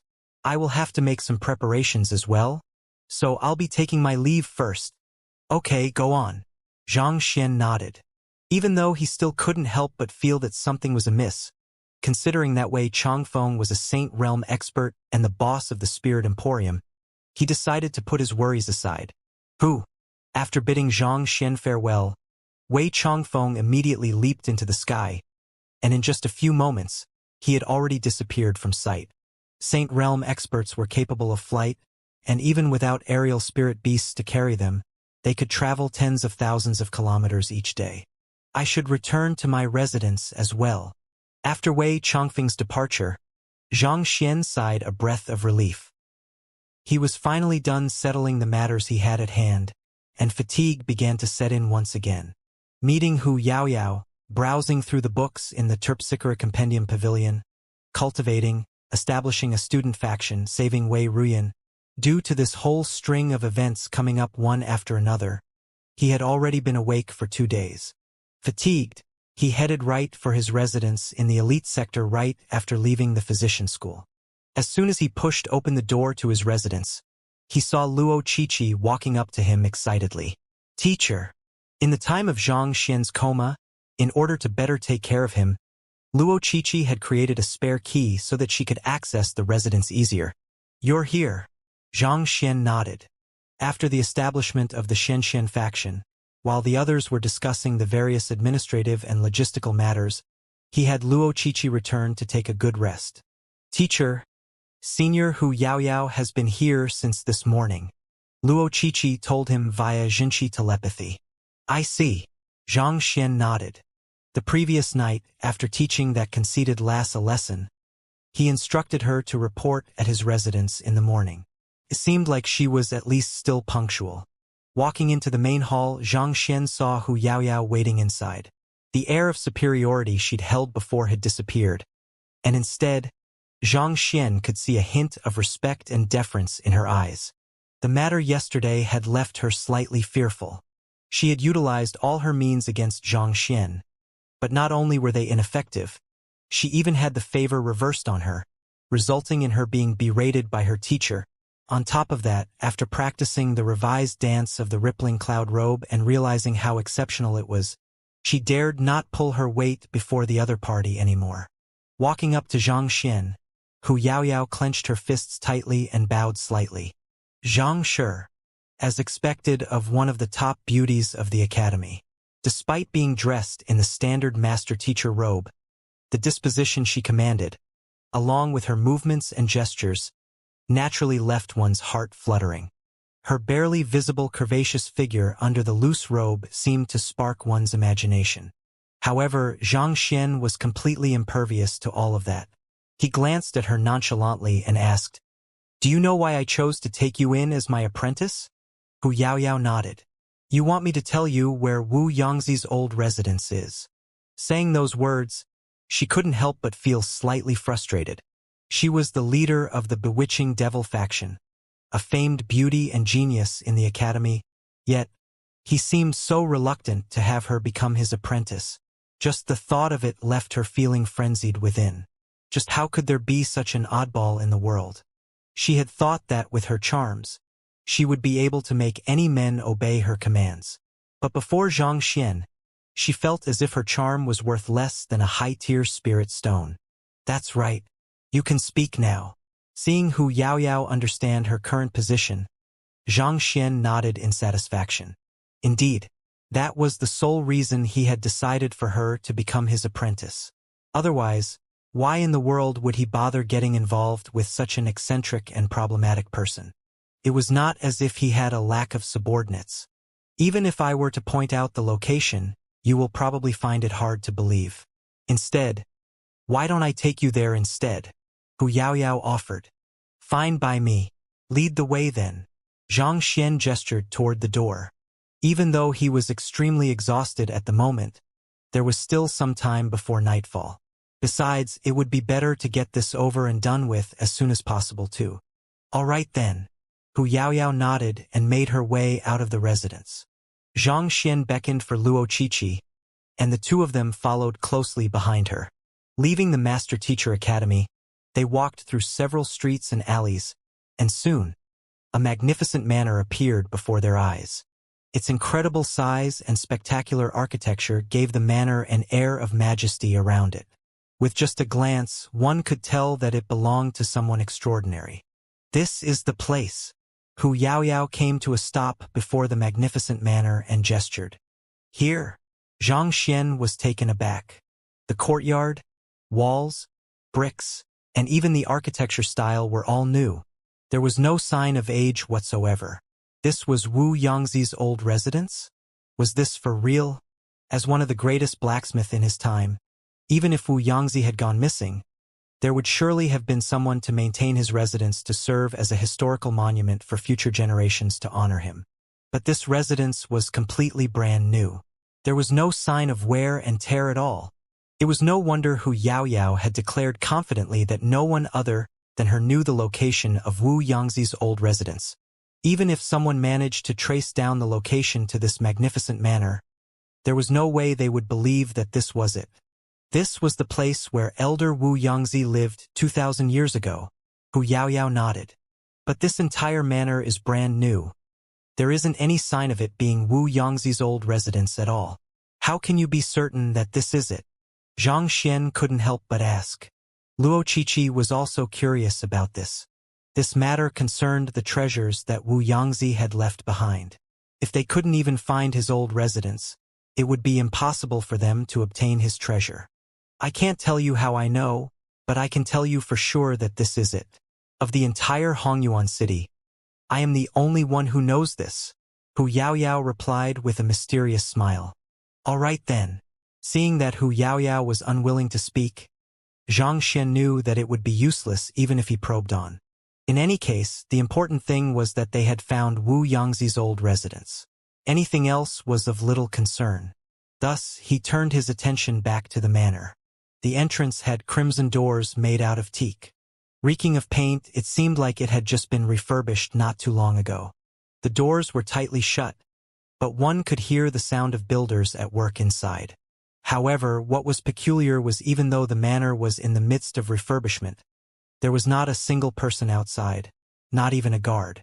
Typically speaking, manors of such a size would have guards standing at the doorway to ward off intruders and uninvited guests. However, there was nothing of that sort here. It was as if no one lived here. "Shall I knock on the door?" Luo Qiqi asked. "Let's hold that off for now." Xianxia shook his head. "Let's find a place to take a seat first." For the time being, it was good enough for them to have confirmed that this manor was where Wu Yangzi's old residence was situated. In order to find the treasure, it was likely that they would have to search throughout the manor, but if they were to do it recklessly, they might just make the owner suspicious, and that could complicate the matter. Thus, it was imperative that they planned this through. For starters, it would be best for them to look into who the owner was before deciding on the next course of action. After looking around, Xianxia found a tea house not too far away which had a clear view of the manor. Thus, beckoning the other two, the trio headed there. Even though the tea house was near the main street, as it was already approaching evening, there weren't many people in there, and it was relatively tranquil. Heading straight to the second floor, they ordered a pot of tea. Afterward, as a waiter filled their cups, Xianxia tossed him a middle-tier spirit stone and asked, "Lad, I have a question to ask you." The waiter's eyes lit up upon seeing the spirit stone, and he hurriedly clasped his fist. "Gongzi, feel free to speak. As long as it's not beyond me, I will answer any question you have. To whom does the manor over there belong to? It doesn't look bad." Xianxia pointed to the manor opposite to the tea house as he spoke. "That manor? I'm not too sure of that either. It has been switching hands quite often recently. In the 2 years that I have been here, its owner has already changed thrice. No, with this, it should be the 4th time." The waiter replied with a smile. "It is already at its 4th owner? Why? Isn't it situated in a prime location?" Xianxia asked, puzzled. "It is. That manor is close to the Master Teacher Academy, and it is facing the main street too. There is truly nothing to complain about its location.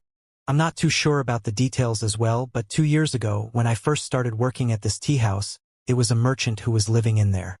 However, I heard that 2 months after he bought down the manor, it seemed like an internal conflict broke out within his clan, and his business was adversely affected. Facing financial problems, the merchant had no choice but to sell the manor. The one whom the merchant sold the manor to was a high-ranking official of Hongyuan City. However, not too long after he got the residence, he was dispatched to another city to serve as its governor. Thus, the manor was then passed on to a gentleman whose surname is Zhao. He's a friendly person, and he often comes here for tea as well. He stayed in the manor for almost a year, but just a few days ago he sold the manor to another person. The new owner seems to be an extremely affluent person. I heard that, in order to have Zhao move away as soon as possible, he even paid him an additional sum. Currently, he's still in the midst of refurbishing the manor, so I don't think he has moved in yet. So far, I haven't had the chance to meet the new owner, so I'm not too sure who he is either," the waiter said. "It was just sold a few days ago?" Xianxia fell into thought. He couldn't help but recall how Sun Chong had said that he'd found a residence with an ideal location a few days ago, but another person had taken it before he could. Could it be that this manor was the residence which Sun Chong had been talking about? "Thank you, you may go now." After asking a few more questions and confirming that the waiter knew nothing about the new owner, Xianxia gestured for the waiter to leave. He sent a telepathic message to the great violet-winged beast to have it bring Sun Chong over before returning back to sipping on his tea. Not too long later, the great violet-winged beast appeared in the vicinity of the tea house, and Sun Chong leaped off its back and hurried toward Xianxia. "Young master, you were looking for me?" Sun Chong bowed. "Yes. Is the manor over there the one that you were talking about previously?" Xianxia asked. Sun Chong took a look at the manor before nodding. "Indeed, that's the residence which I wanted to purchase, but an affluent man clinched the deal instead. Both the size of the manor and the location which it was situated in fitted the young master's request perfectly. However, it was a pity that they didn't have sufficient money to outbid the other party, or else there was no way he would have given up on it." "Do you know the details of that affluent man?" Xianxia asked. After a moment of contemplation, Sun Chong replied, "That, I'm not too sure either. However, I think it should be possible to get his details by visiting the realtor agency where the trade was made. To officialize the sales of a residence, the documents regarding the exchange of deed had to be filed at a realtor agency. As such, it shouldn't be too difficult to uncover the identity of the new owner of the manor. Find out who the new owner of that manor is. I want the answer within 2 hours." As Sun Chong used to be in the realtor industry as well, he was more familiar with the various proceedings in the field, so it shouldn't take him too long. "Yes." Nodding affirmatively, Sun Chong left the tea house. Around an hour later, he returned with a peculiar look on his face. His eyes were widened in disbelief, as if he had just seen a ghost. "What's wrong?" Seeing Sun Chong's expression, Xianxia was slightly puzzled. "Young master, is there any other freshman in the Master Teacher Academy who goes by the name of Xianxia too?" Sun Chong asked with a bizarre look on his face. "I should be the only one." Xianxia frowned. "Didn't I ask you to look into who the new owner of the manor is? Why are you asking that instead?" Considering Xianxia's fame in the Master Teacher Academy, he should have at least heard about it if there was any one of the 30,000 students who shared the same name as him. If there is no one who shares the same name, then... At which, Sun Chong took in a deep breath and said, "I think the manor belongs to you." "Mine?" Xianxia was stunned. His hands trembled, and tea spilled from the cup he held in his hands. "What do you mean by it belongs to me? I just went to the realtor agency to look into the matter, and according to the document filed there, the new owner goes by the name of Xianxia." Sun Chong seemed to be in a state of disbelief as well as he spoke. "I found it weird as well, so I asked them about that Xianxia's occupation and identity. The answer I received was that he is a grade 1 freshman of the Master Teacher Academy. This is also why I asked young master if there is anyone who shares the same name as you among the freshmen. If there isn't, the only possibility left is that the owner of the manor is you." This, Xianxia blinked in a daze, nearly fainting from shock. He had never seen this manor before, and he didn't have the money to buy such a large manor either. How could it possibly be his? If it had been a day before, he would have been certain that it must be a freshman who just coincidentally shared the same name as him. However, Xianxia had replicated a copy of the registry with the names of all of the Xianxia faction's members in it yesterday, and checking it, there was no one with the same name or even a similar-sounding name to his. What was going on? What about the buyer? Did you get any information on the person who bought the manor? Xianxia asked. If he was registered in the deed, someone must have made the deal in his stead. But what was the motive behind doing this? I tried looking into it as well, but it seems like even the realtor agency has no idea who the buyer is. They left no information whatsoever with the realtor agency, only saying that the new owner will take over the house once the refurbishment is done, Sun Chong replied. The more he tried to dig deeper into the matter, the more bewildered he became. He had attempted to buy the manor, but he couldn't outbid the other buyer. Yet, mysteriously, the manor was suddenly put under the young master's name. This, Xianxia also found the situation bizarre as well. He had heard of people giving the wrong amount of money when purchasing items, but he had never heard of people putting down the wrong name on a deed when buying a home.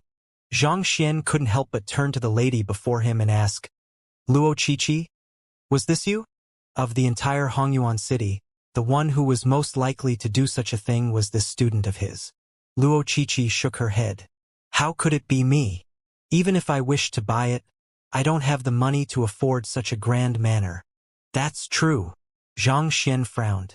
Considering the location and size of the manor, its price could possibly reach up to 100 high-tier spirit stones.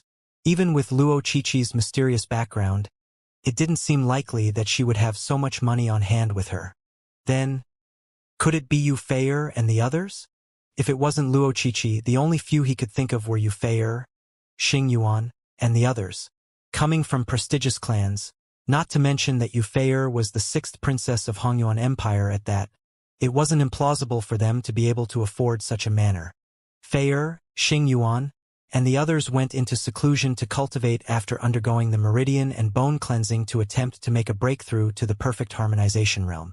I don't think that they have the time to bother about this matter. Luo Qiqi shook her head. If they had the time to do something like that, they would have long come to pay a visit to Xianxia, especially since that they had parted abruptly at the underground chamber. Since they didn't even have the time to do so, how could they possibly have the time to buy a manor for him?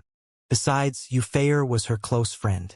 If she had done something like that, there was no reason she would have hidden it from her. Then, who could it be? Zhang Xian frowned. Mo Gaoyuan, schoolhead Mo, and the others were plausible candidates, but Zhang Xian didn't think that it was likely to be them. Even though they were interested in getting on good terms with him, there were many ways for them to do it. Purchasing a manor and refurbishing it to give it as a gift to him was going overboard, especially in view of their identities as six-star master teachers. Such actions could easily make them the laughingstock of the city. Forget it. Since the other party has written my name on the deed, it should be a matter of time before they appear before me. Otherwise, won't their money have been spent in vain? After a moment longer of pondering, Zhang Xian was unable to figure out who it was, so he decided to just put it aside for the time being. Considering the amount of money invested into purchasing and renovating the manor, it would be foolish for the person in question not to claim credit for their actions. Teacher, are we going to move into the manor then? Luo Qiqi asked. Not yet. Since the deed is registered under my name, the person behind this should come to look for me once the refurbishment is done. At that moment, we shall move into the manor openly. Zhang Xian gestured. Since it was already his manor, there was no need for him to worry about the matter anymore. But just to be safe, it would be best for him to meet the person behind it first to confirm their intentions before doing anything. All right, Luo Qiqi nodded. Sun Chong, tell Wang Ying, Zhang Yang, and Lu Yang that they can stop looking for a residence. Zhang Xian instructed. Yes, young master, Sun Chong replied. All right, let's return to the academy then. Since the owner of the manor was confirmed to be him, his job here was done. After issuing several instructions to Sun Chong, he returned back to the academy with Luo Qiqi and Hu Yaoyao. As soon as he returned back to his residence in the elite sector, he went to his room and began meditating. After conditioning his body for around 4 hours, his fatigue finally vanished. Turning his sight outside, he realized that it was already the middle of the night. The sky felt a little heavy and gloomy that night, as if someone had pulled a black veil across the sky. There was not a single star or moon to be seen. Since I am free at the moment, I should pay the physician school a visit to read their books. Zhang Xian thought.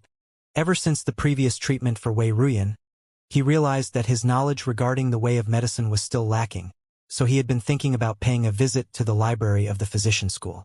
The more knowledge he accrued, the better chance he stood at saving Wei Ruyan. Thus, without any hesitation, he drew out his soul, and he began making his way to the physician school. From the incident with Wei Ranxue, he had learned that even in his form as a soul, he still had to operate carefully due to the presence of Saint Realm experts in the academy. Thus, he advanced slowly, and it took him an hour before he was able to get into the vicinity of the Tower of Physicians. The library is over there. While Zhang Xian was in the physician school earlier, he had made sure to take a look around to confirm the location of the library. Thus, it didn't take long before he reached his destination.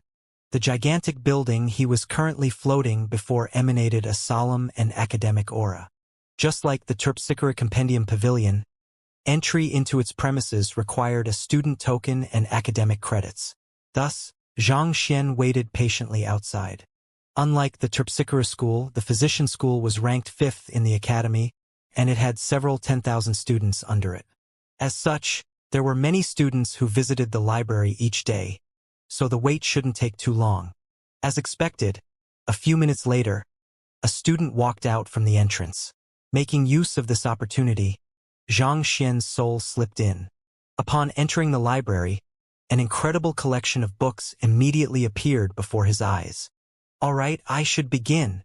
Chuckling lightly, Zhang Xian started scanning through the books with his eyes, and books began materializing in the library of Heaven's Path at an incredible speed. When Zhang Xian went back to the Master Teacher Academy, Sun Chang also returned to their residence. When night fell, he saw Wang Ying and the others returning with their heads hanging in disappointment. It was a difficult feat, searching for a suitable residence in the vicinity of the Master Teacher Academy. Otherwise, Sun Chang would have already found something by now. Where is young Master Zhengyang? He didn't return with you all. Just as Sun Chang was about to tell them that there was no need to search any longer, he suddenly realized that Zhengyang was missing, and he frowned. We don't know either. We separated in the morning to scour the area for a suitable residence, and I only met Wang Ying on the way back. However, there should be no need to worry. He is probably on his way back, Lu Yang replied. Zhengyang is a wary person, and he has inherited teacher's heritage. He should be fine. Wang Ying nodded. Of Zhang Xian's direct disciples, the one who had the strongest adaptability was Yuan Tao, followed by Zhengyang. It would already be a blessing to the world if he didn't attempt to do anyone in. How could anything possibly happen to him? While they were speaking, a figure walked into the courtyard. Who else could it be if not Zhengyang? Uncle Chang. Zhengyang rushed up with excitement gleaming in his eyes. Seeing Zhang Yang's expression, Sun Chang asked doubtfully, "Did you find a residence?" "That's not it. It's just that I encountered something today, and I wish to discuss it with you." Zhengyang scratched his head in embarrassment. "Discuss with me? What is it?" Sun Chang asked. Zhang Xian had left his students in Sun Chang's care, so they would often turn to Sun Chang for most decisions. "It's like this. While I was outside, I met a person who is interested in learning spearmanship from me. I wish to take him in as my disciple and allow him to stay here for a few days. Is that fine?" Zhengyang asked embarrassedly. "You wish to take in a student?" Sun Chang widened his eyes in shock. "You are still a student yourself, but you wish to accept a student?" "That's right. I saw that that fellow possessed quite a high aptitude in spearmanship, so I gave him some pointers casually. Who would have thought that he would insist on acknowledging me as his teacher afterward? He even gave him quite a sum as a school fee. Seeing how sincere he was, I couldn't bear to turn him down," Zhengyang said hesitantly.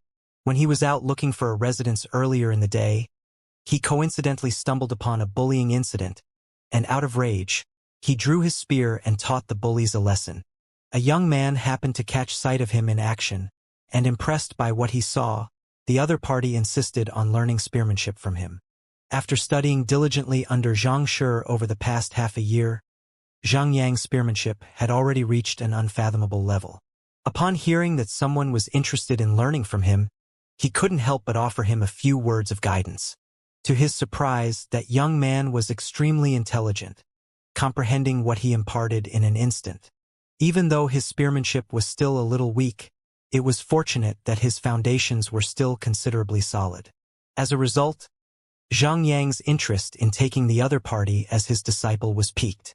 However, considering that he was still a student himself, he felt that he should discuss this with his teacher first. But since this teacher wasn't around, the second best option would be Uncle Chang. "He paid you a school fee? How much?" Sun Chang asked. "It is all in here." Zhengyang passed a storage ring over. Perplexed, Sun Chang took the storage ring and had a look inside. The next instant, his eyes widened in shock. 20,000 middle-tier spirit stones? And so many pills as well. Is this the school fee he paid to acknowledge you as his teacher?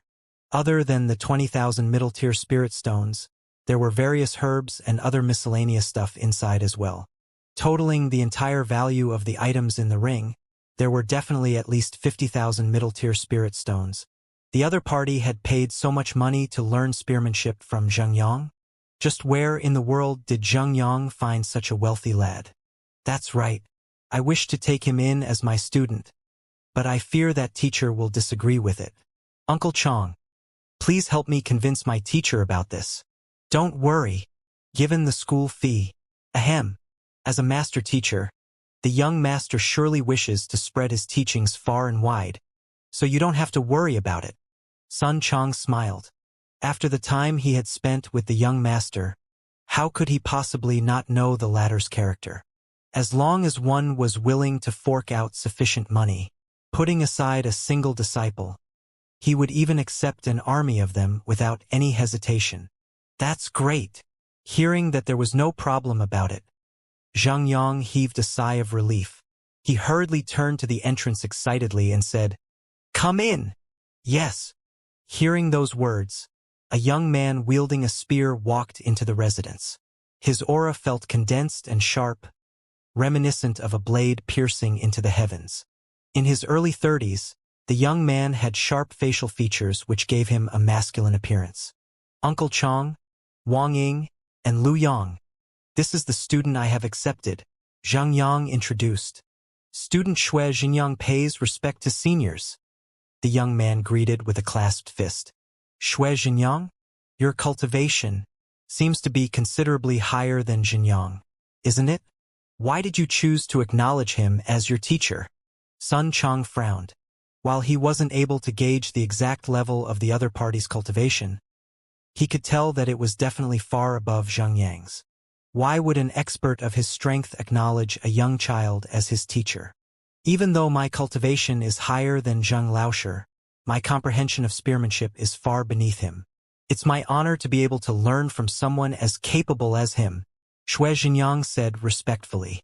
Naturally, this was the same Xue Xinjiang from the Master Teacher Academy, the leader of the true Helios faction, as well as the fellow who was determined to challenge Zhang Xian. Having decided to devote his heart to master the 10 Dan of the Fallen Leaf Spear, he left the Master Teacher Academy to embark on a training expedition, and in the midst of doing so, he unintentionally caught sight of Zhang Yang's spearmanship. While the latter's cultivation was far beneath his understanding of spearmanship had already achieved the level of spearman union, harnessing immense might. In a brief conversation with the other party, he realized that the latter's comprehension of spearmanship had already achieved the level of distillation of the profound, a direct interpretation of the peak of spear art. As a result, he couldn't help but want to learn from him. He could see that if he were to learn diligently under the other party's tutelage, he would be able to grasp the 10 Dan of the Fallen Leaf Spear perfectly very soon. By then, he would be able to destroy Zhang Xian and restore the honor of the true Helios faction. It was never a humiliation for a master teacher to learn from someone weaker or younger. On the contrary, there had been many of such cases in history. In the philosophy of master teachers, students are not necessarily inferior to their teacher, and teachers are not necessarily greater than their students. Each and every person has their own strengths, and it is the one proficient in the field that becomes the teacher. Even Kong Shi had studied under those weaker than him, needless to say, other master teachers. "I see." Sun Chang nodded. As the butler of the old master and the young master, he had a rough understanding of the various doctrines of the master teachers too. Considering that Zhang Yang was a direct disciple of the young master, it shouldn't be too difficult for him to teach a nobody. "For the time being, you don't have to look for our residence anymore, so just focus your effort on your cultivation. Zhang Yang, it's fine if you want to impart him spearmanship. I'll report this matter to the young master for you." Seeing that the other fellow was sincere in wanting to acknowledge Zhang Yang as his teacher, Sun Chang decided to let them be. Zhang Yang nodded before turning to Xue Xinjiang. "Study diligently for the next few days. Once you reach a satisfactory level, I will bring you to meet my teacher. His comprehension of spearmanship is at least 10 times more formidable than me, so don't you embarrass me." As he spoke those words, admiration gleamed in his eyes. "Teacher, rest assured, I will study diligently so as to not disappoint Grand Teacher." Xue Xinjiang nodded his head in agitation. It was no wonder why people say that the true experts live in the streets. Just a random person he met in the streets already possessed such formidable spearmanship, and he even had a teacher who was 10 times more formidable than him. As long as he were to pursue this teacher of his, he had no doubt that he would be able to achieve the 10 Dan of Fallen Spear art soon, and perhaps, he might even find himself reaching a level he had never thought to be possible. I will be sparring with your senior Aunt Wang Ying now, so do watch closely to see how I utilize my spear in the battle," Zhang Yang said as he drew his spear. Battle techniques weren't just about comprehending its form and intent. More importantly, one must learn how to incorporate it into battle as well. As such, sparring was the best way to deepen one's understanding of battle techniques. Roger. Shui Xianxiang nodded excitedly. Wang Ying, I'll be troubling you. With a swift movement, Zhang Yang's spear suddenly pierced right for Wang Ying with a sharp whiz. As fellow students, they often sparred with one another, and they were extremely familiar with each other's strength and battle techniques. Upon seeing the pierce, Wang Ying smiled lightly, and with a swift step, her figure vanished like an apparition, dodging the spear. Who? Following which, as swift as lightning, Wang Ying sent a kick right for Zhang Yang's spear. Even though she was executing a battle technique, her movements carried a peculiar elegance to them, reminiscent of a butterfly threading amongst flowers. What a formidable movement art and leg art! Shui Xianxiang widened his eyes in astonishment. His senior aunt Wang Ying's cultivation might be far beneath him, but her mastery of leg art and movement art were far above those teachers of the martial arts school. In fact, he even doubted whether his teacher, the head of the martial arts school head Su Chongqing, would be able to execute such a move as well. Her movements were simple, but every single aspect of it, be it the timing, trajectory, or force, was flawless. He had never seen anything like this before. Hoo. The duo soon completed their sparring. In the process, Shui Xianxiang stared at every single action they made carefully, not daring to even blink for fear of missing the slightest detail. In this battle, both sides were incredible.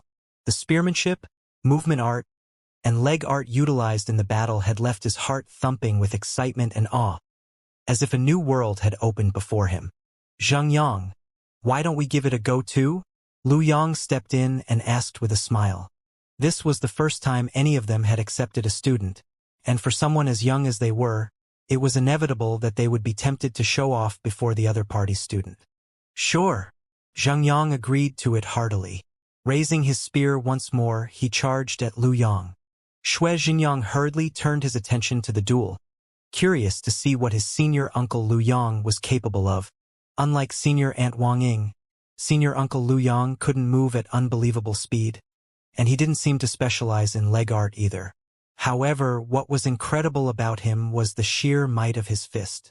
Before the attack of Zhang Yang Laosher could strike him, he had already sent out a powerful punch aimed precisely to jolt away Zhang Yang's spear. Jinqi burst from his acupoints, and his fist hustled forward with the roar of a tiger. What a formidable fist art! Given the same cultivation realm, even Yuan Gang, who specializes in fist art, wouldn't survive a single strike from him. Shui Xianxiang was overwhelmed by agitation. He thought that it would take him some time before he could gain a greater insight into spearmanship and comprehend higher-tier battle techniques. Who could have thought that, in the very first day of his journey, he had already met so many formidable people? Even though the teacher, senior uncle, and senior aunt whom he had just acknowledged weren't as strong as him, their understanding of battle techniques had far surpassed most master teachers in the academy. Perhaps even surpassing some of the elders as well. Unbelievable! Soon, after his teacher and senior uncle Lu Yang was done sparring, the duo smiled at one another before turning to Shui Xianxiang. How is it? Teacher, senior uncle, and senior aunt, if it isn't too much, I have a request to ask of you. Taking a deep breath, Shui Xianxiang suppressed his agitation and bowed with clasped fist. Oh! Seeing Shui Xianxiang's grim expression, everyone immediately pricked their ears in curiosity. It's like that. I have established a faction, and most of my followers are interested in battle techniques, spending most of their life devoted to the study martial arts. If it isn't too much, may I invite teacher, senior aunt, and senior uncle to conduct a few lectures for them to impart them the essence of battle techniques? Shui Xianxiang asked nervously. Lecture? Wang Ying, Zhang Yang, and Lu Yang glanced at one another with a distressed look on their faces. We are not master teachers. How can we lecture? In the master-teacher continent, lecture was a word that was usually associated with only master teachers. They might possess a deep understanding of battle techniques, but to lecture others despite not being a master teacher, wouldn't they be overstepping their boundaries if so? Even though you aren't master teachers, you have reached a level of mastery in your field of battle techniques which most master teachers would never achieve in their lifetime. Even though it might not be much, I'll have my followers pay a school fee for the lecture as a token of our sincerity." After a moment of hesitation, Xianxia said, if he could invite the three of them to his faction to lecture his followers, the fighting prowess of his followers would surely soar. If so, it would be a matter of time before the true Helios faction became the #1 faction in the academy. With that, he would be able to cleanse the humiliation he had suffered from Xianxia. School fee? How much? Before Wang Ying and the others could respond, Sun Chong, who had been listening to the conversation by the side, asked with an excited gleam in his eyes. As the butler of the group, he was in charge of the finances and logistics of the group. Naturally, he understood the importance of money as well. Currently, the spirit stones earned by the young master wasn't even enough to sustain his cultivation. It was about time for them to step up and provide for themselves. If Wang Ying and the others could make use of this opportunity to earn a bit of money, they would be able to overcome the current financial crisis they were suffering from. The young master would surely be more than delighted to see this. I will have each of them pay 100 middle-tier spirit stones to you. I have a total of 500 followers, so it should add up to 50,000 middle-tier spirit stones. Xianxia said. The true Helios faction was a famous faction in the academy, with over 2,000 members under their command. However, the only ones whose field of specialty collided with these three probably only numbered 500. 500? 100 from each person. Sun Chong's eyes lit up. Through a single event, they could earn more than 50,000 middle-tier spirit stones. I see. Why don't we set the price at 200? And not only will they impart the essence of battle techniques, they will also decipher the foundation of cultivation. Don't worry. I can guarantee you that this is a deal you won't regret it. After a moment of contemplation, Sun Chong said, Foundation of cultivation? Xianxia was taken aback. That's right. Wang Ying. Tell him a bit about the cultivation method of prolonged longevity realm. Sun Chong nodded. Yes. Wang Ying nodded, and after organizing her thoughts for a moment, she began to speak. Prolonged longevity realm was the first dan of transcendent mortal, and it laid the foundation for all of the realms to come.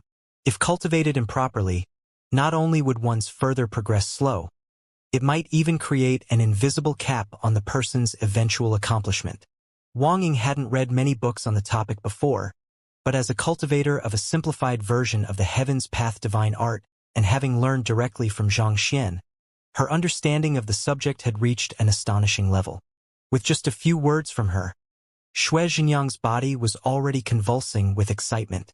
The proposed cultivation method allowed the cultivator to first build a strong foundation before delving deeper into the cultivation realm, creating an extremely stable base. Not even the greatest teacher in the academy could come up with something as ingenious as that. It could be said that this cultivation method close to perfection. Just by hearing a small portion of it, Xianxia had already benefited greatly from the impartation. This is wonderful. If my followers can listen to this as well, they would be able to reinforce their foundation and cultivate even faster. The more Xianxia thought about it, the more agitated he became. He immediately turned to look at Wang Ying and the others in agitation, as if he was looking at a mountain of gold. Even though he had no idea what master teacher could groom such talented students, there was one thing he did know: the rise of the true Helios faction was on the horizon. If his followers could listen to their lecture as well, not only would the members of the true Helios faction enjoy tremendous progress in their cultivation and understanding of battle techniques, the true Helios faction would also be able to attract a steady stream of students applying for it. With this, he would be able to rise over the others and reach the top. Ha ha ha, Xianxia. Let's see how you can compete with this. Xianxia's eyes lit up with excitement, and for a brief moment, he could almost see the radiant future of the true Helios faction before him. How is it? This decipher of the foundations of cultivation is worth 200 middle-tier spirit stones, right? Seeing Xianxia's expression, Sun Chong could immediately tell that he was drawn to the content of Wang Ying's words, so he pushed on with a smile. He had absolute confidence with the old master and the young master's interpretation of cultivation. Since the old master was able to make so many formidable master teachers submit him, surely winning over a nobody like the other party should be a walk in the park for his grand student. Worth? It is definitely worth 200 middle-tier spirit stones. Shui Zhenyang nodded vehemently. Good. So as we have agreed, each lecture conducted by Wang Ying, Zheng Yang, and Lu Yang will cost 200 middle-tier spirit stones for each person.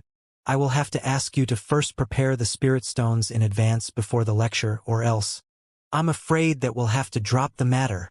As a true merchant, Sun Chong was determined to wring the greatest benefit out of any deal he made.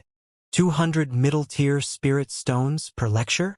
Shui Zhenyang's lips twitched violently. Nevertheless, he still nodded swiftly. All right. Master teachers did conduct public lectures from time to time, and the price they charged tended to be on the pricey side. Considering the deep comprehension of cultivation and battle techniques that the three of them possessed, charging 200 middle-tier spirit stones could already be considered as cheap. When Kong Shi first established the Master Teacher Pavilion, while his ideology was to enlighten the masses and bring humanity to greater heights, his intent wasn't to impart everything unreservedly to everyone. Otherwise, he wouldn't pass down his heritage to only the 72 sages. It was said that Kong Shi's initial intent regarding the Master Teacher Pavilion was indeed accessible knowledge without discrimination. However, there was an event where a student had misinterpreted his cultivation technique and imparted his flawed interpretation onto many talented geniuses, resulting in their eventual downfall. Considering the profoundness of battle techniques, it was extremely easy for one to veer down the wrong path without proper guidance from a teacher. Knowledge is as destructive as it is beneficial. This was also the intent behind the saying, knowledge is not to be divulged indiscriminately, and skills are not to be passed down easily. Master teachers were humans as well. They had limited time and energy on their hands. Thus, they could only focus their efforts on a few students at a time to pass their true heritage down to. This was also the reason why there was the eventual classification of direct disciple, normal student, listening in, and half-teacher. From that perspective, conducting public lectures could be considered as an additional service performed by master teachers, and master teachers did require money as well. Thus, it became a convention to charge a fee for such public lectures. Good. We'll leave the arrangements to you then. When will the lecture be? Seeing Shui Zhenyang agree to it, Sun Chong nodded in satisfaction. Just as they were frustrating over the lack of money, the other party came and delivered a carriage of it to them. He sure was a good man. However, this was indeed a viable source of income. If they were to find themselves tight on their finances at any moment, they could just conduct public lectures and money would start rolling in. It would be best for it to be done as soon as possible. Is tomorrow morning fine? Shui Zhenyang asked. Since this was an opportunity for the true Helios faction to soar, it would be best for it to be done as soon as possible. Morning. Not expecting the other party to be so anxious, Sun Chong hesitated for a moment before nodding. That's fine as well. This wasn't a serious matter anyway, so it shouldn't be a problem. He could just report it to the young master once it was over. Great.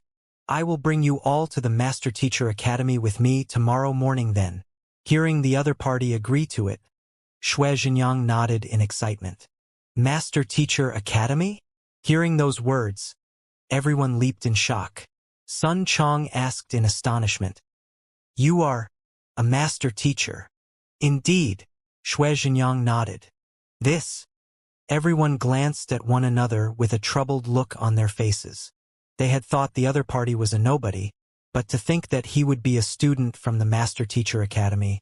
Young Master was currently in the academy as well. Wouldn't it be bad for them to conduct a lesson there without asking for his permission? Uncle Chong, what do we do? Everyone's gaze gathered on Sun Chong, and Zheng Yang sent a telepathic message over. It shouldn't be anything much, I think. So what if the ones you are going to lecture to are master teachers?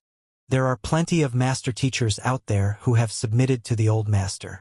Isn't even Pavilion Master Mo filled with admiration for him as well?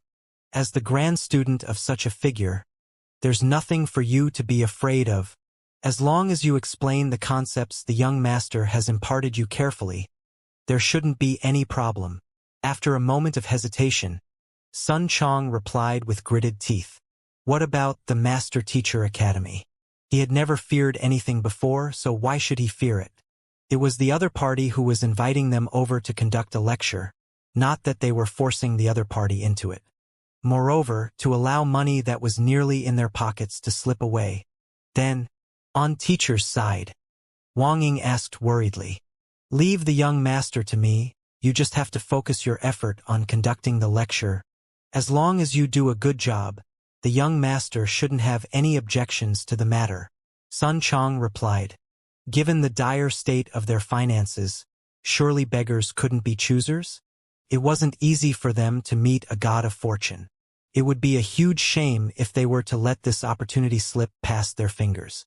The young master should be able to understand the rationale of their action. All right, teacher has been taking care of us all along. It's time for us to do something for him. Wang Ying and the others clenched their fists tightly. The resources for their cultivation had always come from their teacher. Since this was a rare opportunity to give back to him, it was natural that they would be excited to do so. It's decided then. Shuizhenyang, you should rest here tonight. Wang Ying, Zheng Yang, and Lu Yang will follow you to the Master Teacher Academy tomorrow. Having come to a decision, Sun Chong turned to Shuizhenyang and said, Roger. Shuizhenyang nodded excitedly. Who? After several hours, Xianxia finally finished taking in all of the books in the library of the physician school into the library of Heaven's Path, and he heaved a sigh of relief.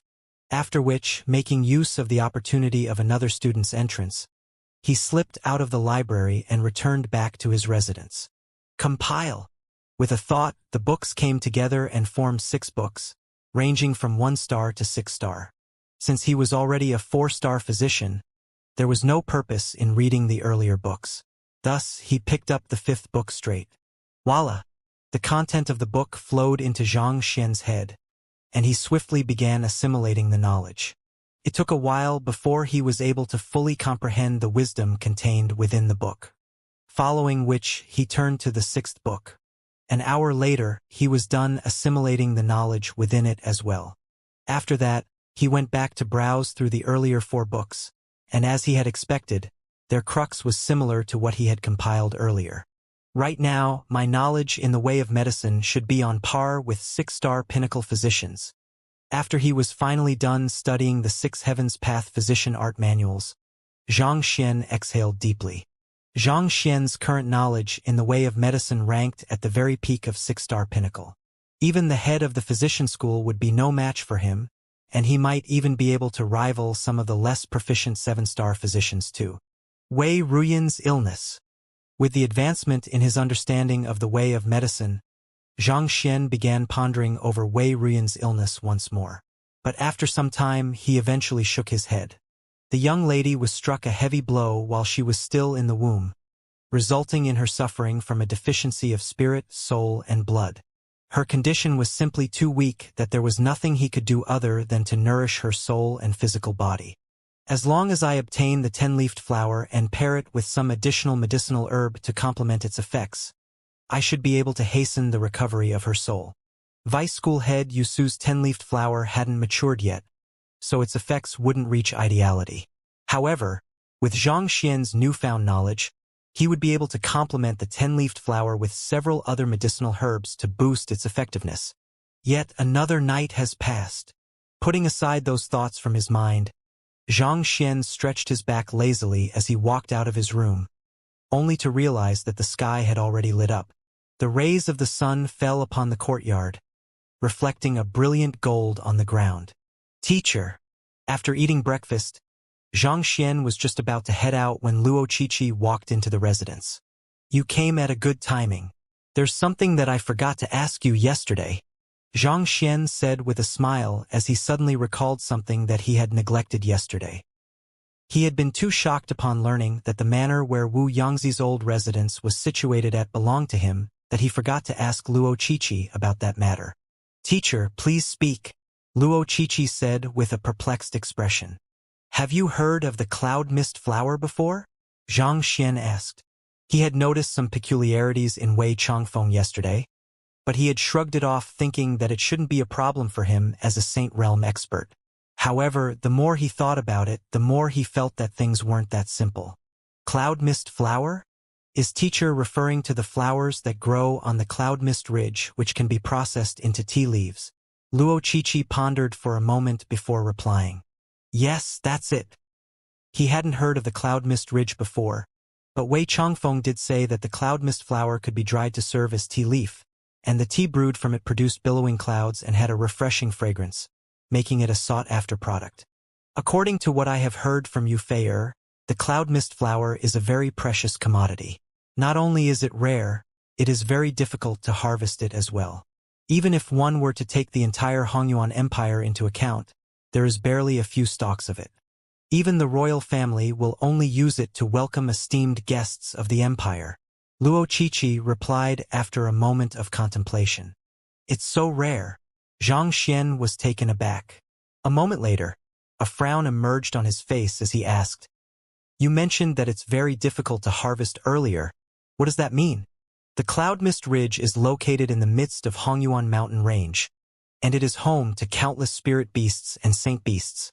Any human that steps into the Cloud Mist Ridge will suffer their ferocious assaults, making it a dangerous territory to tread. Even a master of beast taming such as school head Mo wouldn't dare to venture too deep into it, Luo Qiqi said.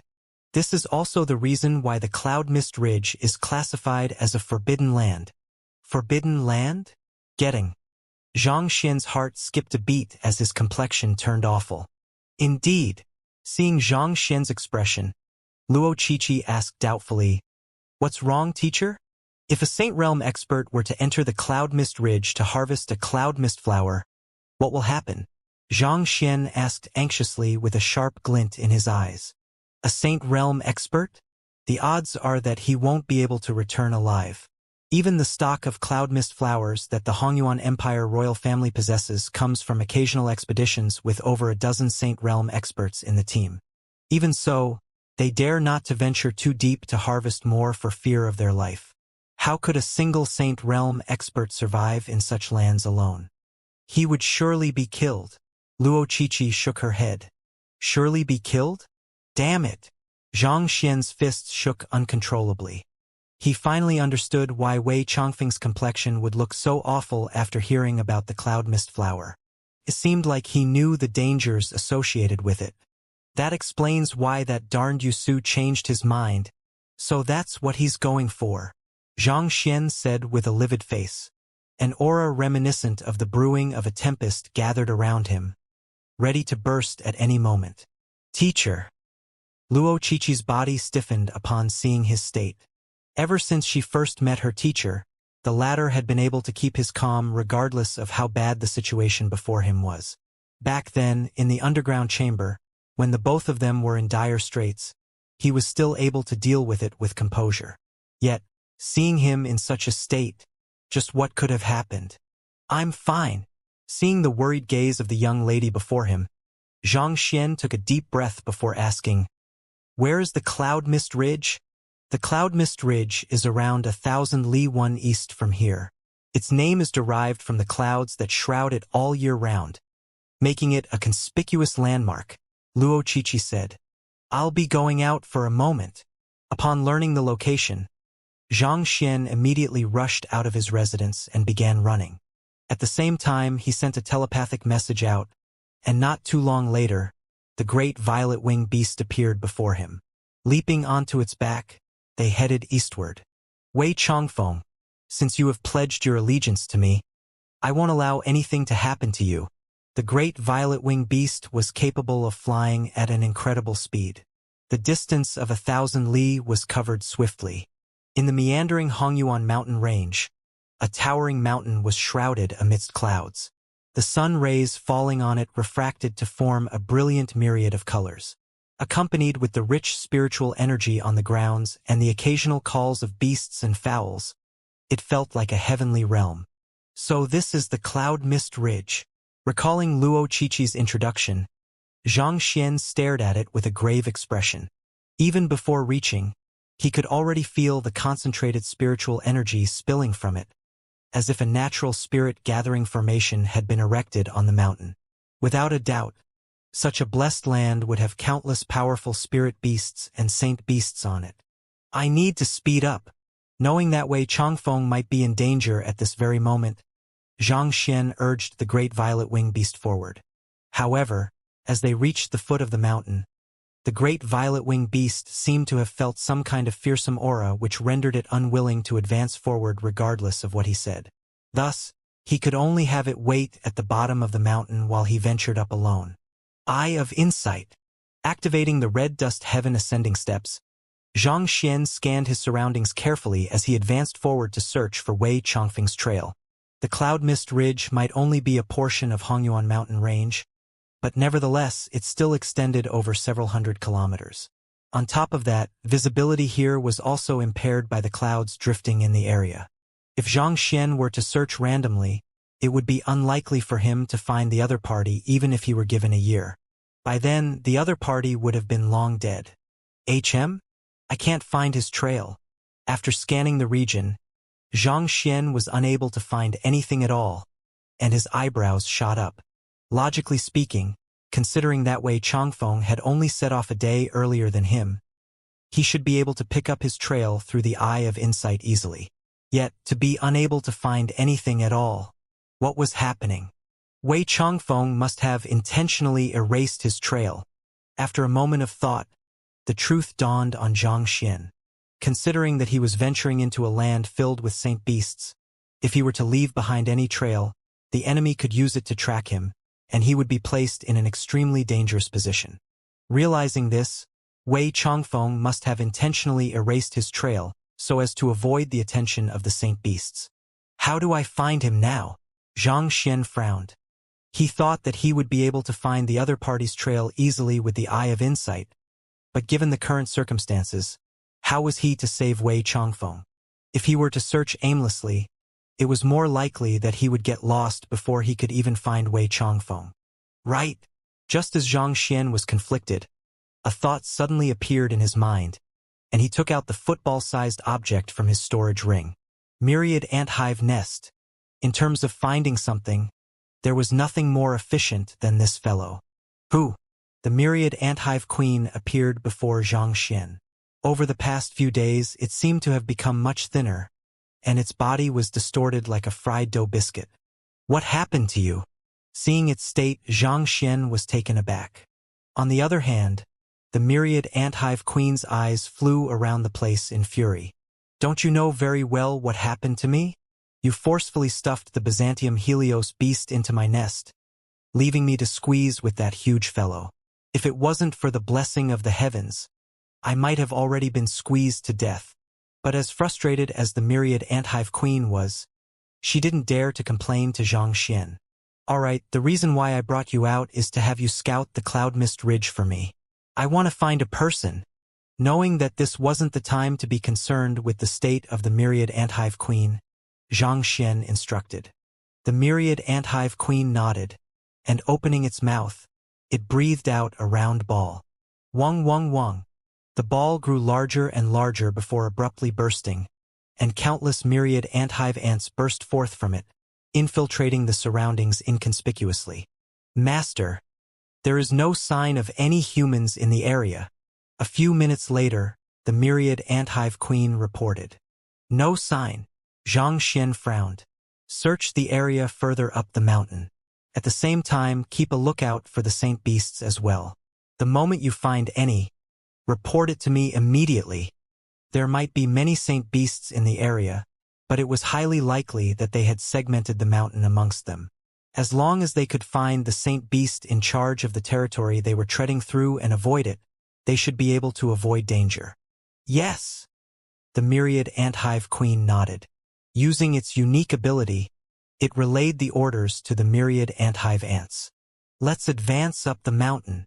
Soon, after the myriad anthive queen was done analyzing the beasts in the area, Xianxia heaved a sigh of relief. The strongest beast at the foot of the mountain was only at ethereal treading realm. There was no saint beast yet. With this intelligence, Xianxia advanced up the mountain with the myriad anthive queen using the safe path found by the myriad anthive ants. Master. There seemed to be some traces of a fight ahead. After advancing some distance, the myriad anthive queen suddenly sent a telepathic message over. Are there any corpses? Xianxia asked. There is no human corpse there. Knowing what Xianxia was worried about, the myriad anthive queen replied. Bring me over, Xianxia said grimly. All right. The myriad anthive queen pointed the direction where the battle had occurred, and Xianxia flew over discreetly. Soon, he arrived in an area where marks of battle could be seen. Activating the Eye of Insight, he scanned the surroundings carefully. The battle happened around 10 to 12 hours ago. On top of those 3 virescent sound beasts, I can also see traces of a human from the battle marks in the surroundings, even though these virescent sound beasts aren't too strong. Possessing only the cultivation of perfect harmonization realm, they possess exceptionally sharp noses. Most likely, they must have caught the scent of the human and followed it here, resulting in the eventual fight. 2 of them were struck dead in a single blow, but the final one managed to let out a howl in his moment of death. Alarmed, the human smashed its head swiftly in order to silence it. However, even though the virescent beast had only managed to let out a momentary shout, its sharp voice should have attracted the attention of plenty of spirit beasts. Soon, Xianxia finished analyzing the details of the battle swiftly. Most likely, the human was Wei Changfeng. Even though the battle had ended swiftly, it had still ended up leaving a disturbance in the spiritual energy in the area. This was no different from having one's location exposed. Having alarmed the saint beasts and spirit beasts in the area, the danger faced from venturing further in was greater than ever. He went in that direction. As Xianxia analyzed the scene carefully, a gleam flashed across his eyes as he found a trail left behind by Wei Changfeng while he was escaping, and he hurriedly followed it. Most likely, Wei Changfeng must have known that it was no longer of any use to hide his trail with his general location revealed. He would be easily uncovered if the beasts were to comb the area. Under such circumstances, rather than wasting his time on clearing his trail, he decided that it would be better for him to escape as far as he could. However, it must be said that Wei Changfeng was truly an intelligent person. Knowing that it was only a matter of time before the beasts caught up with him, he chose to take the narrow path up the mountain. Treading on the narrow path, the spirit beasts and saint beasts would be unable to exploit their numerical advantage against him. On top of that, the massive bodies of the beasts would hinder them on this narrow path, limiting the prowess they could exert. But naturally, there was a huge flaw in this course of action too.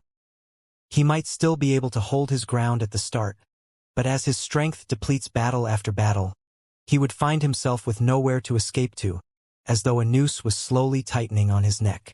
Proceeding onward, Xianxia saw quite a few dead spirit beasts along the path. Perfect harmonization realm, ethereal treading realm, chrysalis realm. As the strength of the spirit beasts rose, the battles grew more and more intense. A distance later, Xianxia finally stumbled upon a half-saint beast's carcass. It was a dark-faced steel bear, and it was killed by a saber slashing through its head.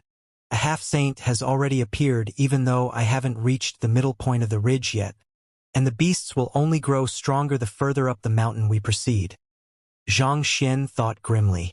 The more kills Wei Changfeng made, the more beasts he would attract. Even though he was a Saint Realm expert, he would eventually reach the limit of his stamina. I should make haste. With an ominous feeling weighing on his heart, Xianxia hurried forward. Perhaps all of the spirit beasts and saint beasts had been attracted by Wei Changfeng, or maybe the myriad anthive queen's information network was truly that effective. He had managed to steer clear of any beasts in his way forward. However, the deeper he ventured, the more intense his eyelid twitched. Soon, Xianxia stopped at a battlefield. The surrounding fauna and flora had been completely tramped by the shockwave of battle. There was a massive depression that extended for over several hundred meters. In the depression, one could see a dense concentration of narrow slash marks and huge smash marks. All in all, it was a complete upheaval. There are 3 nascent Saint Realm blacktail fox. With the Eye of Insight, Xianxia swiftly analyzed the surroundings, and his face darkened. Even though nascent Saint Realm blacktail foxes were no match for Wei Changfeng, they were known to be cunning and their expertise at conducting surprise assault. Based on the marks of battle, it seemed like Wei Changfeng had suffered considerable injuries in the fight as well. Xianxia casually bent down and picked up a tattered piece of cloth on the ground. It was stained crimson with blood. This happened 2 hours ago. Xianxia clenched his fists tightly. Knowing that he was getting closer and closer to Wei Changfeng, he continued rushing ahead. Not too long later, he stumbled upon another battlefield. It was an even more intense battle this time. 2 Saint Realm beasts were lying on the floor, devoid of life. One of them had an arm hanging from the tip of its mouth, and until this point, fresh blood was still spilling from the end of the arm. It's Wei Changfeng's arm! Xianxia widened his eyes as he recognized the arm before him. Assaulted by Saint Realm beasts and having an arm torn off him, even if Wei Changfeng managed to slaughter his opponent, it was unlikely for him to be able to proceed much further with all the injuries he had suffered in the battle. With a brief glance at the surroundings, he also realized that the ground was deeply stained with a human's blood. With such injuries, Wei Changfeng would die very soon if he wasn't treated. That fellow, does he really need to go that far? Even if we fail to obtain the cloud mist flower, we can always find another alternative together. Xianxia sighed deeply in lamentation. Encountering saint beasts with strength comparable to his, Wei Changfeng must have known that it was nigh impossible for him to pass them. Even if he did, it wasn't a guarantee that he would find the cloud mist flower, and it was impossible for him to return with the cloud mist flower in hand either. A person as smart as him should have known it was futile and suicidal for him to proceed on. Hurrying ahead, he advanced yet another several hundred meters, and saw a saber stabbed deeply onto the cliff face along the path. The saber was dripping with blood, probably from the deceased saint beast encountered earlier. Through the various marks of battle, Xianxia could tell that Wei Changfeng's weapon was a spirit pinnacle saber. Astonished, he hurried forward to pull the saber out. It's broken? Upon pulling it out, Xianxia realized that the saber was already snapped into 2. It seemed to have been cleanly sliced apart by some kind of unbelievably sharp weapon, and the entire patch in the surroundings was dyed red as well. For a Saint Realm expert to have its spirit pinnacle weapon snapped in battle, just what did Wei Changfeng encounter? Taking a swift scan of the surroundings, Xianxia suddenly rushed forward, bent down, and picked up a clump of thick hair from the ground. This is the hair of a Saint Realm One Dan pinnacle ancient ape. Xianxia's face darkened as if the underside of a pot. Wei Changfeng's cultivation was only at Saint Realm One Dan intermediate stage. Given his current fighting prowess, it would be difficult for him to match even a Saint Realm One Dan intermediate stage Saint Beast, not to mention a Saint Realm One Dan pinnacle ancient ape. He is in true danger this time around. It'll be difficult for him to survive. Xianxia thought worriedly as he rushed ahead. As long as Wei Changfeng gave up at this point, he might still stand a chance at escaping. Just what was it that made him push on despite sustaining such severe injuries? Deep in the cloud mist ridge. Pung pung pung pung. A figure was knocked back and crashed heavily into the cliff face. His face was as pale as a sheet of paper, and blood was spilling from his mouth. He had lost a hand, and most of his bones had snapped from the many intense battles he had fought. Breathing raggedly, it felt as if he was just clutching to the final flicker of his life. The enemy he was facing was a massive ape-like saint beast. It had a pitch-black body and enormous fists, and it possessed fearsome strength to fit its stature. I have not taken the cloud mist flower. I can't die just yet.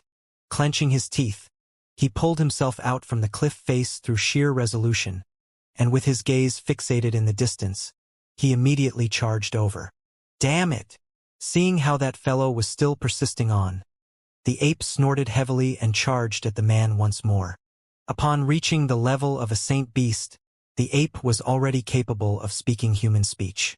It had encountered the human an hour ago, and considering that the other party was a Saint Realm One Dan intermediate stage cultivation, he thought that he should be able to easily send the other party fleeing with fear with a strike of its fist. Who could have thought that the other party would disregard his injuries entirely and charge on resolutely, as if he was in a trance? Pursuing the human, it had already landed over 20 clean punches on him. With the incredible might of its fists, even a fellow Saint Realm pinnacle beast would have succumbed by now. But no matter how many blows it landed on him, he just couldn't be stopped. Hong Long.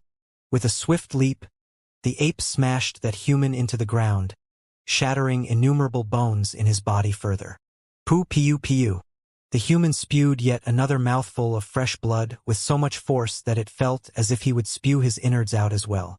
The ape thought that he had finally defeated the human with this blow, but the other party abruptly leaped out from the ground in the next moment and trudged on. Just what is that fellow up to? The ape couldn't comprehend the human's persistence.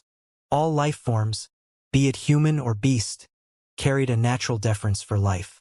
They were driven by a natural tendency for survival, and they would do anything they could to clutch onto life. Yet, that fellow rushed forward adamantly with no regard for his life. Soon, I will reach the area where the cloud mist flowers grow soon. Paying no heed to the ancient ape, Wei Changfeng glanced at the surroundings as a spark of hope lit in his black eyes. He was thinking that he would sneak onto the mountain, harvest a stalk of cloud mist flower, and leave quietly, but who could have thought that he would be so unlucky as to be spotted by the virescent voice beast so early in, drawing in powerful beasts to him.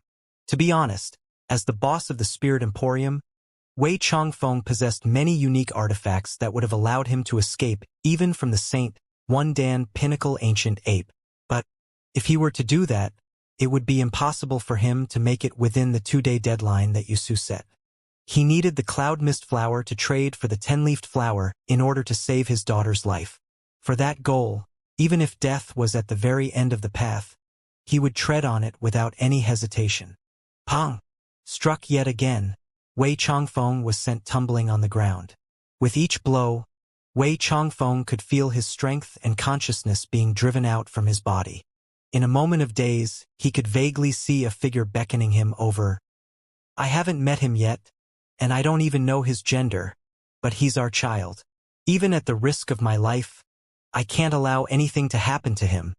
Sitting cross-legged on the ground, a stream of tears flowed down her face as she faced him. I know that you love me, and you will respect my decision. No! He wanted to reach out to stop her, but at this very moment, his strength was sealed. No matter how hard he struggled, his body just wouldn't move. With the severe injuries I carry on me, my life is already limited. I want to give my life to him and allow him to live on in my stead.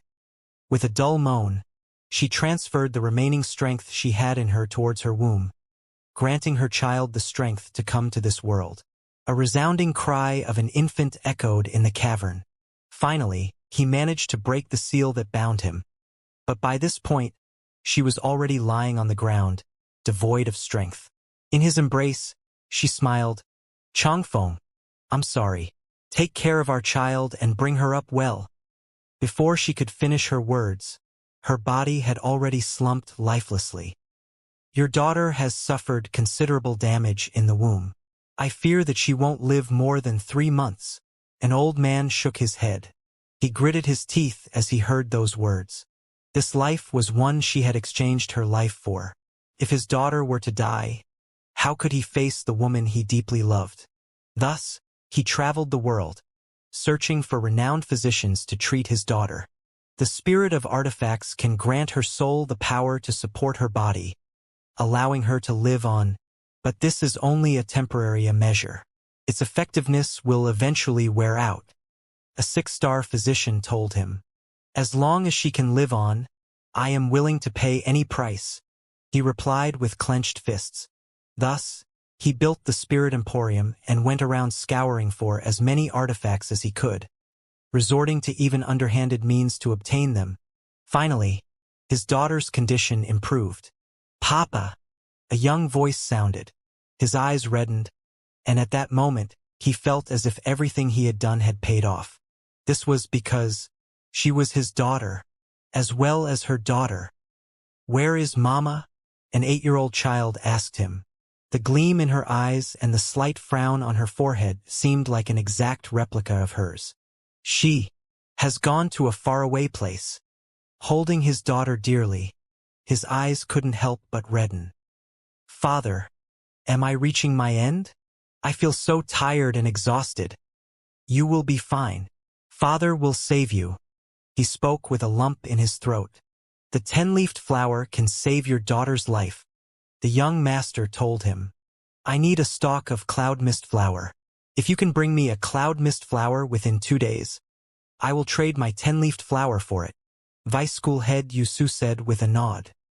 I can't die yet. If I were to die, there will be no hope for Ruyan as well. Many scenes flashed across Wei Chongfeng's eyes as he struggled to his feet once more. If he didn't require the cloud mist flower to save her daughter, he would never have been able to push on so far. The ancient ape behind him might not be able to comprehend his actions, and Zhang Xian might not be able to understand his tenacity, but only he knew that he would do anything for his daughter. In this world, there was nothing more important than his daughter. Almost. He rushed across the hill, and all of the sudden, the clouds before him parted, and a beautiful white flower appeared in his sight. Cloud mist flower. Wei Chongfeng's body trembled in agitation. The only reason why he had trudged on this far was for this. Finally, his goal was right before his eyes. Pong! Just as he wanted to rush forward to pick the flower, he was suddenly kicked by the ancient ape from the back. Tumbling on the ground furious once more, Wei Chongfeng felt his consciousness blurring. He felt lethargic and powerless, and an urge to rest welled up within him. I must obtain it. But he still climbed to his feet once more. Rushing forward, he swiftly grabbed the flower and kept it in a jade box. Pooh! In that instant, he heaved a sigh of relief, and the edges of his lips curled up. In that instant, he felt that all of the injuries he had sustained was worth it. With this, the young master would be able to save his daughter. Even if he were to die, he would be able to stand before her proudly and say that he had protected their daughter. All this, for a stalk of cloud mist flower. Seeing the contented smile on that human, the ancient ape had an unbelievable look on its face. It was still wondering what it was that would drive a human to persevere on even at the expense of its life. But to think that this would be all, a Saint Realm expert losing his life over a mere tea leaf. Was this really worth it? Taking its reactions into sight, Wei Chongfeng simply smiled. How could a beast understand human emotions? With the item he came for in hand, he took in a deep breath and began trudging down the mountain. Humph! Regardless of what you are here for, the Cloud Mist Ridge isn't a place where you can come and leave as you please. With a furious roar, the ancient ape charged forward and clawed at Wei Chongfeng. Pooh-hee! How could the severely injured Wei Chongfeng stand against the ancient ape? His chest was immediately pierced through, and fresh blood spewed from the wounds. Aye! Wei Chongfeng staggered backward weakly. He tried to draw on all of his strength to retaliate, only to realize that he was completely depleted. His body had already reached its very limit. He could feel an immense force tugging at his soul, seemingly trying to draw his soul somewhere. Is this death? I should be able to meet her now, right? His consciousness gradually blurred as his soul began departing from his body to enter an unknown dimension. Wei Chongfeng! In that final moment, he vaguely saw a figure rushing towards him in his blurred vision, and an anxious voice called his name. Young master! Feebly, he muttered. Why did you come? It's dangerous here. The reason why he dared not tell the young master about the condition of the Cloud Mist Ridge was due to his fear that the young master would insist on tagging along with him. If something were to happen to the young master, there would be no one who could save his daughter. Dangerous? If you knew it was dangerous, why didn't you tell me? Zhang Xian roared furiously. He had rushed all the way here, but from the looks of it, he was still too late. He could feel that the other party's life force had already withered. Not even a 7-star physician would be able to save him now. Placing his fingers on the other party's acupoint, Zhang Xian furiously pumped his Heaven's Path Xinqi into Wei Chongfeng's body in hope for a miracle. However, as if a bag filled with holes, his Xinqi simply leaked out of the other party's body, unable to do any good at all. Young master, don't bother. I know that I won't make it. Flicking his wrist, Wei Chongfeng passed a jade box over with trembling hands This is the cloud mist flower. You! Xianxia's face was livid. He really didn't expect that fellow to go so far just for a stalk of cloud mist flower. You must save her. Wei Changfeng's voice slowly grew fainter and fainter. Don't worry, I will save her. I will let her live an ordinary, no, a life far better than an ordinary one. Zhang Xian said hoarsely. Thank you, young master. Wei Changfeng nodded, but in the next moment, his soul finally succumbed to the force and disappeared into the unknown dimension, and his body slumped back powerlessly. Changfeng. Sensing the final flicker of life within his subordinate fade, Zhang Xian's eyes reddened and he roared furiously. At this moment, how could he still not comprehend the reason behind Wei Changfeng's actions? Everything he did was for his daughter. This is a father's love, the simplest and most selfless love in the world. Human, this isn't a place where you can enter as you please. Upon seeing yet another person rushing in and disregarding its presence even, the ancient ape roared in fury. This isn't a place where I can enter as I please? Zhang Xian raised his head and gazed at the ancient ape. You are the one who killed Wei Changfeng? His eyes were filled with coldness and savagery. Voila! In the next moment, more than 20 Saint Realm puppets appeared abruptly and rushed for the ancient ape. Make it suffer a fate worse than death. What? Not expecting a weak human whom he could easily squeeze to death with a finger of his to have so many Saint Realm puppets in his possession, the ancient ape's body stiffened. It immediately turned around to flee. But with so many Saint Realm puppets going after him simultaneously, how could it possibly stand any chance at escaping? Pai li pala. The sound of fists and kicks sinking into the flesh echoed resoundingly. With the experience the puppet had from dealing with the Byzantium Helios beast, they were able to deal with the ancient ape efficiently. In just a few moments, there was not a single unharmed spot on the ancient ape, and it was teetering on the verge of death. Don't kill me. I am willing to be your tamed beast, the ancient ape pleaded. At this point, with its life at stake, it couldn't care less about its dignity as a saint beast anymore. I don't need it. Zhang Xian waved his hands coldly. It would indeed be convenient for him if he had a Saint Realm One-Dan Pinnacle tamed beast serving him. But for killing Wei Changfeng, Zhang Xian wanted it to pay with its life. Otherwise, how could he face Wei Changfeng's daughter? Kill it! Turning his gaze away from the ancient ape, Zhang Xian drew out his soul. If his Heaven's Path Jinshi couldn't save Wei Changfeng, perhaps his means as a soul oracle might still stand a chance. But after taking a look, he could only shake his head helplessly. Wei Changfeng was simply far too severely wounded. If not for his sheer determination to obtain the cloud mist flower, he would have already died hours ago. As soon as the tension in his mind was released, his soul was immediately absorbed into an unknown dimension, disappearing from the face of the world. Putting aside him, not even Kong Shi would be able to save Wei Changfeng. Don't worry, I will take good care of your daughter, Zhang Xian said solemnly as his soul returned to his body. Even though it hadn't been long since he met Wei Changfeng, and there were even some unpleasant memories between them, Zhang Xian was still filled with respect for him. Wei Changfeng wasn't a good man, but he was a good father. He was willing to lay down everything he had for his daughter, and that was truly admirable. Knowing that it was impossible to save Wei Changfeng, Zhang Xian kept his corpse in his storage ring before turning to the ancient ape once more. At this point, it had only a few breaths left in it. Even though it was a Saint One-Dan Pinnacle beast, it was still no match against 20 powerful puppets who knew not of exhaustion or pain. Human, as long as you don't kill me, I will let you in on a secret. Noticing Zhang Xian's gaze on it, the ancient ape anxiously made an offer. It knew that it would surely die if it didn't do anything, so it could only make a gamble. A secret? What secret can you offer me? Zhang Xian asked disdainfully. It's the location of the Earth Vein Spirit Essence. As long as you spare me, I can bring you to it, the ancient ape hurriedly spoke. Earth Vein Spirit Essence? Zhang Xian was slightly taken aback. Indeed, that is the condensation of spiritual energy that accumulates only within major earth veins. The spiritual energy contained within earth vein spirit essence is far easier to absorb than those within spirit stones, making it highly useful for cultivators beneath Saint Realm.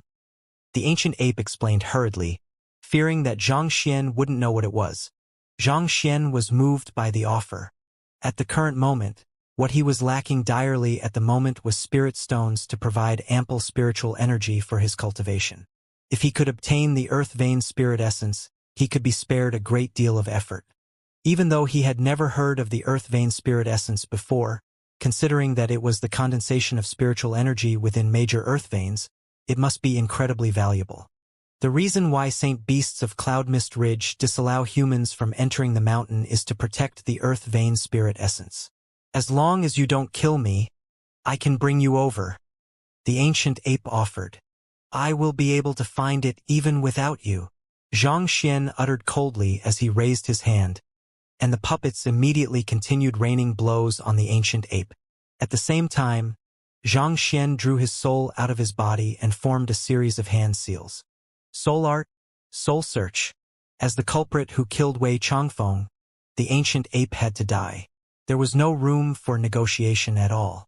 Under normal circumstances, given Xianxia's current soul cultivation, it should have been impossible for him to conduct a soul search on a Saint Realm expert. However, a Saint Beast soul was typically weaker than a human Saint Realm expert's, and that fellow has also been beaten to the point that it was on the verge of dying. On top of that, Vicious was also helping him by the side. As a result, the ancient ape succumbed swiftly to the soul search. Tzzzzzzzzzz. Dragging out the ancient ape's soul, its memories and knowledge began flowing in Xianxia's mind. There's indeed a lake of earth vein spirit essence here. Browsing through the ancient ape's memory, Xianxia's eyes lit up. The other party didn't lie to him. There was indeed earth vein spirit essence on the Cloud Mist Ridge. It was for fear that humans would discover its existence that they guarded the area faithfully. To be honest, the ancient ape hadn't expected to luck out as well. If it had been anyone else, the other party might have chosen to spare it in consideration of the earth vein spirit essence. But never in its dreams would it have expected the young man before it would be a soul oracle possessing the ability of soul search. While I do know the location of the earth vein spirit essence now, it won't be easy for me to get to it. There are 4 Saint Beasts of the ancient ape's level guarding it. If I had really followed this fellow there, even with my puppets, it would have been unlikely for me to have escaped with my life. The existence of the earth vein spirit essence might be true, but the ancient ape wasn't speaking the entire truth. If Xianxia had really listened to it and followed behind it, he would have found himself encircled by 4 Saint Wundan Pinnacle Saint Beasts and countless half-saint and nascent Saint Beasts. Even with the otherworldly demon puppets he had in his possession, it would be extremely difficult for him to break free. After all, even though the puppets feel no pain and could fight fearlessly, they were still limited by the spiritual energy within them. After the previous few uses, their energy reserves were already half depleted. Unlike in the underground chamber, where there was a river filled with spiritual energy that could be used to recharge the otherworldly demon puppets, it wouldn't be so easy to do it here. Once the puppets ran out of energy, given Xianxia's current strength, the only fate before him would be death. Even at the expense of its death, the ancient ape intended to drag him down from it. Under the forceful impact of the soul search, the ancient ape's soul dissipated into nothingness. After procuring its inner core and other useful parts and storing them in his storage ring, Xianxia fell into deep contemplation. Based on what it said, the earth vein spirit essence is made out of spiritual energy. Even though its purity isn't on par with high-tier spirit stones, it is far easier to absorb it, such that even plants could absorb spiritual energy from the earth vein spirit essence. If I were to give it to the 10-leafed flower, I could make it bloom within a single day. After studying the effects of the earth vein spirit essence according to the ancient ape's understanding of it, Xianxia's eyes lit up. While spirit stones had an incredible reserves of spiritual energy within them, its solid form made it less efficient and effective in terms of absorption rate as compared to the earth vein spirit essence. If spirit stones was coal, the earth vein spirit essence would be fuel. While coal was capable of producing greater heat over a longer period of time, in terms of ignition speed and utility, fuel was still inherently superior. If Xianxia could obtain that, he would be spared from finding hundreds of high-tier spirit stones he would require to reach Saint Realm. The Earth Vein Spirit Essence is located at the direct center of the Cloud Mist Ridge. It isn't too far from here, but for Saint Realm, Wundan beasts are guarding it. On top of that, there are also many nascent saint and half-saints in the area. It won't be easy for me to bypass them. Having learned the existence of the Earth Vein Spirit Essence, it was natural that Xianxia would want to obtain it.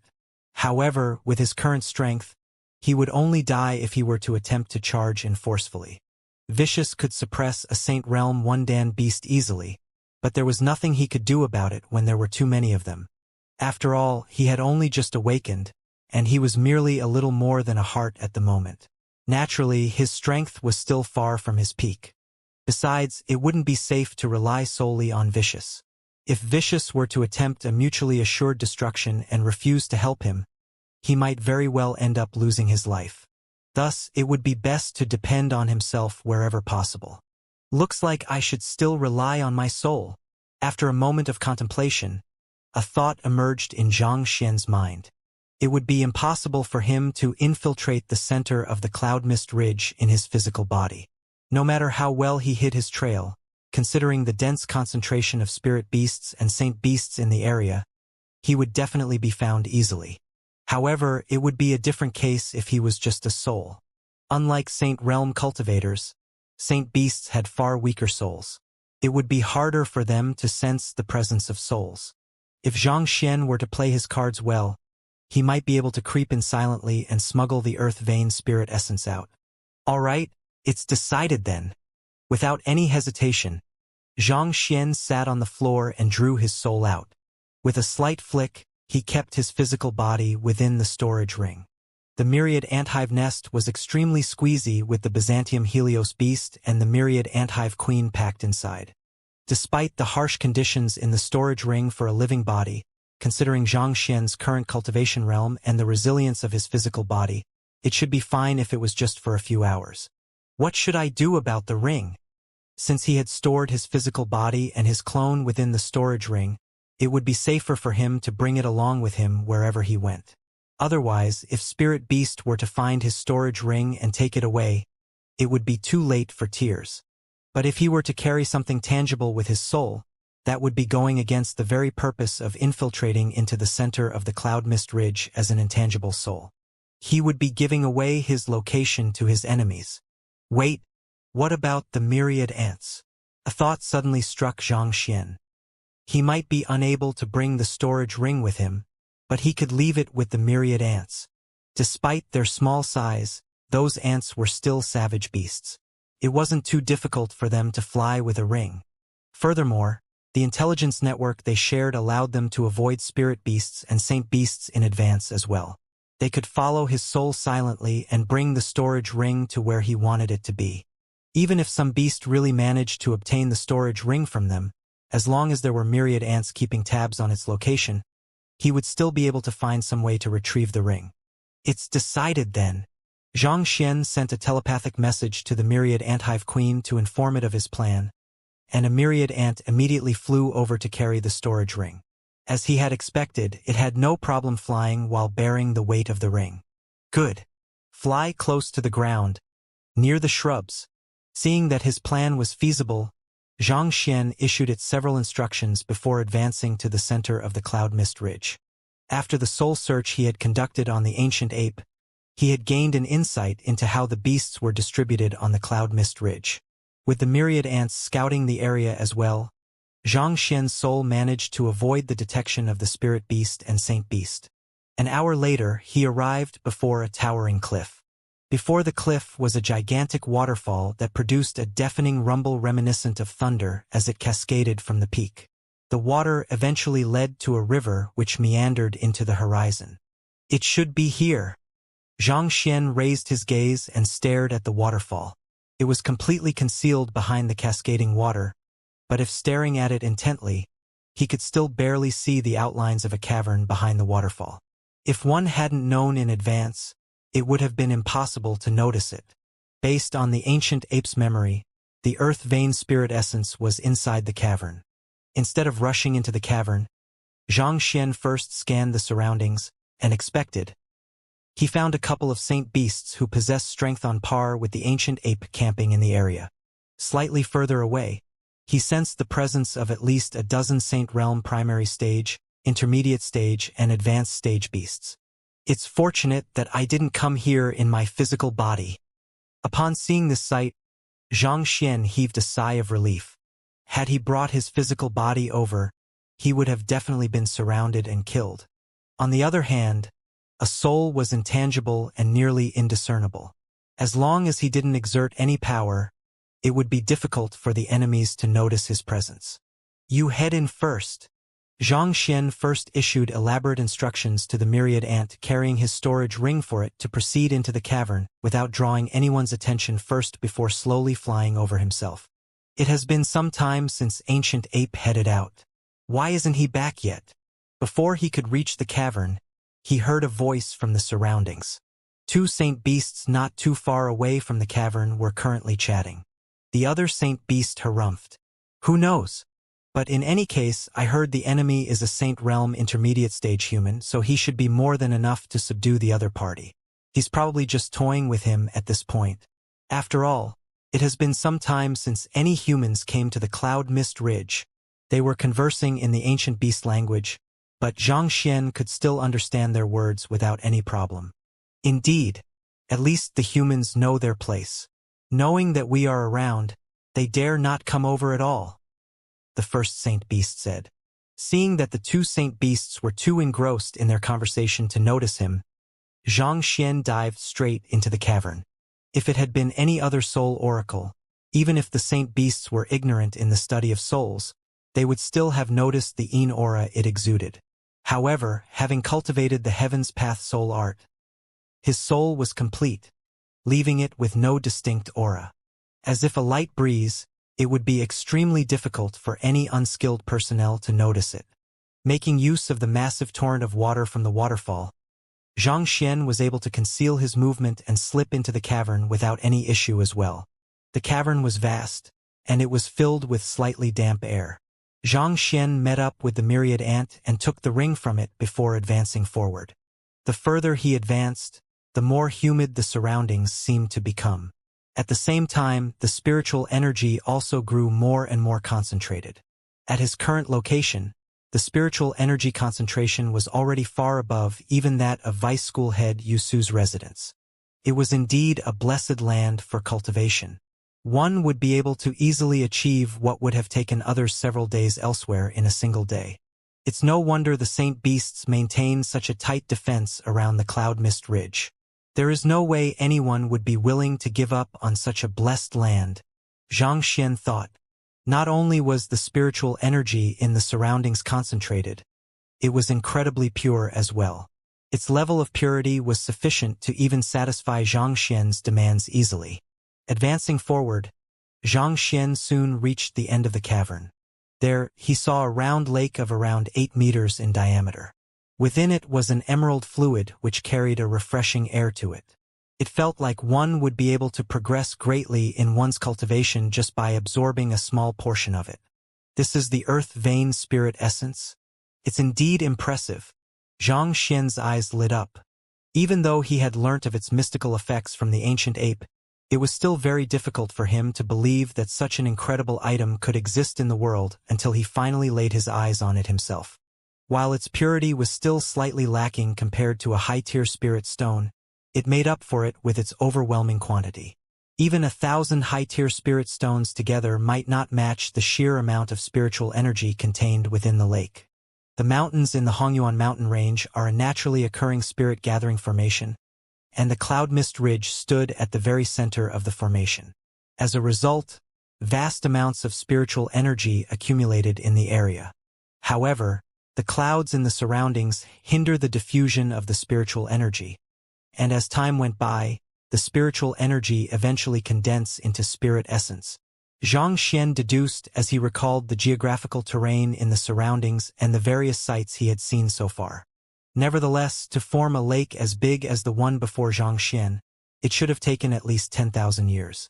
If I can take all of this away, not only will I have no problem advancing to Saint Realm, There will even be spare for Zhengyang and the others' use as well. Zhang Xian thought in delight. With this treasure, they would no longer have to frustrate over the lack of spirit stones anymore. But how am I supposed to store an entire spirit essence lake? While Zhang Xian's storage ring was indeed large enough to put in a lake as big as this, he didn't have any container to store it. He did have a few wine gourds on him, but those were insignificant compared to the entire lake. What could he do? There was nothing that felt worse than stumbling upon a mound of treasure only to realize that one only had the inventory to store an insignificant portion of it. Even in his form as a soul, it took a fair bit of luck for him to sneak in here without drawing the attention of the saint beasts. There was no guarantee that it would be the same the next time he came here. As a result, he had to take away as much as he could this time around. Otherwise, he would be allowing such an ideal opportunity slip through his fingers. After a moment of contemplation, a thought popped into Zhang Xian's head. Perhaps I can use beast skin. There were quite a few sheets of beast skin in his storage ring. Perhaps he could tie them together to make a container. Without any hesitation, Zhang Xian accessed his storage ring and pulled out several large sheets of beast skin. He skillfully manipulated his soul energy to form threads to weave them together, forming a gigantic container. Afterward, he plunged it into the lake to store as much spirit essence in it as possible. Gugu.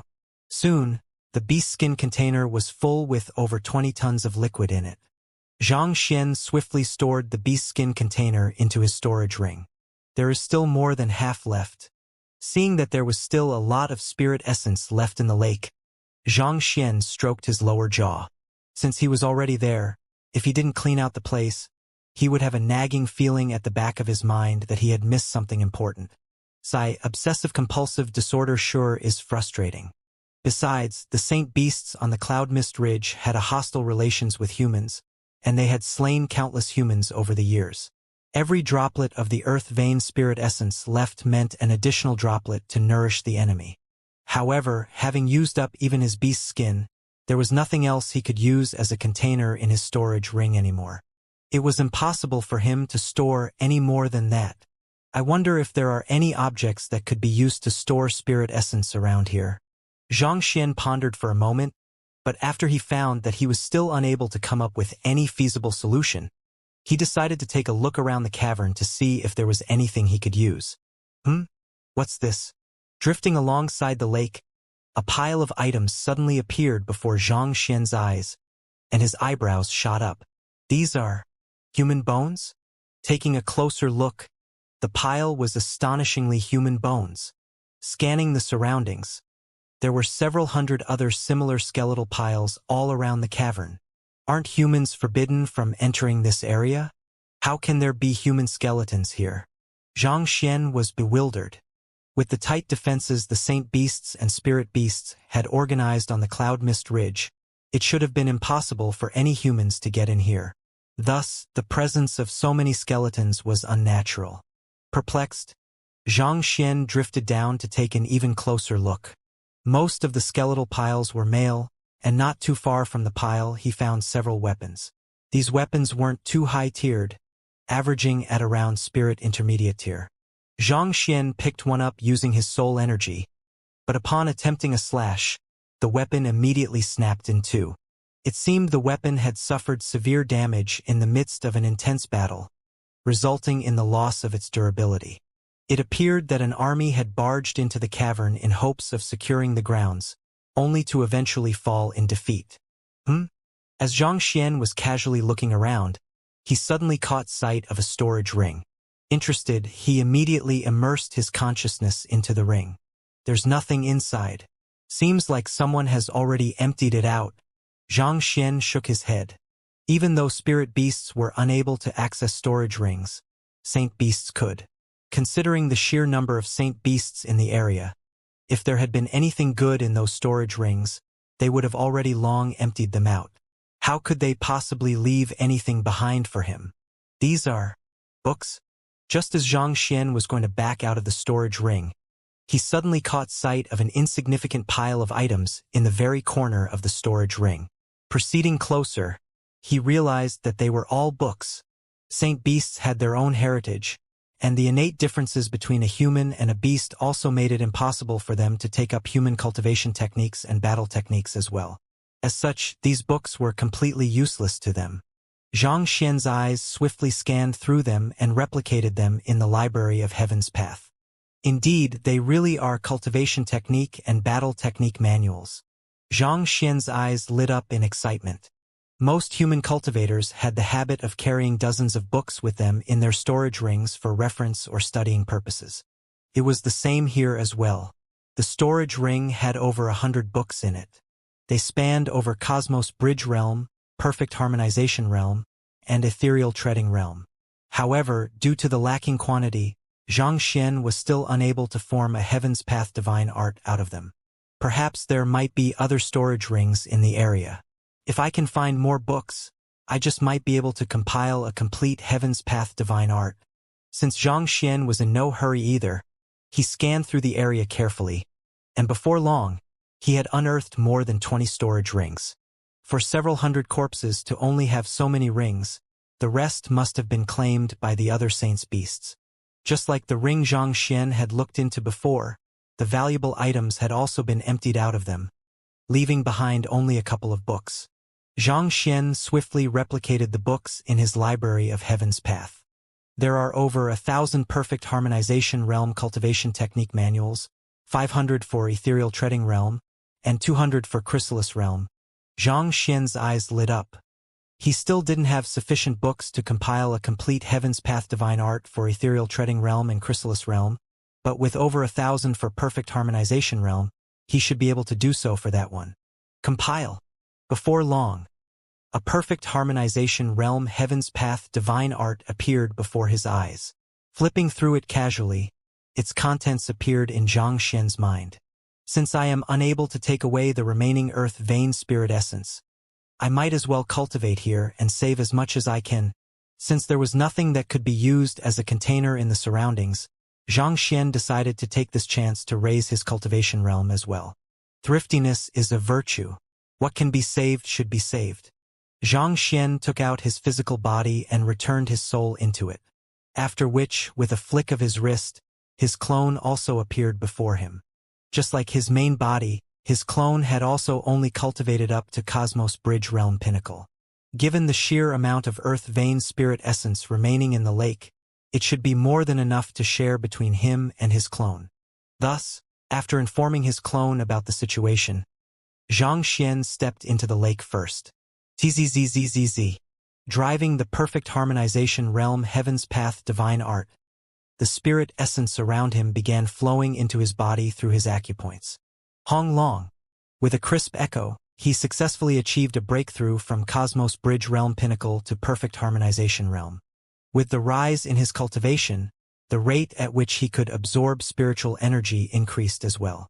Due to the overwhelming speed he was absorbing the spirit essence at, a vortex formed within the lake. Perfect Harmonization Realm Primary Stage. Perfect Harmonization Realm Intermediate Stage.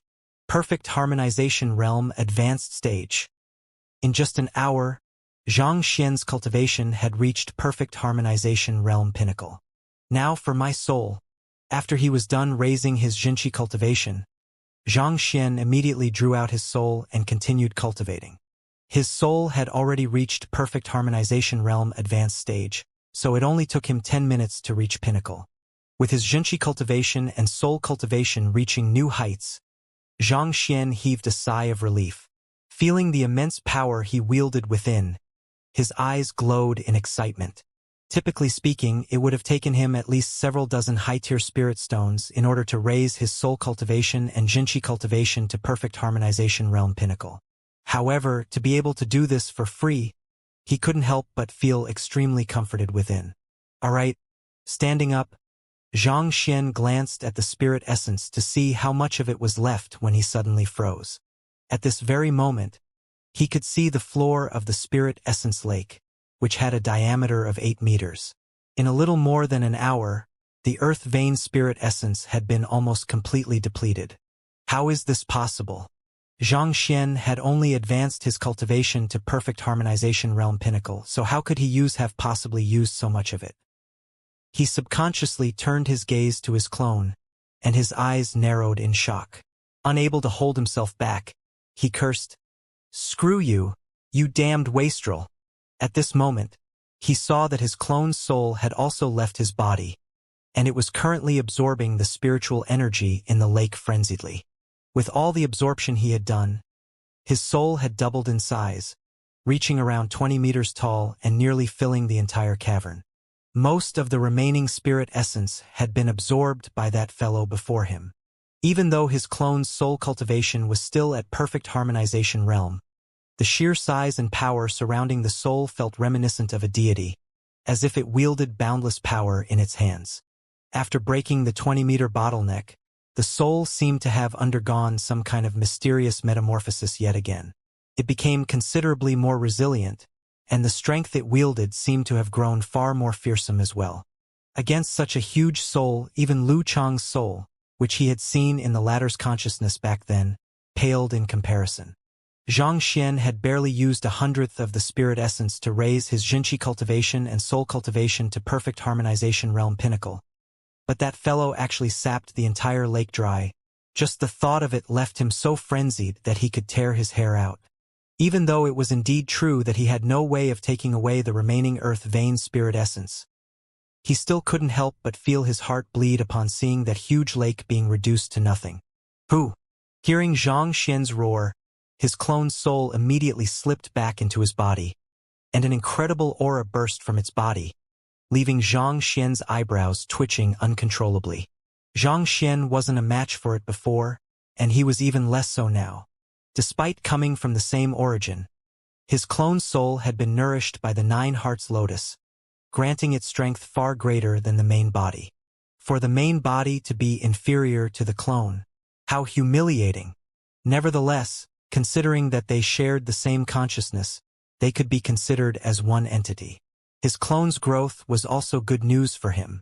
You should return to the storage ring for now. Knowing that it was impossible to make his clone spit out the spirit essence that it had absorbed, Zhang Xian could only sigh helplessly and have his clone return to the storage ring. He, on the other hand, leaped out of the lake and began assessing himself internally.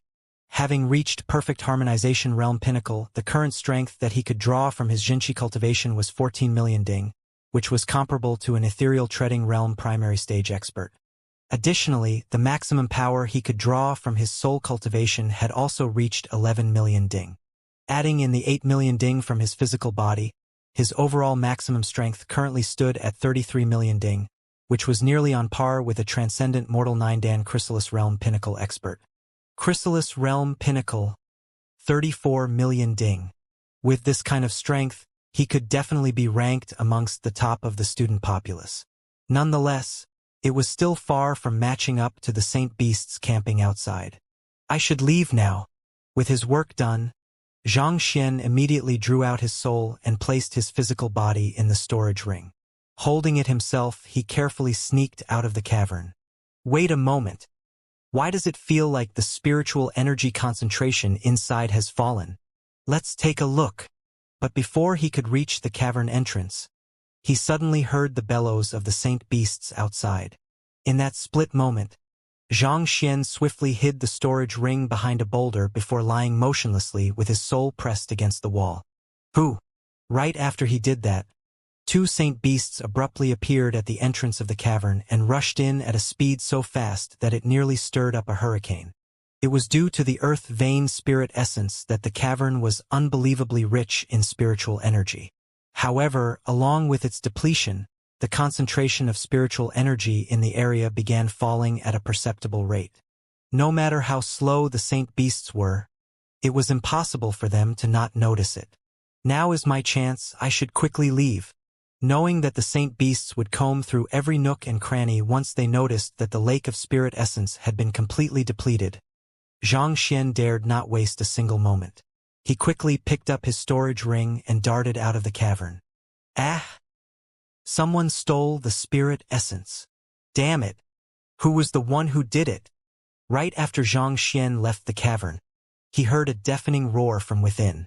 Not daring to waste even a split second, he immediately dived into the waterfall. In the next instant, a pressure so great that it felt as if even the earth would be reduced to dust burst out from the cavern, enveloping the area. Someone has sneaked into our cloud mist ridge. All beasts listen to my command. Comb through the entire mountain and eliminate any suspicious people you see. Hong Long. Countless spirit beasts and saint beasts roared resoundingly in response, shaking the entire mountain. Looks like I won't be able to escape for the time being. With all of the spirit beasts and saint beasts of the cloud mist ridge combing the area to search for him, it would be difficult for Xianxia to escape even in his state as a soul. Thus, he decided to advance under the concealment of the river for the time being. However, a short moment later, a dozen spirit beasts suddenly dived in to search the river. It was truly fortunate that Xianxia was currently in his soul state. With his storage ring hidden amidst the gravel of the seabed, there was nothing that could betray his presence to those spirit beasts. As such, after scouring the seabed for a moment, they were still unable to find anything at all, so they could only back out. After swimming for an unknown period of time, Xianxia finally reached the end of the river. By the time his soul finally left the river, the sky was already dark. Xianxia scanned his surroundings, and there were still quite a number of spirit beasts around. However, it would be nigh impossible for any beast beneath Saint Realm to notice his presence. Even so, Xianxia still decided to proceed carefully. Sometimes, the sensitivity of a spirit beast to its surroundings far surpassed what humans could even imagine. It would truly be unfortunate if he were to be caught and encircled at this point. Thus, he slowly proceeded down the mountain, stopping from time to time whenever he felt that a spirit beast's attention was focused nearby. As a result, it was already dawn by the time he reached the foot of the mountain. Finally, when he was a safe distance away from the cloud mist ridge, he found a discreet location and took out his physical body. After returning his soul to his physical body, he summoned the great violet-winged beast and swiftly returned to the academy. He might have failed to save Wei Changfeng, but he was determined to save his daughter. So far, it had been an entire day since he had left the Hongyuan Master Teacher Academy. While Xianxia was preoccupied with his business at the Cloud Mist Ridge, a huge commotion had broken out in the Master Teacher Academy.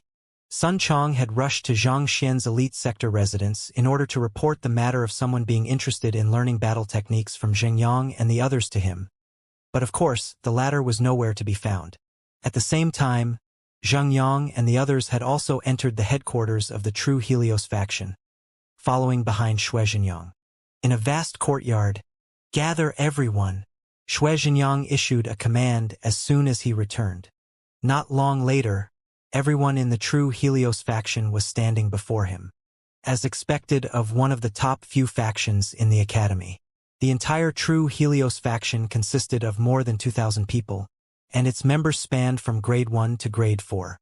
Seeing that all of the members were gathered there, Xue Zhenyang's gaze scanned through the crowd before he began speaking. "The reason I have gathered you all here today is to announce to you all that I have found an expert to impart the essence of battle techniques to the faction members." An expert? Hasn't the faction leader been the one who has been giving us lessons on battle techniques? Did he manage to find someone more formidable than he is? Everyone looked at one another doubtfully. All along, other than the teachers they were under, the one who had been guiding them in their battle techniques had been Xue Zhenyang. Xue Zhenyang was one of the greatest talents in the martial arts school, so they had benefited greatly from his teachings as well. In truth, this was also the very reason most of them had chosen to join the True Helios faction. Yet, he had gathered all of them to tell them that there was another expert who would be guiding them on their battle techniques. Was he for real? Allow me to introduce you to my new spearmanship teacher, Zhang Yang. The lecture today will be conducted by him. He possesses transcendental skills in spear arts, so I believe that you will benefit greatly from his lecture. Xue Zhenyang introduced with a wave of his hand. Zhang Yang, spearmanship teacher? But this fellow seems to be only 16 or 17 years old. A lad as young as him is going to explain spearmanship to us? Seeing a young man walk up to the podium, the crowd was completely dumbfounded. They were the cream of the crop amongst master teachers, the geniuses of the geniuses. Yet, to have a teenage child lecture them, wasn't this taking them too lightly? Today, what I will be talking to you about is the fundamentals of spearmanship. Standing before such a huge crowd, Xianxia couldn't help but feel a little anxious. However, as he began speaking about spearmanship, the confidence and pride in his heart dispelled the doubts in his mind, and his words gradually grew smoother and more fluent. It's possible to interpret spearmanship in such a manner? Formidable. Just by listening to his lecture, I feel like my understanding of spearmanship has been brought up several notches. The concepts that he's teaching are profound, but he is able to bring them across directly through simple words. On top of that, the concepts that he's explained are applicable not only to the spear but other weapons as well. His lecture has deepened my understanding of swordsmanship as well. The crowd initially had their reservations about having a teenage child lecture them, and they were prepared to see the other party make a fool out of himself. However, just by listening for a moment, they were completely awed. As young as the person before them might be, the concepts that he spoke of were a direct interpretation of the crux of spearmanship. It was very likely that even the elders in the academy might not have as deep an understanding of spearmanship as he did. It was no wonder the faction leader went all out to invite him there and gathered all of them together to listen to his lecture. He was indeed more than qualified for this. What did you say? Xianxia invited a spearmanship expert from the streets to conduct a lecture for his members. In the Ashen Moon faction, Long Xianxia stared at the reporting student with eyes filled with disbelief. Yes, the person he invited has an extremely deep understanding of spearmanship. 2 hours into the lecture, almost half of the spear practitioners of the true Helios faction had already achieved a breakthrough. The reporting student replied. Almost half of them made a breakthrough? Long Xianxia was shocked. Making an advancement in one's mastery of a weapon was far more difficult than making an advancement in one's cultivation. The latter could be achieved through diligence and good resources, but the former was highly dependent on one's aptitude. It was easy to learn theories, but comprehending the core of the concept was another different matter. Yet, to make half of the spear practitioners achieve a breakthrough in just 2 hours, just how did that fellow do it? Where in the world did Xianxia find such a monstrous figure? If this matter is true, the true Helios faction will only grow stronger and stronger. I will have to look for Dong Xian to discuss this matter. Realizing the significance of this matter, Long Xianxia immediately made his way to Dong Xian's residence anxiously. Preposterous! In the school head's office, the head of the martial arts school, Su Chongqing, flung his sleeves furiously after hearing a teacher's report. Xianxia was his direct disciple. He could condone him causing trouble from time to time, but to invite a teenage child over to the martial arts school to lecture their students, wasn't that making a mockery out of their school? If word were to spread, how could their martial arts school hold its head high before the other schools? I'll go and take a look. Harumphing coldly, Su Chongqing left his room and walked swiftly to the true Helios faction's headquarters. Before long, he had arrived before the courtyard. There are so many people here? Su Chongqing's eyebrows shot up in astonishment at the sight before him. The courtyard, from the podium to the very entrance, was completely packed with people. There was literally a sea of people before him. Even though the true Helios faction was a student organization, Su Chongqing still knew a thing or two about it. Based on what he knew, the true Helios faction should only have had 2,000 people or so. But the crowd before him, no matter how he looked at it, there should at least be 5,000 people here. 5,000 people had gathered there to listen to the lecture of a teenage child? Ridiculous. This was utterly ridiculous.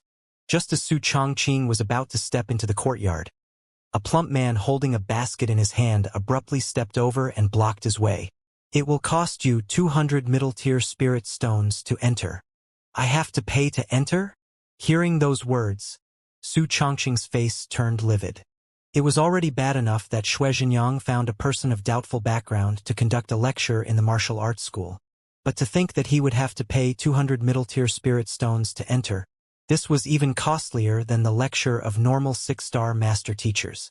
Furthermore, the more students there were in a lecture, the cheaper it should have been. There were nearly 5,000 people in there, and yet they were still charging 200 spirit stones per person. Didn't that mean that they would earn 1,000,000 middle-tier spirit stones in just a single lecture? Please, not even a 7-star master teacher charged others in such a manner. Why? You can't afford it? Why even bother coming here when you can't even afford it? No wonder you still can't graduate despite being so old. Seeing that the old man before him was trying to barge in without paying, the plump man harumphed in disdain. So, you're broke.